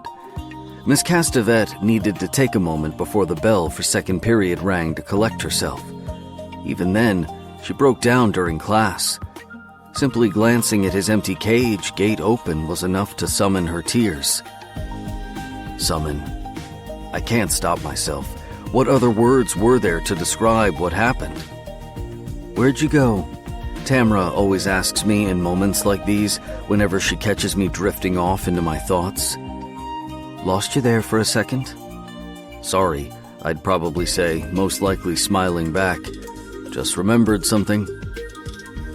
The students are still in the dark. No press release from the main office just yet. Kids can't understand why Miss Castevet is so upset. It won't be long before some second-grade sleuth puts two and two together. The whispers are already drifting through the faculty now, a brush fire passing from class to class. The teacher's lounge is festering with speculation, and it's not even fourth period yet. We've all become embroiled in detective work, a bunch of amateur Sherlock Holmeses. Elementary school, my dear Watson. A yummy morsel of gossip like this is too good to pass up. Did you hear? Each teacher whispers, Professor Howdy's been gutted, torn open along his underbelly, groin to gullet. It wasn't until lunch period that word finally reached me. I pulled cafeteria detail today. That meant surveying the students as they munched their nuggets, like I'm some police guard standing watch over Gen Pop. Miss Castevet usually takes this shift, but she'd called out, and as the alternate turnkey, I'm on deck to replace her. I honestly thought I'd never get called. Miss Castevet never misses her lunch shift. Never misses anything. She constantly volunteers to chaperone after-school events. This school is her life. And somebody just gutted it. Have you heard? Mr. Dunstan, our music teacher, murmurs over the lunchtime din. The two of us stand at the back of the cafeteria by the trash cans. Kids dump what is left of their lunch, creating a congealing mound of breaded chicken cutlets and chocolate milk. Hear what? Professor Howdy, he whispers, rather mock conspiratorially, as if the students might be eavesdropping on our conversation. Not that these kids care what us adults natter on about. Except her. That girl over there, all the way across the cafeteria. Corn silk blonde hair, she's looking right at me. I spot her as Mr. Dunstan murmurs into my ear. She's sitting by herself, the contents of her bagged lunch spread out evenly before her, both hands gripping her sandwich. Just staring back, not blinking. At least I think she's staring. Maybe I am imagining it. Her eyes don't drift. Perhaps she is gazing into space and I just happen to be in her visual line of fire. Is she in my class? It's pretty early in the school year, so getting a lock on everyone's name is still a hurdle. For me, at least. I've always been terrible with names. Names and faces. Do I have her? I think. I squint to see her. Is that... What's her name? Her name... Sandy. I almost say it out loud. To be honest, I'm not entirely convinced I didn't. Not from the way Mr. Dunstan is staring at me. The rabbit, he clarifies. He shakes his head and sighs. Such a solemn air. It feels a wee bit performative for my tastes, to be honest. Dunstan is just gunning to play the pipes at the wake. Danny boy, I bet. Maybe he'll get his choir kids to sing a song they've prepared in class just for Professor Howdy. Perhaps even some choreographed dance routine. With scarves. How awful, he says, already humming the initial strains of some funereal dirge. Dunstan strikes me as a doughy Humpty Dumpty. His oval-shaped torso and bald pate glisten with the thinnest sheen of perspiration. The man is perpetually sweating, always licking his lips, always humming an ethereal strain to an unknown song, a symphony hiding behind his lips, seemingly unaware that he's even doing it. He has left me in suspense for long enough, leaning over and whispering into my ear that someone eviscerated our school's unofficial mascot. They're saying, he whispers, his eyes still on the kids, the warmth of his breath spreading down my neck. It looked ritualistic. He doesn't know I've already seen it for myself, that I was the one who discovered the body. I bike to school, no car for me. I let my license lapse at some point a while back and still haven't renewed it. There's a well-furrowed bike path that cuts through the surrounding woods behind the building, allowing kids who live on the south side to schwinn their way to school. They just have to cut through the soccer field to get here. I can bike to work in 10 minutes flat. This morning was no different. Not until I noticed that patch of white. Braking, I turned to take in the glistening spectacle. My first thought was the groundskeeper must have run the rabbit over with his lawnmower without realizing it. An accident.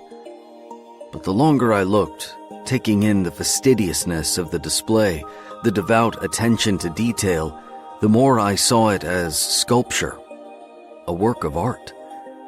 I couldn't shake the creeping feeling that whoever did this, they'd made it just for me. "It's all for you, Richard," I heard the rabbit whisper. "All for you." There was a birthday card tucked in his guts. The corners of the cardboard stock were softening with blood, held upright within the rib's grip. Nobody knows it's my birthday. I choose not to celebrate it, haven't celebrated it, not even with Tamra for years. I figured the day had faded by now. Nobody knows. And yet, this sacrificed rabbit felt like a gift, a present someone went ahead and unwrapped without me. I carefully plucked the card out from Professor Howdy's ribcage, making sure not to touch any of the blood. It was an old card, printed years ago, yellowing around the edges. The picture on the front was of a dimple-cheeked baby emerging from a head of lettuce, leaves unfurled around his pudgy body. This plump infant sprouting out from the soil itself. A Cabbage Patch Kid. I haven't seen one of them in years. These dolls were all the rage when I was a kid. They flew right off the shelves every Christmas. Children were given an adoption certificate with each doll. You had to take an oath to raise them. Kids were instructed to hold up their right hand in front of an adult and pledge, "I promise to love my Cabbage Patch Kid with all my heart." I remember these dolls kicking up some dust in my hometown. Boys and girls suddenly weren't allowed to bring their Cabbage Patch dolls to school anymore because some fundamentalist mother on the school board believed they were possessed. By signing that contract and taking that oath, children were bringing the devil into their homes. It seems so silly now, but back then people actually believed these toys were vessels for the devil. Can you imagine? The local church even hosted a Cabbage Patch burning. They tossed dozens of dolls into a pile and lit them up, the flames swallowing that patch whole. Just some stupid-looking dolls. Dimples and blank eyes, bovine smiles. That's all they were. So why were my wrists shaking? I opened the card. In red crayon, the letters loose and crooked, as if a child had scribbled it. It read, "Circle Time." Damned if you do. Sean, 1982. Sean couldn't believe his ears. Had Mom just ordered 2 Happy Meals? He swore he heard her say 2. Just like the Doublemint jingle sang, "Double your pleasure, double your fun," all Sean could think about was who would be getting that second toy. "What would you like to drink with that, ma'am?" said the crackling voice from the drive-thru speaker. "Orange soda and—" Mom turned back to face Sean in his booster seat. "What are you thirsty for?" Sean took in the monolithic menu looming just outside his window. It towered over his head, an ancient pillar etched in fast food hieroglyphics. He had to lean back to take in the mysterious alphabet he couldn't quite decipher. Even though he still wasn't quite old enough to read, Sean was positive there were many yummy foods to choose from. He knew the options: Big Mac, Chicken McNuggets, French fries, Filet-O-Fish swaddled in its special blue paper wrapper. Eating at McDonald's was a treat. Mom only brought him here if there was something worth celebrating. This had to be one of those moments, even if he had no idea what he and his mother were commemorating. He certainly wasn't going to ask. He didn't want to ruin the surprise.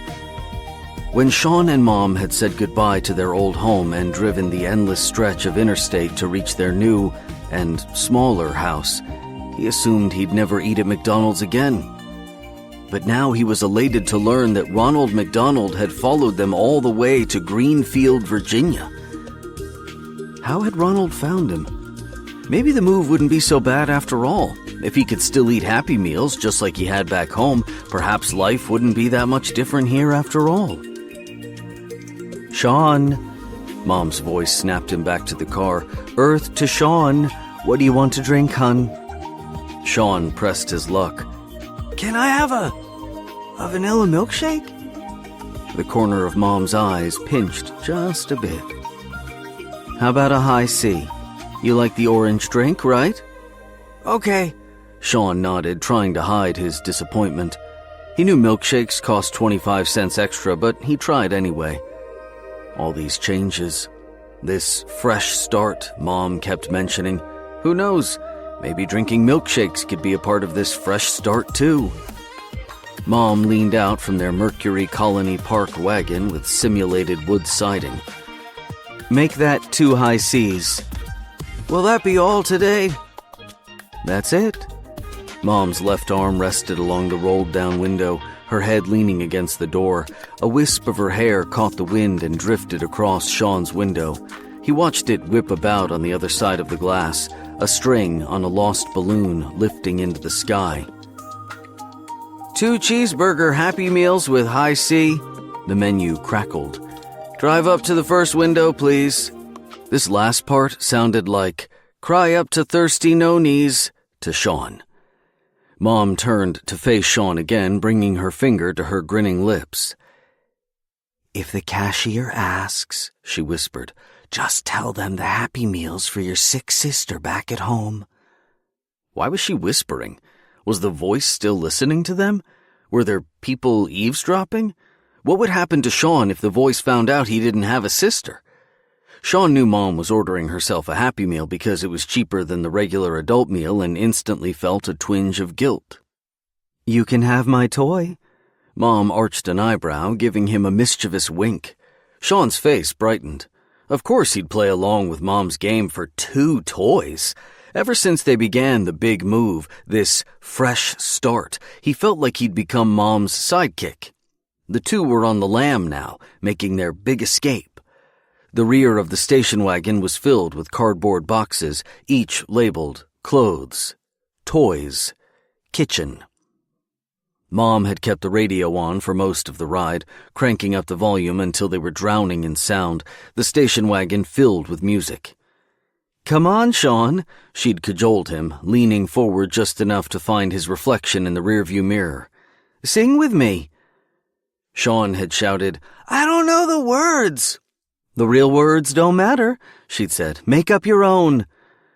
To prove her point, she'd crooned through her own rendition of whatever tune was playing on the radio. Wham's "Wake Me Up Before You Go-Go" became something entirely different. "Take my nose before you blow, blow. Don't sneeze before you bring a tissue up and flow, flow. Take a breath before you blow, blow. I don't want your snot on me tonight." Sean couldn't help but laugh as Mom murdered the lyrics. She knew they were wrong, but Mom put her all into her mangled version. She hit the high notes right alongside George Michael, bobbing her head to the beat, dancing in her seat and drumming her palms against the steering wheel. She'd smack the horn at the end of each verse, just to get the station wagon in on the fun, too. He imagined her dancing along with Mr. Michael, wearing a white sweatshirt with "Go-Go" printed in black block letters across her chest. Mom was doing everything in her power to make this fresh start feel like fun, like an adventure. "Just you and me," she always said. "Nothing else matters." When they pulled up to the first window, Mom had to count out exact change, taking her time to pick through the pennies until she got the right amount. "You said 2 Happy Meals, right?" It was the voice Sean had heard through the drive-through speaker. A bored high schooler eyed Sean's mom, still holding both cardboard boxes in his hands, the handles of the Happy Meals shaped like golden arches. He was hesitating. "It's for my sister," Sean spoke up from the back, leaning forward in his seat to speak through his mother's rolled-down window. "She's back at home. She's really sick." The cashier sniffed before handing over their Happy Meals. "Sure. Have a nice day." "You too," Mom said. The toy inside both Happy Meals was a cloth doll of Ronald McDonald. What a rip-off. Sean had his heart set on adding another Hot Wheels to his collection. There were 14 in all, while supplies lasted. That was way too many visits to McDonald's, more than Mom would ever allow. He only had 3 cars, so collecting the whole set was practically impossible now. Today's take was an utter bust. Lousy twin clowns. There wasn't much Sean could do with a pair of dumb dolls. They were like puppets without any place to put your hands. Both Ronalds simply grinned back at him.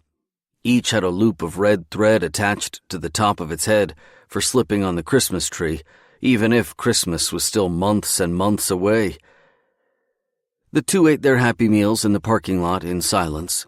Mom let Sean crawl up into the front with her so they could dine together, using the dashboard as their dinner table. Mom pulled down her sun visor and checked her makeup in the mirror. Sean hadn't realized she'd been wearing makeup until she reached over to the glove compartment and pulled out a tube of mascara and eyeshadow, touching up the charcoal accents along her eyelids. Seeing her perform this ritual in the mirror brought her face into sharper focus for Sean. "We've got to hurry. Mom's got a job interview in..." She glanced at the radio's clock. "Oh, geez, 30 minutes. Think you can finish that cheeseburger, big man?" "Will you pick out my pickles?" "What are you talking about?" she said in mock horror, even though Sean always requested that she perform this culinary exorcism. "The pickles are the best part." "Please." "Tell you what, I'll eat your pickles if you finish my high C for me." "Deal." The two pinky swore, making the transaction official. Mom peeled back the bun on his cheeseburger as if skinning some small woodland creature. A rabbit flashed through his mind. He could hear the tacky sound of ketchup unsticking the bread from the patty. She plucked out the pair of pickles between her fingers and plopped them in her mouth. "Onions," Sean reminded her. Mom swiped her pinky across the patty, the same pinky she used to swear by, now sweeping away the diced onions. She brought her finger up to her mouth and sucked the onions away. All that was left was a scab of melted cheddar. "I can eat the rest if you want." "No!" Sean reached for his cheeseburger, still in Mom's hands. "You sure?" She reeled back, holding the burger just out of his grip. "Give it to me! You're probably not hungry anymore. Give it back! Give it back!" Eating in the car was one of their little rituals, watching the world outside the window as if it were a movie. Life's own drive-in theater. Sean knew not to ask about the ball pit. He glanced out the rearview mirror, spotting the playland inside the restaurant. It was so close. All he had to do was step out of the car, cross the parking lot, and dive in. But Mom had sworn off McDonald's playland on account of sanitary reasons. "There's germs all over those balls," she'd said. "That place could make you sick." There had been that one time when Sean got to go to Playland, tumbling through the ball pit with a bunch of other children. Somebody else's kid got sick and vomited all over everything. Mom had to fish him out before he touched those wet orbs. No more Playland. She must have sensed what was on Sean's mind. Mom lined up a row of French fries along the dash, just above the glove compartment. As soon as Sean took one to eat, she would lay down another, then another. A greasy line of train tracks leading directly into Sean's tummy. "I know this is a lot of change," she eventually said. "It's going to be hard at first, but it's for the best, Sean. Trust me, for both of us. We get to start over again. Start clean." Clean. Sean wanted to be clean. Greenfield was supposed to be the answer to all their problems, whatever their problems were. Sean wasn't sure he knew, not exactly, but it felt like the move was only making things worse. Greenfield felt smaller. Their new home, smaller. Everything was small now. She swore his new school would be special, calling it something different. A private school. Sean imagined a building filled with secret rooms and hidden corridors, a labyrinth of classes. "You've got a real opportunity here, hon," she'd said. "A chance I never had when I was your age." Even he knew they couldn't afford a school like Greenfield Academy, but Mom had bandied about a new word, scholarship, to anyone willing to listen. Scholarship. the answer to all their problems. Scholarship, the magic password into the secret chambers of this private school. "Wait here," Mom said. An idea had taken root in her head. Whatever it was, she couldn't shake it. "Keep the doors locked until I get back. Don't open them for anyone else." And just like that, Mom slipped out the car. She closed the door behind her, knocking on the window to get Sean's attention. She pointed to the lock on the driver's side door. Sean had to crawl over the center armrest to reach the lock, poking it with his index finger until it sunk into its secured position. Now nobody could get in. "I'll be right back," she said. Sean's elbow hit the steering wheel, accidentally honking the horn. "Whoops." Mom laughed as she spun around. Where was she going? Sean watched her slip through a crowd of adults standing in the parking lot, disappearing among them. Moms and dads, or so he assumed. They held signs made of poster board with scribbled pictures and bold words, angry words, written all over them. Some were even underlined. Even though Sean couldn't read what they said, he understood the pictures. He saw the devil, only it wasn't quite the devil. Sean recognized the sharpied fangs and horns, but this devil had puffy red hair, a red button nose, wide arcing eyebrows, and bone-white skin. This devil looked more like a clown than an outright demon. Like Ronald McDonald. Why were these moms and dads waving their signs? What were they so mad about that they had to shout? He couldn't hear what they were saying. Sean glanced at the stuffed Ronalds still in his hands. They had the same smile as the devils on those handmade poster board signs. His twin clowns didn't have horns or fangs, but the resemblance was there. Their plush bodies suddenly felt hot in his hands. Sean rolled down the passenger side window. Just a crack, just wide enough for him to slip his right hand out, still clutching one of the Ronalds, and drop it into the parking lot. The doll fell out of view, landing somewhere below. Sean took the other Ronald and released the clown into the wild along with his twin. Once both diabolical brothers were out of the car, Sean quickly rolled up his window and sank into his seat. The leatherette squealed beneath his body as he slid beneath the horizon of the dashboard. He sat there, submerged from view, wondering if any of the protesting parents had noticed. Had they seen what he'd just done? Would they come after him now? Sean crawled up in his seat, just a bit, just to peer between the headrest and the shoulder of his seat. Where was Mom? What was taking her so long? Why had she left? Mom emerged from the crowd, pushing her way through with her elbows. She was holding a clear plastic container. A sundae, just for him. Mom held it up to the window with both hands as an offering. The tip of vanilla curled over at the end. "Found this just lying around. You don't know anyone who'd want it, do you?" Sean nodded vigorously. Me. He unlocked the station wagon door. "All yours," Mom said as she slipped back inside. "Happy birthday, baby." "It's already my birthday?" Sean was surprised it had crept up on him like that. "Close enough. Now that it's just you and me, we can celebrate whenever we want." She leaned over and whispered, "And I wanted to be the first to wish you a happy birthday." The world was going to be okay. Everything was going to be okay.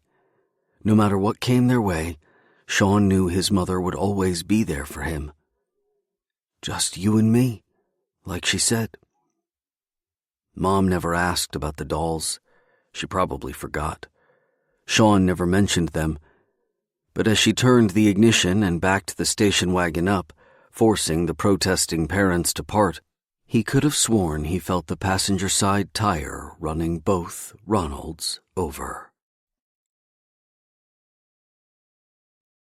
Damned If You Don't.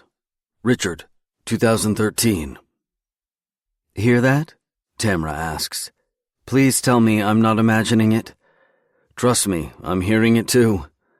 Angels singing.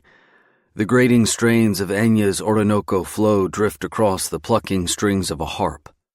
You would have thought the pearly gates had opened up in the gym. The song is practically flooding into the hall. The music only grows louder as we walk. Guess we've all died and gone to heaven, I say. Tamra moans. If this is your idea of heaven, we're in trouble. She has been waiting for me in front of her classroom, wearing what I like to refer to as her office goth look. Subtly shadowed accents, a sooty half-pleated skirt, high-collared jacket that hides her neck. Her charcoal sleeves conceal the ink that wraps around her arms, over her left shoulder, the telltale tattoos of her after-school life obscured from her kids, not to mention their parents. Hold your books, I offer. So sweet, she says in her highest-pitched Palm Squad impression. A part of our intra-school romance is to pretend we're other people. Role-play the jock and cheerleader, Chaz and Jenny, hitting on each other in the hallway between classes. See you after practice? Can't, I say in my best brogue. I'm totally stuck in detention again.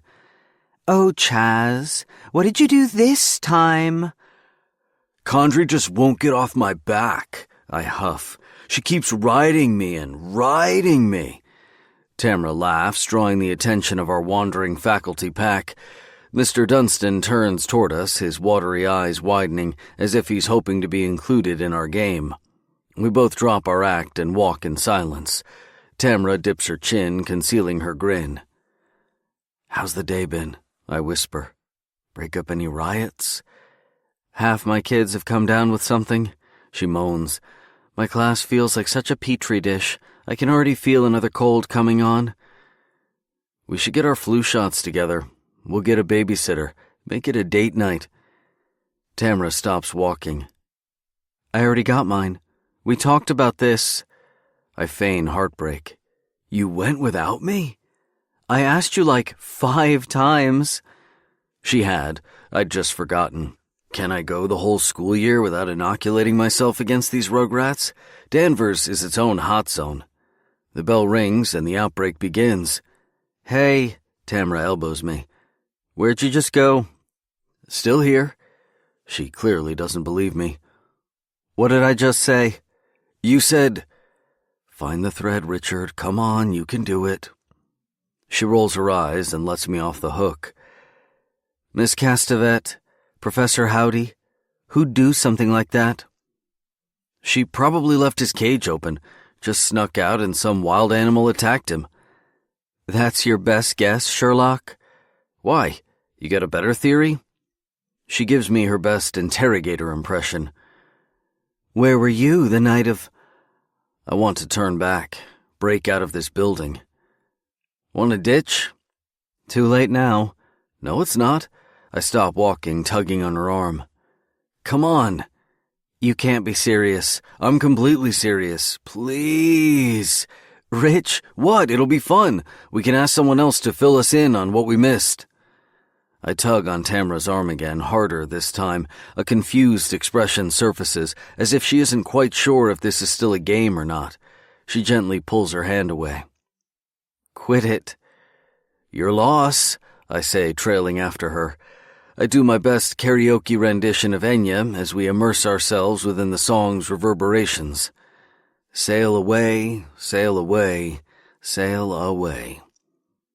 Keep your day job, she suggests.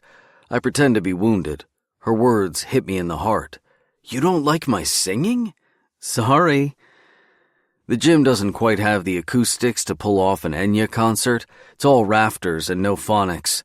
What's meant to lull the teachers into a calm, soothing stupor before kicking off our first faculty meeting of the year seems to simply set everybody on edge. Maybe it's just me. A set of folding chairs is arranged around the center of the basketball court, forming a ring. No backs to the staff.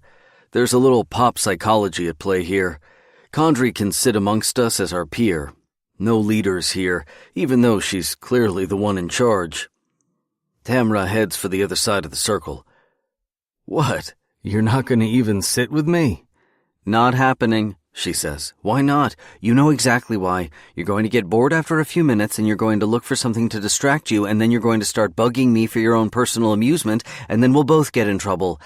I'm not getting dragged in. Sorry. It's going to be pretty boring over there, next to Mr. Lombard. Tamra glances over her shoulder to our beloved science teacher.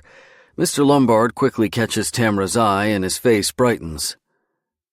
I'll take my chances, she says to me. Thanks. Last chance. All the fun's going to be over on this side, with the cool teachers. We'll see about that. You'll miss me. Keep dreaming. Tamra saunters to the other side of the circle. Donuts had been voted down because Condrey was concerned they would make us sluggish.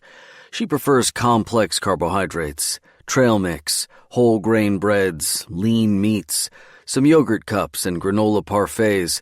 Coffee is non-negotiable. Condrey will have a riot on her hands if she doesn't have a travel pack set up with paper cups and sugar packets. A stack of photocopied agendas is passed around the circle. The itinerary is evenly divided and subdivided into bite-sized brackets for easy digestion. The who's, what's, where's, and when's are all laid out. No why's, though. Never the why, as in, why am I here? Or the how. How is this even happening to me? How did I get myself into this? If Tamra was sitting next to me, I'd lean over and whisper about a few particular bullet points on the agenda that immediately catch my eye. Halloween will now officially be called Character Day. Oof. Active shooter drills. Parents are bound to kick up some dust over that one. The recent uptick in graffiti. The inner walls in the stalls of the boys' bathroom look like a Motley Crue video. Sharpied pentagrams. 666 in bold black letters. How do our kids even know this sort of stuff already? Aren't they too young for this crap? Save it for high school. Mr. Dunstan slips into the chair next to mine. Is this seat taken? He's already sitting, so it doesn't seem kosher to say it's not available. All yours. Dunstan hums to himself as he peruses the agenda. No discussion of budget cuts, I see. I do believe that means you and I are safe. He sneezes. He pulls out a handkerchief, monogrammed and everything. P.D. Do I even know what his first name is? He blows. Forgive me, he says between discharges. Got a bug going around this week. It's true. I discovered another runny nose in my class today. Timothy Haskell's upper lip was glistening all through first period. Use a tissue, Timothy, I say almost every day. Madam Condrey is fashionably late, I see, I say. Anybody got eyes on our fearless leader? This solicits a few charmed snickers from the faculty. Any opportunity to lightheartedly mock our esteemed principal in private is always appreciated. I could always earn a few points from the other teachers by getting a good jab in that didn't cross the line into crassness. Condrey could take it. Hell, she might even laugh herself. There's bound to be a funny bone somewhere in her body. The Danvers School eschews the traditional educational model for something a little more hands-on. Our mission statement claims we look at the whole student, not just their reading, writing, and arithmetic, but their social, emotional, and cognitive development. You won't find many desks set up in even rows here. Most are in circles. Mrs. Condrey, our beloved principal, wants to foster a collaborative relationship between educators and students. Amplify their voice. Let them be heard. The faculty represents a mix of pedagogies. There's the younger generation of hipstructors intermingled with the old school, Old Testament-type teachers. There are 20 of us on staff all told, not a huge roster, but Condrey considers us all to be one big happy academic family. As in, arguing with your right-wing uncle about whether or not Obama was born in the USA during Thanksgiving dinner type of family. That's what kind of family our faculty is. I notice Miss Castevet is absent. Her empty fold-out chair is taken away. Our circle tightens. Enya's last chant suddenly halts. Sail away, sail away, sail, All righty, everyone? Condrey calls out as she presses stop on the portable CD player. Her heels clack over the basketball court, echoing throughout the gymnasium as she joins us. She has an aerodynamic demeanor. Short, sandy blonde hair, no jewelry, unless you count her wireless glasses. She seems to go through a rotation of hip-length blazers. Today is turquoise. "Sorry to keep you waiting," she says as she glances over her own agenda. "Quick addendum, I'd like to address the elephant in the room." I would have said bunny, but that's just me. "I'll have a card for Ruth tomorrow. If you could all sign it, that'd be wonderful. Just a little something to say we're all sorry for her loss. I'll leave it in the faculty lounge." No mention of Professor Howdy or what happened to him. No suspects. Our faculty meeting begins with the team-building exercise. The agenda even says so. Just a fun activity to bring teachers together. "This is a great game to play with students," Condrey says, "especially on the first day. Nice icebreaker." I'm imagining tossing a beach ball around the circle to see how long we can collectively keep it in the air, or some version of zip-zap-zop. "2 truths and 1 lie," she announces. "In class, I always prefer 2 truths and 1 tall tale, just so I'm not advocating for kids to fib, but we're all adults." The rules are simple. Each teacher has to share 3 things about themselves. 2 are true, the third is a total fabrication. Condrey zeroes in on me from across the circle and smiles. Something about her stare makes me feel the slightest bit on edge. Had she heard me mocking her? Why do I suddenly feel like she caught me doing something I shouldn't? "Why don't you go first, Richard?" "Sure." I feel the spotlight shining on me. I glance through its imagined glare and find Tamra. She leans back in her chair with one eyebrow arched as if to say, "This should be fun." "Hi, I'm Richard, your friendly neighborhood art teacher. Okay, let's see." My mind goes blank. This is harder than I'd expected. "Okay, got it. This summer I married the love of my life." True. That statement earns me a few ahs from the circle, several teachers turning to Tamra to give their nod of approval.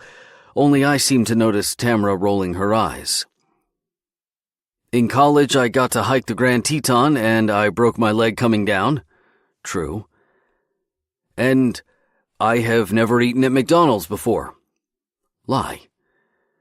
Condrey surveys the circle to see if anyone might know where the fib is hidden. "Which one's the tall tale?" She tries her best not to look at Tamra, who now bows her head just enough to silently state that she will not be contributing. Dunstan raises his hand, his fingers grazing my shoulder. "Breaking your leg?" All eyes are on me, staring, like I am the guest on some talk show and this is my big interview. I can feel the initial beads of sweat pebbling my forehead, rising from my skin. "Sorry," I say. "That one's true. Still have the scars to prove it." "I'm guessing," Condrey cuts in, "that it's McDonald's, unless there's something you want to tell Tamra." The faculty all laughs. Well, chortles anyway. Ha ha ha. "You got me." Got me. Condrey seems pleased. "Yes, I've got you." She's on to the next teacher, and almost immediately I find myself having a hard time focusing. Her words loosen, fading away. Tamra was right, of course. I'm bored out of my gourd. That didn't take long. This meeting is only supposed to take up 60 minutes of our lives, 60 mind-numbing minutes of bureaucratic jibber-jabber, figuring out parking spaces, prep for the annual bake sale, the book fair. It's exhausting, but I keep my eyes open. I don't doze. I'm simply not present. I find myself glancing at the nape of Tamra's neck from across the circle. I can just make out the hint of scales peeking from beneath her collar. I remember the first time I saw the snake for myself. Tamra has mastered this trick of flexing her biceps so that it looks as if the serpent is coiling around her arm. Reminds me of those old hula girl tattoos on septuagenarian sailors, faded hips of blue ink dancing the hukalau with every twist of their wrist. Whenever I looked at Tamra's tattoo, I could have sworn I saw it writhing on its own. Alive. "It's traumatizing." I snap back to hear Tamra's voice lifting.